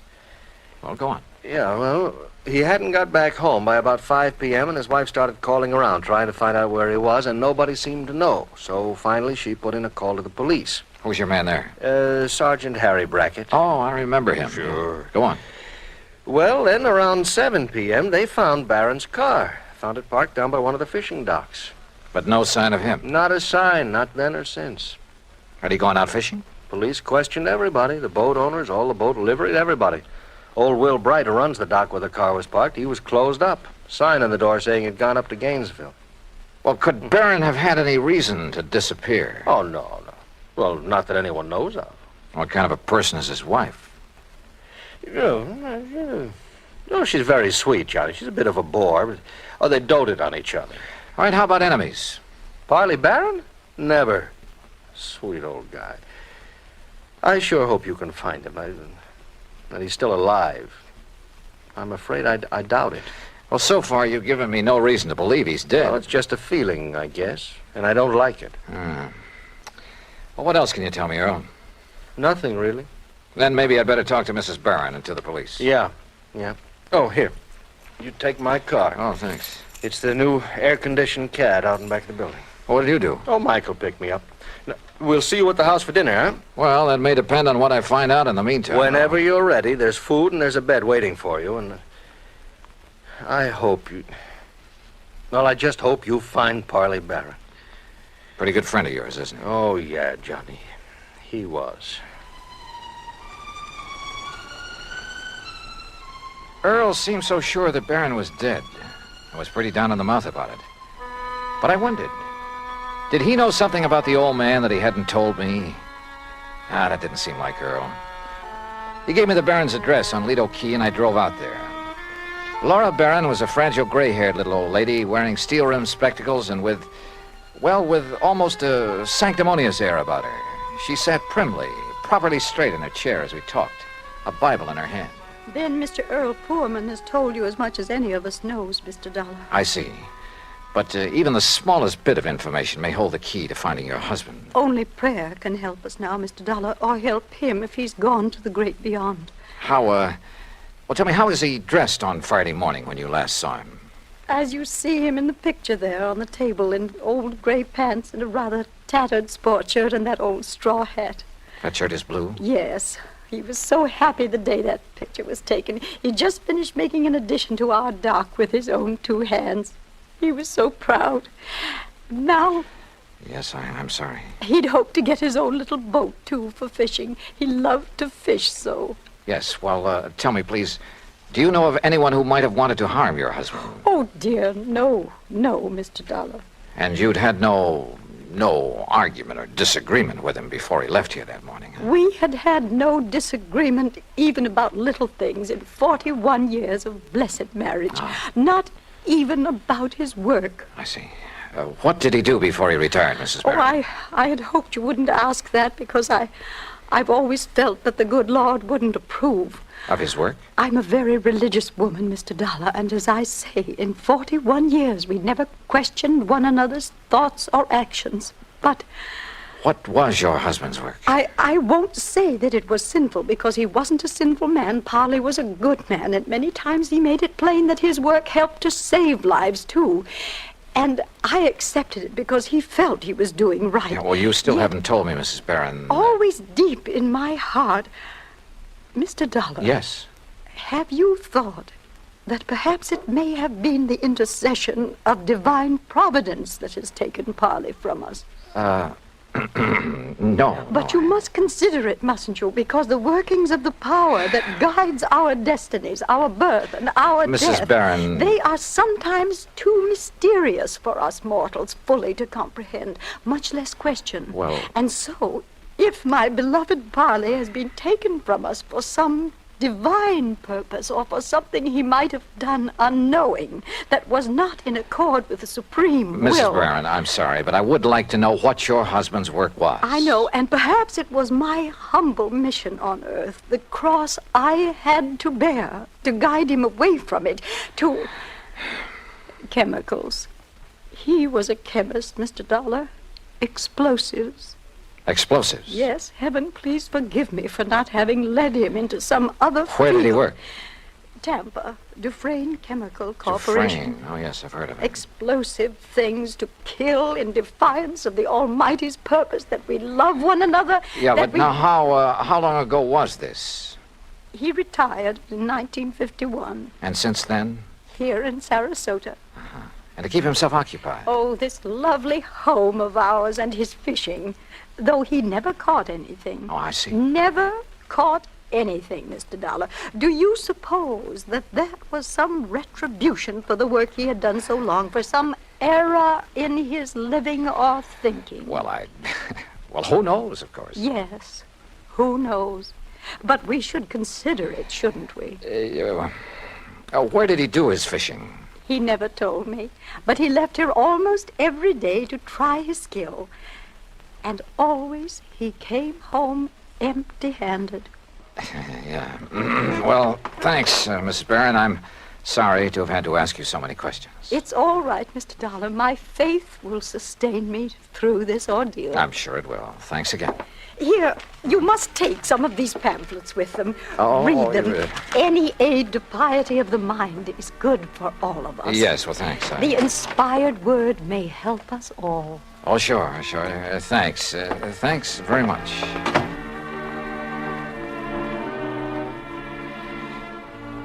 I like to think that on the whole maybe I'm not too religious in the sense of going to church regularly and that sort of thing, but at least I try to live a decent sort of life and observe the golden rule and stick to some ideals. But in an atmosphere like that, well, I couldn't help wondering if her husband didn't have good reason for wanting to get away for a while. In any event, I'd got nowhere on the case, so I phoned Sergeant Harry Brackett. That's item 2, 10 cents. But the desk at headquarters said he wouldn't be back until about 6 p.m. And since I really had nothing to go on until I could see him, I dropped in on Earl again. You kidding? Then we'll take the boat, run out into the Gulf, and get some fish for dinner. It's the best time of day. So who was I to refuse? And within the hour, we were fighting the tide through the pass between Lido and Longboat Keys on our way along into the Gulf.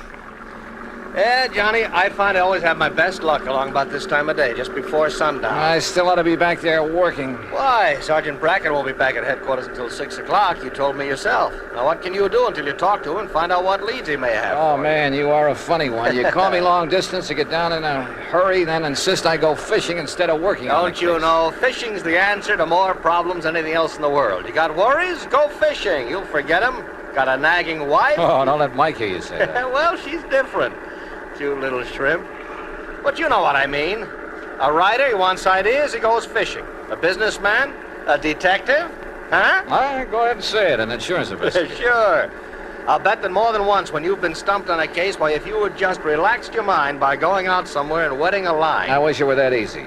And so far as this matter is concerned, I haven't even got started on it yet. Well, relax anyway. Who knows?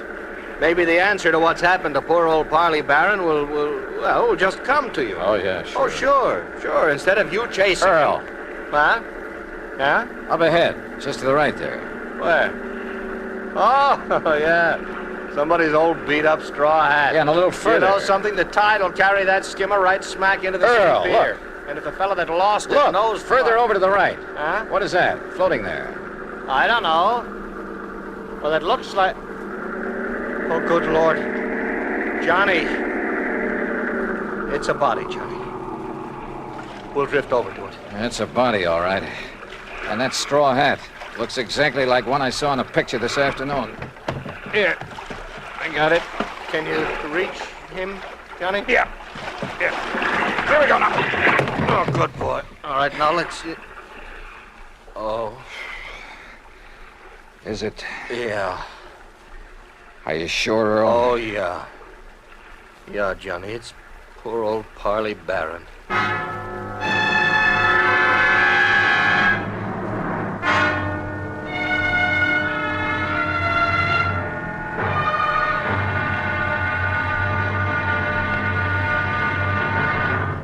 Act 2 of yours truly, Johnny Dollar, in a moment. Everyone loves kids, and every kid loves candy. American servicemen have heard the tearful cries for candy in most parts of the world, in Europe and the Far East during World War II and after. And there's never seemed to be enough candy to go around.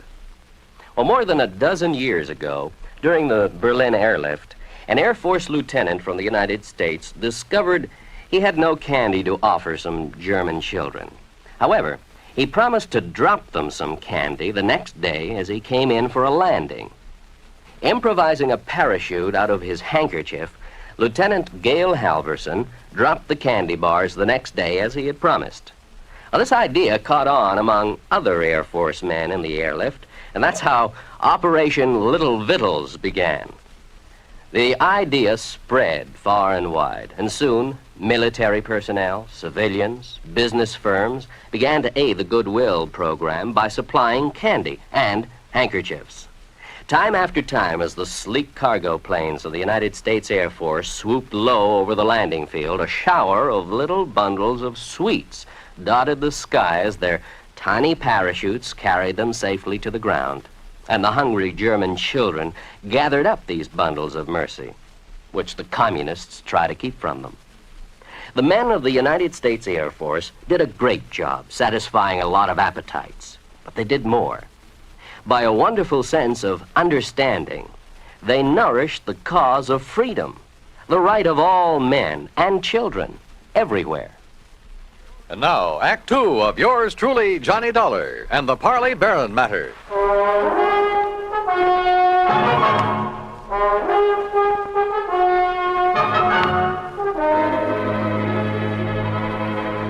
Two days' exposure to the elements and the creatures of the sea had made almost unrecognizable the body that Earl Portman and I found floating in the Gulf of Mexico off Sarasota, Florida. But Earl was certain it was the remains of old Parley Barron, who had disappeared 2 days before. The men on duty at police headquarters confirmed the identification and placed the body in the morgue to await the autopsy surgeon. On a hunch, I asked Earl to drive me over to Will Bright's boat dock, where Barron's car had been left parked. It's like I just finished telling the police over the telephone. I wasn't here when poor old Barron come for his boat on Friday.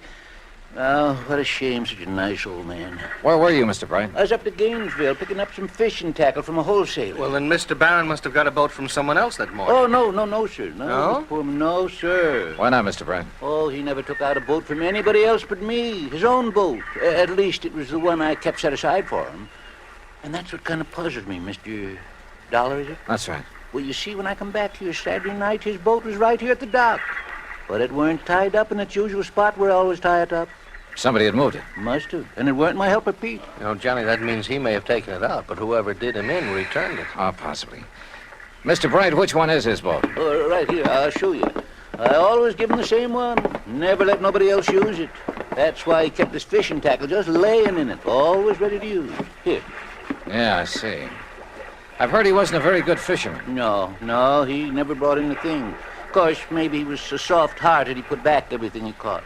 Or maybe his daily excursions were just to get away from his wife, Mr. Bright. Now, don't you say nothing against her, mister. Maybe she is a little touched on religion. Sure, she tries a different kind every couple of months. But she's a fine woman. Just like he was a fine man. And everybody knows it. Yeah. The whole town is mourning here. Excuse me. What are you looking for, Johnny? Earl, I just noticed something about this tackle lying in the boat.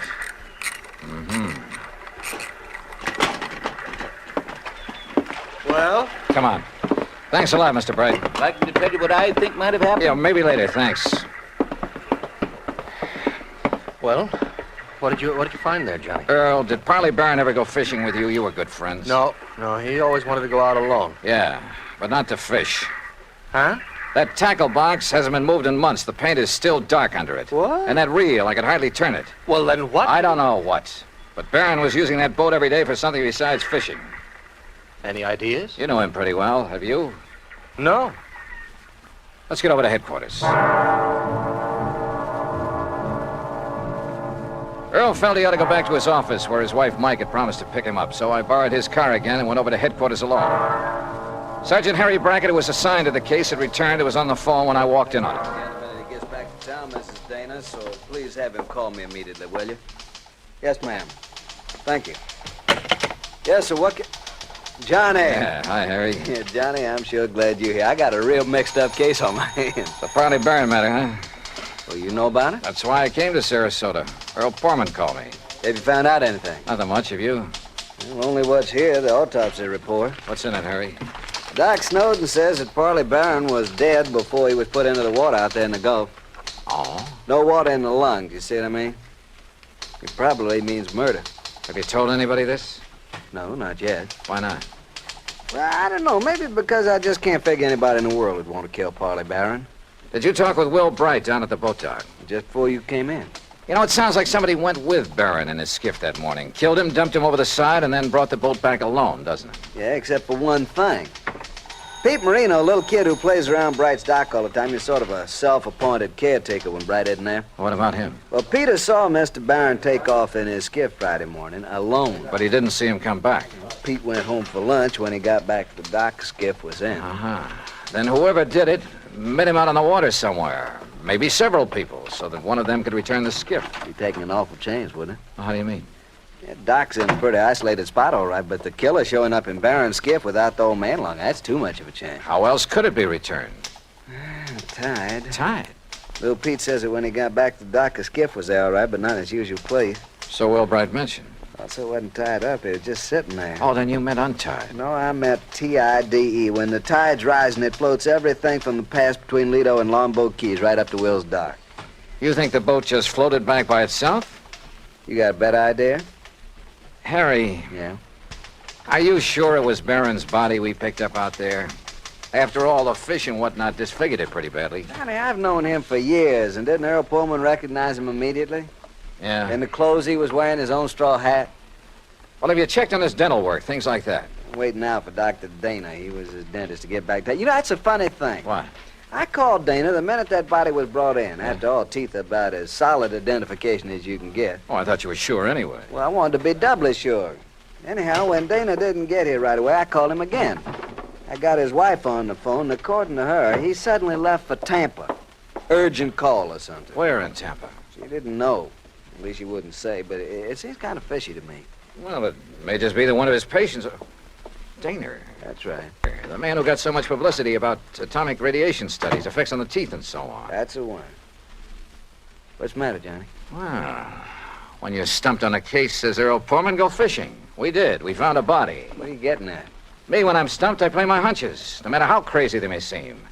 And the hunch I have right now, man, is the craziest. I'll see you later. I learned a long time ago in this business, when you got a hunch on the line, you play it for all it's worth. Item 3, 10 cents for a phone call from a booth in the drugstore just around the corner. Hello? Hello, Mrs. Dana. Yes, this is Mrs. Dana. My name is Larkin, Mrs. Dana, from the Federal Bureau. The Federal Bureau? That's right, so you can see why it's important you say nothing to anyone about this call. Well, how can I be sure you I'm are? simply checking to make sure your husband has followed instructions. Oh, I see. Has he left for Tampa? Why, yes, the minute he got the phone call. Did he tell you who called? Why, no, but I did hear him mention the name Dufresne. Dufresne? Yes, only he didn't know I heard. And... Oh, maybe I shouldn't have mentioned it. Just be sure you don't mention it to anyone else. Oh, no. Goodbye. Item 4, $3.90 at the sign of the Flying Red Horse on the way to Tampa. The least I could do for the use of Earl's car was fill the gas tank. On expense account, of course. The FBI gag had worked before, so I used it again to bowl my way through the gate at Dufresne Chemical Corporation and to the office suite of Dufresne himself. I wasn't at all surprised to see activity in the suite despite the late hour. Sir, are you the man the front gate just called about? Yes, that's right, FBI. Which is the door to Mr. Dufresne's office? Well, I'm afraid he has some people with him, sir. What did you say your name is? Never mind. Is this the door? Sir, please, you'll have to wait. Come in, Mr. Dollar. Come in. Oh. I'm Arnold Dufresne. This is Dr. Dana, and this is Mr. McLaughlin of the Federal Bureau. How are you? We've been expecting you. Oh, have you? Sit down, Dollar. I guess this is your show now, McLaughlin. My credentials, Mr. Dollar. First, I suppose I should prefer charges against you for impersonating a member of the Bureau. Yeah, well, I can hardly say that I blame you, though, under the circumstances. Incidentally, our man in Sarasota's had quite a time keeping track of you. You mean there was a tail on me? From the moment you arrived. No kidding. We didn't dare take the chance that you might upset things for us. After all, you've a reputation for being pretty sharp. We should have anticipated that you might be called in on the case, but though we planned things very carefully, we, shall we say, overlooked you. Even as we almost slipped up with Dr. Dana here, who would identify that body. Look, will you please tell me what this is all about? A man named Poorman called you in Hartford and asked that you come here to investigate the disappearance of his old friend and client, Parley Barron, right? Yeah, that's right. Now, where is he? What happened to Barron? Do you know? We do. And we were afraid you might find out and let the, shall we say, cat out of the bag. That is why we were all ready to send for you to come here, but, well, as it turned out, you came all by yourself. Mr. McLaughlin. Parley Barron, by the way, Mr. Dollar, is all right, alive, healthy, and happy. Then that body we picked up? Dressed in his clothes? During the last war, Mr. Barron, as a research chemist, made vitally important contributions to our, or shall we say, national security. Oh. He was too valuable a man to lose, even though his wife objected to his work for religious reasons. Yeah, I gathered that from talking to her. Or perhaps you even thought she might somehow be implicated in his disappearance. The thought certainly entered my mind. Well, in any event, so that he could continue to have a happy home and at the same time carry on his tremendously important work, we arranged for the little deception that has been going on for some years now. His so-called daily fishing trips. That's right. But each morning in a small hidden cove, I needn't tell you where, he was picked up and brought here to Tampa to carry on his work. Well, I'll be darned. No one was the wiser. Even our, shall we say, competitor nations in atomic and missile research, who were bound to keep tabs on such a man, they knew only that he was working for the Dufresne Chemical Corporation. They and did know that, huh? Well, we must suppose so. International espionage is pretty well organized these days. Ah. But now this disappearance, Mr. McLaughlin. Changes in plans for nuclear developments had made it mandatory that he spend some time in, elsewhere. Where? Well, shall we say somewhere in New Mexico, something like that. So to openly send him there would have indicated to our competitors what these new developments could be. That had to be avoided at any cost. Therefore, the plan for his disappearance was carefully worked out and carried out. Then whose body was it we picked up? Well, some poor, unidentified old derelict who was on his way to Potter's Field. I see. Well, believe me, if the Bureau functions this thoroughly in everything it does... Oh, we try. Well, what about Mrs. Barron? Oh, she'll bear up. We, of course, made sure of that in the beginning. And then when her dear husband does return... When will that be? When his work is finished. And, of course, that'll be too late for our friends across the sea to catch up with us, and we've worked out a completely plausible story to cover his absence. Oh, I'm sure you have. Now, Dr. Dana here will return to Sarasota in the morning. He will confirm identification of the body that was fished from the sea with only sufficient reservation to protect his professional reputation when Parley Barron reappears. All right. Now, when an insurance claim is filed on Barron... Well, I'm sure Mrs. Barron won't file for some time, unless urged to by your friend Poorman. Oh, I can prevent that without telling him anything. That's fine. What's more, with the penchant that some companies have for... shall we say, slow action on claims? Well, don't let them hear you say that. Well, Barron will be back before you need to worry about it. Now, is that okay with you, Mr. Dollar? Shall we say, okay. And once more, I tip my hat to the FBI.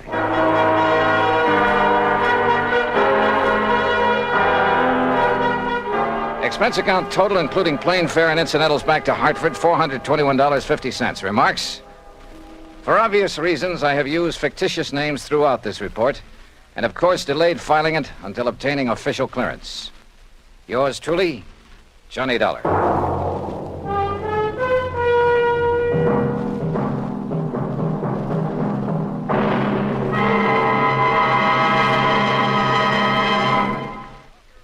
And now here's our star to tell you about next week's story. Next week, a strange old character, the most beautiful girl I've ever met, and money all over the place. Counterfeit. Join us, won't you? Yours truly, Johnny Dollar.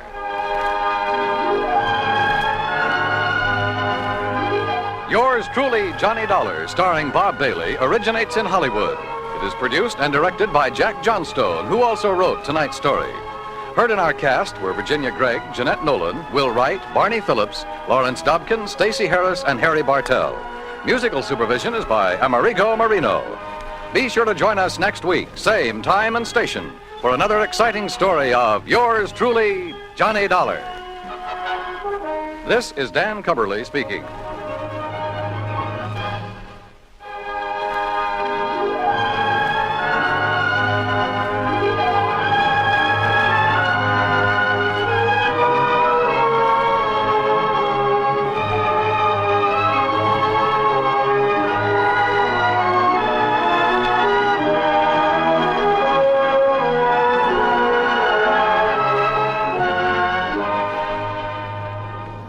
Johnny Dollar has come to you through the worldwide facilities of the United States Armed Forces Radio and Television Service.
From Hollywood, it's time now for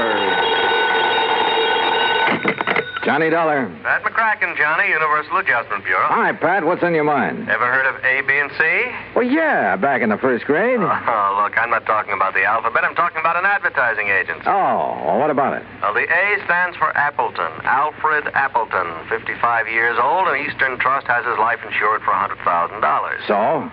It's annuity. It starts paying off at the age of 65, and we'd like to see him collect it. Looks like somebody else has different ideas. What do you mean? He thinks somebody's trying to kill him. I see. You want me to run down to New York and talk to him? He's up at his weekend place now, about 100 miles up the coast, overlooking the sea at Skeleton Point. You can talk to him there. Skeleton Point? Now, that's a cheerful name. I know. Johnny, make sure it stays just a name.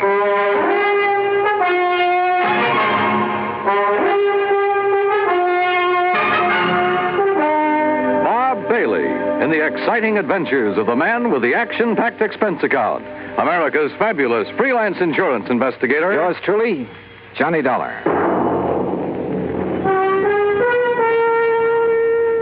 And now, Act One of yours truly, Johnny Dollar.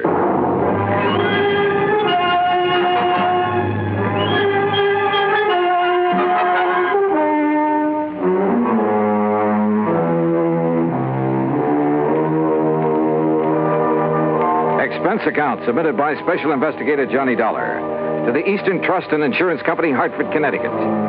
Following is an account of expenses incurred during my investigation of the 11 o'clock matter.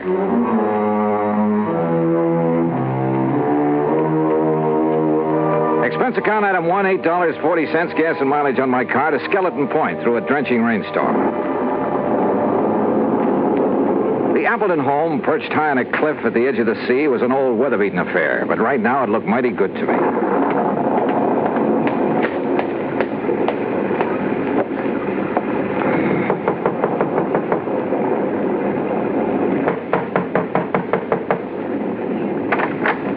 Yes? Is this Mr. Appleton's house? This is the Gregory house. Oh, I'm sorry. Mr. Appleton only leases this house. Oh, I see. Well, is he at home? I believe he's expecting me. You're Mr. Dollar? Yes. I'm Mrs. Gregory, the housekeeper. Come in. Mrs. Gregory had a strong, determined face and dark, metallic, piercing eyes. She took my coat and pointed to a door across the entry hall. I was conscious of her eyes following me as I entered the library to find two men seated in front of an open fire. Johnny Dollar? Yes, sir. I'm Al F. Appleton. This is my attorney, Grant Hillman. Well, how are you, Mr. Dollar? Well, a little damp, Mr. Hillman. Oh, yeah, here. Sit down to the fire, dry out. Oh, thanks. Ooh, feels good. And slightly warmer than the welcome the housekeeper gave you, I imagine. Mrs. Gregory? Well, she did seem a little reserved. She's a widow, owns this house. But I love the place, so... anyway, I'm glad you came. I understand there's been some sort of attempt on your life, Mr. Appleton. Well... Mr. Appleton has received several, crank notes lately. We thought it wise to take what precautions we could. Have you notified the police, Mr. Hillman? No, I vetoed the idea, Johnny. Oh, why, Mr. Appleton? I didn't want that kind of publicity right now. My advertising agency's right in the middle of landing a fat new account. Your agency is A, B, and C. That's right. Who are B and C? C is nobody. Tom Baker and I liked the idea of ABC, but we didn't have any other partners, so C just stands for company. Oh, this Tom Baker is your only partner, then? He was. There's some question as to whether he still is. I don't follow you. Al, I don't think there's any need to go into that now. I guess you're right, Grant. Anyway, I don't want to accuse Tom of anything until I've had a chance to go over the books this weekend. Al, did I hear someone at the door a moment? This is Johnny Dollar, Laura. Mr. Dollar, my wife. Oh, I see. How do you do, Mr. Dollar? Mrs. Appleton? Dollar, the crank letters Al has been getting are up in my room. I'll bring them down. Okay, Mr. Hillman. You'll stay overnight with us, won't you, Johnny? Now, haven't you imposed on Mr. Dollar enough, dear? Perhaps he has business back in the city. Nonsense. And with that storm out there, I'll have Mrs. Gregory make a room for him. Well, would you like a drink, Mr. Dollar? No, thanks. Mrs. Appleton, you seemed rather surprised when you saw me here. Oh, did I? Almost as though you were expecting someone else. Someone else? Why, no, I wasn't expecting anyone in particular. Well, perhaps I just... Wait, hold it. What's the matter? That flash of lightning, there's someone outside that window. Oh, no, you must be wrong. Stay right here. I grabbed my coat and went out into the storm. Because of the prowler, sure. But also because of Laura Appleton. Because she'd been staring at that same window, shaking her head quickly as though warning someone. But outside in the downpour, in the mud, I could see no one, no footprints. Finally, I went back inside to the phone in the entry hall to call the local police. But the phone was dead. Maybe the storm had knocked down the lines. Yeah. Or maybe someone just wanted to make sure we'd have a nice, cozy weekend, undisturbed. And my hunch was, it might be too cozy for comfort. Act 2 of yours truly, Johnny Dollar, in a moment. And now for another episode in the life of Sergeant Donald Bellwether, my husband.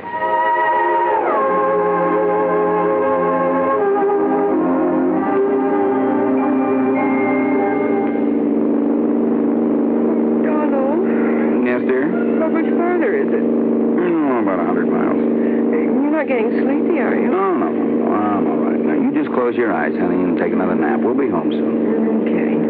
You stay awake now. Yeah, I will. Oh, I still think we should have stopped in the hotel.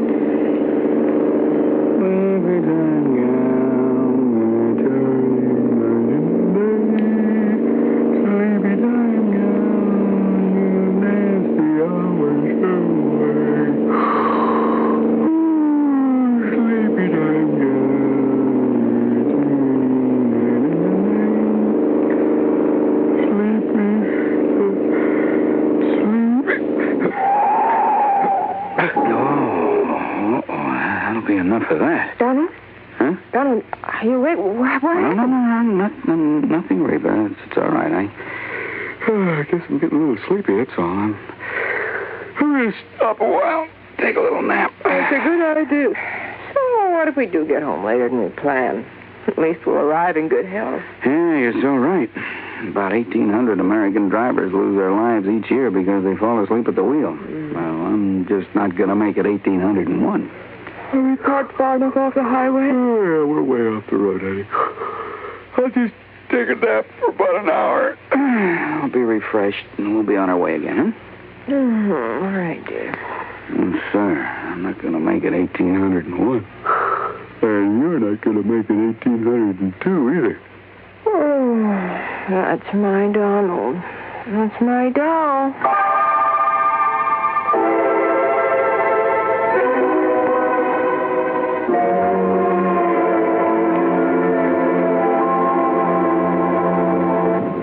And now, Act 2 of yours truly, Johnny Dollar, and the 11 o'clock matter.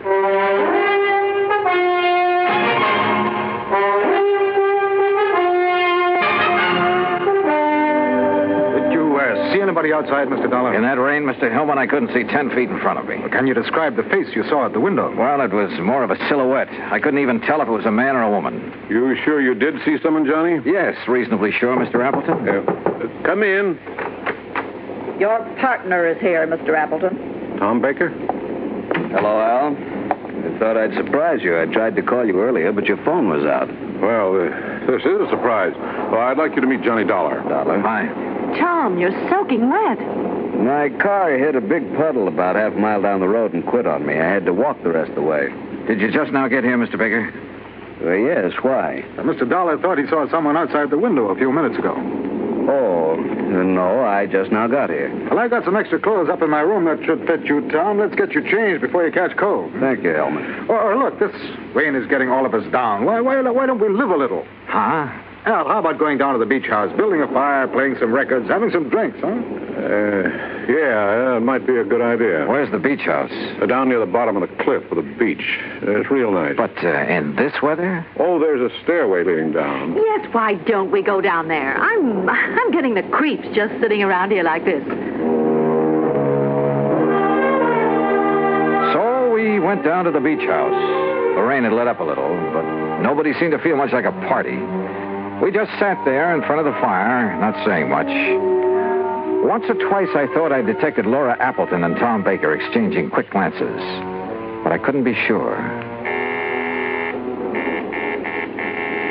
That's the intercom from the house, Al. Oh, yeah, I'll get it. Yes? Oh, yes, Mr. Gregory. You can go on to bed. We won't be needing you anymore tonight. You know, bed sounds like a good idea. Oh, it's almost 11 and I'm beat, so if you'll excuse me. Oh, sure. Well, why don't we all... Could we have our talk now? Oh, okay, Tom, if you insist. Laura, why don't you fix us another drink? All right, Al. How about you, Mr. Dollar? Yeah, I'm with you, Hellman. Let's go on up to the house.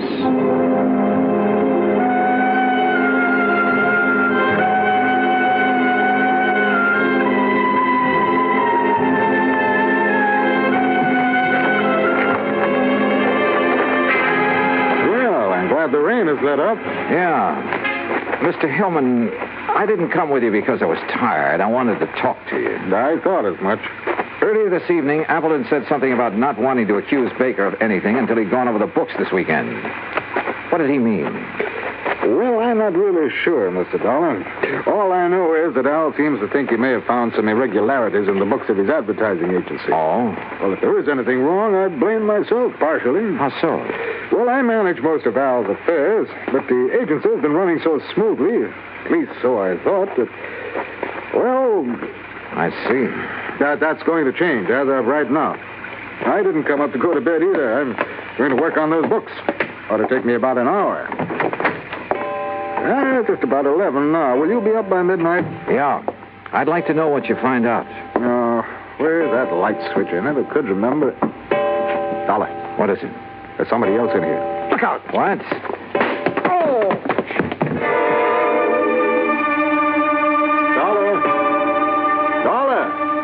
I guess I was out only a few seconds because the clock was still striking when Hillman brought me to. Dollar, are you all right? What? Yeah, I guess so. I grabbed at him, whoever he was, but he knocked me loose. By the time I got the lights on, he was gone. Oh. Lucky for you, he only stunned you momentarily. Oh, brother. Hillman, did you see where he went? Well, he didn't leave by this front door here, I'm sure of that. Then he must be still in the house.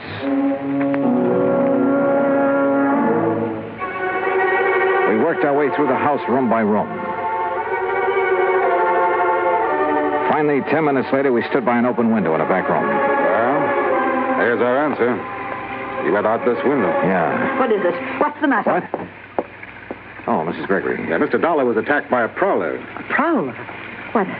That's terrible. Where's the intercom to the beach house? We'd better tell Mr. Appleton. Right there on the wall. Ah. This button here? Yes.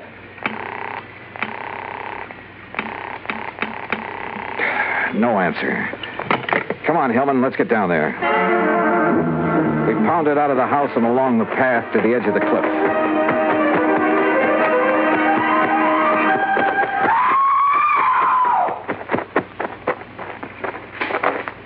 Then we found her, Laura, standing at the top of the wooden stairway. One section of the railing was broken away. We looked over the cliff. There was a body lying on the rocks down below. It was Al Appleton.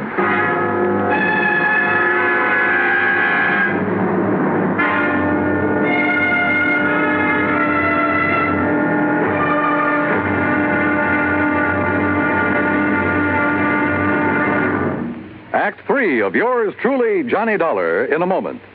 Do you know who said, democracy is based upon the conviction that there are extraordinary possibilities in ordinary people? Those words came from the American religious leader, Harry Emerson Fosdick. From the earliest days of the United States of America, there has been the sentiment that the average person can achieve an important goal if he is given an environment in which he can develop his capabilities to the fullest extent. An environment in which the individual is given the rights and privileges that he needs for development. It is the duty of every American to protect and stimulate this environment. Remember the words of Harry Emerson Fosdick. They are part of your American heritage. The extraordinary possibilities of ordinary people are inherent in American democracy. And now, Act 3 of yours truly, Johnny Dollar, and the 11 o'clock matter. We stood on the stairway at the top of the cliff looking down at Appleton's body on the rocks below. That is, Hillman and I did. Laura Appleton was in a state of shock, and we couldn't get much sense out of her. We had Mrs. Gregory take her back to the house, then Hillman and I got a flashlight and climbed down the rocks to Appleton's body. Dead, Mr. Dollar. We'd better not move that body until the police get here. Yeah. Let's see. His wristwatch stopped at 10 after 11. It's 11:30 now. Right. And because the clock was just striking 11 when I got hit over the head in the entry hall... Yeah, so then we must have spent 10 or 15 minutes searching the house for that prowler. Meantime, he or somebody else was shoving Appleton over the cliff. Somebody else? There were a couple of people with Appleton down at the beach house. Laura and Tom Baker. I'd forgotten about Tom. Where is he? Right now, Hillman, that's a very good question. We went back to the house. The phone was working now, so I put in a call to the local sheriff's office. But all the units were out on call. They'd send somebody as soon as they could. I started for Laura Appleton's room. Grant Hillman overtook me in the hall. Dollar, I made a preliminary check of the agency records Appleton brought up here with him this weekend. Did you find a shortage? Yes, possibly as much as $50,000. I see. Thanks, Hillman. Yeah, I'll see you later. Come in. Oh, Mr. Dollar. I'm feeling better now. I'm sorry to bother you with questions, Mrs. Appleton, but I'm afraid I have no choice. Yes, I understand. I want you to tell me exactly what happened. Well, I'll try. After you and Grant Hillman left the beach house, my husband and Tom Baker and I sat there a few minutes, and then Tom left. I see. Then, a couple of minutes later, somebody from the house called my husband on the intercom, so he left me. What time was that? Oh, a few minutes after 11, I guess. Uh-huh. What happened then? I sat there a few minutes longer. Then I just didn't feel like sitting there alone, so I started up the stairway. When I got to the top, I saw that the rail had been broken away. I looked over the edge. Okay. Mrs. Appleton, why did Tom Baker come here this evening? Why, I don't know. I think you do. What? You tried to warn him when I saw his face at the window earlier.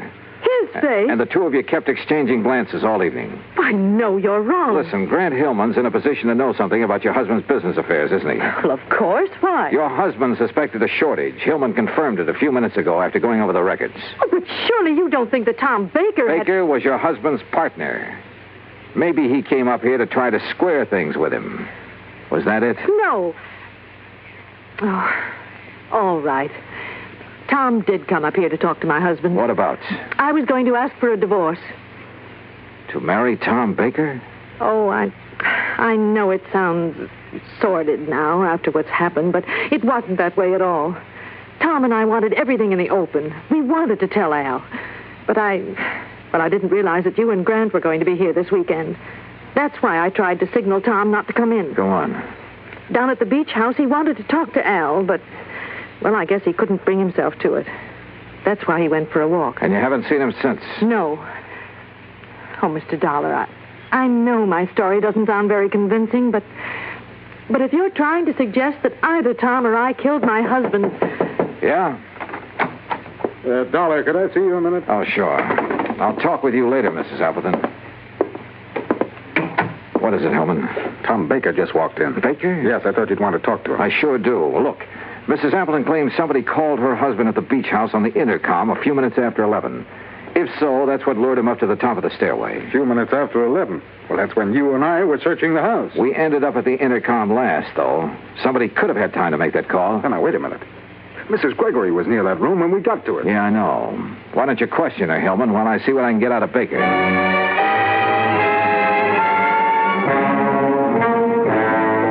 $15, I didn't have anything to do with it. I went for a walk on the beach. I didn't even know Appleton was dead until Grant Hillman told me a few minutes ago. I'm telling you the truth. Yeah, well, I'm afraid we'll have to let the police decide that, Baker. Sheriff Station, Maloney. Hello, Johnny Dollar at the Appleton place. I'm still waiting for one of your units. Oh, yeah, we're sorry, Mr. Dollar. We've had a lot of calls on account of the storm. Well, you're not the man I talked to when I called before. No, that was Harris. He went off duty at 1. He left me a message about your call, and we'll have somebody up there within 15 minutes. Okay, thanks. That's funny. Well, Mrs. Gregory denies making that call on the intercom, Dollar. Huh? Oh, yeah, okay, Helen. Well, what's the matter?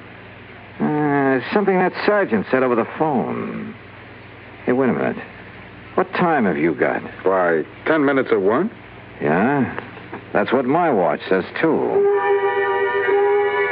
But according to the sergeant, it was after 1. I checked the big clock in the entry hall and the one in the living room. They both agreed with my watch, 10 minutes of 1. I slipped outside, unlocked my car door, and looked at the clock on the dashboard.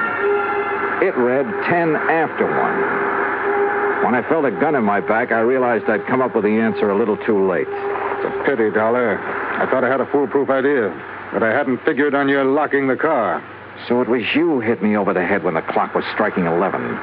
Who called Appleton at the beach house, lured him up the stairway, and shoved him over. Then came back and reset my watch and the clock so I'd hear it still chiming 11 when you brought me to. I thought I'd only been out a few seconds. Actually, it was 15 minutes. Yes, but you're the only one who knows. Now get in the car. We're leaving. I started to get in, then kicked at the car door behind me. It swung and knocked Hillman off balance. Before he could recover, I nailed it. Oh! By the time he came to, the sheriff's patrol had arrived. And Hillman, you know, he wasn't one bit happy to see them.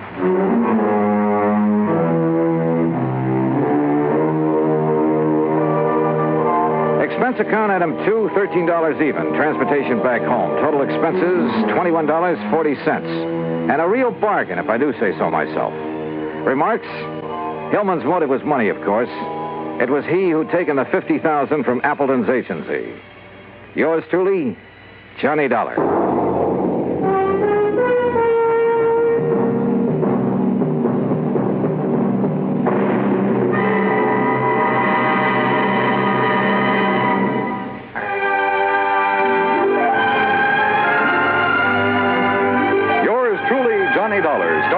Bailey originates in Hollywood and is produced and directed by Jack Johnstone. Today's story was written by Robert Wright. Heard in our cast were Eleanor Audley, Paula Winslow, Larry Dobkin, Will Wright, Ben Wright, and Harry Bartell. Be sure to join us next week, same time and station, for another exciting story of yours truly, Johnny Dollar. This is Dan Cubberly speaking.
Come to you through the worldwide facilities of the United States Armed Forces Radio and Television Service.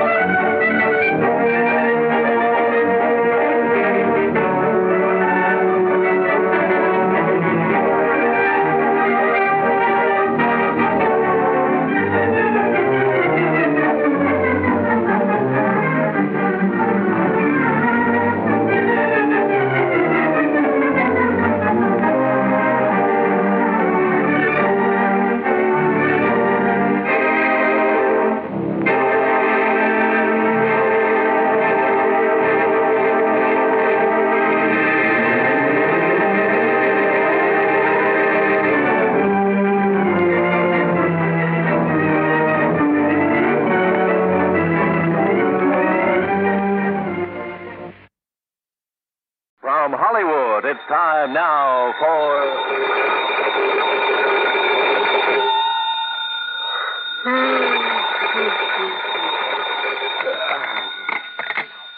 Yeah, Johnny Dollar. This is Peter Hanley at Western Maritime and Property Insurance. Holy, look, do you always start making calls at 4 a.m., Mr. Hanley? I had to phone clear across the country, Mr. Dollar, to find out that you're right here in Los Angeles. Yeah, that's right. The Beverly Hilton out here in Beverly Hills. Good. But I've cleared up the case that brought me here, so as soon as I have breakfast, if they serve it at this unearthly hour, I'll pack up my bags and go back to Hartford. Please don't. Oh, what's up? One of our clients is about to present us with a claim that I think you ought to investigate. As long as you're right here. Yeah, what sort of a claim? For the loss of his yacht, How much of a claim? between $150,000 and $250,000. Wowee. You know where Malibu Beach is? Yeah, sure, up the coast a few miles. Used to be a famous movie colony, that sort of thing. That's the place. Well, if you can find some means of transportation, I'll meet you at the Malibu Pier. On expense account, Mr. Hanley, I can find anything. Well, now, look here. And on a claim that could run to $250,000, I'm sure you won't be chintzy. Mr. Dollar. I'll see you at the Malibu Pier.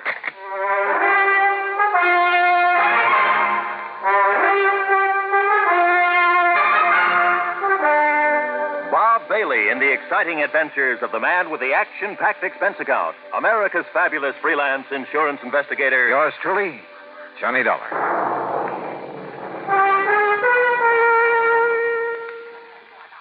And now, Act One of yours truly, Johnny Dollar.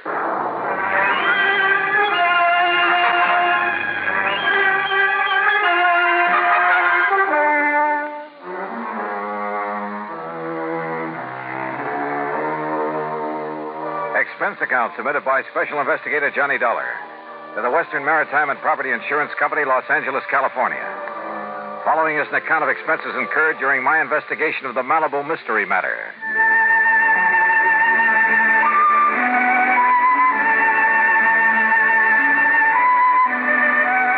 Expense account item 1, $2.25 for a fancy breakfast in my room at the Beverly Hilton. Item 2, $50 deposit on the best-looking rental car I could find. I drove out Santa Monica Boulevard to the Coast Highway, then north along the edge of the Blue Pacific, some 12 or 13 miles to Malibu, where a long fishing pier stuck out into the ocean. Cars were parked for half a mile on either side of the pier entrance, and it looked as though half the population of L.A. was crowded out on the pier itself. Thanks to an ambulance that pulled away from the curb and headed south toward town, I found a parking space.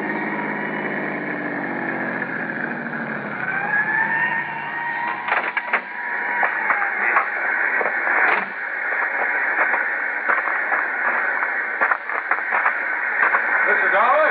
Here. Oh, hi, Mr. Hanley. Come along out on the pier. All right.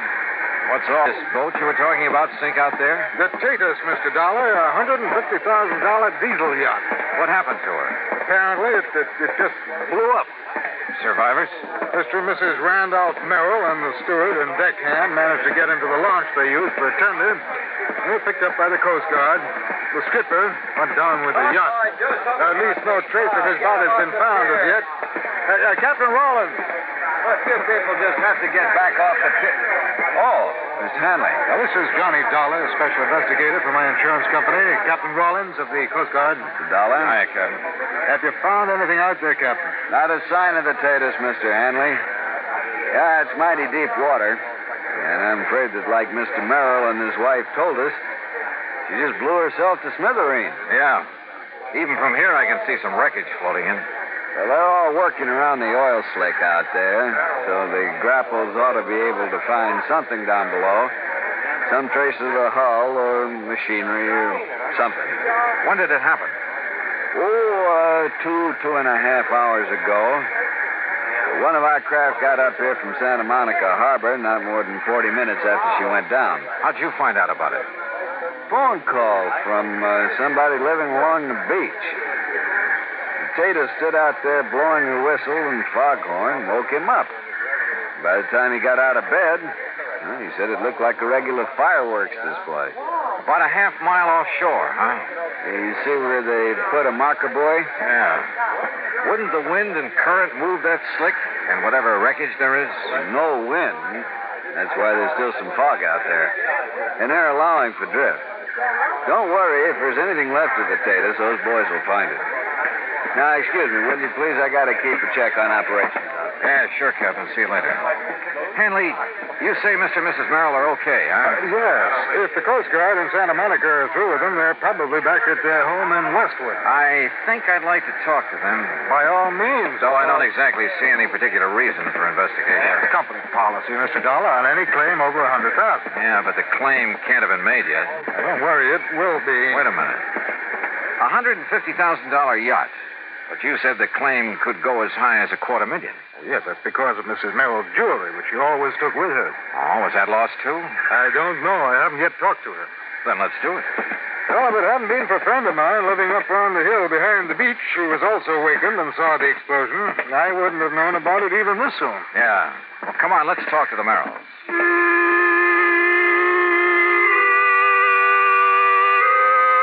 Pete Hanley had his own car, so I tailed him to the Merrill home in Westwood. It was in a nice, but certainly not a fancy section. I'd have thought a man with a $150,000 yacht would live in the snooty Bel Air property, the Brentwood Hills, Pacific Palisades. One of the sections that displayed a little more wealth. However, Mr. Merrill pretty well explained it. And quite frankly, when I had to take such a loss in selling out my plastics business, I decided we'd better retrench a bit. And really, Mr. Dollar, I don't miss that lovely big place we had in Bel Air one bit. After all, they're just the two of us, and we don't do a lot of entertaining. More coffee? No, thanks. As a matter of fact, Dollar, I was thinking of selling the taters for, well, to be frank about it, for purely economic reasons. Oh? Wouldn't it have been pretty hard to get your price for a boat like that? Possibly. Quite frankly, the maintenance on it alone became quite a burden after I lost my business. But no matter. Now the insurance will pay for her. Mr. and Mrs. Merrill, there is one thing that I must find out. Yes, Mr. Hanley. Mrs. Merrill's jewelry. No, thank heavens. No, that's safe. Oh, careful, dear, of the glass top on that table. Oh, sorry. No, you see, Mr. Hanley, the jewels were the first thing I thought of when the engine on the Tatus started making funny sounds and woke me up. Well, I am glad of that. Here they are, all safe and sound in the little casket I keep them in.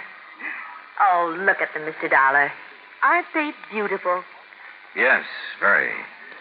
But now suppose you tell me just what happened out there on the yacht. They said they'd been cruising peacefully up the coast, all hands on board asleep except for the skipper at the wheel. Then the engine started making strange sounds, shaking the whole yacht. The Merrills and the crew jumped out of their beds and rushed on deck. By then, the captain had discovered something wrong with the fuel system, so he ordered them off from the tender while he tried to operate the extinguisher system. Then, barely minutes after they'd cleared her side, came a series of explosions. And that was the last they saw of the Tatus and her captain. As for the Merrills, they were humbly glad they'd been lucky enough to escape. Lucky? Suddenly, sitting there, idly toying with the jewels, I discovered something that... Yeah, believe me, this case did need investigation. Needed it bad.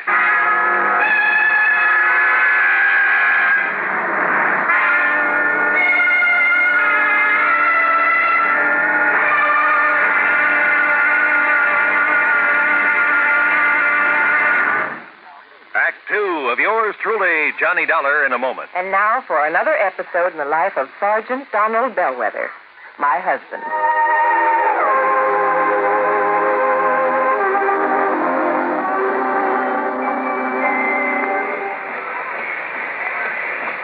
Hi, honey. Did you fix the windshield wipers? I sure did, Reba. How's that? Oh, you fixed them. Good for you, Donald. Thank you, my dear. Well, that's that. Now, if it rains, we're prepared for it, huh? I feel better now. Oh, me too. A driver has to see the danger if he expects to avoid it. That's right. And also keep the back and side windows clear in rain and snowy weather. That's right. Oh, how about the horn? The horn? The horn doesn't work, Sergeant. Aren't you going to fix it? No, I don't think so. Frankly, Reba, I hate horns. Whenever there's a traffic jam, the first thing some guys do is blow their horn. Which does absolutely no good. Of course not. All it does is jar everyone's nerves. No, I don't think I'll fix the horn. Oh, but now wait a minute, Don. Look, supposing we're driving along and suddenly we see a youngster on his bicycle headed right out into the street. Sounding that horn will warn him and possibly avoid a tragic accident. Yes, that's true, but... Or supposing we're driving on the highway, and just as we're about to pass a car, that car decides to pull out into our lane and pass the car ahead of him. He obviously doesn't see us, and he won't hear us shout. But one little beep on that horn, and he'll automatically scoot back and avoid a collision. Reba, you've convinced me. Even though it can be a nuisance, the automobile horn is a necessity. Then you'll repair it? Immediately. Oh, that's my Donald. That's my doll.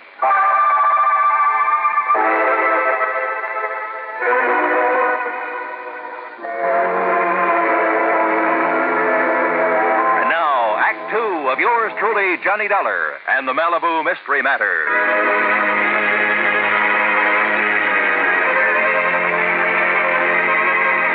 Remember when you were a kid and first found out about how mercury would plate a piece of gold, make it look like silver? How you went around putting it on everything made of gold that you could find? And remember when you first learned that a diamond could put a scratch on glass? How you went around with your mother's engagement ring, cutting grooves in window panes, glass tabletops, and so on? Okay. Sitting there, listening to the Merrills tell about the explosion on their yacht, I toyed with some of the beautiful jewelry Mrs. Merrill had been able to save. Jewelry insured for $100,000. Absent-mindedly, I dragged the diamond in one of her rings across the glass top of the coffee table a couple of times. Then again with pressure. And it did not cut into the glass. I tried a couple of the other so-called diamonds among her jewels. Same result. No result. Those highly insured jewels were paste. Well, Mr. Dollar, it looks like we have the whole story now. Yeah, it sure looks that way. And, Mr. Merrill, whenever you're ready, you just file your claim and we'll take care of it. All right, Mr. Hanley. And quite frankly, well, why kid about it? Now that I've lost my business, I can well use the money. Oh? Then I'm kind of surprised you haven't sold some of these jewels. Dollar, there is a thing called sentiment that even money can't buy. Why, of course, Mr. Dollar. Before I part with these jewels... Yes, I'm sure. Shall we go, Hanley?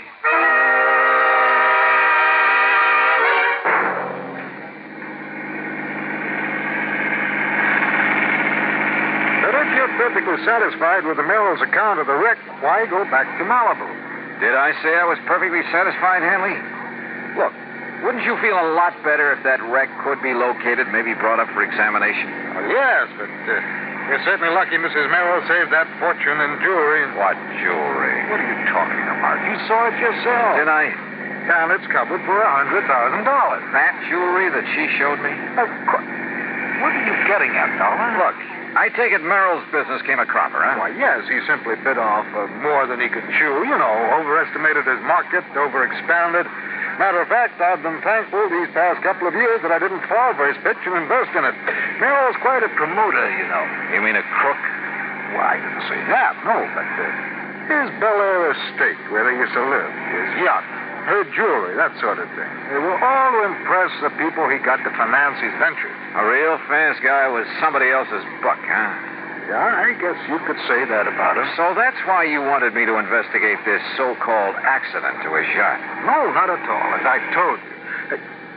What do you mean by so-called? Hanley, you say a friend of yours actually saw the explosion. That's how I learned of it almost as soon as the Coast Guard. But now... And if you know the address, that's where we're going. I told you, he lives up on a hill overlooking Malibu Beach. Only first we're going to stop at the Santa Monica Coast Guard station and pick up a chart or two. Why? Also, if you know a good surveyor, we'll take him along with us. Dollar? Yeah, Hanley? I've got an idea that may save your company a lot of money.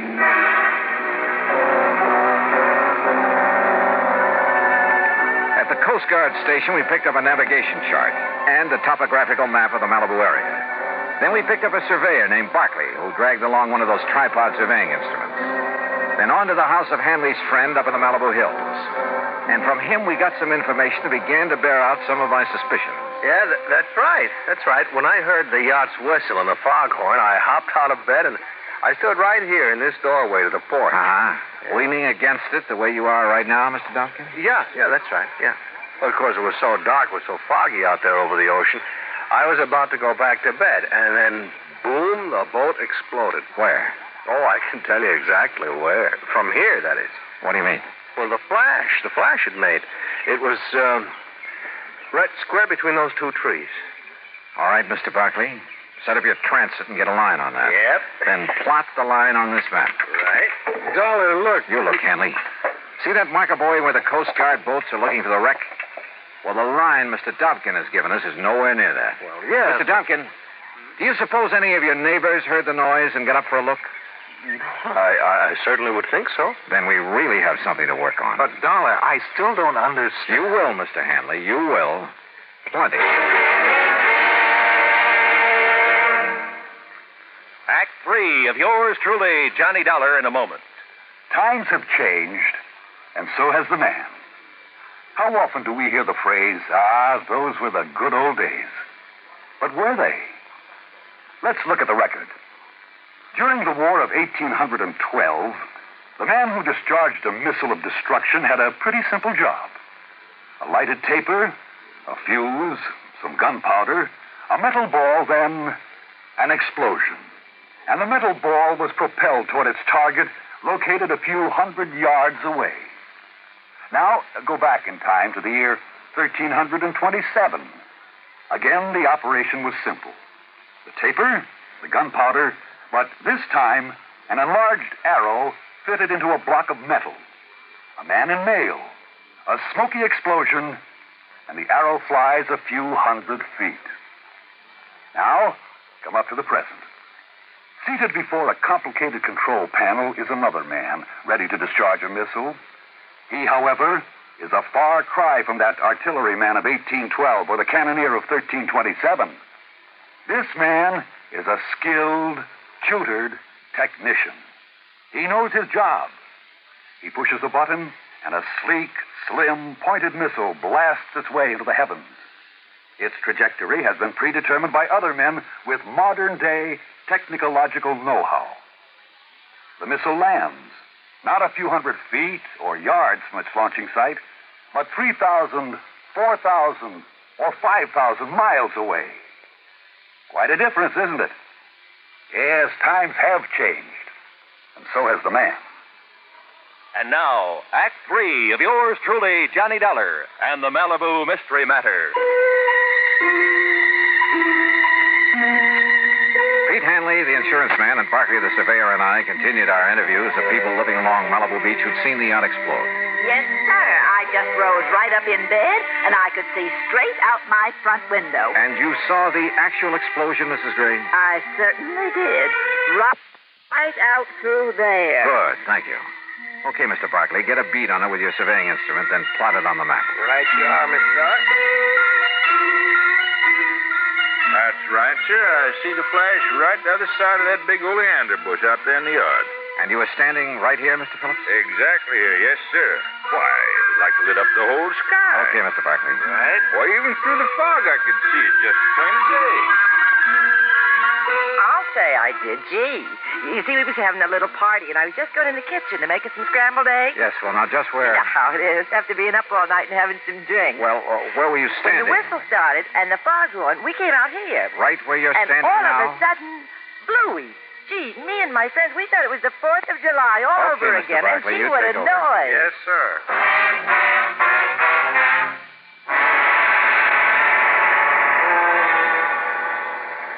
So according to our survey, Captain Rollins, your boats have been looking in the wrong area for that wreck. Yeah, Mr. Dollar, according to this chart the surveyor made, the Tatus went down right on top of Calico Rocks.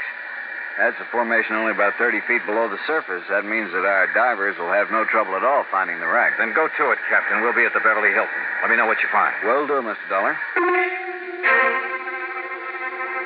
Item 3, $5.25 for some lunch. Then we went up to my room and waited. Finally, a couple of hours later, came the call from Captain Rollins. No, Mr. Dollar, our divers didn't find a sign of her, not a sign of the Tatus or any part of her, but Yes, Captain? we did find a lot of, well, they looked like heavy cans that had burst open. Like maybe they'd contained some kind of explosive? Exactly like that, and some heavy logs and tie chain wedged into the rocks, like an explosion had driven them in. A raft? Maybe loaded with dynamite or something to make the explosion everybody saw? Exactly. But what I don't understand is the oil slick we found, the wreckage floating around. Captain, I think that oil slick and the flotsam were planted out there. Well, then listen. Look, check every port on the Mexican coast, large or small, for the Tatus. I'll talk to you later. Come on, Hanley. We're going out to see the Merrills.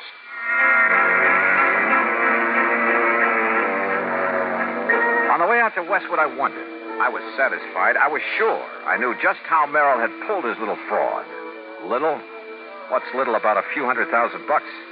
But I needed more than that for the sake of the insurance company who'd have to prosecute. So when we got there, I decided to try a bluff. Come in, Mr. Dollar. Mr. Hanley. I didn't expect to see you back here so soon. Yes, won't you gentlemen sit down?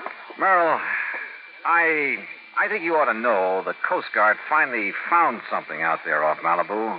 Oh? Yeah. The remains of your skipper on the Tatus. What? That's impossible. Nancy. Also, evidence that he'd been murdered. Murdered? Probably by you, Merrill.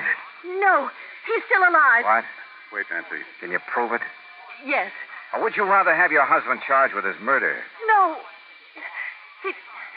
He's in Mexico with the yacht. Nancy, be quiet. That's what I figured. At some remote little port on the coast of Mexico, he and the Tatus. Dollar. Where the yacht can be completely gone over, disguised. Meanwhile, of course, you thought you'd collect the insurance on her because of the completely phony wreck you almost got away with, thanks to the fog and the darkness. Nancy, you fool. I could... All right. How did you find out, Mr. Dollar? Your wife's phony jewels tipped me off that you're not exactly paragons of virtue. Phony, Mr. Dollar? Paste, Hanley, and nothing else. And I'll lay odds they'll sell the originals, that they plan to carefully lose the fakes. Why didn't they claim to lose them in the wreck? Oh, that would have been overplaying their hand. Apparently, having saved those jewels made the wreck look all the more legitimate.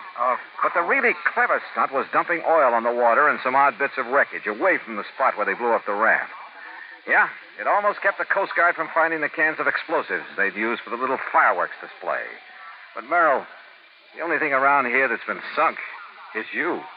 Dollar, I'll fight you and this insurance company with every legal trick in the book. You know something, Mr. Merrill?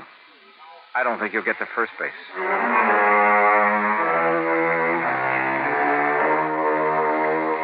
Yeah? When a crook tries to pull a fast one on an honest insurance company, well, you'll see what I mean when the courts get through with Merrill and his wife. Expense account total, including mileage on the rental car and a couple of extra days at the Beverly Hilton, $101.50. Yours truly, Johnny Dollar.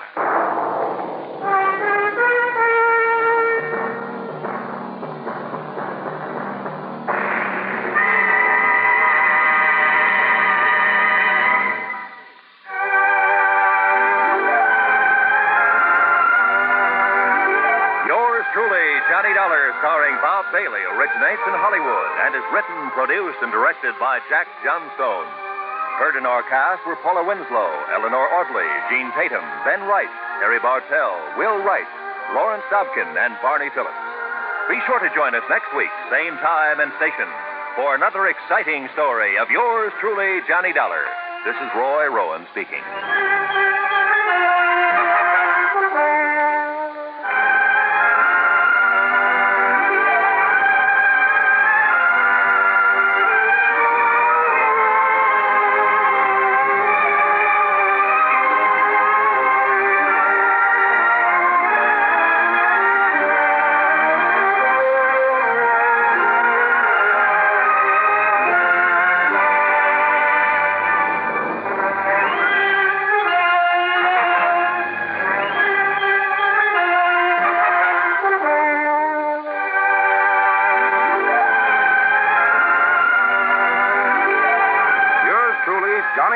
Has been a presentation of the United States Armed Forces Radio and Television Service.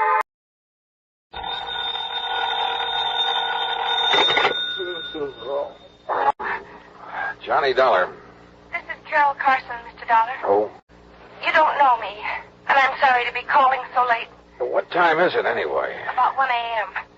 A friend of yours, Mr. Ralston, mentioned your name to me yesterday. What, Ralston? He said you were here in New York for the weekend and mentioned your hotel. Look, Miss Carson, is it? Yes, Carol Carson. Yeah, it's nice talking to you and all that, but it is rather late. When I realized what had happened a few moments ago, you were the first person I thought of. Maybe you can help me, Mr. Dollar. I need help badly. What's the trouble? I'm at the apartment of Everett Reed on East 67th. Could you come over? Any particular reason? Yes.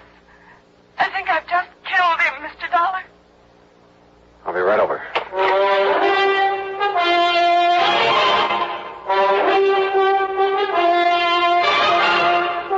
Bob Bailey in the exciting adventures of the man with the action-packed expense account.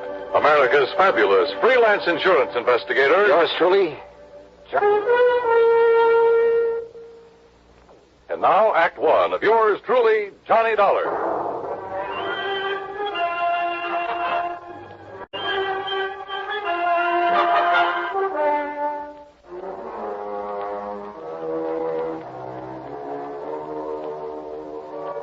Expense account submitted by Special Investigator Johnny Dollar to the Universal Adjustment Bureau, Home Office, Hartford, Connecticut. Following is an account of expenses incurred during my investigation of the deadly doubt matter.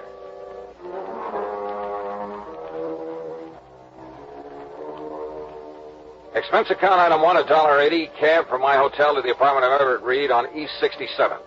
Carol Carson was waiting for me at the door. She looked sort of dazed as she pointed to a body on the floor. He's dead, Mr. Dollar. Everett Reed? Let's see. Yes. This is his apartment. You said over the phone you thought you'd kill him. Well, he's dead, all right. That's not what I meant. I meant I thought I was the one who killed him. I'm not sure. Oh? I don't know. Doesn't seem to matter. He's dead. I guess that's all that matters. He's dead. Come on, now, get hold of yourself, Carol. I'm sorry. I guess I'm not making much sense. I feel sort of funny, lightheaded. All right, yeah. Better sit down. Thanks. Now, why don't you start at the beginning? All right. I came to see Everett tonight about 11 o'clock, I guess. He was a friend of yours? No. He sent for me, and I had to come. Mind telling me why? He insisted that I have a drink with him. Then I started to feel funny. How so? Dizzy. I had to get some air. You think there was something in the drink? There must have been. He didn't want me to leave, but I had to. What time was that? Around 11:30, I think, a little before, maybe. Go on. I wandered around the streets. I was in kind of a daze. How long were you wandering around? It seemed like a long time. Then what? I came back here to the apartment. I had a terrible headache. I remember walking in the door and... Well, that's all. That's all? What do you mean, that's all? That's all I remember. I must have passed out. When I came to, I was lying on the floor, and that gun was near my hand. In front of me was... That's when I called you. That's all you can tell me? I'm afraid so. It isn't much, is it? Sure isn't. Mr. Dollar, I can't believe I killed him. I couldn't have... Now, look, Carol. You say you left this apartment a little before 11:30. The police medical examiner will be able to tell the approximate time of death. If you weren't here at that time... But that's just it, Mr. Dollar. I don't know how long I was on the streets. It seemed like a long time, but... Well, my head was spinning and everything was pretty hazy. Now, look, you gotta remember where you went. Try to think. Oh, it's no good. Wait. Coffee. A cup of coffee. You stopped somewhere for a cup of coffee? I think so. Where? I remember a neon sign on 3rd Avenue. Oh, you gotta do better than that.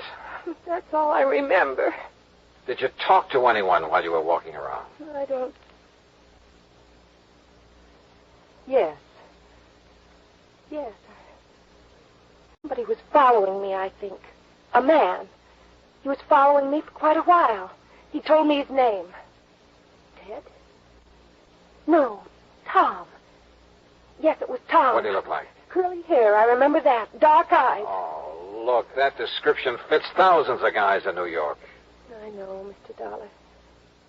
The whole story, well, it doesn't sound very convincing, does it? I called Detective Lieutenant Mike Tovich of Homicide, and he was there 10 minutes later. He was still questioning her when I left. Item 2, $1 drinks for me while I thought about the whole deal. Of all the guys in New York, why did she have to pick on me? But yeah, I'd do what I could to help her. Because that story of hers, it sounded so phony.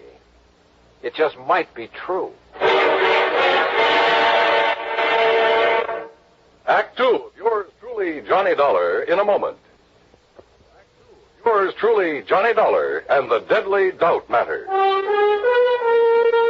Item 3, $2.20, a telephone call to Pat McCracken at Universal Adjustment Bureau.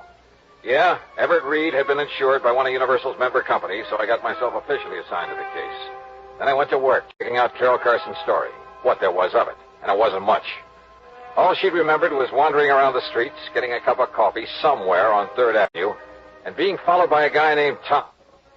I started checking every joint on 3rd Avenue from 60th to 70th Streets. An hour and a half later, I hit pay dirt at Eddie's Bar and Grill.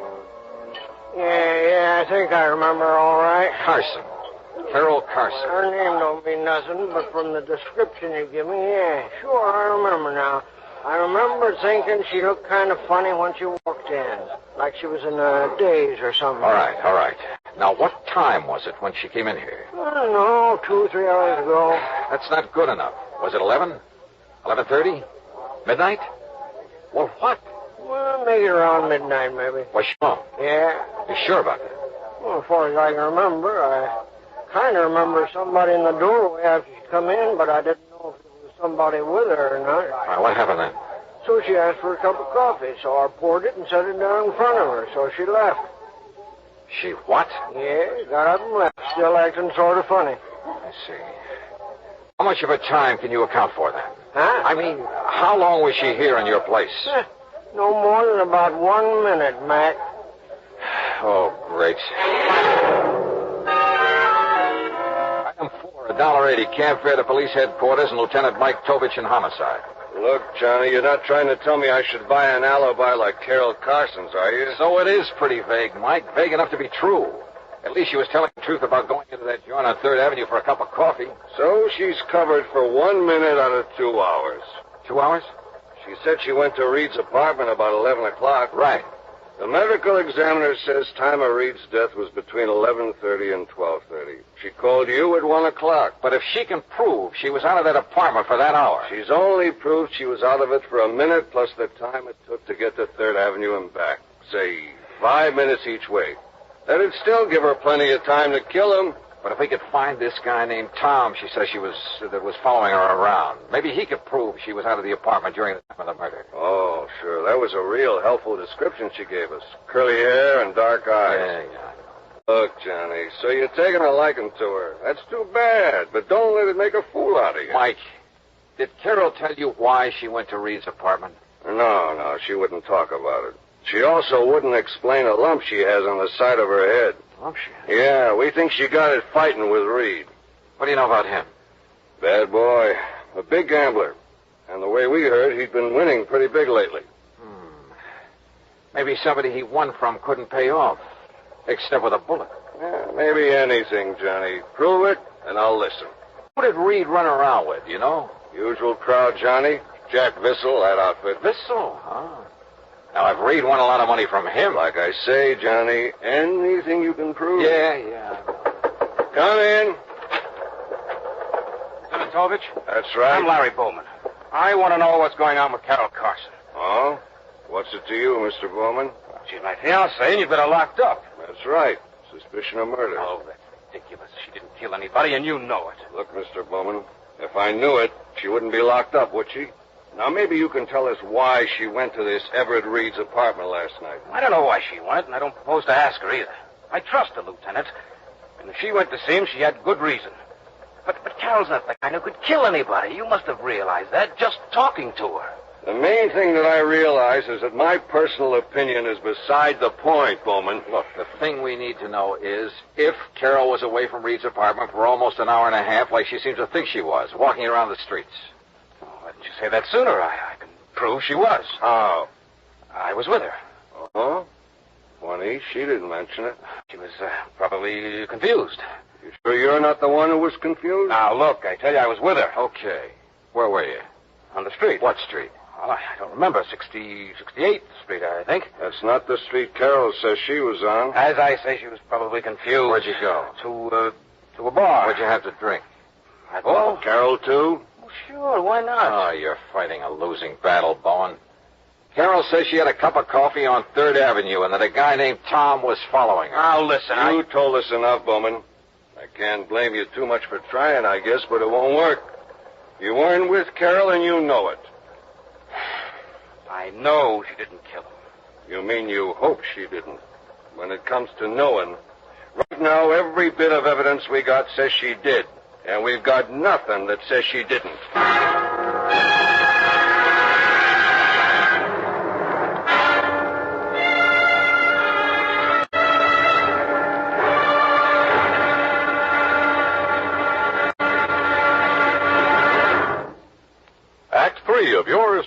Johnny Dollar in a moment.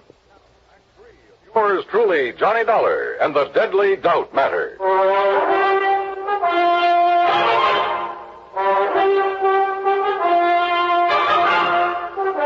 Item 5, 30 cents, coffee for Larry Bowman and me at a little joint around the corner. Lieutenant told us you can talk about evidence until he's blue in the face, Dollar. Carol's not a killer. You prove that, and Tolbert will be the first to listen. But cooking up phony alibis for Carol is not going to help any.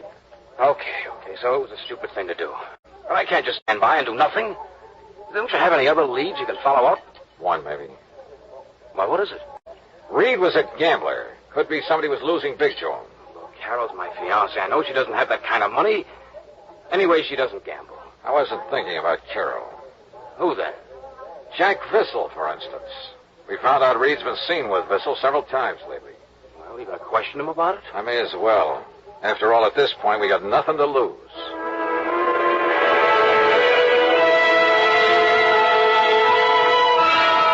You're barking up a wrong tree, Dollar. What reason would I have to kill Reed? Could be a real good reason, Vissel. Maybe you lost money to him gambling. Some nights you win, some nights you lose. So maybe you lost more nights than you won. So maybe you owe Reed some money. Oh? That could be the motive. Look, Dollar, why don't you take your crazy theory someplace else? Yeah, I owed Reed money. I owed him all of 2 bits. Now, is that enough to bump him off? So, I started making the rounds along 3rd Avenue again. But I got nowhere. Nobody remembered seeing her, and nobody remembered the guy named Tom, the one she told me had been following her. 2 hours later, I gave up. I was beat. I went back to my room and flopped on the bed. Yeah? Okay. Yeah? Johnny Dollar? That's right. Who are you? Well, I'm the guy you've been looking for. What? My name's Tom. That ring a bell? It sure does. Are you the one who was walking around the streets with Carol Carson? That's right. I'm her alibi. So I bust my neck trying to find you, and it ends up with you finding me. Well, I read in the papers it looked bad for Carol unless they found the guy who was with her. You didn't show up any too soon, believe me, brother. How long were you with her? Oh, I figure at least an hour. I kept following her, and once in a while she'd stop and talk, but she seemed kind of dazed. Apparently Reed put something in her drink. Anyway, I finally gave up. I figured if it was that tough to get acquainted, what's the use? But you're willing to swear you were with her for an hour? Why, at least. From around 11:30 to after 12:30. That clears her. Come on. Item 6, $1.80 cab fare to headquarters. Tom repeated his statement, and Carol identified Tom as the man who'd been following her. So, it looked like it was all over. I guess I'll never be able to thank you enough, Johnny. Well, if it hadn't been for you... Well, let's just say I'm the stubborn type, Carol. Once I believed your story, I had to follow through on it. Oh, it's hard to realize I'm free. It's been like a bad dream. Yeah. I'll bet Larry Bowman's glad it's over, too. Have you called him yet? No, I'll call him from my apartment. Johnny, all I can say is thanks again.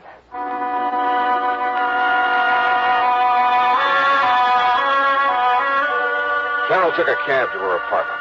I started back into the building, and then, out of the corner of my eye, I spotted another cab pulling away from the curb, following Carol's.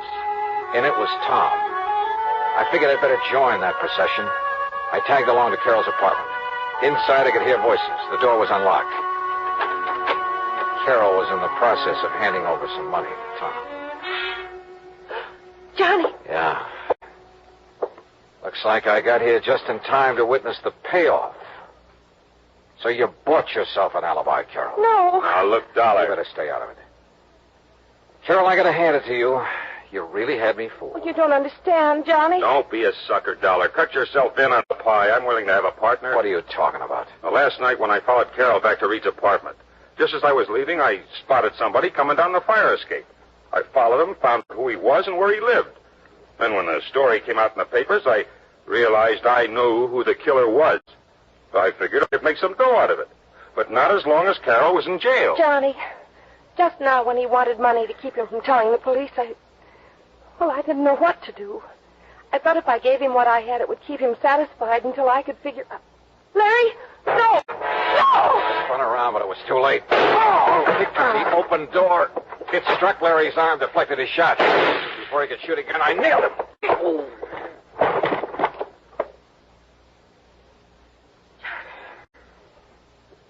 Johnny, are you all right? Yeah. Larry Bowman's the killer. I guess I was afraid of that right from the start. You see, Larry'd been gambling with Reed and losing to him. I tried to make him stop, but he wouldn't. Finally, he lost more than he could pay. So you went to Reed's apartment to try and square it, huh? Reed told me maybe something could be worked out. When he put something in my drink, I realized what he meant. That's why I got out. And Larry entered the apartment when you were away, killed Reed, slugged you when you came back, and planted a gun on you. I guess so. I wasn't sure until Tom told me he'd seen Larry climb down that fire escape. At first, I just couldn't believe that Larry would... How do you figure a thing like that, Johnny? How do you figure it?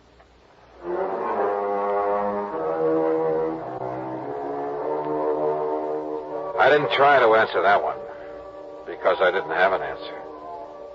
I guess there just isn't any. Item 8, $13.40, incidentals and transportation back to Hartford. Expense account total, $41 even. Yeah, Larry Bowman's gambling was a big, fat mistake. First with Everett Reed, then in trying to frame Carol. I guess that's the trouble with gambling. You push your luck too far, and sooner or later you're bound to lose. Yours truly, Johnny Dollar.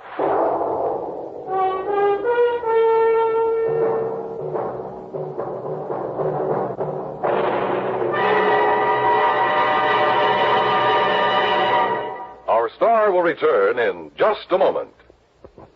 Now, here is our star to tell you about next week's story. Next week, a doting dowager who sets me out on the wildest case I ever handled. Join us, won't you?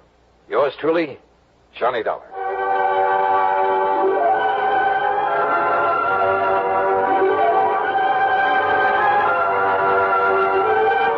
Yours truly, Johnny Dollar, salutes station KRMG in Tulsa, Oklahoma. KRMG is our newest affiliate station and serves nearly 1 million families in the Southwest. Yours truly, Johnny Dollar, starring Bob Bailey, is produced and directed by Jack Johnstone. Today's story was written by Robert Stanley.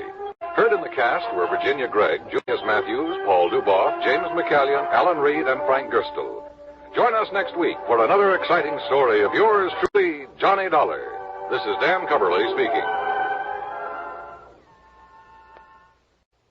Time now for... Johnny Dollar. George Reed, Johnny, at Floyd's of England. How are you, George? Do you by any chance remember Durango Laramie Matter? From that place out in Oklahoma with the crazy name of Bum Spung? That's right. Now, Johnny... How could I ever forget him? And more to the point, has he ever forgiven you? Forgiven me? After all, you were the one who accused him of passing counterfeit money. Well, I know. All he did was wash and starch and iron a few $100 bills to make him look nice and new and crisp. Well, I'm quite frank to admit I was entirely wrong about him that time. Hey, tell me, does he still pay his premiums in brand new money and in person? Yes, and that's what has me worried. How do you mean? Well, he wrote me some time ago and said he'd be here on the 10th of last month to pay his regular $4,500 premium. The 10th of last... Well, that's nearly 6 weeks ago. Exactly. And he hasn't appeared. Well, did you write or wire him to see what's holding him up? I got no answer. Johnny, I think something's happened to him. After all, with the way he flashes money around, it's a wonder somebody hasn't knocked him off long before this. George, if anything's happened to old Durango Laramie Dalhart. Yeah, I thought you'd feel that way about it. Yeah. I'll let you know what I find out when I get to, if you'll pardon the expression, Bum Spung.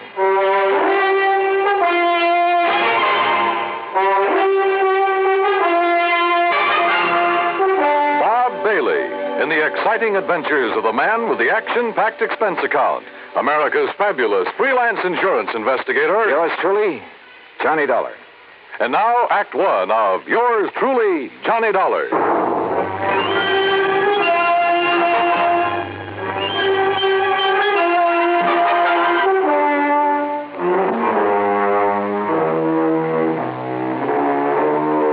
suspense account submitted by Special Investigator Johnny Dollar to Floyd's of England, American Office, Hartford, Connecticut.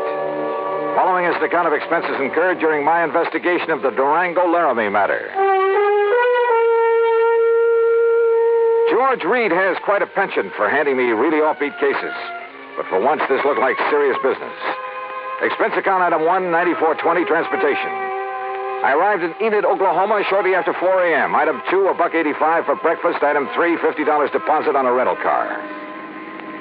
I headed due north on Highway 81 across some of the flattest plains country I've ever seen that I hadn't expected to see again so soon. About 267 miles further on, after crossing what remains of the Salt Fork of the Arkansas, I spotted the familiar weather-beaten sign indicating that Bum Spung was somewhere up a rough dirt road to the left. Bum Spung, named by the Indians. It means bad water. And finally, there it was, the same old broken wooden fence surrounding a couple of acres of poor sandy ground. The same ramshackle house, the broken-down barn, propped up in spots with timbers. And in the yard were the same two sad-looking cows I'd seen on my previous visit. The swayback horse and the friendly, mangy, toothless hound, some decrepit-looking chickens. Bum Spung, so-called ranch of Durango Laramie Delhart, who'd made it in oil and who chose to settle down in this lonely, desolate spot. And standing there looking at it, it was hard to believe that the inside of the huge unpainted house was clean, modern, well-furnished, thanks to his niece Carol, who occasionally came up to see the old man. As I swung aside the sagging wire gate, I wondered if she was here now. I wondered if anyone was here, but not for long. Durango! Durango, it's Johnny Dollar. Stay outside that fence, you meddling young varmint. This here now is private property. Wait a minute. You're not Durango. I came here to see Durango Laramie Delhart. Oh, you did, eh? Well, Durango ain't here. Now, look, you. Oh, you shut up that gate and drive away from here. You see this here now, 30-30? Drive away? After you've blown a hole in one of my tires? I did, eh? Well, I guess that wasn't very sociable, now was it? Hey, look, lower that gun for a minute, will you? Oh, no, you don't. No, you don't. You try anything funny and I'll let you have it. Only, I guess it is up to me to fix that there tire for you, ain't it? Huh? After all, as long as I done it. Now, let me take a look and make sure you just ain't up to some trick here. Yeah, but I am. Hey! Just give me that gun now. Oh, no, you don't. No, you... Okay. Now, who are you and what are you doing here and where's Durango? My hoppers, sonny. You sure pack a punch. Start talking, mister. Who are you? Who am I? Sidewinder Wilson, that's who I am. Who'd you think? And who are you? Johnny Dollar, insurance investigator. What are you doing here? What am I doing here? Why, old Durango sent me a telegram, that's why. Oh, yeah? Sure. Here now. Read it for yourself. To Mr. Sidewinder Wilson, Gunside Oil Field, somewheres near the Petterdale River, Texas. Yeah, that's where the field is, and that's where I got this telegram. Get yourself up here to Bum Spung. That's what it says. Take care of my ranch for a while and get here fast, signed Durango. Yeah. Now, you satisfied? Just who are you, Sidewinder? Who am I? Durango's oldest, bestest friend is all.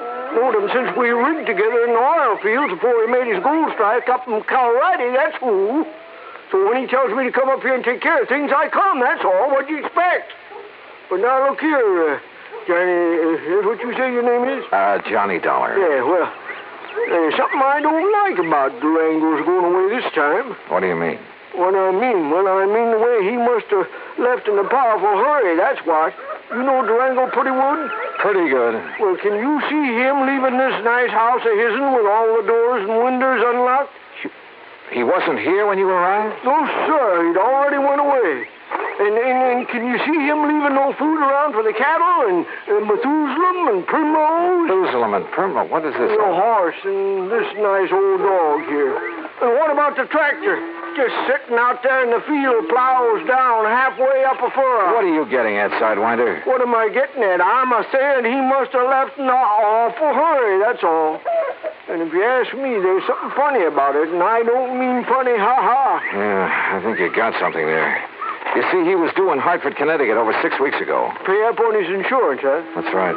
All load her down with brand new money, I bet. Probably. Yeah, I've told that crazy old coyote 1,000 times that he oughtn't to go traipsing all over the country with all that money in his kick. Johnny, if he ain't showed up the way he was supposed, it just means one solitary single thing. Like what, Sidewinder? Like what? Well, like somebody's waylaid and bushwhacked him for his money, that's what. Yeah, I'm afraid so. But, Sidewinder, I sure hope you're wrong. Johnny, I sure hope I'm wrong. Act 2 of yours truly, Johnny Dollar, in a moment. And now for another episode in the life of Sergeant Donald Bellwether, my husband.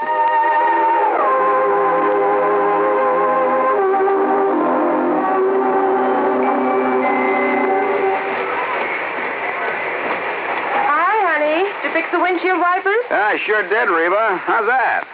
Oh, you fixed them. Good for you, Donald. Thank you, my dear. Well, that's that. Now, if it rains, we're prepared for it, huh? I feel better now. Oh, me too. A driver has to see the danger if he expects to avoid it. That's right. And also keep the back and side windows clear in rain and snowy weather. That's right. Oh, how about the horn? The horn? The horn doesn't work, Sergeant. Aren't you going to fix it? No, I don't think so. Frankly, Reba, I hate horns. Whenever there's a traffic jam, the first thing some guys do is blow their horn. Which does absolutely no good. Of course not. All it does is jar everyone's nerves. No, I don't think I'll fix the horn. Oh, but now, wait a minute, Don. Look, supposing we're driving along and suddenly we see a youngster on his bicycle headed right out into the street. Sounding that horn will warn him and possibly avoid a tragic accident. Yes, that's true, but... Or supposing we're driving on the highway, and just as we're about to pass a car, that car decides to pull out into our lane and pass the car ahead of him. He obviously doesn't see us, and he won't hear us shout. But one little beep on that horn, and he'll automatically scoot back and avoid a collision. Reba, you've convinced me. Even though it can be a nuisance, the automobile horn is a necessity. Then you'll repair it? Immediately. Oh, that's my Donald. That's my doll.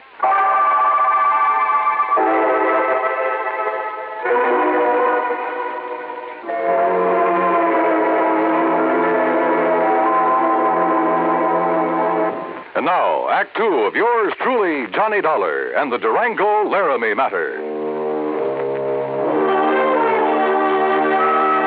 Durango Laramie Delhart, great old character from Bumspung, Oklahoma, gone, disappeared. His pal, Sidewinder Wilson, a bit of a character himself, had no idea what might have happened to him, but feared the worst. And I had to agree that his fears were justified. But tell me this, Sidewinder, have you heard anything from Durango's niece, Carol? You mean that pretty little gal fixed up this place for him so nice, kind of looks after him? That's the one. Well, say, don't she live down to Enid? Enid, yes, runs a gas station. That's right, sign of the Flying Red Horse. Come on, help me fix this tire. We'll drive back to Enid. Well, I'll help you fix the tire, but I'm staying right here. Oh, why? Why? Because Durango's trusting me to take care of the place. And if he does turn up, God willing, I'll be here to have him get in touch with you. Okay, now let's get this tire fixed. No, wait. Look. Huh? See that fancy convertible coming up the road? I not only saw the convertible, but more important, who was in it, who pulled up alongside the fence and stepped out. She was 23 or 4, a tall, slim brunette wearing a neatly tailored skirt, a tight-fitting silk blouse. Neat, trim. She looked like she'd just stepped out of Charles of the Ritz. Well, Alvin, dog-breasted Johnny. Carol, how are you? You couldn't resist my fatal charms. I couldn't stay away. With that. Whoa, now, wait a minute. What's the matter with you? You don't like that? Oh, no, come here. Get out. Now, Johnny, Yeah? Carol? Oh, Johnny. Gee, I've missed you. Oh, you shut up, Sidewinder. Johnny. By coming by Gory, Durango could see Durango. Oh, yeah. Carol, listen to me. You gonna propose, Johnny? Where's Durango? Have you heard anything from him since he left here 6 weeks ago? He went to Hartford. But he hasn't arrived there. Oh, now don't you start worrying none about old Uncle Durango or anything. You sure, Johnny? I'm sure. That crazy old goop setting out across the country with over $50,000 in money in his pants. He ought to know better than to... Oh, Johnny, do you think something's happened to him? You ask me, I think somebody's killed him for that money. Oh, no. You haven't heard from him since he left? Only a postcard from Chicago where he stayed overnight at some fancy hotel. And, Johnny, that wasn't like him. What do you mean? Oh, it was before he went straight to Hartford. That real estate man was from Chicago, Carol. What real estate man? Oh, he used to come out here looking for people with oil money. Tried to get Durango to invest in real estate, Florida, New England. Well, what did his postcard say? Nothing, really. Just that he was staying overnight. And before he'd come back, he was going to look at Ong's hat. Who is Ong? Oh, he was always writing silly stuff like that. I don't know. Ong. Oh, Johnny, what'll we do? Where's the nearest phone? Back in Enid. Then come on, that's where we're going.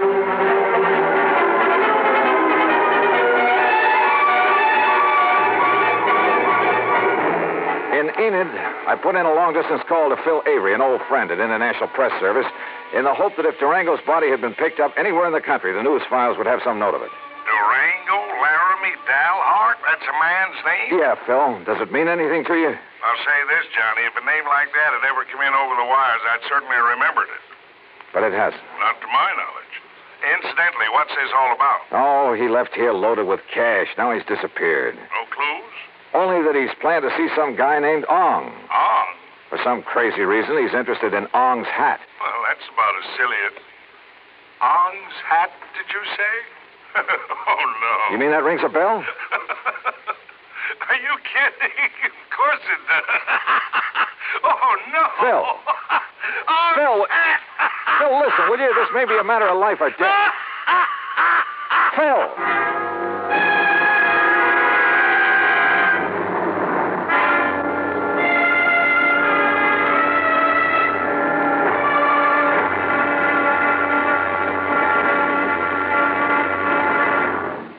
Act 3 of yours truly, Johnny Dollar, in a moment. And now for another episode in the life of Sergeant Donald Bellwether, my husband.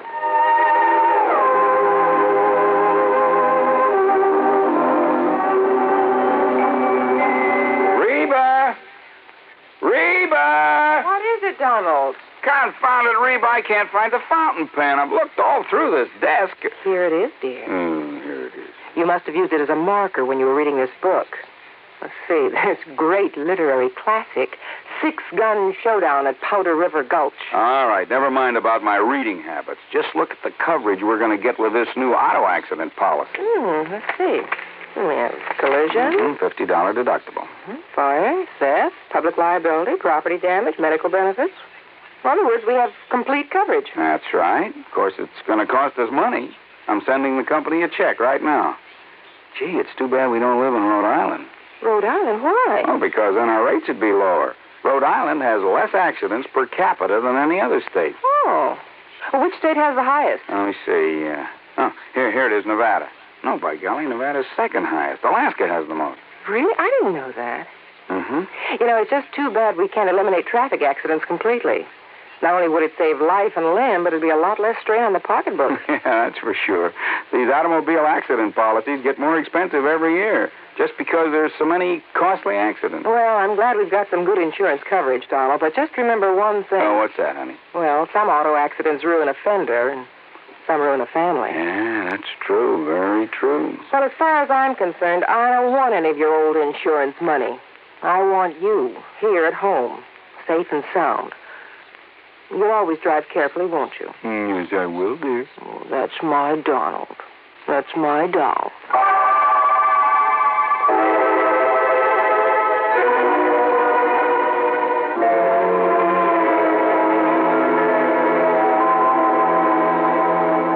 And now, Act 3 of yours truly, Johnny Dollar, and the Durango Laramie Matter.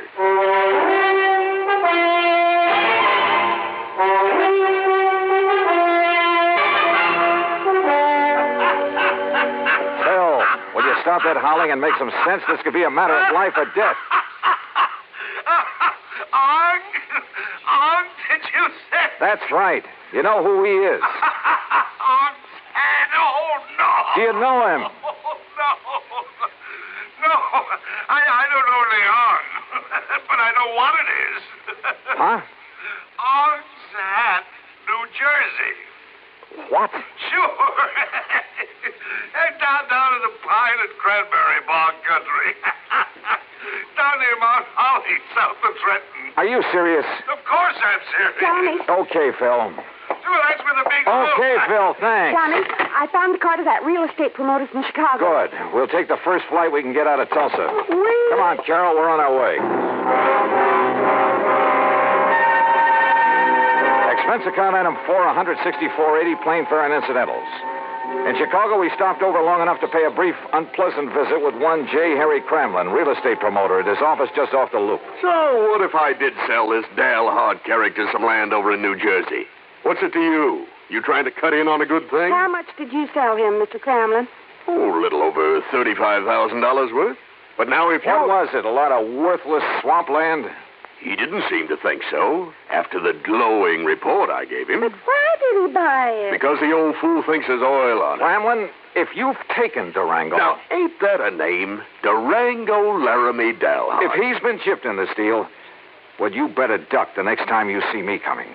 You threatening me? About a cash, perfectly legal deal? Oh, I'm sure it was legal. But oil in South Jersey. Cramlin, my warning still goes. The next leg of our flight took us to Philadelphia. There I rented another car. That's $50 deposit, item 5. We drove across the Delaware River and picked up Route 537 to Mount Holly. There we stopped for a sandwich and a Coke. That's item 6. And there a passing glance at a newspaper headline stopped me in my tracks. Something about a big oil development at... Yeah, you guessed it. At Ong's Hat. We burned up Highway 530 to Pemberton, then hit a sandy back road that led deep into the pine and scrub oak. Finally, suddenly, we came to a clearing. And there, well, there must have been 100 cars, expensive ones, some of them chauffeured limousines, and people milling about, haranguing each other, shouting each other down. And right in the middle of the crowd, a tall, angular man in blue jeans and a 10-gallon hat. Durango. Johnny, there he is. Durango! And then I saw something else on the edge of the clearing. 2 brand-new towering oil derricks. Come on, Johnny, let's get him away from that mob. Not only was he cheated by that shyster real estate operator into thinking he was buying oil land, but he's thrown more money away building those derricks. Oh, Johnny. Oh, that mob is probably trying to sell him enough rigging and pumps and equipment to fleece him royally. 10 to 1, somebody in that crowd's offered him the Brooklyn Bridge to boot. But then we gotta stop him. If only I'd run the shooting Hey, iron. Durango's seen us.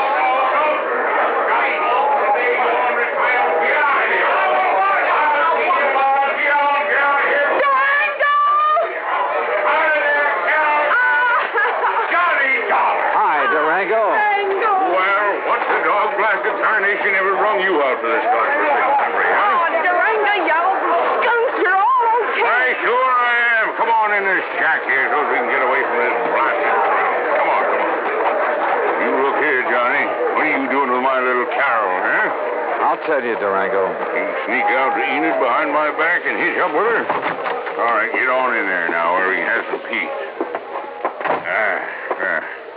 Just sit down where you can. All right, now, you young rascals. Is that what you done? Gone and got married? Well, of course not, you old goot. Oh, well, doggone it, that's what I was hoping for. Oh, goot. Well, don't you give me that, gal. I know how you was talking ever since Johnny come out to Bumspung last year. Durango, you What'd shut you up. say? I'm afraid this trip is on business, Durango. Business? With a pretty gal like Carol here? And how'd you two get here, anyway? Johnny brought me on the plane, but what difference does that... Oh, he did, eh? Transported you across state line, huh? A whole lot of them. And if there ain't no law about that, why, Jake, you two are going to have to get married. Durango. And I'm just the one to see that you do. Durango! I don't carry this old 6-gun for nothing. Durango, will you shut up and let Johnny tell you why he's been looking all over for you? What do you mean, looking, Jake? Huh? Durango, you've been had. Me? By the crook who told you this was oil land. Ah, Johnny, I knowed it warn't the minute I seen it. But you put up derricks, and they must have cost you about... Sure, they cost me plenty. It just, a funny thing happened. Oh, now, wait a minute. Sir, the minute the folks got wind of me, a millionaire oil man from Texas and Oklahoma putting up the derrick, Johnny, on my word of honor, I've told every one of them people, I've told them that there ain't no oil here. You mean you Yes, haven't? sir, I've told them till I was blue in the face. Durango. But would that stop them? That wouldn't stop them from wanting to buy this land away from me, no, sir. And you've been selling it? Why, sure. I told them it was no good, but I just couldn't stop them. And so far, I've come out a mite over $65,000 to the good. Oh, Wait a minute, I say. Yeah? Johnny Dollar, are you here to buy a piece of my land or to marry my little Carol here? Oh, no. Durango. Believe you me, it better be both. Now, how about it?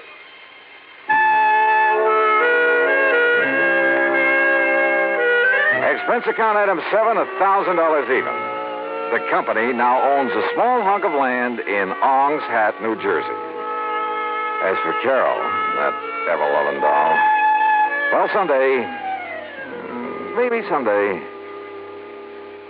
Expense account total, including incidentals and transportation back to Hartford, $1,416 even. Yours truly, Johnny Dollar.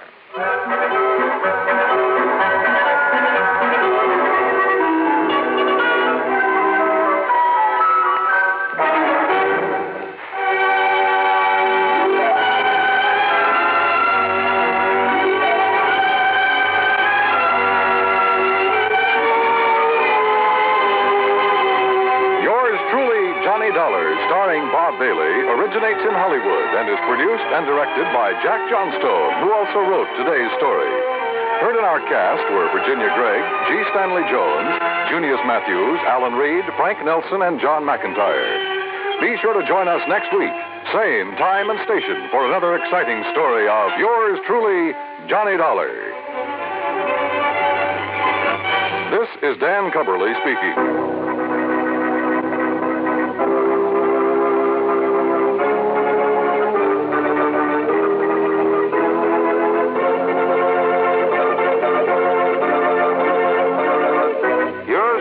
Johnny Dollar has been a presentation of the United States Armed Forces Radio and Television Service.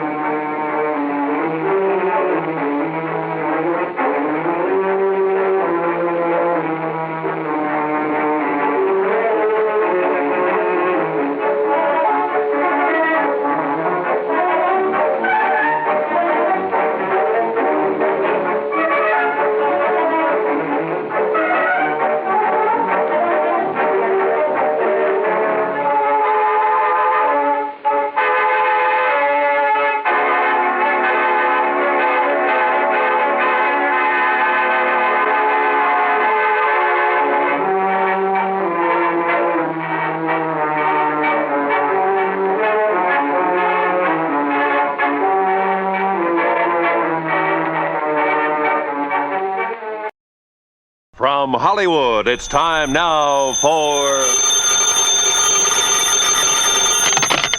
Johnny Dollar. Peter Hanley at Western Maritime and Property.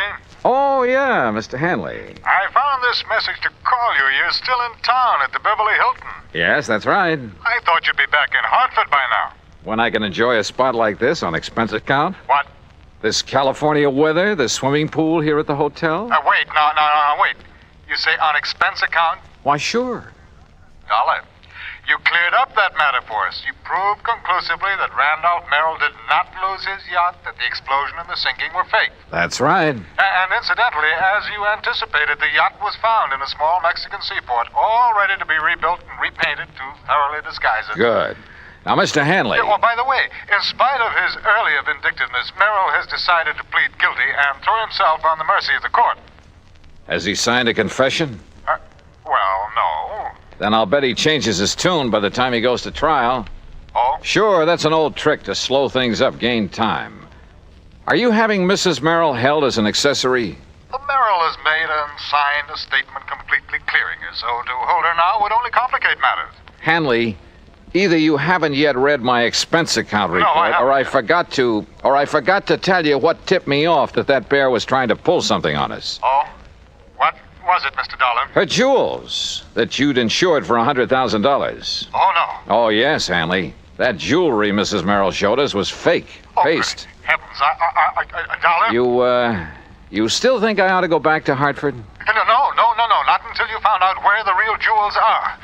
Can you come down to the office, Mr. Dollar, right away? Sure, if you like. No. I'll drive out there to your hotel. Whatever you say. Yes, I'll drive out there. I'll be there right away. Scotch and soda be all right? Yeah, what? You suddenly sound as though you could use a drink.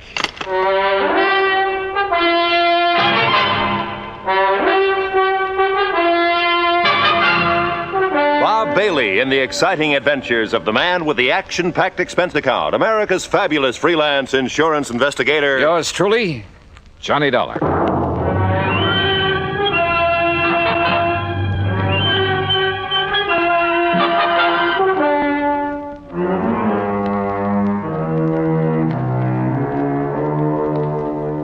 Expense account submitted by Special Investigator Johnny Dollar to the Western Maritime and Property Insurance Company, Los Angeles, California.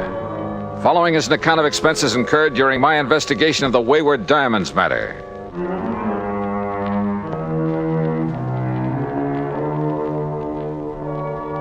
Expense account item 1, $2.25 for drinks in my room at the Beverly Hilton. By the time room service had delivered them, collected the tip, and left, Peter Hanley arrived. Yeah, come in. I make no bones about it, Mr. Dollar. I had completely forgotten about those jewels of Mrs. Merrill's. Yeah, well, I can't say that I blame you. We were so intent on exposing the so-called sinking of that yacht. Exactly. All right. Relax. Here, come on now. Sit down and relax while we map out a plan of action. Thank you. After you hung up, I suddenly remembered that you had mentioned the fact that those jewels were fake to Mrs. Merrill herself. Yeah, that's right. All right. Well, how did you know that they were fakes, Mr. Dollar? You remember when we sat in their living room out in Westwood while they gave us that cock and bull story about the yacht going down? Yes, I remember. All right. She handed me the jewels to look at. I kind of absent-mindedly dragged one of the so-called diamonds across the glass top of the coffee table and realized it didn't scratch it. Oh. Nor did any of the others, which proved they weren't diamonds at all, but some kind of imitations.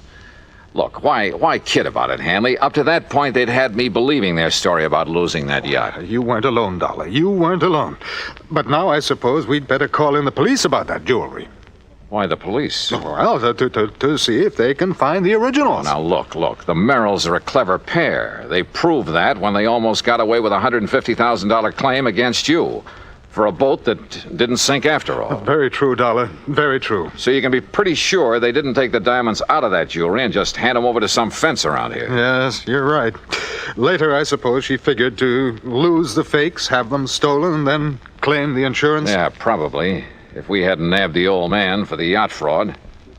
You say she hasn't been held? No. But I see now that she should have been, in spite of her husband's statement that she was completely innocent of any complicity in the whole scheme. Yeah, I think she should have. You know, it's going to take a lot of money to defend him. And with him in the clink, she's the logical one to raise it. With the diamonds. The real diamonds. Uh-huh, that's my guess. Very well, then I'll go over to police headquarters right away, charge her with fraud. You know, because of the diamonds themselves, and see that she is held until she tells us where we can recover them. Hadn't you better get evidence of fraud first? Well, the mere fact that she substituted paste for the real diamonds in that jewelry, Dollar. Well, a lot of people do that. Never wear the real stuff in public unless they have a lot of guards around. Well, even so... No, Hanley. You've got to prove that she's actually got rid of the real ones. Or tries to. You see, I don't think she's had a chance to yet. Why not? No, listen. I'm running up a nice fat item for you on my expense account. What kind of an item? Well, so far it only amounts to $100 and $150. What for? Fee to a private detective agency. Somebody to tailor 24 hours a day. In the hope of finding out what she's doing with the genuine stones? More important, to find out how she'll try to dispose of them. But you may have done that some time ago. No, I doubt it. Why? It's only recently they've needed dough. Granted. They had two plans. The phony sinking of their yacht, and later, if that worked, a phony loss of their phony diamonds. But why later? Well, to run them both together would look suspicious. What's more, apparently saving the jewels made the yacht accident look legitimate. Yes, I suppose so. Sure. And remember this. She made a big thing of having saved her jewelry. When we still believed the wreck was legitimate. That's right. She made a big point of displaying those phonies to us because she wanted to be sure we'd not only see them, but believe they were the originals. That we'd be witness to the fact she still had them. Yes, I see. But you must recall that you finally recognized them as paste. Yeah, but like you and I almost forgot about it simply because they had nothing directly to do with the matters at hand. Yeah, and she may think that we have forgotten. I doubt it. The point is, now she needs money. He saw to it that she stayed free to raise it. And the diamonds are probably her only way of getting it. Which is why I put a detective on her. Oh, excuse me.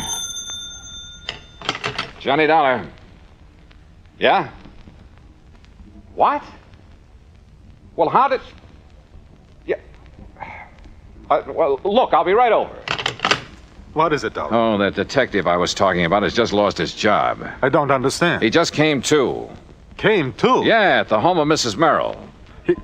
He's in her home? Yes, but she isn't. She's gone.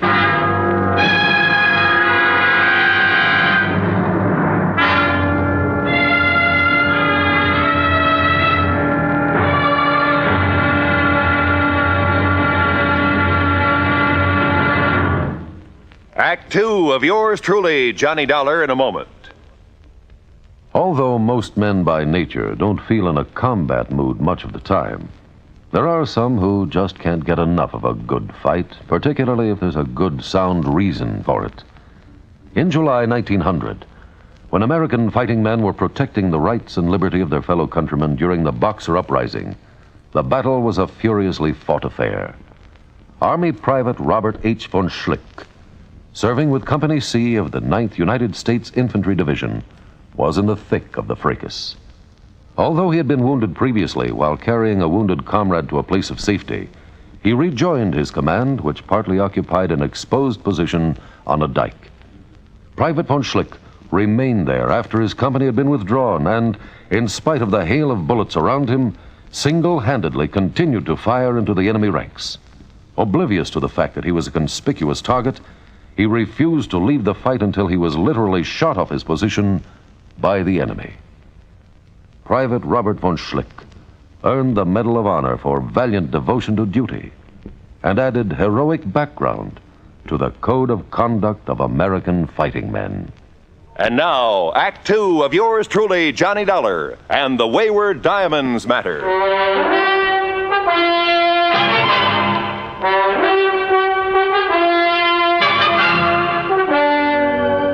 In separate cars, I still had my rental job. Pete Hanley, the insurance man, and I drove out to Westwood, just beyond Beverly Hills. You're sure that detective was here at the Merrill home when he called you? Well, that's what he said. But if he was supposed to simply tail... Come on.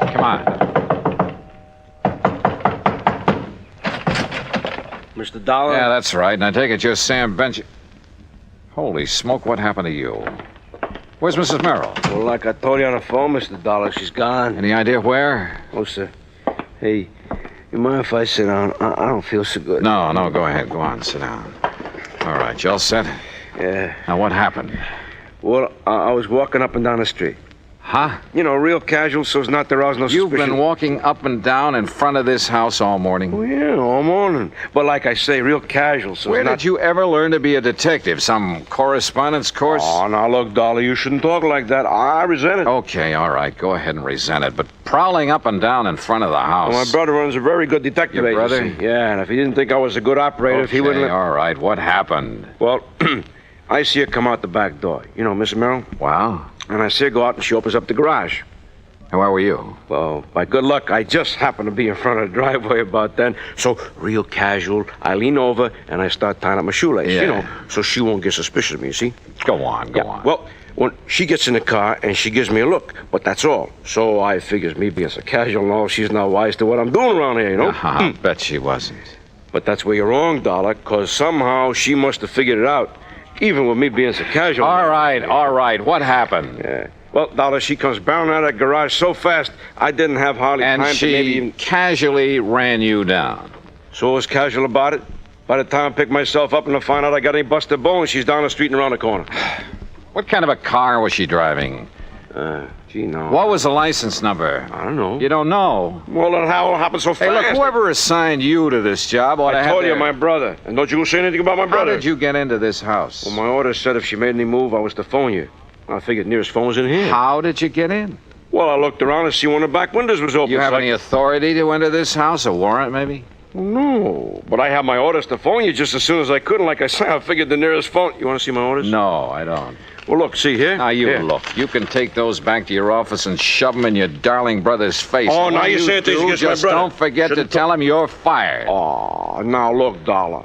Anybody can make one little mistake. You asked me, you made them all. Now, go on. Get out of that chair and get out of here. Oh, now listen. Oh, and I suppose that car that's parked right across the street, I suppose that's yours. Well, sure. Oh, no. So as if she made a move, I could follow without wasting no time. Real casual, huh? Sure. So she wouldn't know you were following her. Of course. All right, go on. Get out.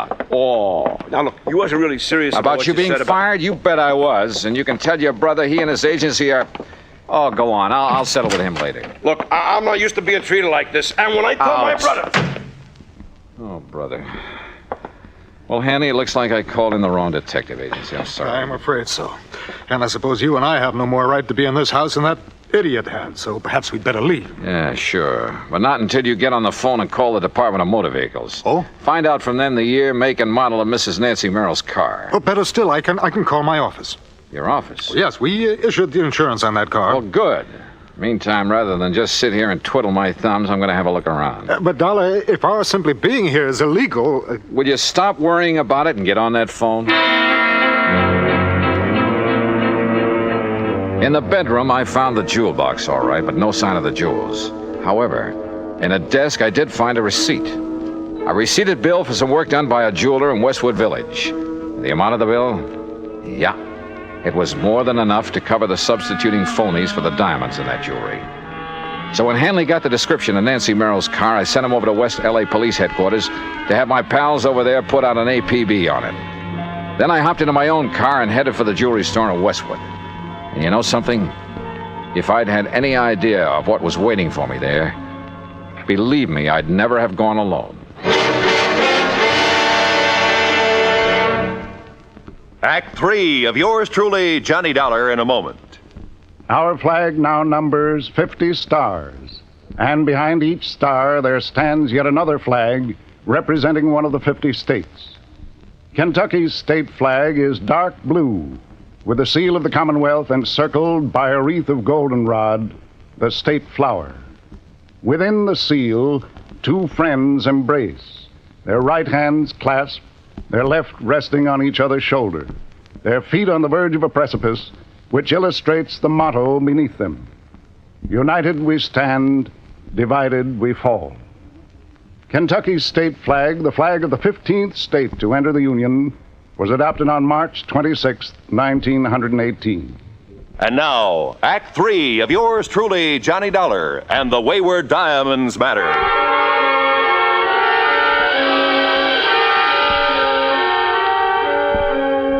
Howard's Hillcrest Jewelry is a small but very exclusive shop on Weyburn Avenue in the Westwood Village section of Los Angeles.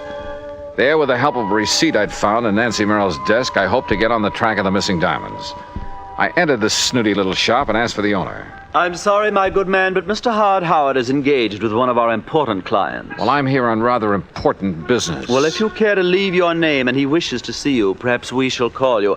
Ah, Mrs. Smythe Kenworthy. Hey, look, Buster. How delightful to see you again. And did little Chi-Chi like the jeweled collar we selected for him? Chi-Chi. Such a lovely puppy. You know, he's the favorite of all my doggy friends. Just as you're my favorite. Maybe I'd better look for this Howard myself. Mrs. Smythe Kenworthy, you have no idea how it brightens the day to have you drop in. Oops, now, wrong department. What can I show you today? Some little trinket for your pussycat, perhaps? We have some perfectly privacy things and real emeralds. No. But you must please. Oh? Nancy, my dear. Yes, Howard. My pet, when I removed the genuine diamonds from your various pieces and replaced them with paste, it was with the distinct understanding. I know, dear, I know. But now I have to have the real stones put back. Why? As I understood, it was in order to have the fake gems stolen so that you could collect on the insurance. Oh, of course it was, of course. Not so loud, Nancy, please. Howard, Our plan to claim that the yacht exploded failed. Randolph is in jail. He didn't involve you in that, I must say, rather foolish plot. Oh, no, but I have to go through the motions of getting him legal help. Excellent, my dear. I hope they keep him in jail. Howard. Randolph has stood in the way of our romance too long, my pet. Howard, please, listen. Because of the yacht, they sent an insurance investigator out here. Investigator? Yes, a Mr. Johnny Dollar. Dollar? Good heavens. You know him? I know about him. I don't like this. And he found that these jewels I have now are paste. Now, you've got to put the original stones back so that when he sees them again, he'll think he was mistaken. Impossible. I've already disposed of them through various connections. Why did you show him those fakes? Well, I thought... You thought wrong, you stupid wench. Oh, Howard. Don't you see? You may have opened the door to investigation of some of the other favors I've been doing you and other customers to beat your insurance companies. Oh, but I didn't think... Oh, of course you didn't. But if Dollar ever connects me with those imitations... Oh, dear. Oh, I know. And if they ever find out that the loss you faked here in the store that you collected so much on... Nancy, if they ever discover that that was faked, I'll go up for life, thanks to you. Oh, no. I could kill you for being such a fool. Oh, but darling, I didn't know. I didn't realize... You don't know anything. Howard, please. Oh, shut up. Shut up and let me think. Well, if there's anything I can do... I said shut up! Howard... Will you be quiet? I got to think this thing out. I knew from the beginning that stupid trick with the yacht wouldn't work out. I told you so. But it fooled the police and the Coast Guard.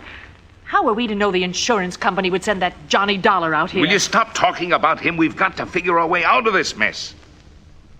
Now, who else besides Dollar knows about the phony jewels I made up for you? No one, Howard.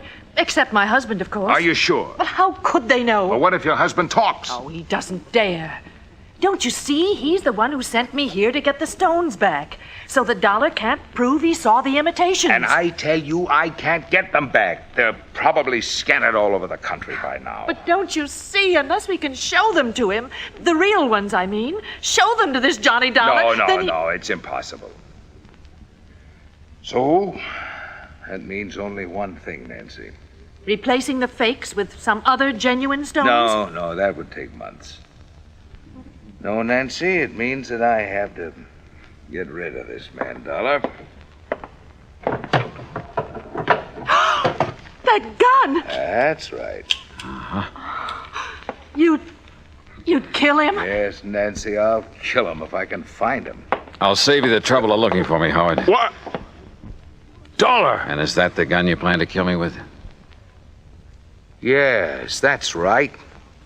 And I think I'd better kill you right now. Oh, Howard, darling, please. Oh, put that thing down, Howard. You're not going to shoot with customers out front. My private vault is just outside this back door of my office, Dollar, and it's open. In there, the sound of a shot won't be heard out front. No kidding. No kidding. All right, walk. Out that little door. Walk. Well, you don't really leave me much choice, do you? I'll open it carefully. No tricks. Tricks? With a gun in my back? All right, open the door. Go ahead. Oh, it seems stuck. Maybe you'd better open it. I said no tricks. You open it. Oh, Howard, you don't know what you're doing. You bet I do. Go ahead, Dollar. You may be sorry for this, you know. Will you quit stalling and open it? Whatever you say. Mr. Howard! Mr. Howard! Oh, now what? Mr. Howard, there are some men here to see you. Nancy, go out there. Tell them I'm not to be disturbed. I'll see them in a few minutes. Oh, please, dear. Go ahead. Go on. Mr. Howard, these men are from the police. The police?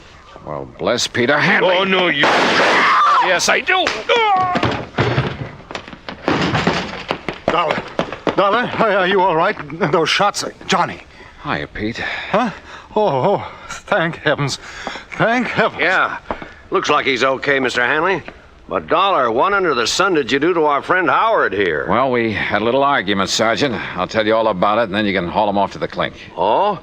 Hey, listen, if you've got something on Howard, you'll be our friend for life. Sergeant, I've got plenty. Good, because, brother, we've been trying to catch up with him for years.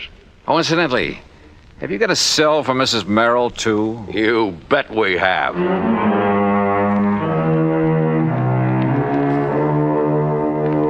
Expense account item 2, $50 in legal fees to make a deposition so I won't have to hang around for a trial or 2 or 3. And I have a sneaking suspicion that Howard and Merrill and his wife are going to have a long, long time to think things over. Expense account total, including additional mileage on my rental car and the trip back to Hartford, $218 even. Yours truly, Johnny Dollar.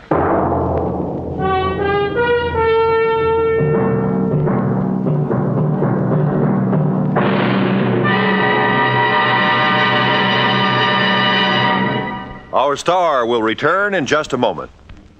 There are some men who, after being practically pushed into the service, find their element and commit heroic deeds.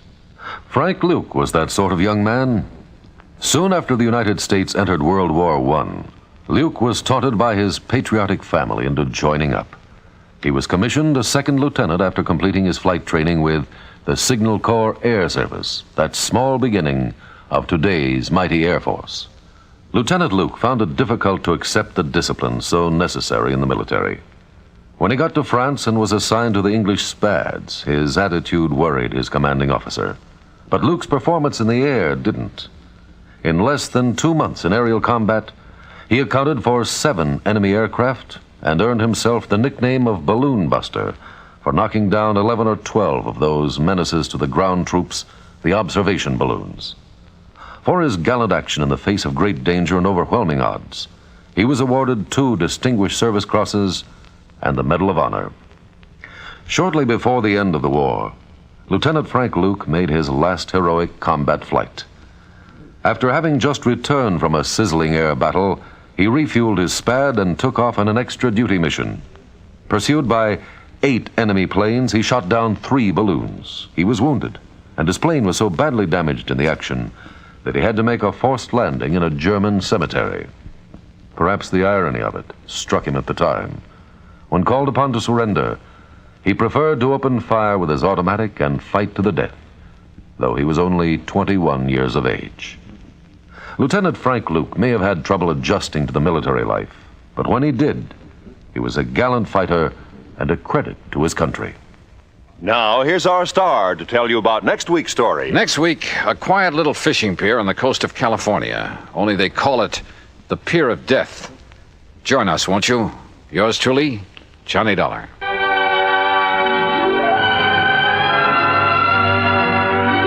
Yours truly, Johnny Dollar, starring Bob Bailey, originates in Hollywood and is written, produced, and directed by Jack Johnstone. Heard in our cast were Paula Winslow, Ben Wright, Jack Crucian, Jack Edwards, Marvin Miller, and Joseph Kearns.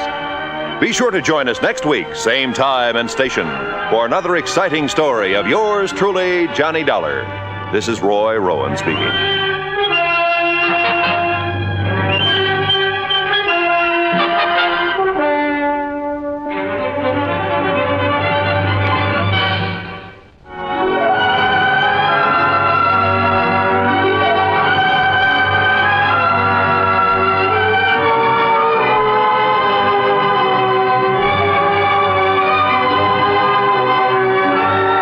This is the United States Armed Forces Radio and Television Service.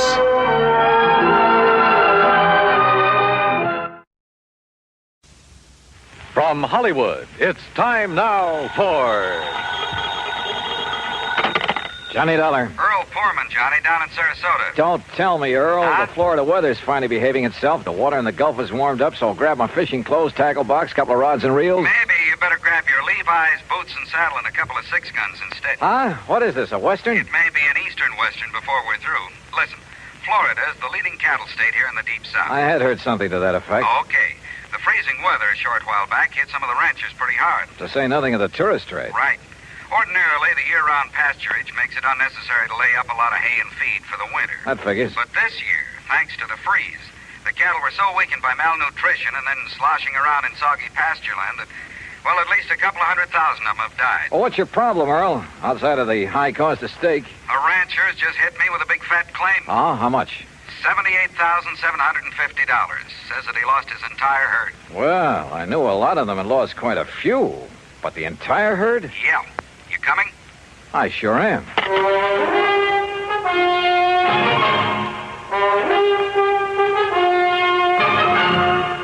Bob Bailey in the exciting adventures of the man with the action-packed expense account, America's fabulous freelance insurance investigator. Yours truly, Johnny Dollar.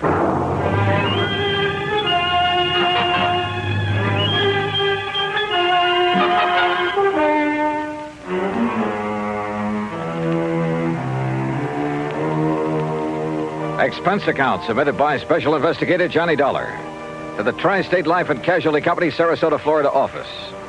Following is an account of expenses incurred during my investigation of the Eastern-Western matter. Expense account item 1, 9480, plane fare and incidentals, Hartford, Connecticut to Sarasota. As I expected, Earl Poorman met me at the airport. We headed north on Route 41. 13 miles later at Bradenton, we turned east on 64 after grabbing a late lunch. That's item 2, 575. Then, still traveling eastward, we crossed the Kissimmee River onto a narrow, unimproved road into the swampland. And it struck me that what should have been lush green vegetation in this low, damp country was brown and lifeless. That's what the cold weather did, Johnny. All that grass, that good pasture froze and rotted away. No wonder the cattle haven't been eating well. But didn't I read somewhere they were fed the ruined orange crops? Yes, but that still didn't save a lot of the herds. Losses have been pretty heavy, huh? Yeah, but as I told you over the phone, Trimble is the only one I know of who lost all his steers. That the one who's made the insurance claim? Yeah, Bart Trimble. His fence starts at the next turn in the road. Have you had many claims, Earl? Oh, a few, a month or so ago, small ones. Not many of these people insure their herds. There, that's where Trimble's place starts. You see it? I saw it all right. Hundreds of acres of wet, brown, dead-looking pasture land. I also saw the steers, hundreds of them, their carcasses lying there rotting in the sun. Or what was left of them. The buzzards had done well. 525 head, Johnny. But surely some of them must have survived. Not according to the claim I received. That's why I called you immediately. Earl, you said the other claims were filed a month or so ago. I hoped you'd catch that. Why did Trimble wait so long? That's another reason I called you. Yeah, I see what you mean. Here's his gate. Let's see what he has to say. The Trimble place was unexpectedly new and tidy looking. The main house was a concrete block affair, all white with a slab roof. Behind it was a barn and a corral. The stack of bale hay was obviously for the horses and hardly big enough to feed a herd of steers. A few chickens pecked around here and there. Coming. The woman who opened the door was about 40, tall and nice looking, well made up, almost out of place on a cattle ranch. Yes? Oh, Mr. Foreman, how are you? And her voice was soft, gentle, pleasant. How do, Mrs. Trimble? It's nice to see you, Mr. Foreman. Won't you come in? I hear you say Foreman, Betty? Yes, Bart, and he has a friend with him. Well, I won't kid you, Mr. Foreman. I'm glad to see you. Howdy. I hope you brought me a nice big insurance check. This is Johnny Dollar, Mr. and Mrs. Trimble. He's with our company. Well, how do you do, Mr. Dollar? Won't you please come in? Thank you. Dollar. I think I've heard of you. Oh? Sit down, won't you?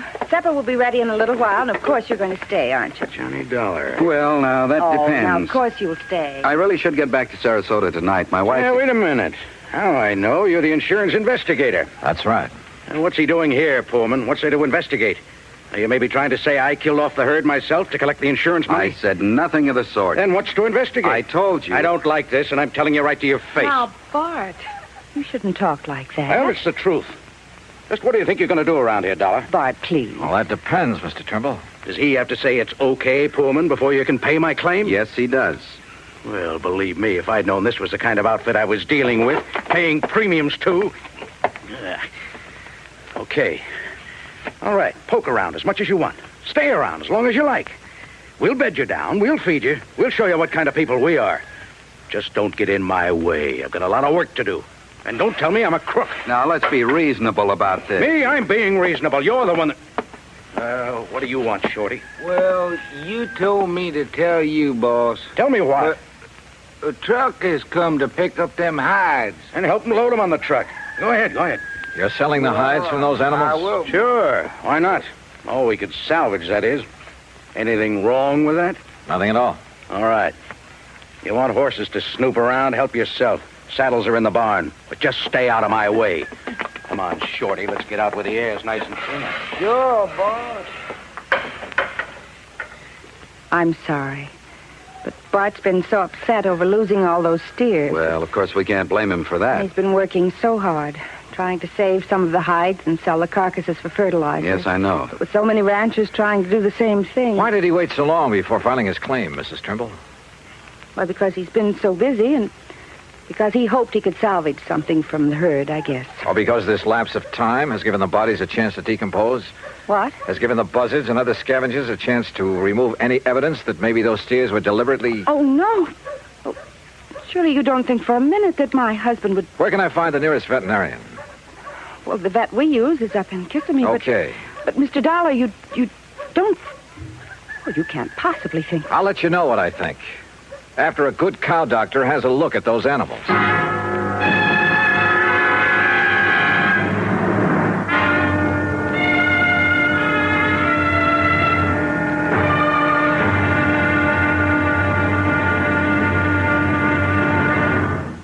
Act two of yours truly, Johnny Dollar, in a moment.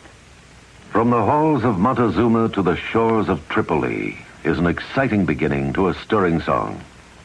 It is an historic salutation to the efforts of a valiant group of fighting men. Why is their history glorious? What spurred them on? Patriotism and desire for excitement are sometimes given for reasons, but these are not the answers. The answer is, these were men of vision, men who understood our country's needs. Respect, honor, and prestige are things that go hand in hand with a country's greatness. Major Smedley D. Butler recognized this in the year 1915. At that time, our diplomatic negotiations with Haiti were disrupted by Coco bandits who perilously affected the lives of some United States citizens in Haiti. A contingent of Marines under the command of Major Butler was sent in to bring the bandits under control. Though they were holed up in Fort Liberté, Major Butler found an opening in the wall and led a terrifying charge through the breach that resulted in very dangerous hand-to-hand combat for himself and his men. Amid a furious onslaught of Coco bandits and a hail of enemy bullets, Major Butler succeeded in overcoming the resistance and creating a peaceful atmosphere. His grateful country awarded him the Medal of Honor for bravery, forceful leadership, and action above and beyond the call of duty. The second time he was awarded this high honor. Major Smedley Butler had a code of conduct born of years of devotion and service to the United States of America. And now, Act two of yours truly, Johnny Dollar and the Eastern-Western Matter.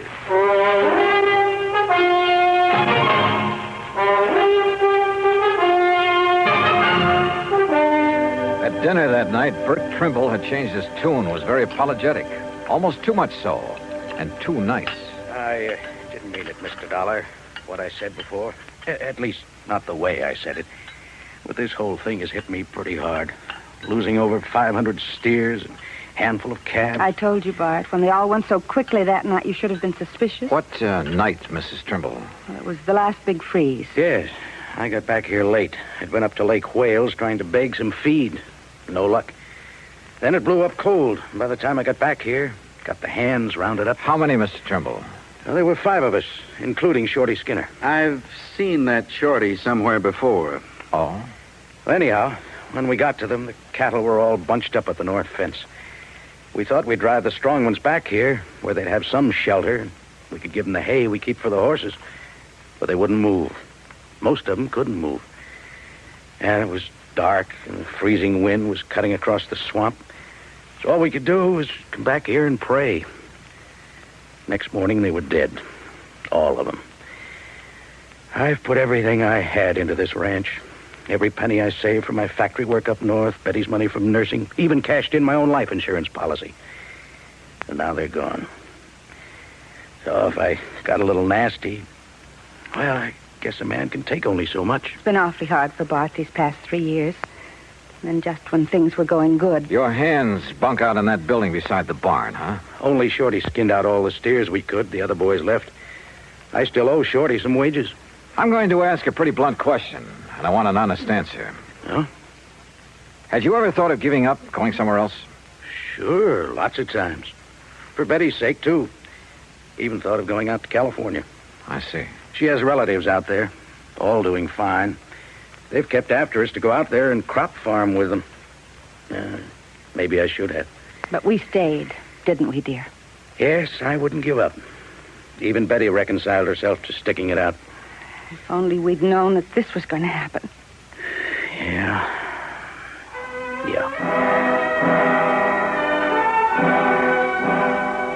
We talked on for a couple of hours, but got nowhere, and finally Earl and I plunked into our beds in the guest room. Mine was beside the open window. Now, when Earl Poorman sleeps, he's dead to the world, but he snores mightily. So after throwing a couple of shoes at him, I gave up and managed to drop off with the pillow wrapped around my head. That was a mistake. An almost deadly mistake.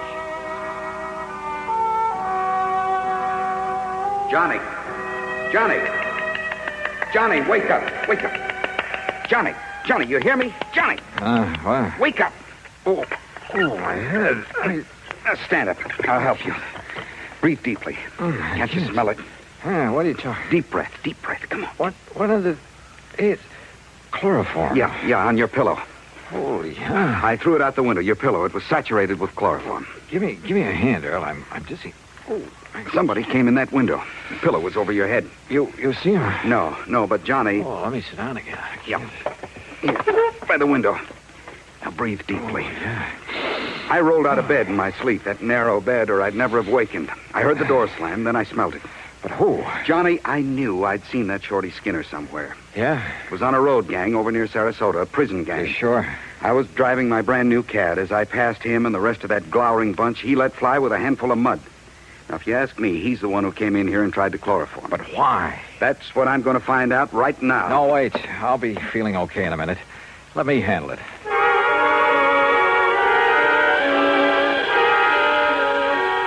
By the time I was able to navigate and get dressed, Mrs. Trimble called us for breakfast.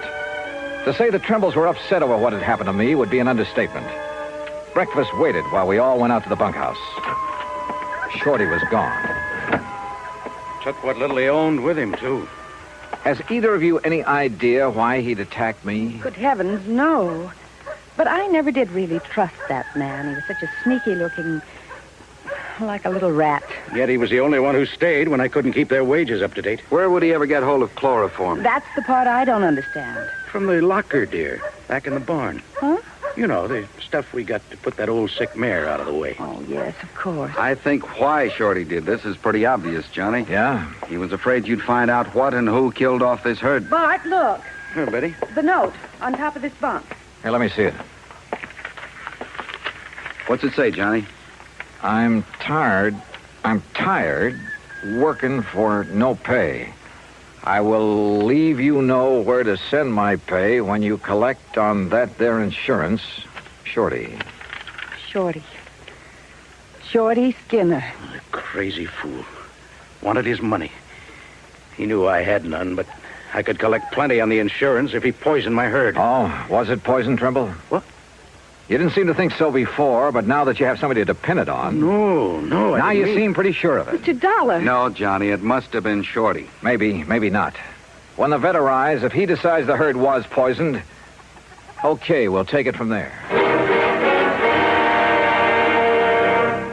Act 3 of yours truly, Johnny Dollar, in a moment. Our flag now numbers 50 stars, and behind each star there stands yet another flag representing one of the 50 states. Wyoming's state flag pays homage to the monarch of the Great Plains, the bison, or buffalo as we call him. Set over the bison is the Great Seal of Wyoming, almost as a brand. The red on the flag's border represents the Indians who knew and loved the country long before white settlers arrived. It also represents the red blood of the pioneers who gave their lives in reclaiming the soil. The red, white, and blue border of the flag indicates Wyoming's oneness with the Union. Wyoming's state flag, the flag of the 44th state to enter the Union, was adopted on January 31st, 1917. And now, Act 3 of yours truly, Johnny Dollar, and the Eastern-Western Matter. The veterinarian arrived from Kissimmee. He, Bart Trimble, Earl Foreman, and I rode out on horseback to inspect the dead cattle. As I had anticipated, the vet made it plain that the bodies were too far decomposed for him to tell anything. Until, that is, he noticed a pale purplish line around the inside edge of a watering trough at a far corner of the fence. Whoever used it didn't realize it'd leave this telltale ring around the trough. Used what, Doctor? Well, let me scrape off a little, make sure. You think it's a poison, Doc? If I can taste it without getting enough to hurt me. Ooh. Well? Yeah, no doubt about it.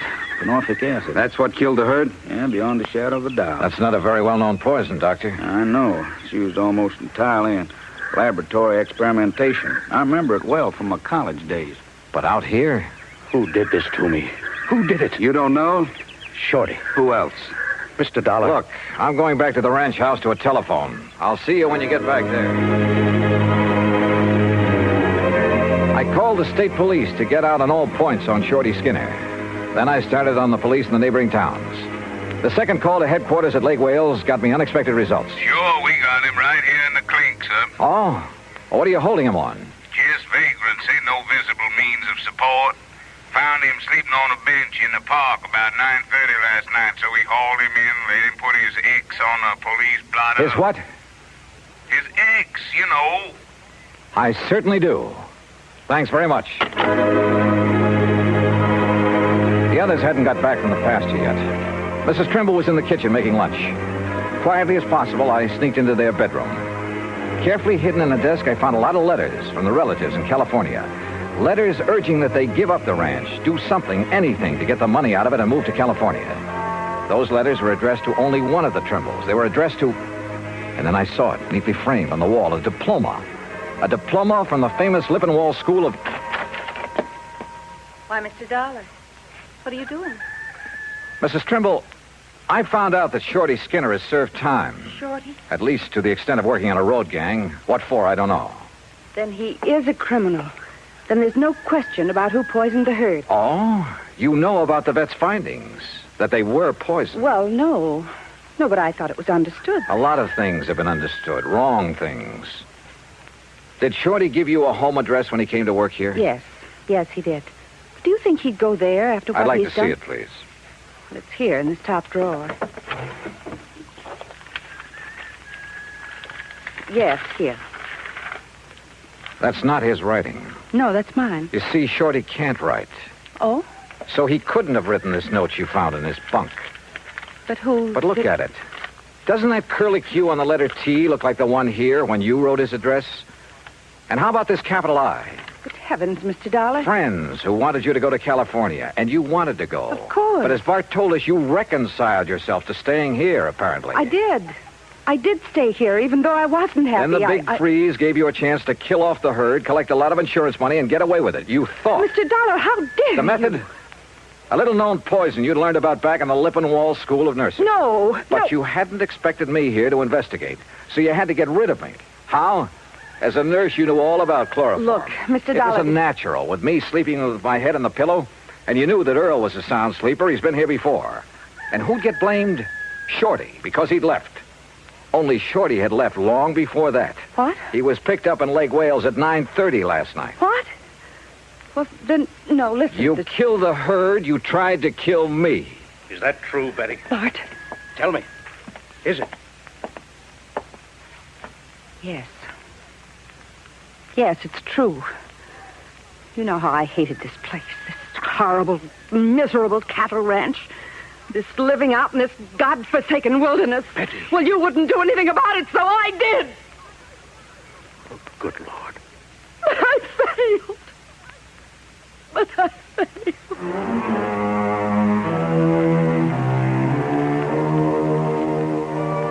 Item 3, $50 to a lawyer at the county seat who took my deposition. It'll be used in the trial of Betty Trimble. As for Bart Trimble, well, I'm sorry for him. Expense account total, including transportation back to Hartford, $207 even. Yours truly, Johnny Dollar.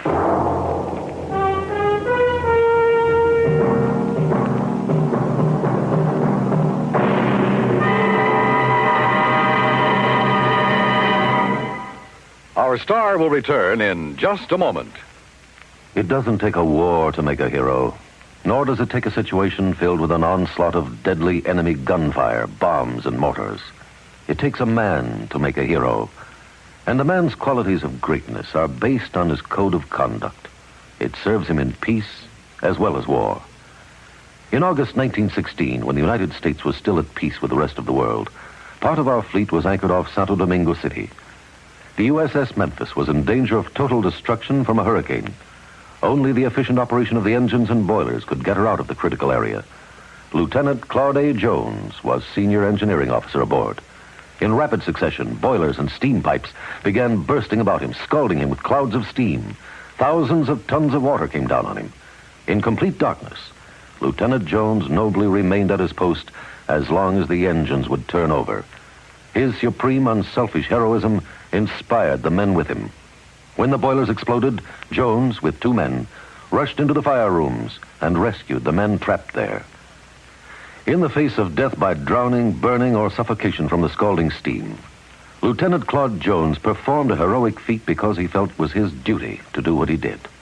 He earned the Medal of Honor because he had a code of conduct that served him well. Now, here is our star to tell you about next week's story. Next week, 1 honest woman, 2 honest men. Yet $100,000 was gone. Fact. Join us, won't you? Yours truly, Johnny Dollar.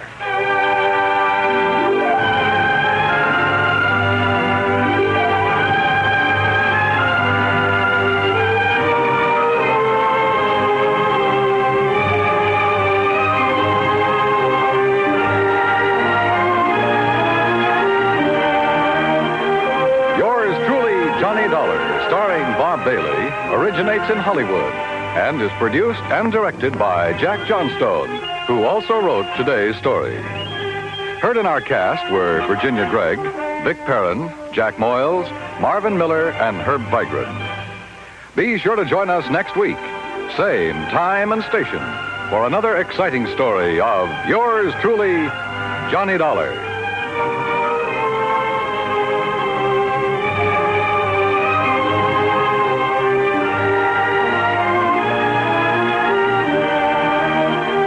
This is Dan Cubberly speaking.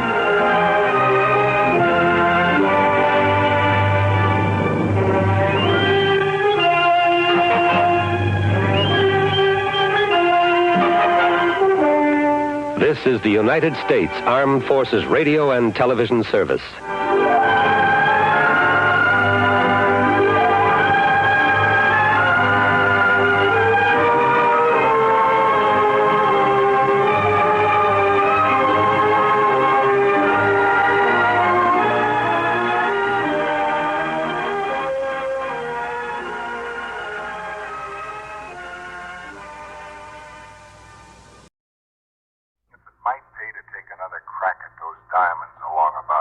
Hey, Ted, you mean you got some kind of a lead on him? No, I'm afraid not.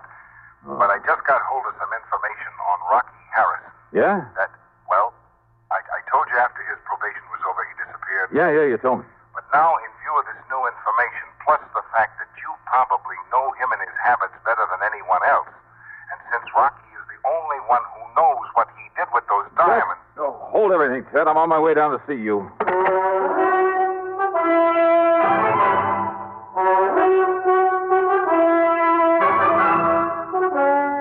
CBS Radio brings you Bob Bailey in the exciting adventures of the man with the action-packed expense account, America's fabulous freelance insurance investigator. Yours truly, Johnny Dollar.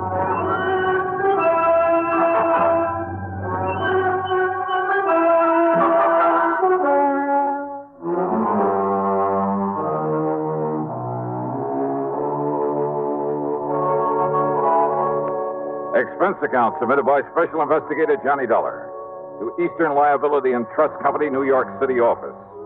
Following is an account of expenses incurred during my investigation of the man who waits matter.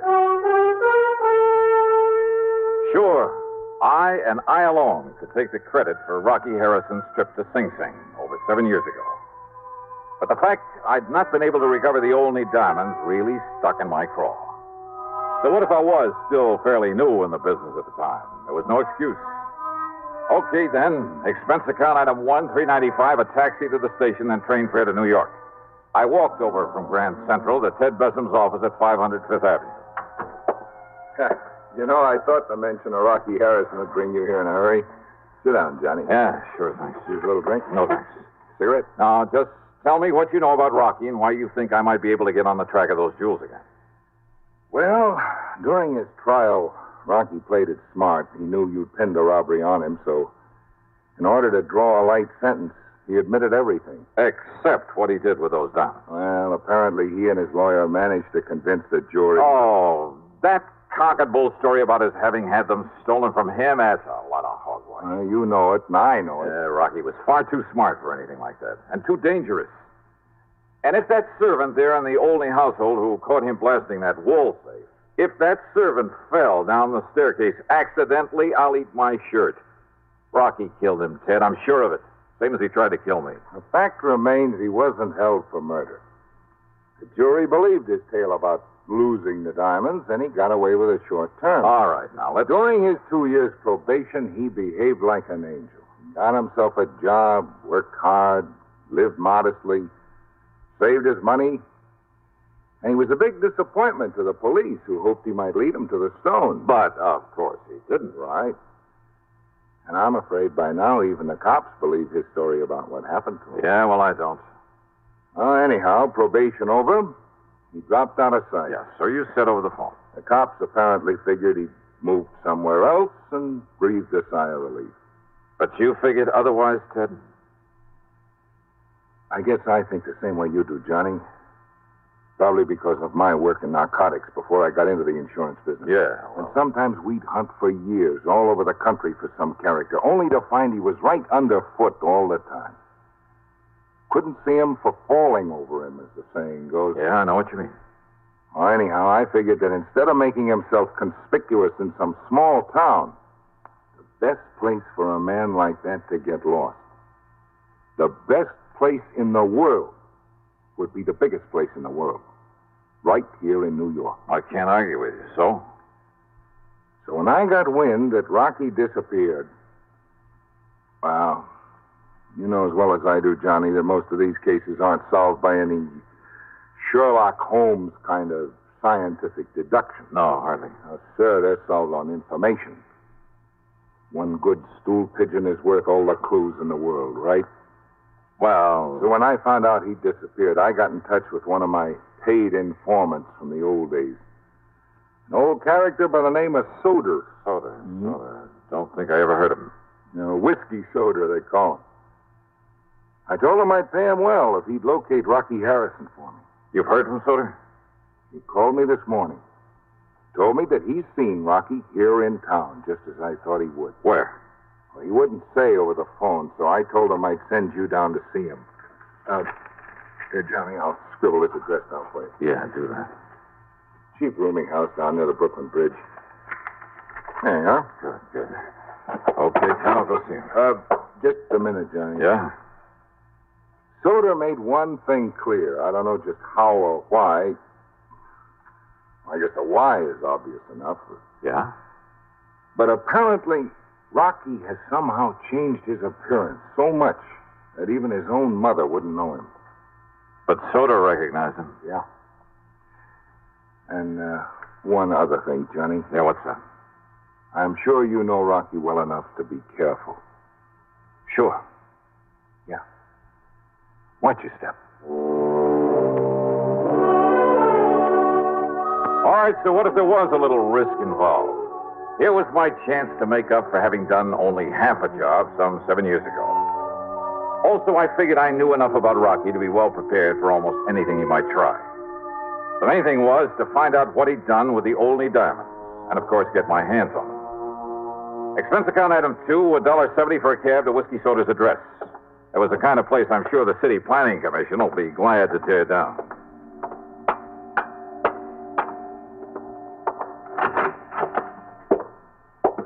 The word manager was scrawled across the door in the hallway marked with the number 1. And as for the manager...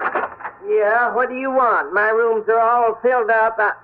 Well, now, what's a gent like you doing around here? I'm looking for a man named Soder. Ha! That whiskey's smelling old. You'll find him down the hall in number... Say, he's getting real popular today. Well, now, what do you mean by that? You're the second gent's been here to see him. Oh? Who was the first? Well, I didn't get a good look at him, but I heard him go on back towards Which his is Soder's room? What's the number? Number 7 down the hall. Okay, thanks. Didn't see the man leave, though. Maybe he's still in there with... Now, who left that window open there at the end of the hall? All right, number 7. Maybe I better close it. Hey, you sure that Soder didn't leave? Sure, I'm sure. Well, then come on, let me have your key. Come on. Key to his room? Now, just a minute. Okay, don't bother. Well, just a minute, you. Who do you think you are busting down this butt? Oh. Yeah. He's dead. Yeah. Somebody shot him. Right through the side of the head.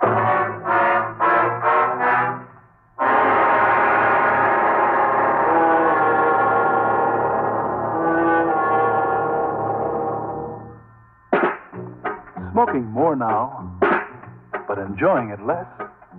Have a real cigarette. Have a Camel.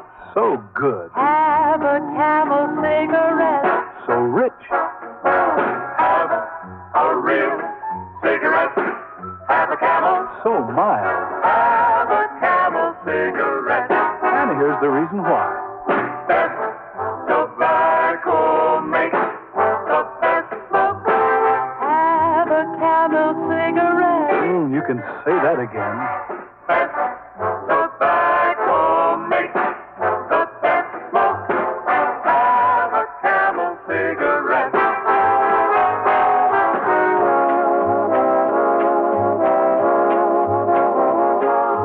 If you're smoking more these days, but enjoying it less, then change to Camels, the best tasting cigarette of all. Have a Camel. Start to really enjoy smoking again. Now, Act 2 of yours truly, Johnny Dollar, on The Man Who Waits Matter.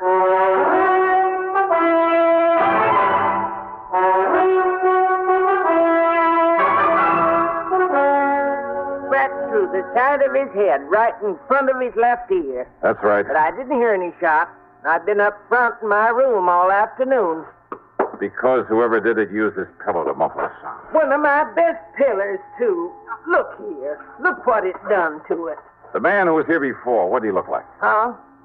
Well, I only looked out of my room in time to see him coming in here. I didn't get a look at his face. You said he was a gentleman, a gent. Yeah, but I didn't really. I think he had gray hair. What about his height and build? Well, I don't know. I was up front. Now, how old was he? Look, I told you, mister. I don't know. Okay, here. There's a 5-spot for your trouble. And for calling the police. Sergeant Randy Singer at the 18th. Police? And my name is Johnny Dollar. Dollar? That's right. The one that's on the radio? You call the police. Tell them I'll contact them later.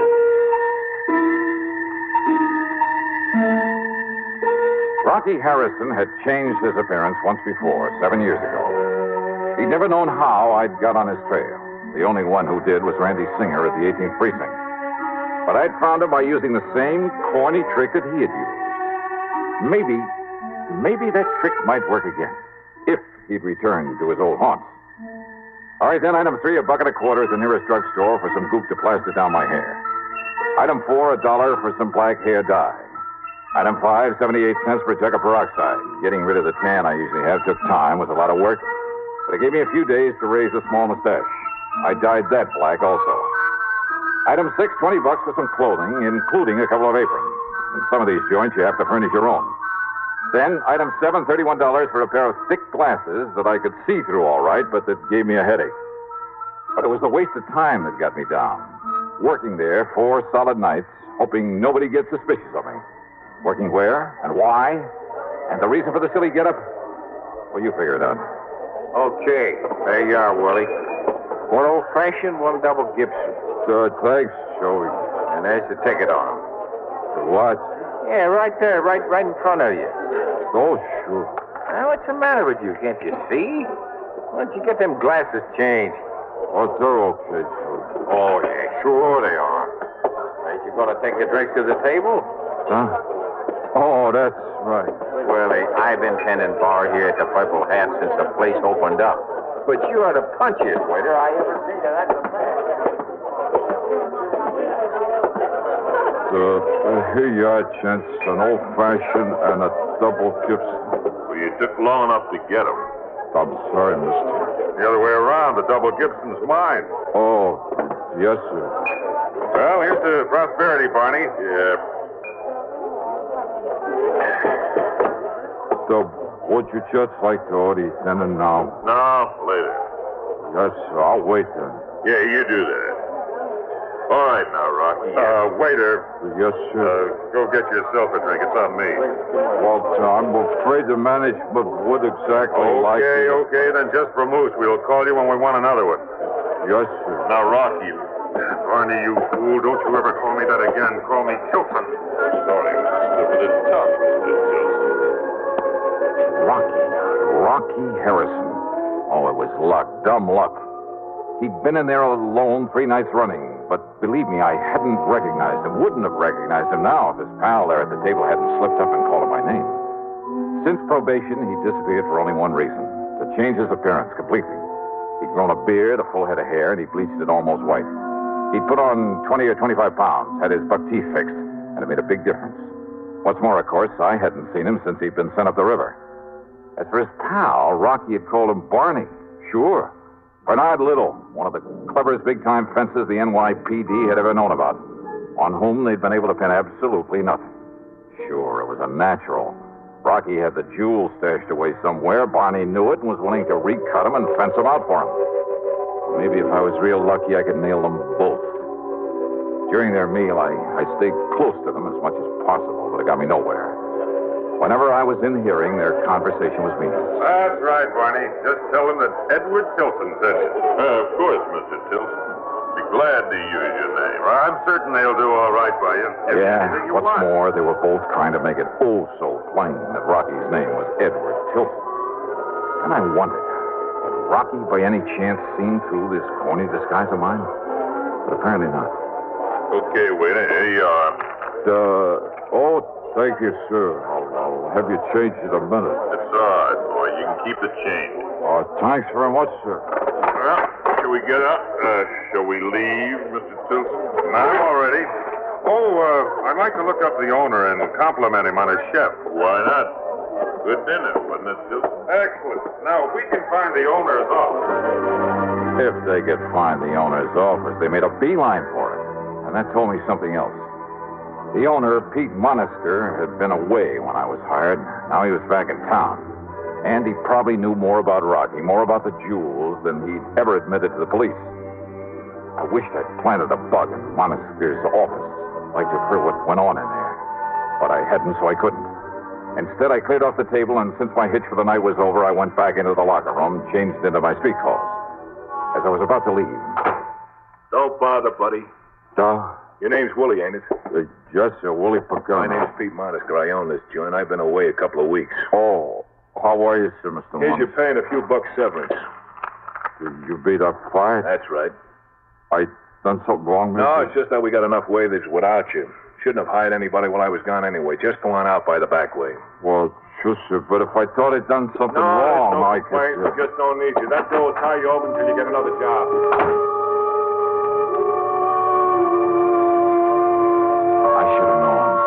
But I didn't. Not at the moment. Not until I left by the back door and started out through the long, dark alley.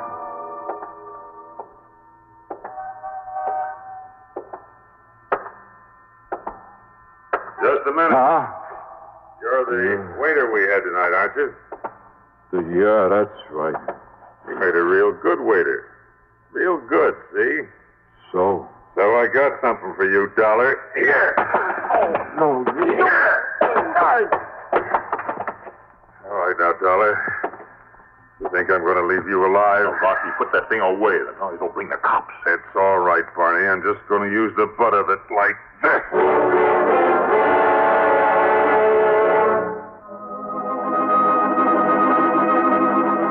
I vaguely remember something crashing down on my head.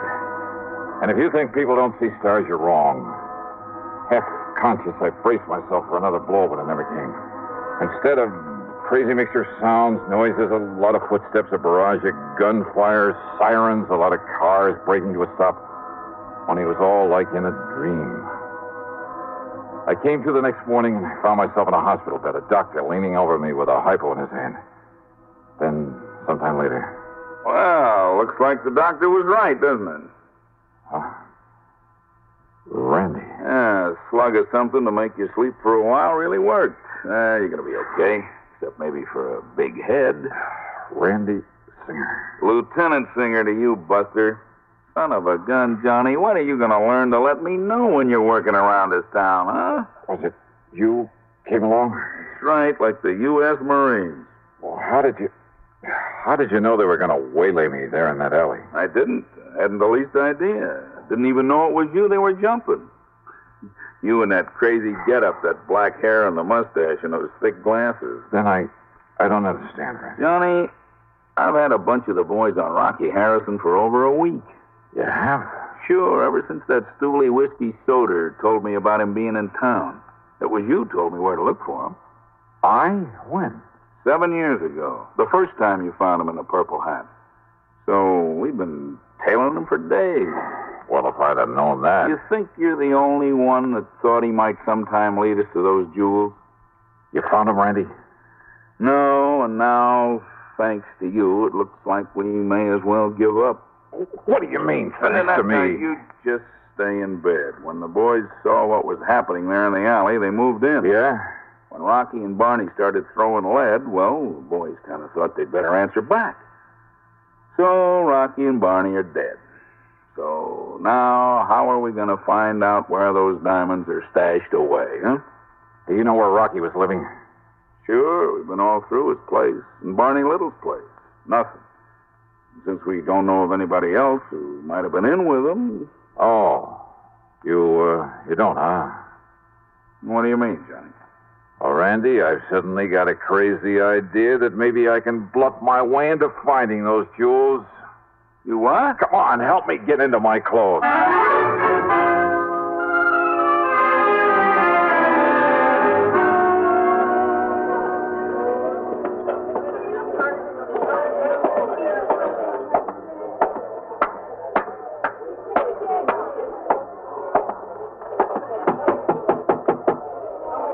Yeah, who is it?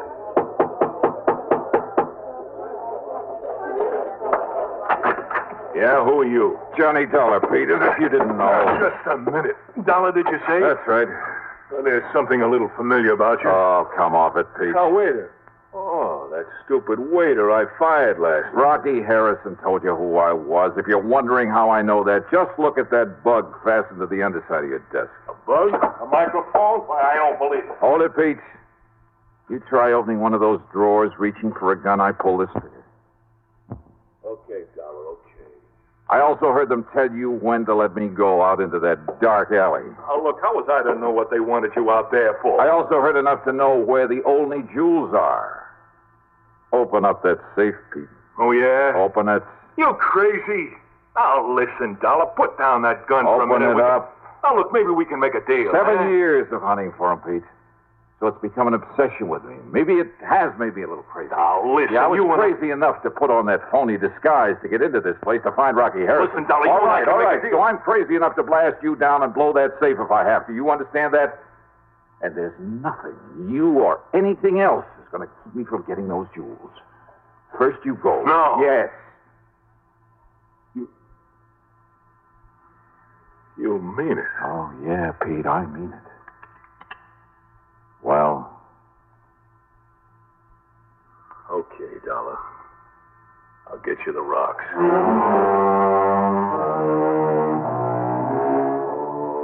The fee on this one for recovery of the diamonds? Well, maybe the department frowns on such things, but half of the check goes to Lieutenant Randy Singer, NYPD. Good man, good friend. Expense account total, including the ride back to Hartford. Well, it just about balances with what I made on my job as a waiter. Yours truly, Johnny Dollar.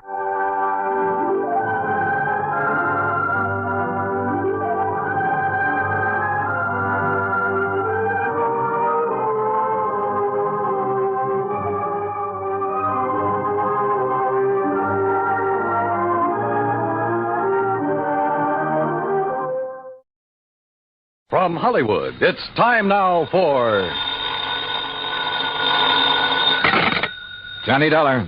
Pat McCracken, Johnny, Universal Adjustment. Oh, hi, Pat. What's on your mind? The sleek, lovely, beautiful Ellen Deere. On the strength of that description, I'll take her. And she's loaded. $325,000 worth of jewelry. Hey, that girl needs a bodyguard. Sleek. Yeah, Johnny, needs a guard of some kind, only she isn't a girl. She's a boat. I've just lost my enthusiasm. What's the matter with the old tub? That's what I want you to find out, Johnny. That last crack suddenly got me interested again. Okay, Pat, I'll be right over.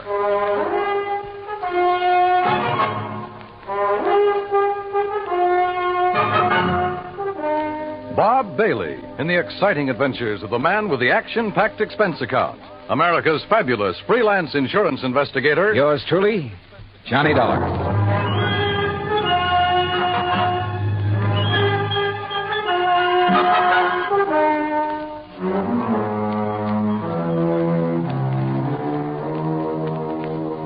Expense account submitted by Special Investigator Johnny Dollar to the Western Maritime and Property Insurance Company, Los Angeles, California. Following is an account of expenses incurred during my investigation of the Ellen Deer matter. Expense account item 1, 90 cents taxi from my apartment to the offices of Universal Adjustment Bureau in Hartford. Pat McCracken's usual smile was noticeably missing when I walked in on him. Come in, Johnny, and sit down. Thanks.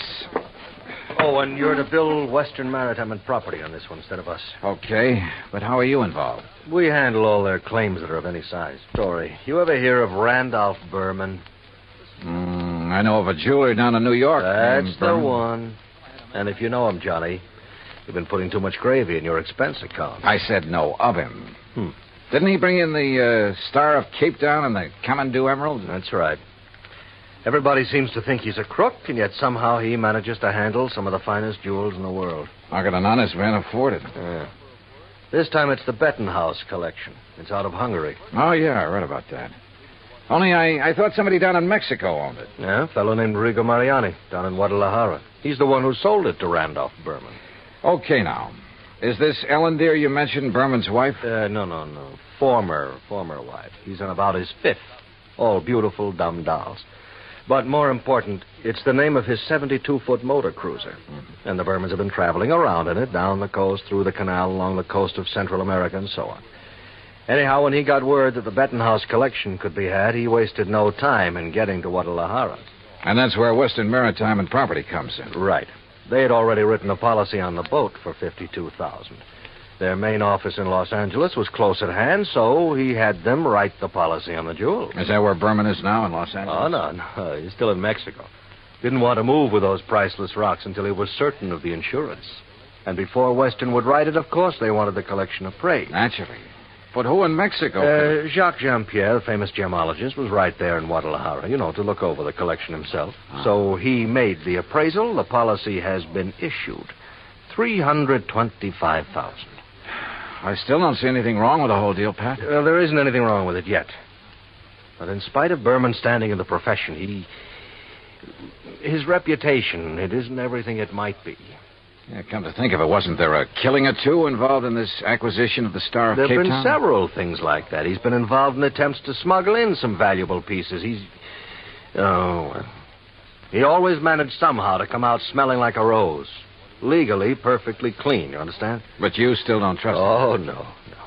And with his planning to carry that load of stuff around in his yacht. Yeah, I see what you mean. If anything happened to those rocks or the boat, over $300,000 right out the window. Exactly. Now, belatedly, Western is worried about it. And they'll pay good money to have you assuage their worries.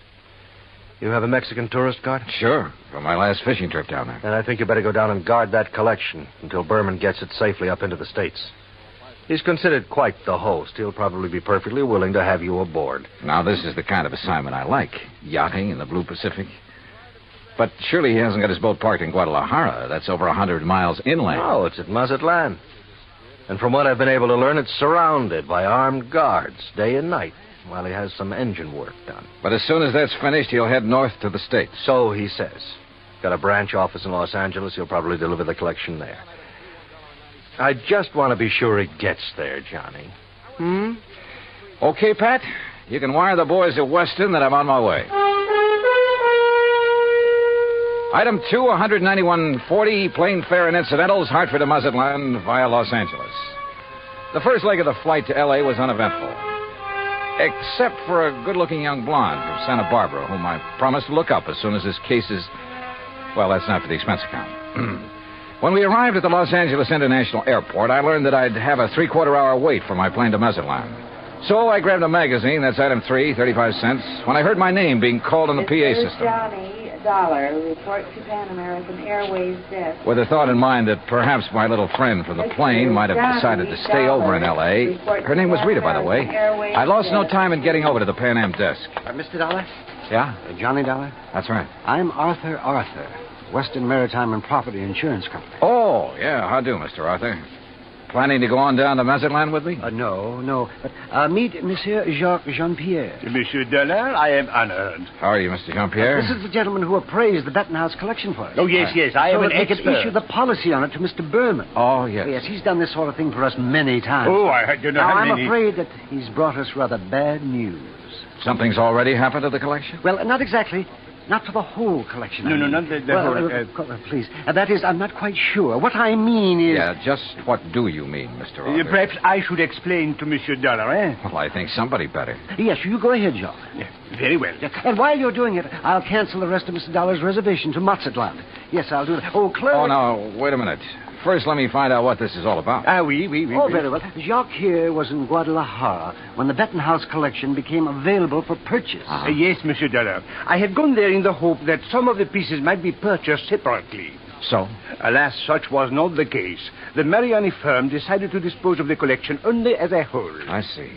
Well, what's this bad news you have? I am getting to that. Yes, you see, it's this way. Please. Well, then go ahead, Jacques. Thank you. Monsieur Dollar, interested as I was, I looked over the collection very carefully, each individual piece. And you must believe me, to an expert like myself, every facet of every gem has a character all its own. A precious stone is like a face to me, always to be remembered. Yeah. Well, go on, please. I simply wish to make it clear to you, monsieur, that every item in the Bettenhouse collection is completely familiar to me. Oh, it is? As are many other important gems throughout the world. You know, each is like a friend. And each stone in them is like a face to you. Precisely. Always to be remembered. Yes. Hello. Well, The collection is purchased by Monsieur Randolph Berman. Yes, please. He wishes to insure it in Monsieur Arthur's company. Yeah, I know all that. Well, Monsieur Arthur requests by telephone that I appraise it. $325,000. Then you know. I know. So I stay at Guadalajara a few days to wait Monsieur Arthur's check for my service. You want to be sure the check please. I visit some of my old friends among the jewel setters. And then, on the third day, what do you think happens? You tell me. Johnny, this is it. In the shop... No, please, Monsieur I'm sorry. In the shop of my friend Garcia Hernandez, I watch him work on the mount for a beautiful diamond. And suddenly, I see that the stone is an old friend. One from the Bettenhouse collection? Oui. The caliber diamond that was supposedly in the possession of Monsieur Berman. You're sure of the identity of that stone, Mr. Jean-Pierre? Oh, please. As I told you, monsieur, a precious stone to me. Yeah, it's like a face to you. So what you figure, Arthur, is that you've insured a boatload of $300,000 worth of gems on the way to the USA, and maybe they're not on board. Exactly. Unless, of course... Mr. Jean-Pierre, did you tell Mr. Berman about this one stone? Oh, I went immediately to Mazatlan, where I knew he had his boat, the LMD. Well, what did he say? Alas, he had sailed away. Did you learn his destination? Oh, yes. Los Angeles, Johnny, right here. He has a branch office. Well, has he had time to get here yet? I don't think so. Have you tried radioing to his yacht? No, I've done nothing. You see, I didn't learn about this until Mr. Jean-Pierre arrived just a few hours ago. Yes, I came up on the aeroplane, the better to arrive and speak with Monsieur Arthur before Monsieur Berman would arrive. Do you know where Berman plans to dock his boat? Well, probably the port in San Pedro, if he is coming here. But who can be sure? Usually on vacation trips, he docks down the coast of Balboa, the yacht club. Or, who knows, he might even... Yeah. He might have no intention of coming up to the States at all.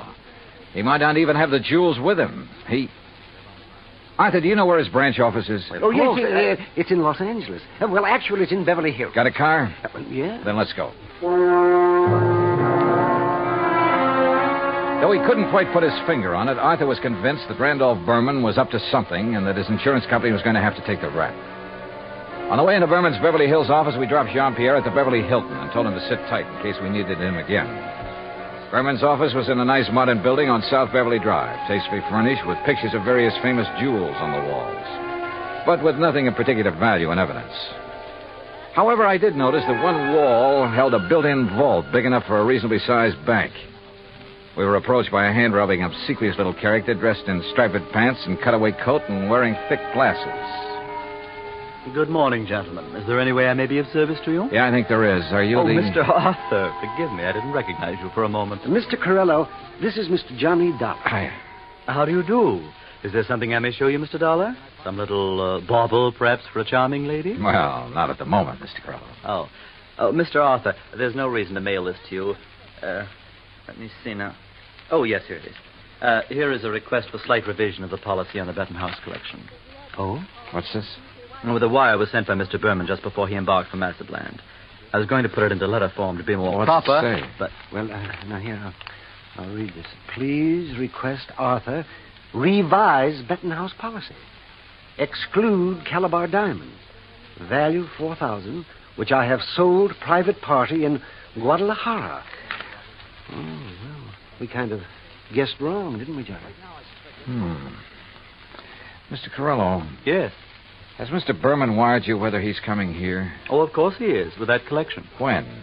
When is he going to arrive? Well, his lovely yacht, the Ellendeer, should reach San Pedro Harbor late tonight. But that's what he wired me, and I intend to meet him there. Then I'm sure you won't mind if I go with you. Oh? Mr. Dollar is a special investigator.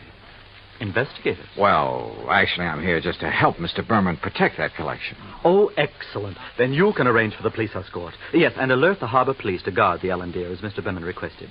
Did he request that? Oh, indeed. But apparently he hasn't been worried about anything happening to the collection while he's at sea. At sea? Oh, surely you don't mean pirates or anything like that in this modern day and age. You know something? At this point, I'm not quite sure what I mean, or even why I'm here. Well, of course, Well, of course what, Arthur? Oh, excuse me while I answer that. Well, I mean... Berman Jewel. That is... What? Well, at least I'll feel better when the stuff is here in the vault. Wait a minute. Oh, no. Corello at the phone paled visibly, then gasped and clutched the back of a chair for support as he listened on the phone. His jaw dropped, his eyes widened, and he shook his head once or twice in horrified disbelief. Finally, slowly, he hung up and came unsteadily toward us. Mr. Corello. Yeah, what is it, Mr. Corello? The Coast Guard. Yes? They said the Ellendeer, the yacht. Yes? Sunk. What? In 600 feet of water. In the outer channel.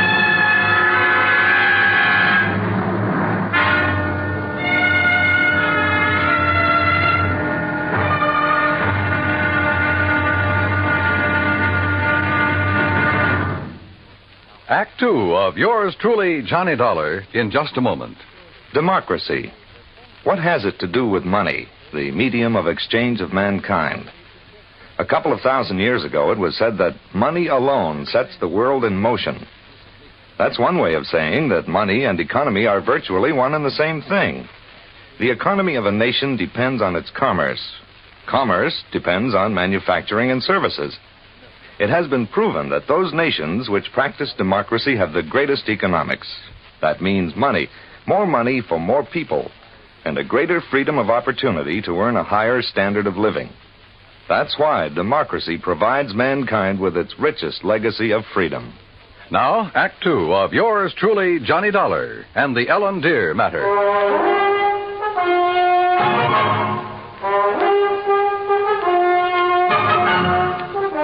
Expense account item 4, $7 even for a fast taxi ride to Coast Guard headquarters in San Pedro, which is really the port of Los Angeles.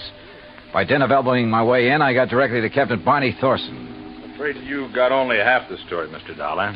All I know, Captain, is that the Ellendeer went down in some 600 feet of water in the outer channel. Total loss. That's correct. However, what you don't know is that the passengers, Mr. and Mrs. Berman, and the crew were picked up and brought in here. Oh? Outside of a little soaking and a little scare, they were perfectly all right. You see, the Ellendeer had apparently had some engine trouble before she left Massaplan. Yes, so I understand. Mexican authorities, with whom we fully cooperate, notified us we'd better keep an eye out for her.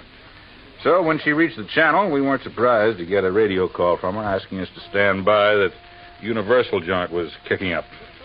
Is that what happened? By the time one of our cutters got within hailing distance, she was on the way down. That propeller shaft had whipped loose, torn through the hull, and the Ellendeer was sinking fast. Ask me, that boat was overpowered, Dolly. How do you mean? Well, it must have been, because sheer torque tore the whole engine loose from its mountings. And it plowed through the bottom along with everything else on board that was heavy. There was a big safe, for instance, anchored amidships. There was a what? A safe, you know, a small, heavy steel vault. Yeah, I know. That went down, too? Yeah, with the engine. It was all our boys could do to keep the owner from diving over after it. It was crying like a baby. You'd think he'd had the crown jewels in it. Maybe you're not too wrong at that. What? Not the crown jewels, perhaps, but a collection worth something over $300,000. Now, what about salvage? Salvage operations in 600 feet of water in that channel? Oh, yeah. No, Dollar. Salvage, even if it were possible, it'd cost a couple of times the worth of that stuff at least. The only passengers were the Bermans, huh? That's right. Prove 3. And they weren't able to save anything? Nothing. Not of any consequence, that is. One of the crew didn't even have his shoes and shirt on. What about Berman and his wife? It's funny what people will do in an emergency sometimes. What do you mean? Well, you've heard about the man whose house catches fire. He gets panicky, throws all the china and the glassware out the window, and carries out the mattress. What are you getting at, Captain? The only thing that Berman saved in his excitement was 2 beat-up old hats and a fishing rod. Oh, yeah, I see what you mean. And all his wife brought along was a handful of nylon stockings. She was hanging on to them for dear life. Oh, yeah, a big hat box with an evening dress half hanging out of it. And that's all? That's all. Hey, you know, that Mrs. Berman's quite a dish. Not too bright, but a real looker. Where are they now, Captain? They're headed for Beverly Hills. Beverly Wilshire was the hotel, I think. In any event, Dollar, I'm afraid your company is going to have a big, fat claim to pay. On the yacht, yes. What's that mean? What do you think? Item 5, 320, long-distance call to the police in Mazatlan. I wanted to be sure that the Bettenhouse collection had been on board the Ellen Deer when she left port down there. Inspector Romulo assured me it had, that he'd checked the safe on the boat himself before allowing it to sail. Furthermore, he had insisted his own maritime service keep tabs on it up to the point where it made contact with the U.S. Coast Guard. In other words, the loot couldn't very well have been passed to someone else at sea. Item 6, 580 cab fare to Beverly Hills, where I dropped in at Berman's office. No, Mr. Dollar. He and Mrs. Berman are at the Beverly Wilshire. I'm sure you understand it's been necessary for them to buy a lot of clothes and things. Yeah, but he will come here. Oh, yes, indeed. From his last phone call, I'd say he'll be here within the hour. All right, then I'll come back. Please ask him to stick around and wait for me if he doesn't mind. Of course, Mr. Dollar, I shall be glad to. Oh, incidentally, he has had me phone Mr. Arthur and ask that claim forms for both the Bettenhouse collection and the loss of the cruiser be brought here to the office just as quickly as possible. Yeah, I'd figured as much.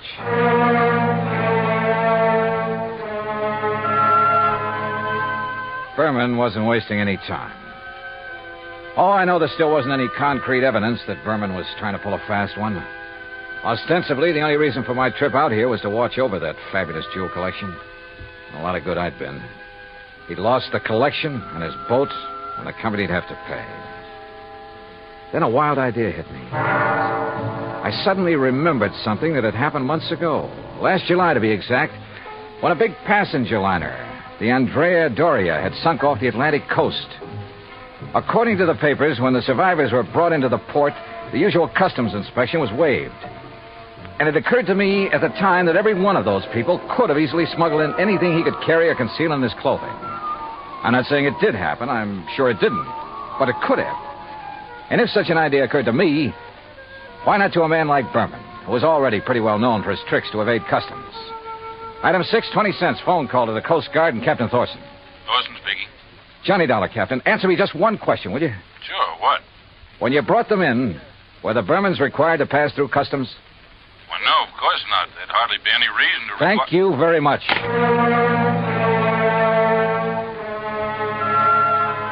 Item 7, 10 cents, another call. This time to Arthur at Western Maritime and Property Insurance.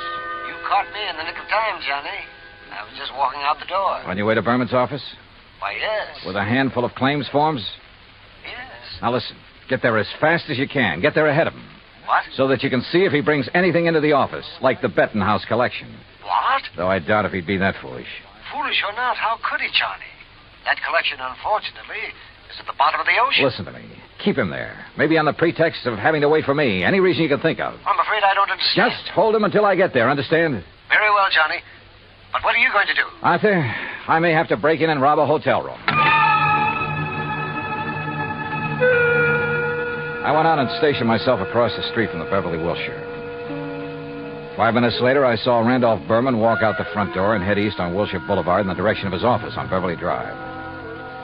I waited a few minutes to make sure he didn't turn back, then entered the hotel. At the desk, I learned the number of Berman's suite on the 9th floor. Break in, it would have taken a battering ram. So I tried knocking.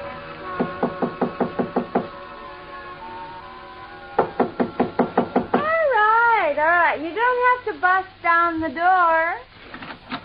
What's the matter? You forget your key and... No. Get out of here, buddy. Randy said not to let anybody in. He's out buying us clothes. Oh, he'd tell you to let me in, baby. Hey, who are you? Hernandez sent me up here from Guadalajara. Oh, well, then come in. Oh, you are in? Yeah. Well, have a drink then. No, thanks. A girl's entitled to a couple of drinks after that dousing in the ocean, and you might as well... What about Hernandez? Your husband sold him the wrong stone from that collection. Sold? Oh, he gave it to him. Oh, then you know about it. Well, sure. So he could make a legit-looking change in the insurance and convince everybody he was on the up and... You sure you're from Hernandez? You kidding? How else would I know about the whole deal? I don't know. Hey, Randy said not to let anybody in here or he'd kill me. Dumb blonde, he called me. You?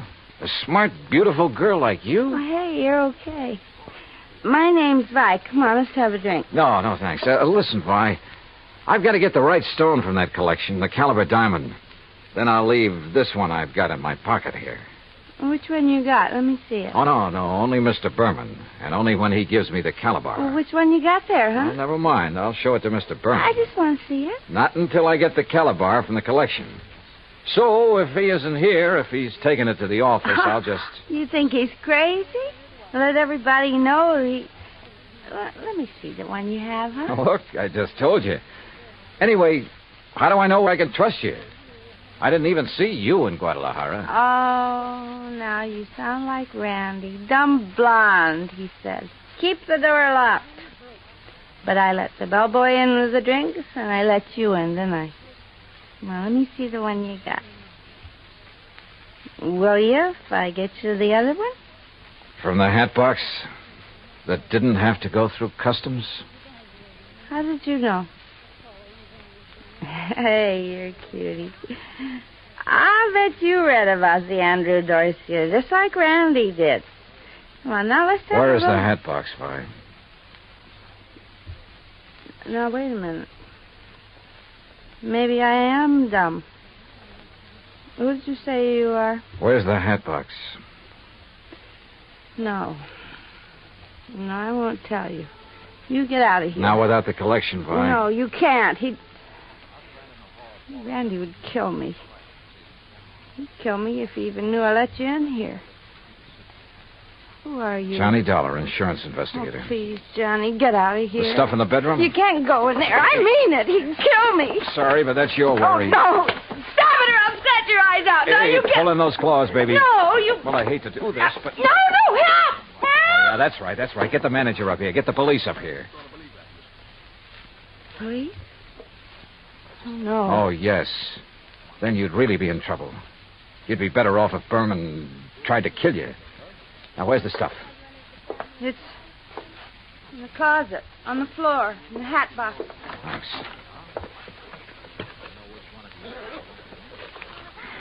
Well. Just a handful, but worth a fortune. Well. Oh, now, wait a minute, girl. Put down that bottle. I gotta stop you.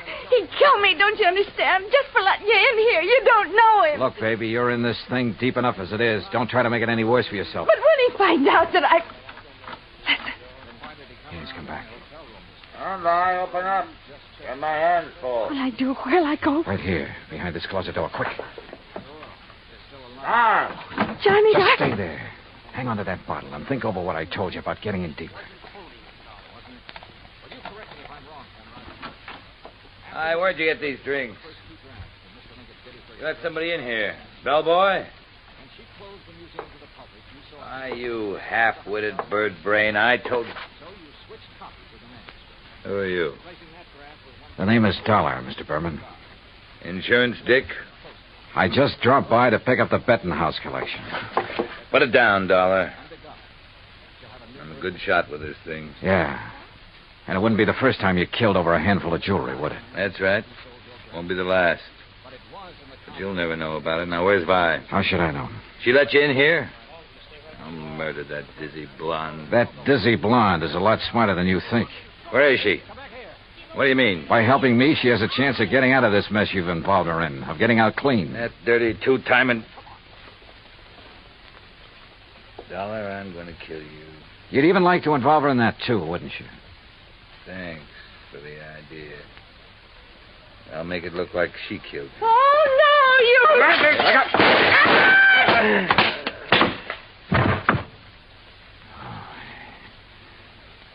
Nice work with that bottle, Vi. Sorry you missed you. Please, you won't let him... No, don't worry, baby. He won't bother anybody. Not for a long, long time.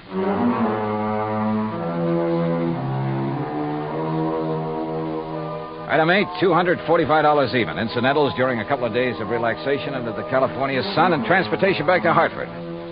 Expense account total, $453.95. Remarks? By way of getting off as easily as possible, Vi sang like a canary, and incidentally cleared up a couple of other of his shady deals. Result? By the time his prison term runs out, he'll be too long dead to collect the insurance on his yacht. End of remarks, end of report. Yours truly, Johnny Dollar.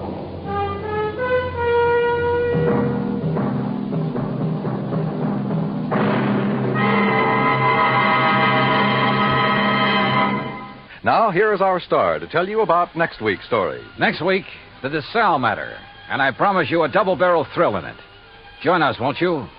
Yours truly, Johnny Dollar. Yours truly, Johnny Dollar, starring Bob Bailey, originates in Hollywood.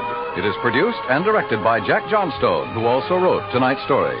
Heard in our cast were Virginia Gregg, Lawrence Dobkin, Howard McNear, Jay Novello, Jack Edwards, Barney Phillips, and Raymond Burr. Musical supervision is by Amerigo Marino. Be sure to join us next week, same time and station, for another exciting story of yours truly, Johnny Dollar. Dan Coverly speaking.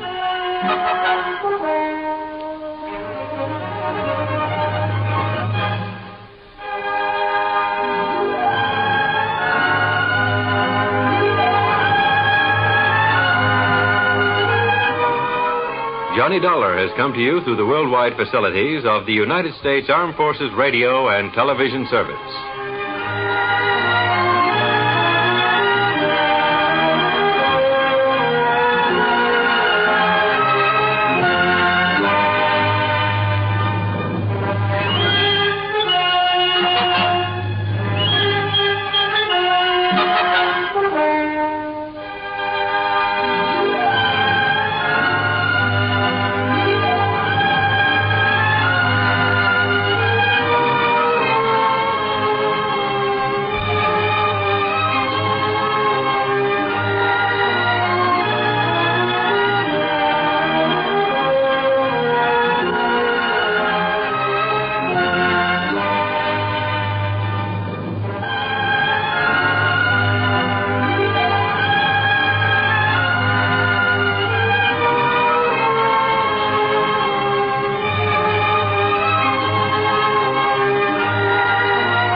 Johnny Dollar.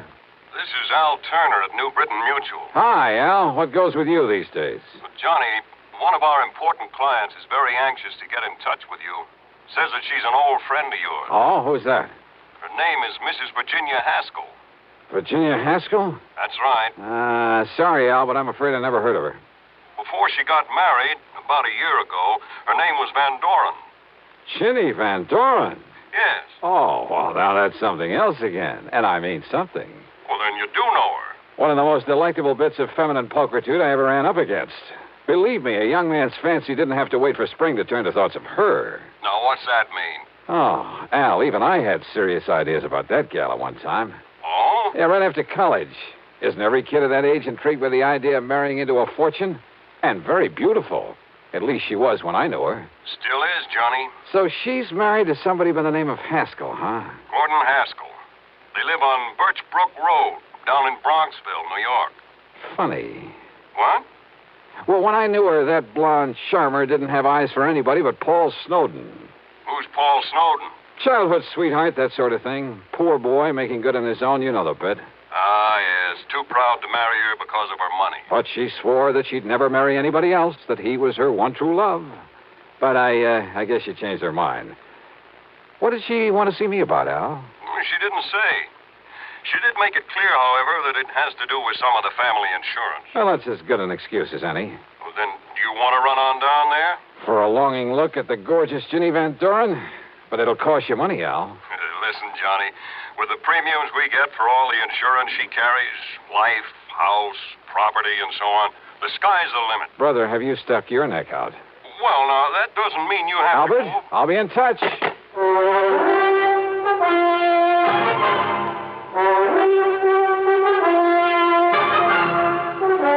Bob Bailey in the intriguing adventures of the man with the action-packed expense account.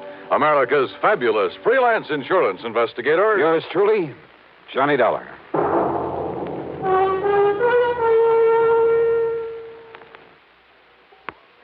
And now, Act One of yours truly, Johnny Dollar.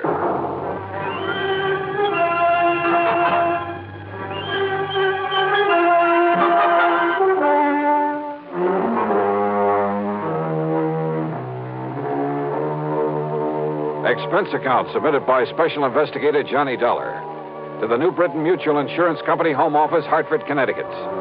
Following is an account of expenses incurred during my investigation of the Wayward Heiress Matter.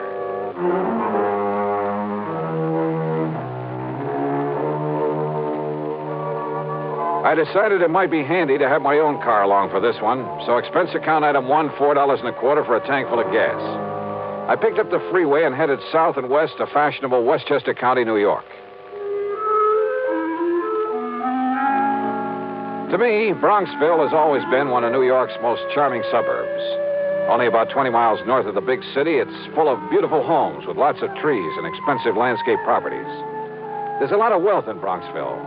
The Haskell home on Birch Brook Road was a huge English-type affair, built of stone and stucco, the kind of place that'll last 100 years. 18 or 20 rooms, I'd guess, and surrounded by well-kept lawns and flower gardens, oak and sycamore trees and neatly trimmed hedges. Yep, a big hunk of the Van Doren oil money must have gone into it, unless young Haskell was mighty rich. Virginia, looking every bit as beautiful as I'd remembered her from college back in the Midwest, greeted me like a long-lost, well, brother, darn it. And, Johnny, I'm so glad you could come. I'm worried, sick. Worried about what, Jenny? Gordon, my husband. Well, look, it's none of my business, but it kind of surprised me to learn you'd married somebody other than Paul Snowden. It's Paul who has me worried, Johnny. Oh? Yes. How? Well, back in the old days in college, I wasn't interested in anybody in the world but Paul. I mean, seriously. Yeah, I remember. The rest of us couldn't get to first base with you. I loved him, Johnny. And I hoped that as soon as he could get established in a business of some kind, he'd ask me to marry him. Well, what stopped him, Jenny? Money. When Father died and all the Van Doren money came to me, Paul suddenly changed. He stopped seeing me. He even avoided me. So then, well, I guess what I did was make a mistake. What was that? I went to see him at his little plant there in Chicago. Chicago? That's where we were living then. And, Johnny, the only reason he stayed there was to be close to me. So you went to see him? Yes. And I proposed to him. Oh? Also, well, this was the big mistake. I offered to finance the machine tool business that he was trying so hard to build up. But he didn't like that and told me so. I'm afraid there was quite a scene there. You've just been looking down your nose at me all these years. It's been nothing but pity. Paul! Yeah, poor, timid little me. Needs help. Maybe needs mothering by somebody who pities him.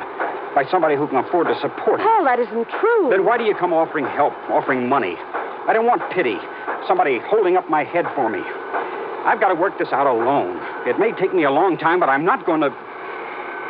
Oh, I'm sorry, Jenny, but don't you see I love you? I'll never love anybody else. Then why don't you let me? Don't you understand? I'll never get anywhere on your charity. You're feeling sorry for me. Paul, darling, please. All right. All right, the less we see of each other now, the better. Maybe sometime, but... Well, no, not now. Find somebody else, Jenny. Somebody who can give you the things you need and want. Uh-huh. A little too much pride for his own good, I'd say. It upset me terribly, Johnny. Especially when he told me to go out and find somebody else. But I take it you did. Then Gordon came along. Sort of caught me on the rebound, I guess. Tall, good-looking. He fell in love with me the first time we ever met. I guess he kind of swept me off my feet. But now that the honeymoon's over... He's been wonderful to me. And I love Gordon, Johnny. I love him very much. As much as Paul? Not perhaps in the same way. But we're very happy together. And there's never been any strain or tension because of this difference in our fortunes. Gordon isn't wealthy either? Well, he hasn't what I have, of course. But he manages to get along. And I'm being a good wife to him. Oh, I'm sure you are, Jenny. And don't you see, if Paul, because of his jealousy, were to kill Gordon... Jenny, you mean you honestly believe he might? Yes. That's exactly what I mean. That's why I sent for you. But good heavens, gal. Oh, Johnny, you've got to stop him.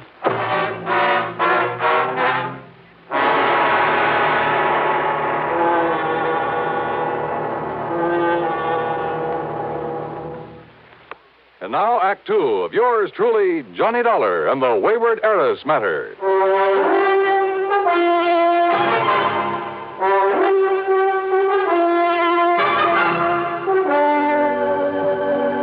All right, now, Jenny, listen to me. It's true, Johnny. I'm sure of it. Paul Snowden has come here to kill my husband. He's told you as much? Haven't you been listening to me? Well, of course I have. Maybe my marriage to Gordon was on the rebound, on the spur of the moment. Call it anything you like, but it was Paul who turned me down. At least for the time being. I told you what he said. And simply because of a misguided sense of pride, because you had money and he didn't. Yes. Well, how did Paul take it when he learned that you were going to marry Gordon, I mean? He was terribly angry. He made all sorts of wild threats. Well, now, that doesn't necessarily... He said that he would kill anybody else who married me, and he will, Johnny. Does he know Gordon? He's never seen him. But he wants to kill him? Oh, Ginny, that doesn't make any sense. Don't you understand? It was to get away from Paul that Gordon and I came here to get married and settle down. Or because you were afraid you might still be in love with Paul. It isn't a very nice thing to say, Johnny. But it could be true, couldn't it? Is Gordon in business here in the East? Well, I've helped him to start one, Johnny. A little importing business. What did he do before? Jenny? Well, his family had quite a bit of money once. But they lost it all in some bad speculations. And, well, if you must know, Gordon just sort of played around for a while. Did Paul know all this? I don't know. Because if he did, maybe you shouldn't blame the poor, hard-working guy for not liking him. But Gordon is good, and he's good to me. He's good to you. Seems to me you're the one You mustn't say that, Johnny. He is good to me. And he's all I have now. If only Paul hadn't found out where we've come to live. Oh, look, Jenny, I'm an insurance investigator, not a love counselor, and... Oh, what's the matter? Don't you believe me? All I've told you? Or are you just trying to be very cold-blooded about this? Jenny! All right, then. This happens to be a cold-blooded insurance matter. For the simple reason that Gordon's life is insured. And if you have no heart, if all you can think about is business, all right. It's your job to keep Paul from killing Gordon. Now, listen, Jenny, you've been married nearly a year. Nothing's happened, nothing at all. Yet now, all of a sudden... Because Paul has come here. He telephoned me. And there can be only one reason why he's here. I doubt that. But where is he? In New York, at a hotel. What hotel? He didn't say. Well, is he coming out here to the house? He said he wouldn't come until he could be sure that Gordon was here. And then? Then to prepare for the worst. Those were his very words, Johnny. Prepare for the worst. Wasn't Gordon here when he phoned? Yes, but I didn't tell him that. Where's Gordon now? Over in Larchmont at the Beverly Arms. In hiding, in other words. I want him to stay there until something can be done about Paul, that's all. Well, if Paul's so all-fired determined... He is, Johnny. He always was. That could be a pretty admirable quality, Jenny. Of course it is. But when he's determined to do such a horrible... Johnny, I don't understand you, the way you're taking all this. Are you going to help me or aren't you? Yes. Okay, Jenny, I'll see what I can do. If by any chance what you suspect is true, if Paul really has come here to get him... Of course he has. Paul doesn't give up, no matter what he set out to do. Which is to say that sooner or later, if you'd kept your head, if you hadn't gone off the deep end, if you had waited and married him, Jenny... I know, I should have. I should have waited for him, no matter how long it took. And... Yeah? And what? No, Johnny, I didn't mean that. I'm married to Gordon now, and I must protect him. Okay, then. The first thing to do is get him over here. What? Sure. If Paul's staying undercover, it's the only way to bring him out in the open. But if anything happens to Like Gordon... you say, it's my job to see that it doesn't. I'll see you later. Yeah, like I've said many times before, in this business of mine, you run into some real wildies, and this was one of them. Made me feel like an advice to the love shorn column. And it was pretty obvious that Ginny was still in love with Paul, that she was sorry she had married and was supporting this Gordon Haskell, who, incidentally, must have been a smart cookie to have caught her on the rebound, latched onto her and her fortune. But she'd made her bed, and by golly, out of nothing but stubborn pride, she was going to lie in it. It was well after dark by the time I left her, and as I walked out to my car, I decided that what I'd better do first was to locate Paul Snowden somewhere in some hotel in New York City. Find out what this whole crazy affair was really all about. But then as I reached for the door handle on my car... Just a minute. Huh? Yeah? I've been waiting for you. Oh? Who are you? As if I couldn't guess. Mister, I found out all about you, why you came here. Me? Oh, well, if you don't believe me, take a look at these photostats from the police files in half a dozen western states. Well, now, just take it easy. Let me put on the dash light so I can take a look at them. You'll have plenty of time to look at them when I'm through with you. Well, just a minute. Mister, I ought to kill you.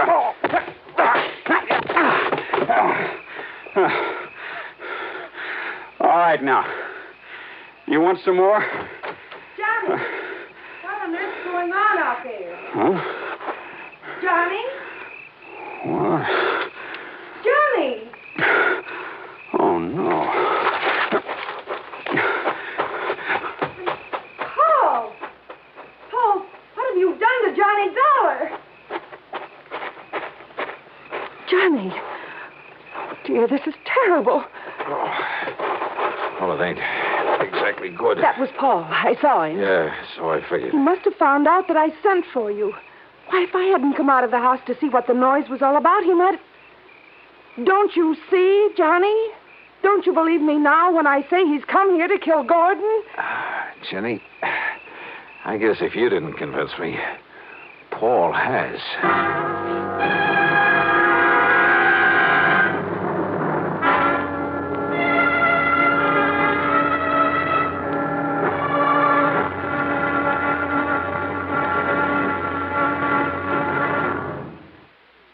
Now, Act 3 of yours truly, Johnny Dollar.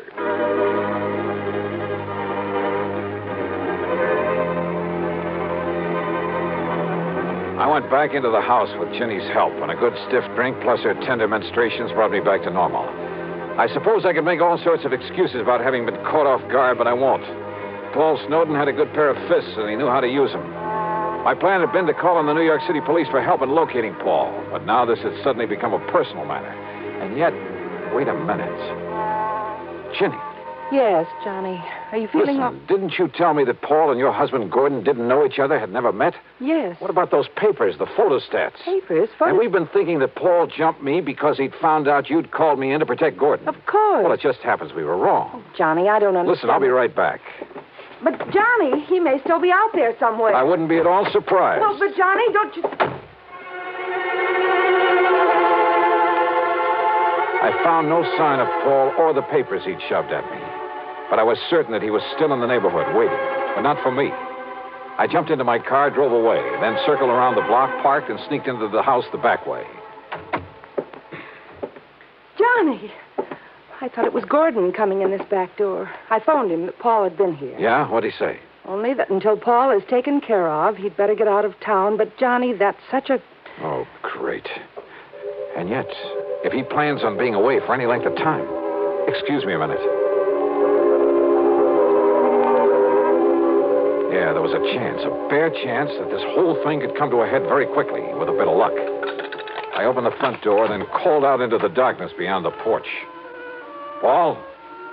Paul Snowden. This is Johnny Dollar. If you're out there, stick around. Now listen. I'm leaving this front door unlocked, so use your own judgment. I went back into the library. Standing there with Ginny was a man, a few years older, slightly gray around the temples. He had a worried, furtive look about his eyes. He was momentarily startled when I walked in on him. Johnny. Gordon, this is Johnny Dollar. Hiya, Gordon. He sneaked in the back way, Johnny. But I'm not staying around to get killed.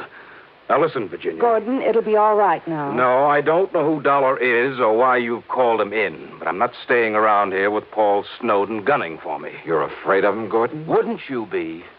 Come on, Virginia. Open up the safe. You've got plenty of money in it, I know. But look, darling... Come on, get it for me. Give it to me. But to run away like this... Oh, because Paul wouldn't run away. You know that isn't what I mean. Give me the money, Virginia. Or do you want a dead husband on your hands? Well... Now listen, Gordon. You listen. This is none of your business. I wouldn't be too sure of that. Well, I am, Virginia. Now, just a minute. Will you keep out of this? No. Oh, yes, you will. You see what I mean? Gordon, that gun... Give me that money so I can save my life. Put that thing down, Gordon. Stand back, Dollar. I'll pull this trigger. Brother, that's what you think. Yes? Oh, I'll kill you.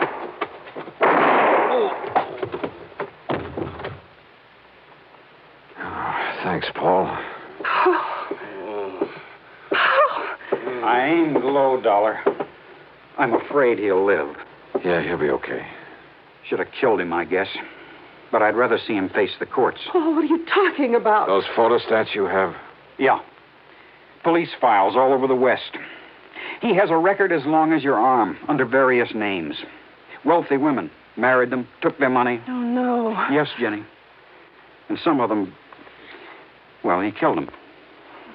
Paul, I didn't know. I didn't know. I'm sorry, Dollar, about what happened outside earlier, but in the darkness, I thought you were Gordon. It's, okay, Paul. You've, more than made up for it.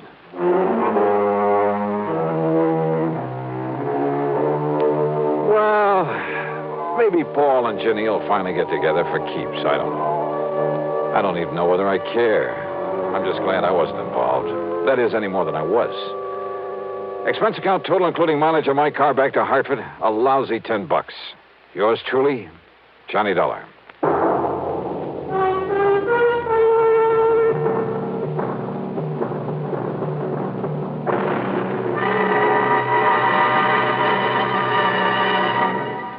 Our star will return in just a moment. Now, here's our star to tell you about next week's story. Next week, a sweet little old lady involved in one of the dirtiest rackets I know. Join us, won't you? Yours truly, Johnny Dollar.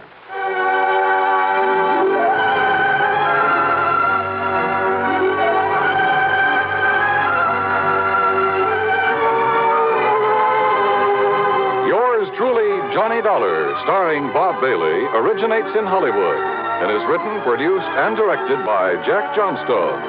Heard in our cast were Virginia Gregg, Les Tremaine, Sam Edwards, and James McCallion. Be sure to join us next week, same time and station, for another exciting story of yours truly, Johnny Dollar.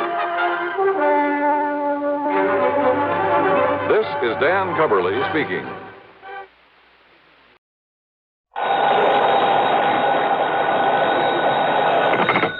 Johnny Dollar. This is the Milford Advertising Agency in Denver, Colorado, Mr. Dollar. Advertising agency? Mr. Horace W. Milford would like to speak with you. Hold on, please. Hello, Dollar. That's right, Mr. Milford. Yes, can you come out here to Denver to see me right away? Well, now, look, sir, if you're interested in buying commercial time on my weekly radio program, you'll have to contact CBS Radio in New York. No, Dollar. This is a purely personal matter that I wish to see you about, that I must see you about. Well, I'm sorry, Mr. Milford, but unless there's insurance involved... Well, yes. Yes, there is. The same company that's insured my life. One of the outfits I work with? Tri-Western Life Insurance Company? Yeah, that's one of my clients. Well, then, please, come out here right away.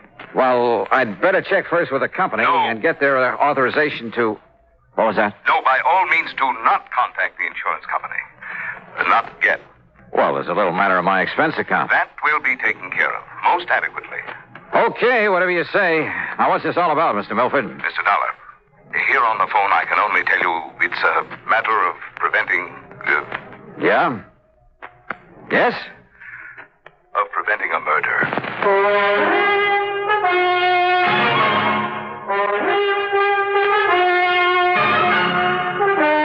CBS Radio brings you Bob Bailey in the exciting adventures of the man with the action-packed expense account, America's fabulous freelance insurance investigator. Yours truly, Johnny Dollar.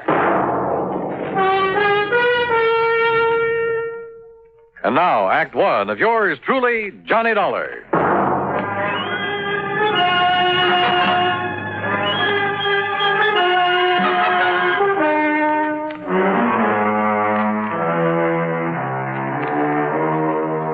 Expense account submitted by Special Investigator Johnny Dollar to Mr. Horace W. No, to the Tri-Western Life Insurance Company. You'll see why later on. And following is an account of expenses incurred during my investigation of the Hired Homicide Matter. Expense account item 1, $77 plane fare. The big mainliner took off from Bradley Field in Hartford at 8:25 p.m. and set me down at Stapleton Field in Denver at the ungodly hour of 3:35 a.m. Item 2, $5 for a cab into the Brown Palace Hotel, where I added some sleep to the few hours I'd had aboard the plane. Breakfast was item 3, $1.50. And then I walked over to the office of the Milford Advertising Agency on California Street. Horace W. Milford was tall, gray-haired, and with a very dignified bearing. He got to the point immediately, and yet in a kind of roundabout way. Mr. Dollar, I must emphasize that this whole thing must be completely confidential. Oh? Well, now that depends. I will pay you well, very well. You sound as though there might be something illegal about whatever it is you want me to do. I can only hope that you can prevent something illegal from happening, something terribly wrong. You mentioned murder. I said prevent a murder. Whose, Mr. Milford? Yours? I'll be as brief as possible, Mr. Dollar. Time is of the essence. But first, you must know some background. Right ahead, sir. Since my wife passed away some years ago, this advertising business and my daughter Claire have been my sole interests in life. How old is Claire? She was 27 on her last... now listen, please. I'm listening. I built this business by myself. Until 2 years ago, I made all the client contacts, planned the campaigns, wrote the copy. I bought the space and radio time, everything. And then Tony came along. Tony? Anthony Ferringer. He's my son-in-law. And he works for you, Mr. Milford? Out of pity for a young man who seemed to be struggling to make his way in the world, I gave him a job. Oh. And then by way of repaying me, I thought, he brought the Bonar Electronics account to this office. Bonar Electronics Corporation. Yeah, I've heard of them. Pretty big outfit, I understand. It means annual billings of some $2 million to us. That's a sizable advertising account. Now, the point is, well, he told me later, that his means of getting it were somewhat unorthodox. Unethical is a better word. No, how do you mean? He told me that he had something on officers of the Bonar organization, that he threatened exposure and ruinous scandal if he weren't permitted to handle their advertising here. Well, now that doesn't seem possible with a big But company. thanks largely to my own efforts and ideas, we have established them as one of the most important companies in their field. Don't ever underestimate the value of advertising, huh? Yes, to the public as well as to the company. Yeah. Well, now, Mr. Once Milford... I took over the account, young Tony was content to sit around, collect his salary and a big commission and do nothing. Nothing, that is, but constantly remind me that he had brought the business here. I see. But, now... Mr. Dollar, were the account suddenly to go to some other agency, it would ruin me. Oh, how so? Buying this building, setting up the organization adequately to service such an account cost me everything I had. I'm not a young man anymore. Well, is somebody else gunning for Bonar Electronics? Oh, far worse than that. Mr. Dollar. Now, wait a minute, please. I'm afraid we've got far away from the subject of murder that you talked about. Mr. Dollar, far worse than his simply falling down on the job is the fact that Tony Ferringer, against my will, mind you, because I knew him well enough not to trust him, courted and eloped with my daughter. Well, now, and Mr. it wasn't because he loved her, believe me. It was only a further step in a plan to get his hands on this advertising business of mine. You're sure of that? He had the nerve, the audacity to say so himself.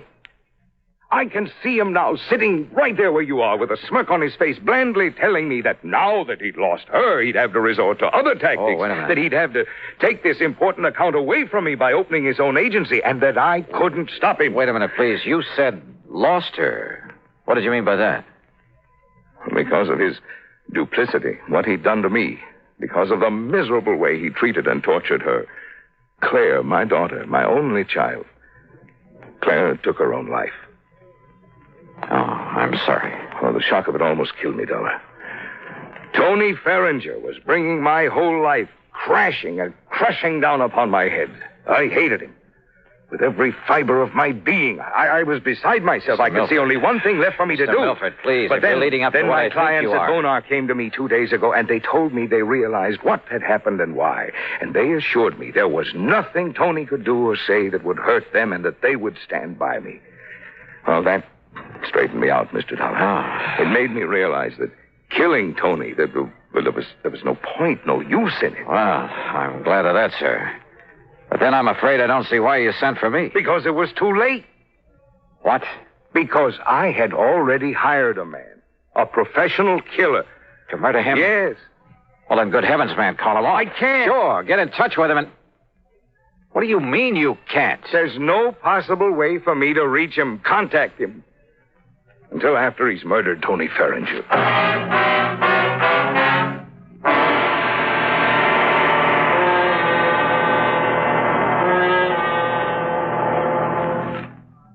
And now, Act Two of yours truly, Johnny Dollar, and the Hired Homicide Matter.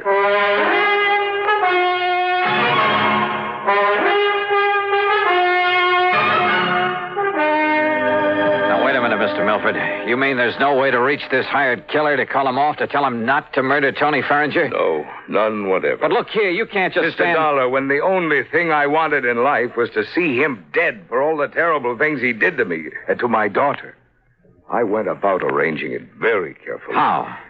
By means I don't need to go into here. I finally established a contact in the underworld here in Denver. Sort of a stool pigeon, I suppose you'd call him. A man named Eric Blinker. Yeah? For a price, Blinker had the killer contact me at my home. Do you know the name of this killer? Well, he only told me that if he felt it necessary to phone me or to contact me in any way before the job was done, he would identify himself as Blackie. Oh, great.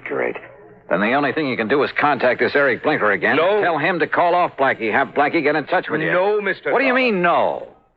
Eric Blinker's body was found floating down the Platte River yesterday afternoon, just before I called you. Oh, but don't you see, Mr. Dollar? Unless we can somehow contact this Blackie, he'll go ahead with the murder. The murder I arranged. It must not happen. All right, how much do you know about Blackie? What does he look like? I don't know. But you just finished telling me that he called on you to make arrangements for the killing. He came to my home at night. He insisted on talking to me from outside a window where I couldn't see him. I couldn't see him. All right, did you give him any money? $5,000 in cash. Marked? Huh? Marked bills?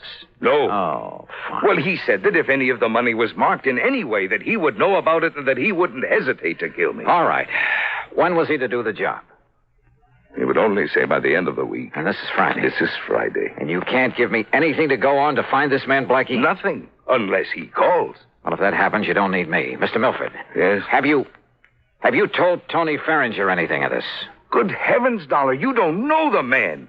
Can't you see what would surely happen if I did? He would bleed me for everything I have. Me, accessory to a plot to murder him. Don't you see what that means? Yeah, sure I do. And if you were to call in the police, it would be just as... Oh, yeah, Mr. Milford, you've really stuck your neck in a noose. Somehow you've got to get me out of this. You?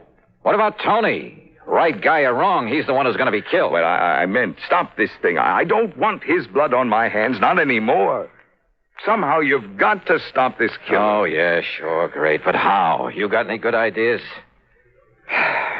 Hey, a phony telegram, something like that. What? Yeah, some kind of a message telling Tony to get out of town. But if it weren't to reach him soon enough, or if he were to disregard it. If you were to go to the police. Oh, I'd sooner kill myself. I might as well. Or contact them. An anonymous warning, maybe. There is only one place from which Tony Ferringer might expect trouble. From me. Mr. Milford. Well... Oh, I don't know. So help me, I don't know. I'm not even sure you deserve help after what you've done. I beg you, Mr. Dollar. Hey, you told me on the phone there's insurance involved in all this. Well, when he first came with me, Tony had his life insured. He named some distant relative as the beneficiary. Through Tri-Western Life? Yes. But he didn't even name Claire in it when he married her. Yeah, well, that's beside the point now. Do you have an idea, Mr. Dollar? Is some way... No. I was just thinking it's not only your neck I've got to look out for now, but I got to keep the insurance company from having to pay off on Tony. Well, you could watch over him. Oh, yeah, sure. Sit on his lap for 24 hours a day without his knowing it. Where is he now? I don't know. Well, where does he live? Well, then you will watch over him. We'll see. Scribble down his address and phone number for me. Oh, yes, of course. He lives at 425. Now, what does he look like? About the same height and weight that you are. Here. Very good.